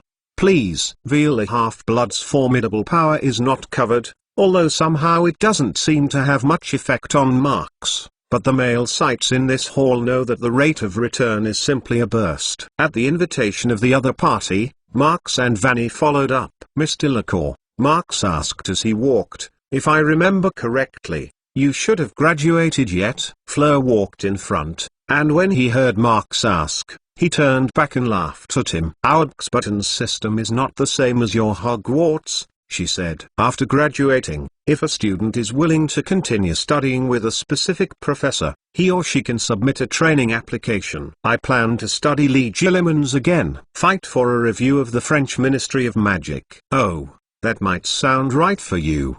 Marx said, I remember, your wand rod is the hair of your grandmother. You can use Veela's hair as the core of the rod, which requires a very sharp heart. Do you remember this? Fleur snorted, then followed with a smile. Is Mr. McLawn interested in people? After Marx heard it, he didn't care, shrugged. I just remember, that's all. He casually avoided this joke, probably feeling the distance that Marx deliberately kept. Fleur didn't continue to chase. She led the way, and after a long section of the corridor and a staircase, she quickly took Marx to the front of the door. This is the room that the headmaster has prepared for you, but we didn't expect you to bring a lady. Fleur looked at Vanny, who was always behind Marx. Miss Blois, if you don't mind, we still have some spare rooms, but that might be a little small. Look. Harry Potter's Book of Sin Chapter 549. Harry Potter's Book of Sin Chapter 549. Regarding which room Vatisi will rest, this kind of breaking does not matter at all. The focus of the day was the time after lunch. Hogsmeade's banquets are fine and wonderful, with a variety of dishes, each with a fragrant and tempting atmosphere. These delicacies of color and flavor are once again rare and enjoyable place in this magnificent palace. Unfortunately, the attention of most of the guests has not been well placed on the taste. Marx and Vanny sit together at the corner of the long table, listening to some of the conversations around, and sporadically delivering the fork to their mouths. Don't look at his superficial pretense as if he is quite reserved, and his posture is calm, but in fact he has not eaten at all. In fact, some people are paying attention to him, but in order not to be too obvious, the wizard who secretly glared at him is mostly at the touch, and will not let the line of sight stay on him for too long. In the end, I really found out that he was chewing on two people. One is naturally a woman who is sitting next to him and eating quietly. This time, Vanny followed him, and Mr. Blois didn't ask too much about what she needed to do. Her mission is very simple, and in most cases it is enough to kneel beside Marx. She is a sign of the Blois family, where she is allowed to look at other forces present, and her task is almost completed. What is the remaining half? Of course, it is always time to pay attention to Marx's words and deeds. If there is a place where she needs to say something to do something, she has to react in time and work with Marx to do everything as perfectly as possible. Therefore, she must watch Marx all the time, even during the meal. Yep. In addition to the female director Vanny, there is another person who is staring at Marx. However, that line of sight is so obvious that many people have discovered it one after another. Mr. McLawn. Vanny found that Marx had always only looked at the food in his mouth, and seemed to have nothing to do with it. She hesitated for a moment and finally called Marx. The haze contained in that line of sight was quite straightforward, making it difficult for her to turn a blind eye. Marx arbitrarily waved his hand and interrupted what Vanny was trying to say. Of course, he also discovered it for a long time. He didn't have any impression of the master of the line of sight. He could sit on the other side of the other person, but he still had a little impression. If he remembers correctly, the young wizard should be surnamed To Follow, who had a pretty duel with him. Look at the relationship between the two, mostly a family, maybe a pair of father and son. However, he is not sure if he is a biological one. Why do you say that? Because the middle-aged male wizard is too fat. Just one person alone takes up the seat of two people, leaving this long table plain and one seat less. You don't have to care about that person, you can eat with peace of mind.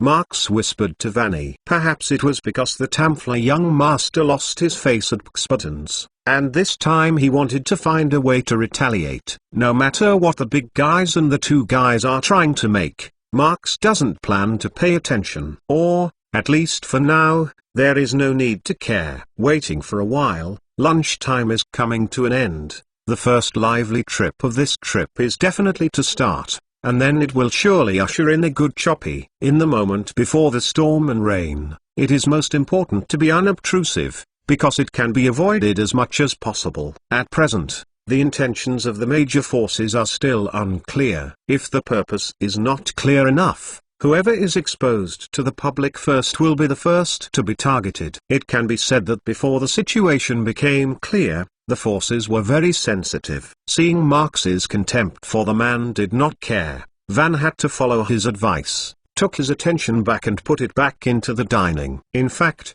she is actually somewhat dissatisfied. As far as the Blois family's acting philosophy is concerned, if someone dares to be so rude to themselves, it is equivalent to looking down on the family behind her. Patriarch has long said that although the Blois family needs to keep a low profile, it does not mean to be swallowed up. When it comes to strength, the Blois family is worthy of anyone. When Winnie's father went directly to Voldemort's door, and even slammed Voldemort back, it didn't look like a help. From this point it can be seen that the Blois family's current style of action is clearly from the hands of Mr. Blois. However, although Van was a little uncomfortable in her heart, she could now be the Lord's after all is Marx, so she would let it go. After that, it was a good time for Marx to sneak a slap in the gang, and this hearty lunch was finally coming to an end. Waiting for the last wizard to put down the fork in his hand, Madame Maxime, as the headmaster of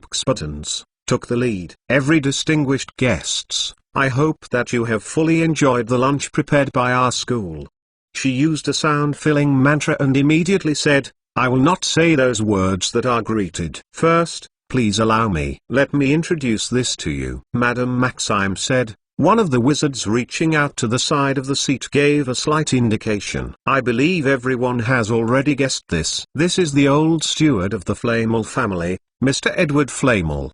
She said, everyone knows that contemporary alchemy master Nick Flamel did not like to make too much contact with people during his lifetime. He prefers to immerse himself in his magical research all day, and the hard-working old steward, Edward Flamel, who took care of his life and followed him around. When Madame Maxime mentioned himself, Marx, who had seen one side of the past, also stood up and gave a slight gift to all the wizards present.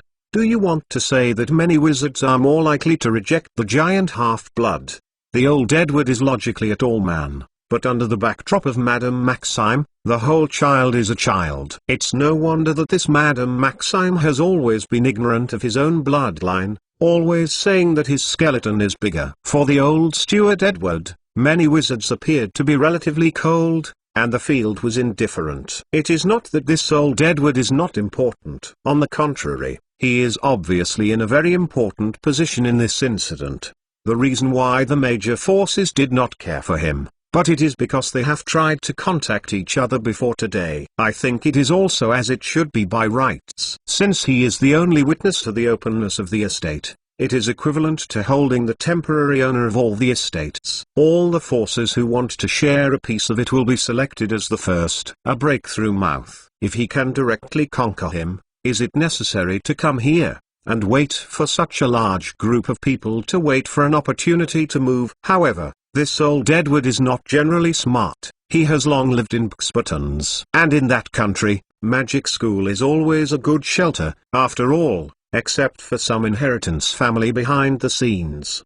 The child does not need to learn. Like the Buttons and Hogwarts, which are second to none in the world's magic circle, the general forces are really afraid to provoke.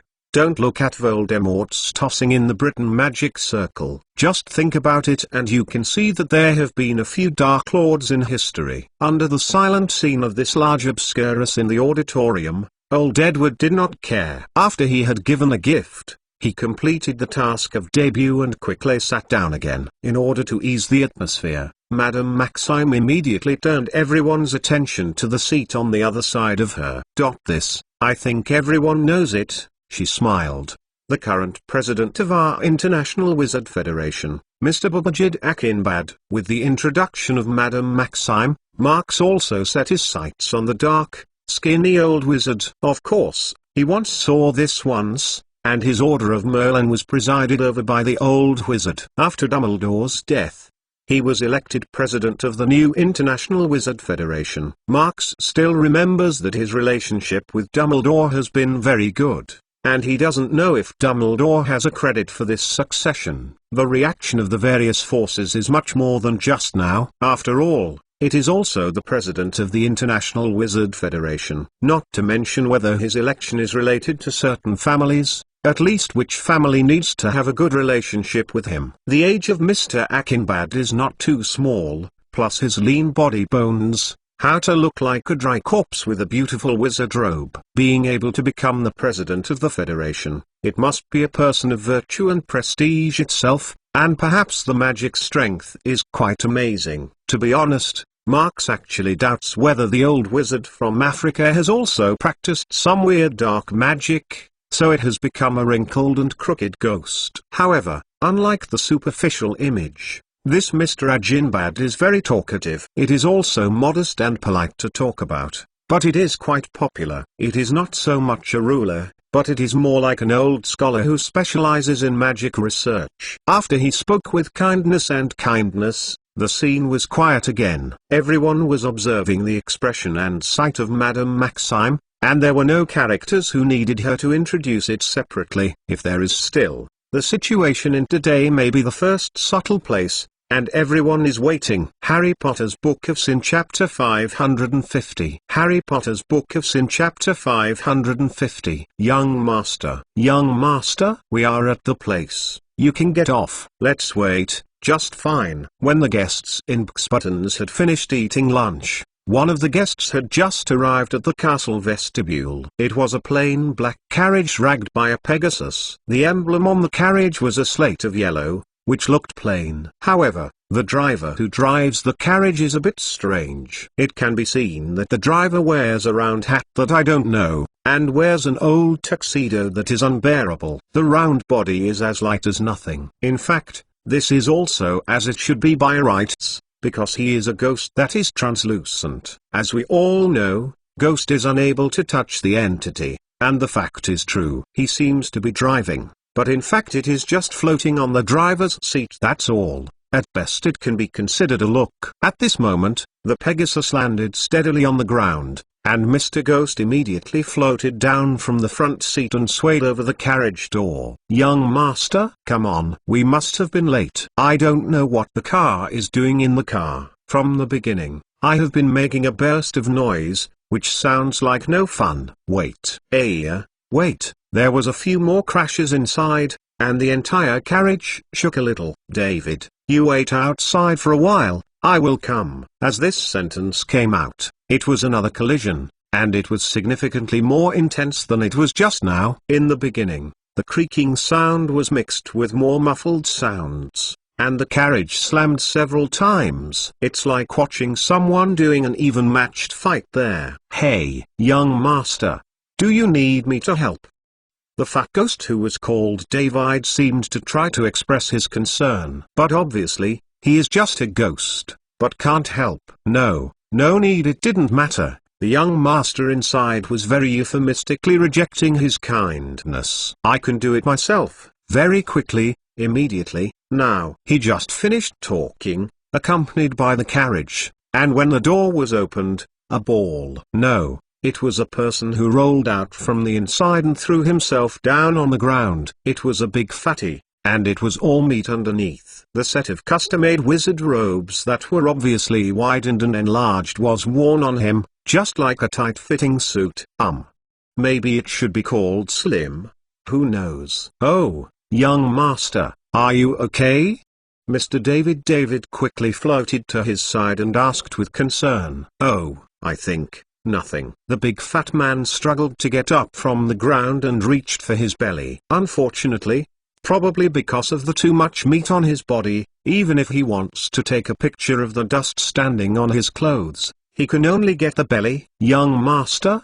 Our Mr. Ghost still looks a little worried. Are you really okay? Is there any pain in it? You accidentally fell off the bed last time, but you broke your arm. Hey, David, I was only a few years old. A baby fell on such a hard stone brick floor, wouldn't it break his arm?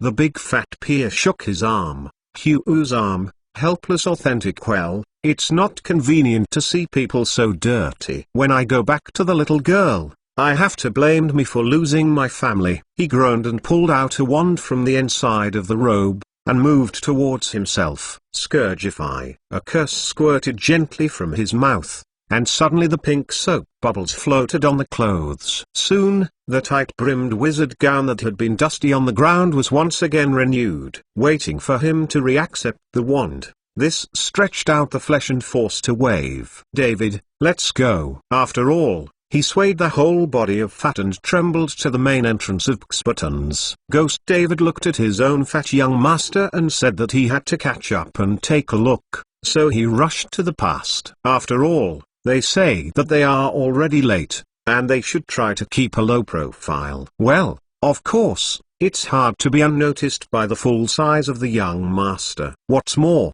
the young master is not deeply involved in the world, and he has always been a little hoo-hoo-hoo, and he doesn't know what kind of joke will come out after this workout. It is related to the reputation of the Hohenheim family, and the burden of his trip to David is not too light. Just as the fat young master was coming inside, in the Hogsmead auditorium, Madame Maxime's gaze was on the sidelines. She knew that one of the guests had not appeared yet, but because the identity of the guest is special, in order not to misunderstand other forces in the room, she must also introduce it before everything begins. She was paused and glanced at Mr. Aginbad, the president of the Federation, and cast a questioning eye on him. The guest was invited by Mr. Akinbad. Now that person does not appear, she naturally wants to find the president. But Mr. Aginbad's old man shook his head slightly. My old friend is always not able to remember the time, he whispered. But he did promise to come over, I think. Maybe it will be later. Madame Maxime said that she has already delayed the time a lot. If it is later, maybe it should be directly on today's dinner. At this moment, the door of the auditorium was suddenly opened, and a student of Hogsmead hurried to the side of Madame Maxime, then licked her toes and said something to her. When Madame Maxime heard it, she was a little worried. Are you sure you are a young man? She confirmed again. The student tried to nod it and his face had an inexplicable expression. I'm sure. She grinned. He looks a little. How big? That must be the son of Mr. Hohenheim, Aginbad old wizard said. I saw the child in his house. Okay. But, even then? Madame Maxime hesitated. Why didn't Mr. Hohenheim come? Should I introduce his son to everyone? It can only be like this first. Mr. Akinbad also has some helpless, I think. Mr. Hohenheim may be delayed because of something. After all, this will be a grand event for alchemy researchers. As one of the pioneers of contemporary alchemy scholar, he has no reason not to come. Okay. Madame Maxime nodded. I have to trouble you later and ask him to ask him again. Well, please come in. In the last sentence, she said to the students at the Hogsmead waiting to be on the sidelines. The voice didn't fall, and when the student walked through the auditorium and walked outside the door, Madame Maxime coughed a little. Well, sorry, everyone, she said again. There is another important guest who has not been able to do things because of his important things, just because of his reputation in the global magic circle, and in the discipline of alchemy. I have tried most of my life. I think I still have to introduce it for everyone. When the words arrived, the hall door was opened again, and the first female student of Hogsmead was still in. The attention of the guests was swept away by the students, and they all concentrated on the slowly separated door. Because of the relationship between light, everyone only saw a large group of shadows first. After the visitors entered the auditorium, the guests at the scene found out that it was actually a person. It was a big enough fatty. Oh, there are so many people here. The big fat seemed to be down from the big picture in the auditorium, but he saw his fat fluttering and whispered aloud. Everyone looked at the big fat young master who had come in, and even the ghost who floated behind him was temporarily ignored. But Madame Maxime didn't stop her introduction. Everyone knows that in recent years, The influence of alchemy in our magic circle is gradually going down. Except for Mr. Nick Flamel, other alchemists are not famous. She said, but we should also know that these are not most of the alchemist people who know it have not given up on this grand and esoteric subject. They are all immersed in research day and night, and have diligently contributed a lot to the entire magic circle. She stopped a little and glanced at the fat young master at the door, which continued, Mr. Hohenheim, head of the Alchemy Research Center in Egypt, has developed many very useful alchemy works in his life. New inventions of some of the detective tools used by our countries in various countries. Of course, they also include further improvements in the flu powder that we usually use. In the past few days, Mr. Akinbad sent an invitation to him to propose him to be the judge of the upcoming Modern International Alchemy competition, and he readily agreed. Madame Maxime said, but stressed, today, Mr. Hohenheim did not arrive here in time for a very important research project. But I believe that it is because of his enthusiasm for alchemy that it makes he became one of the leaders in contemporary alchemy studies. What everyone is seeing now is his son. During the time when Mr. Hohenheim has not arrived, his son will represent himself and show great support for the grand alchemy event. In the inspiring introduction of Madame Maxime, the big young master looked around and suddenly shook his hand. No, no, old fogey, he can't come.